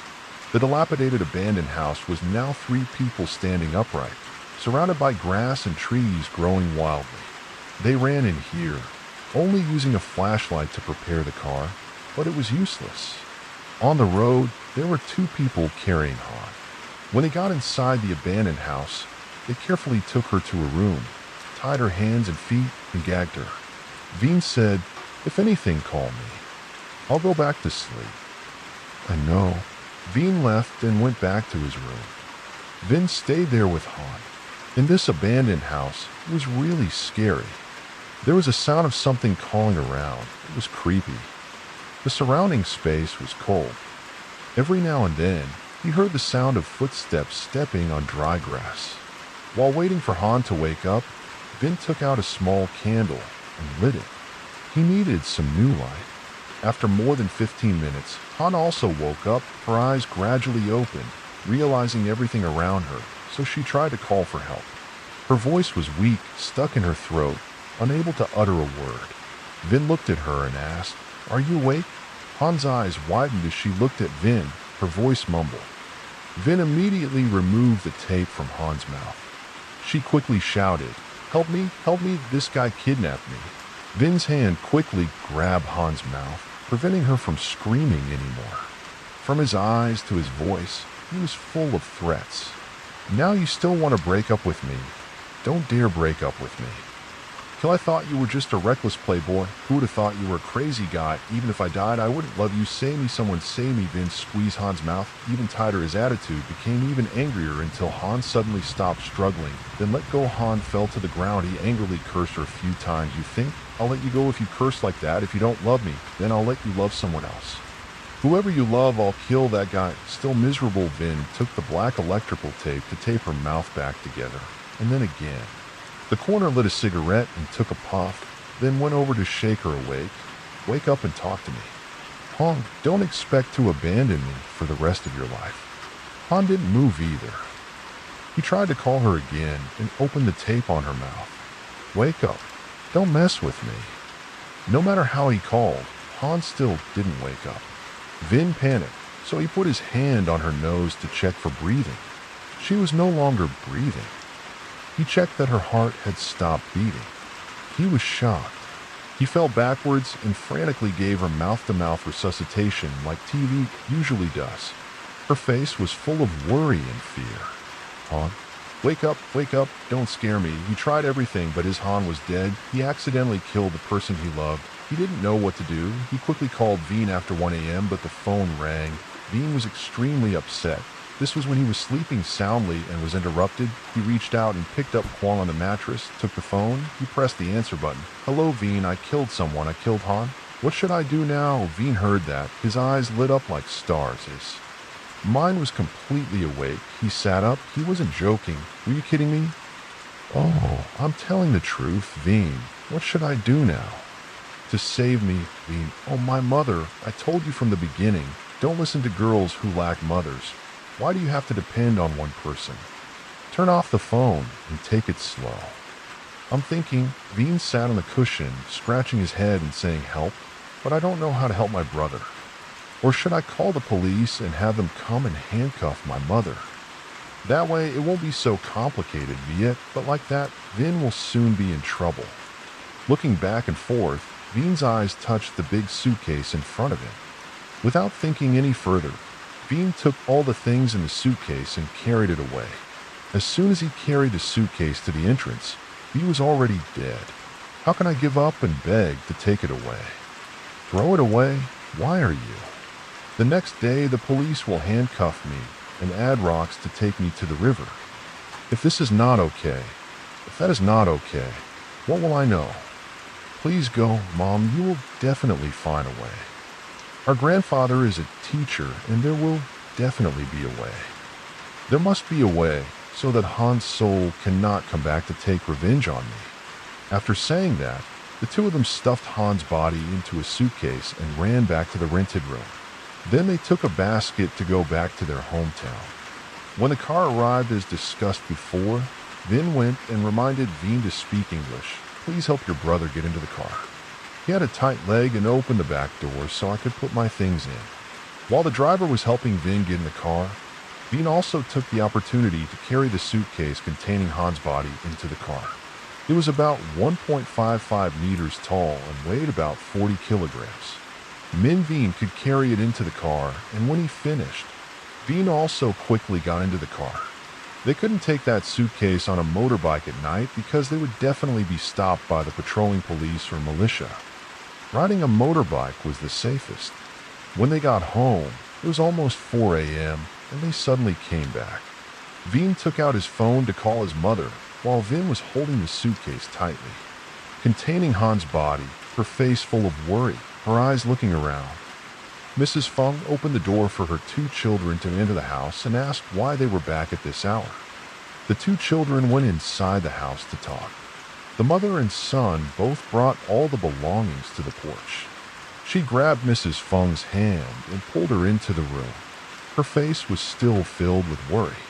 "Hong, so Mom, call your grandfather to help you." "Mom, you accidentally killed someone." Mrs. Fung frowned. She heard those words and could not accept them. "Are you joking, or are you joking?" "Vin, tell the truth. Mom, help me." "Put Han's body in a suitcase and put it in." On the porch, Mrs. Fung couldn't help but hit Vin many times. She was scared, worried, and angry. "Are you crazy?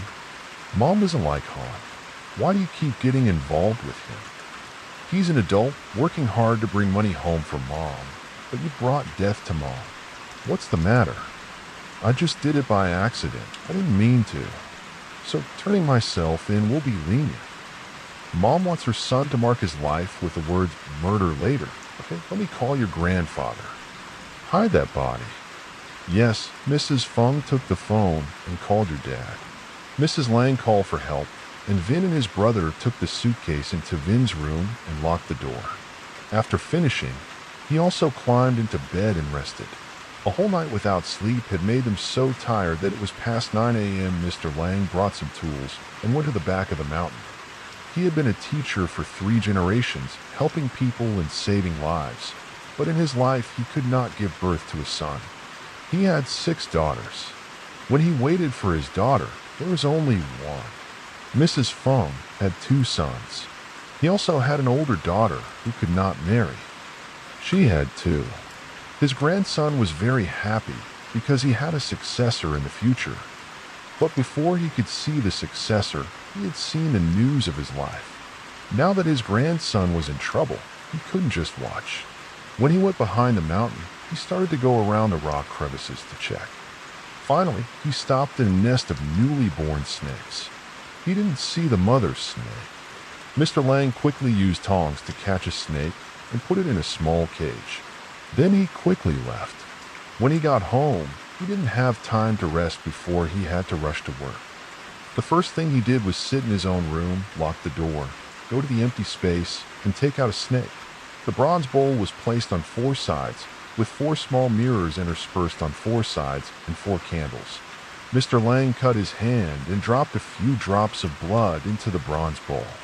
To be more precise, it was small, and a pair of small snakes. He sat with his hands folded in the bowl seal, then tapped the bronze bowl 3 times. Then he made another seal and recited the spell. After finishing his work here, he stood up, walked to the cupboard, took 9 sharp iron rods, as long as chopsticks, about the size of a finger, and went outside. He went straight to the back, caught the rooster, cut its throat, and dipped the 9 iron rods in the chicken's blood. He brought 8 of those iron rods and stuck them around the pot of the knot tree. He brought the 9th one inside, in his private room. This time he used his own blood to draw a star shape on the hammer and put the iron rod in the middle. Of the 5 sharp ends of the star shape, and placed 5 small cups of water. He sat down with his hands folded in the 8-pointed seal and read the spell. When his hands pointed towards the star, the 5 cups of water caught fire. The flames burned on the surface of the water, even though it was pure water. He read the spell and put the talismans into the cups of water one by one. Because he was in a hurry, he spent most of his time doing this. At 3 a.m. the next day, the hearse from the funeral service took the coffin to her house. The wooden coffin was placed in the porch inside the house. Relatives and neighbors also began to appear. Mrs. Feng sat crying on the ground. "Vin, why are you so foolish, my son? Why did you leave your mother like this?" Mr. Lang was also there. He was a teacher, so he knew more about the burial than anyone else. He wanted to personally bury his eldest grandson. After the burial, Mr. Lang went out and told everyone that Vin committed suicide on Tam Nuong Day, and also blacked out hour.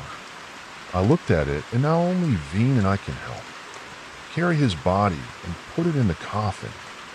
Otherwise, it will be a double funeral. Just stay out here. Otherwise, come back in the morning when the sun is high. Everyone knows that Mr. Lang's family has been a shaman for a long time. He often goes to pray and exorcise bad luck. So everyone who hears him say that is scared and starts to leave.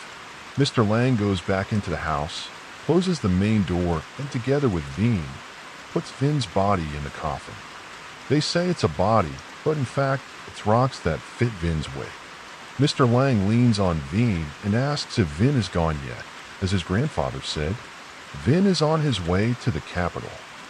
In a few hours, they will dig the grave. Remember to tell them to dig deeper than usual, okay? When they went to bury him, they wondered and then fell into the trap. Everything was done. After finishing the job, Mr. Lang quickly returned to the remaining work, leaving the service side to continue the ceremony, calculating according to the auspicious day and time. Vin's coffin was only left for 1 day. The next day, it had to be buried. On that day, everyone who came to pay their respects was crowded. Everyone felt sorry for the reckless young man. From Vin's house to the burial place, he only went about 20 minutes walk because Vin's house is basically close to the mountain. Looking across the street is the cemetery. Most of the people here work in the graveyard business, building tombs and digging graves. In the past, it was extremely deserted. Not many families dared to live here. Basically, because they didn't have money to go to a densely populated area, most of them built houses here.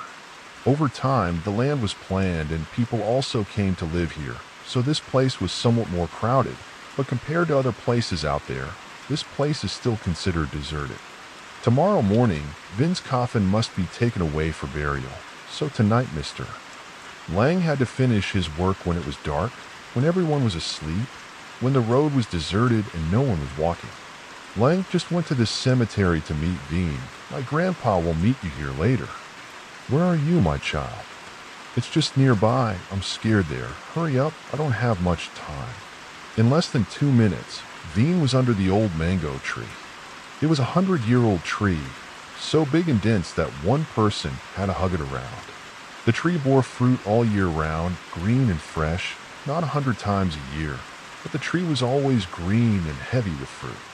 So in the past, there were some children who picked and ate the python at night and got a fever and talked in their sleep. Their family had to bring offerings to pray for 3 days to finish. So now no one dares to touch even a single leaf. Seeing Grandpa Vin grimacing in discomfort, why did he ask me to come here? Why do I dare to stay here alone? Sleeping in a dangerous place is the safest place. What else? Bring the body here, Grandpa. Come over there with me. I'm so scared. Go, Mr. Lang. Vin go back to the dense bushes near the mango tree and pull the suitcase out. Luckily this season the wind is cold and few people go out on the street. The body was not so smelly yet. Vin dragged and carried the suitcase closer to the newly dug grave. The surrounding area was cold, but the thin bones had begun to cover it since when. Vin trembled slightly a few times. His eyes looked around the space here once again. The graves were located far apart. They kept undulating and alternating unevenly. The sound of the wind whistled like someone was grinding their teeth. Vin kept walking close to Mr. Lang. He scolded his nephew, a shaman, What are you afraid of? You are afraid of ghosts, Grandpa. If you don't have any aptitude, then why did you pass it on? Just keep it up, Grandpa. Still scared to go, useless, looking around, there was no one. Mr. Lang just shined the flashlight on the colored suitcase. Open it. Bean listened and quickly pulled the zipper. Inside was Han's body that had stiffened. Mr. Lang continued. Quickly tilt the bag, revealing the neck. It was stiff and heavy. Why did it tilt? And I was so scared. Don't do it from the beginning. Just leave it there. Tomorrow you'll go to jail. You're really scared. But hurry up. He tried to turn the body up, but he couldn't do it. He struggled for a long time before he could turn it up. He still had. Must hold so that the body does not tilt down again. The cold weather fell down. But he was already sweating cold sweat of fear and anxiety. Mr. Lang took out a sharp iron from the bag of tools he brought with him. In his other hand, he held a hammer. He guarded the neck bone in the body and hit it hard. The iron rod pierced through the throat of the body. Fixing the bone right after finishing the job, Mr. Lang ordered the body to be pushed down the hole. Devine pulled the suitcase near the mouth of the hole. Not next, he tilted the suitcase so that the body would fall straight down. When the body was settled down there, Mr. Lang took out the small cage and let the two snakes down. The two small snakes, as if they had been starved for a long time, quickly clung to the corpse and ate it. Looking at the pair of snakes, he shivered a few times. He had only seen snakes eating rats before. This was the first time he had seen a snake eating a corpse. He received orders from his grandfather to start filling the ground. Not even the ropes tying the hands and feet, not even the tape on the mouth of the corpse were removed. While filling the ground, Mr. Lang took out the rope and compass to measure, and wherever he measured, he planted a flag there. There were a total of 8 flags from the position of the 8 flags he had captured. The head was replaced with 8 iron rods like before. Next, he sat opposite the pit and lit a fire. After lighting the fire, he burned some talismans and made a seal. He then recited some spells that he couldn't understand. They kept going loud and soft, like a soul ring here was crying out in grief. The iron rods seemed to have a gravitational pull and sank to the ground like a trembling animal. After successfully setting up the magic formation, Mr. Lang was exhausted and fell back. Veen worriedly asked what was wrong. Grandfather, he lost his strength and quickly went help him back. After finishing the work, Veen carried the suitcase and threw it back into the dense bushes near the mango tree, not to mention on, and kicked it to break it, then helped Mr. Lang leave. Kai Kwok also went into another bush. Even the pair of gloves were thrown away, one in each place so that no one could find them. At 8 o'clock the next morning, Vin's family began to move the body. Most of the relatives followed, and when they reached the cemetery, they buried it according to the correct procedure. It was a pity for Mrs. Feng, who lost her child, crying and struggling. Anyone who saw her felt sorry for her. She told the whole story. Chung, Si Tan asked Vin, "Why didn't he turn himself in from the beginning, officer?" "I'm afraid. I'll go to jail. I'm not afraid. I'll go to jail. Please sign this." Next to her and waiting for the day to go to court, Vin obediently signed the paper in front of him, knowing that just by putting his signature on that paper of justice, he would definitely have to face the law. After signing, he looked up with tired eyes and was startled, breathing heavily. Sergeant Tan asked again, "Why I keep seeing you startled?" "Han is Han's ghost. She keeps hiding." Suddenly, Sergeant Tan turned back and looked, and then said to Vin, "I don't see anyone. Take him away." 2 police officers just brought him down to the detention room, afraid of going to court. During the time he was detained, Vin kept crying and begging someone. On the day of his trial, Vin was still the same, worried, looking around and startled. His face was haggard. The corners of his eyes were sunken and dark. He probably had many sleepless nights. His crime was a life sentence. Those involved were sentenced to 15 years in prison. It was just unknown if he could live the rest of his life with this life sentence. That's why it's said that the net of heaven is vast. Although it's sparse, it's hard to escape. After everything, he had always tried to contact Na, but couldn't because she was blocked. She wanted to contact Na to thank and apologize for not believing Na. She also kept her promise to help the village of the lepers with all her might. As for Na, after knowing the case of the girl Nak Han who had been missing for more than 3 years, she finally found out that it was true. After that, Na was still the same. Whenever anyone sent her a message, Na would deliver the message to the person who needed it. She didn't need to be possessed, didn't need to pray, didn't need to do anything. Na naturally became a messenger, but in special mode. Today's story ends here. Thank you for listening. Stay tuned with Darkness Prevails and have a good night's sleep.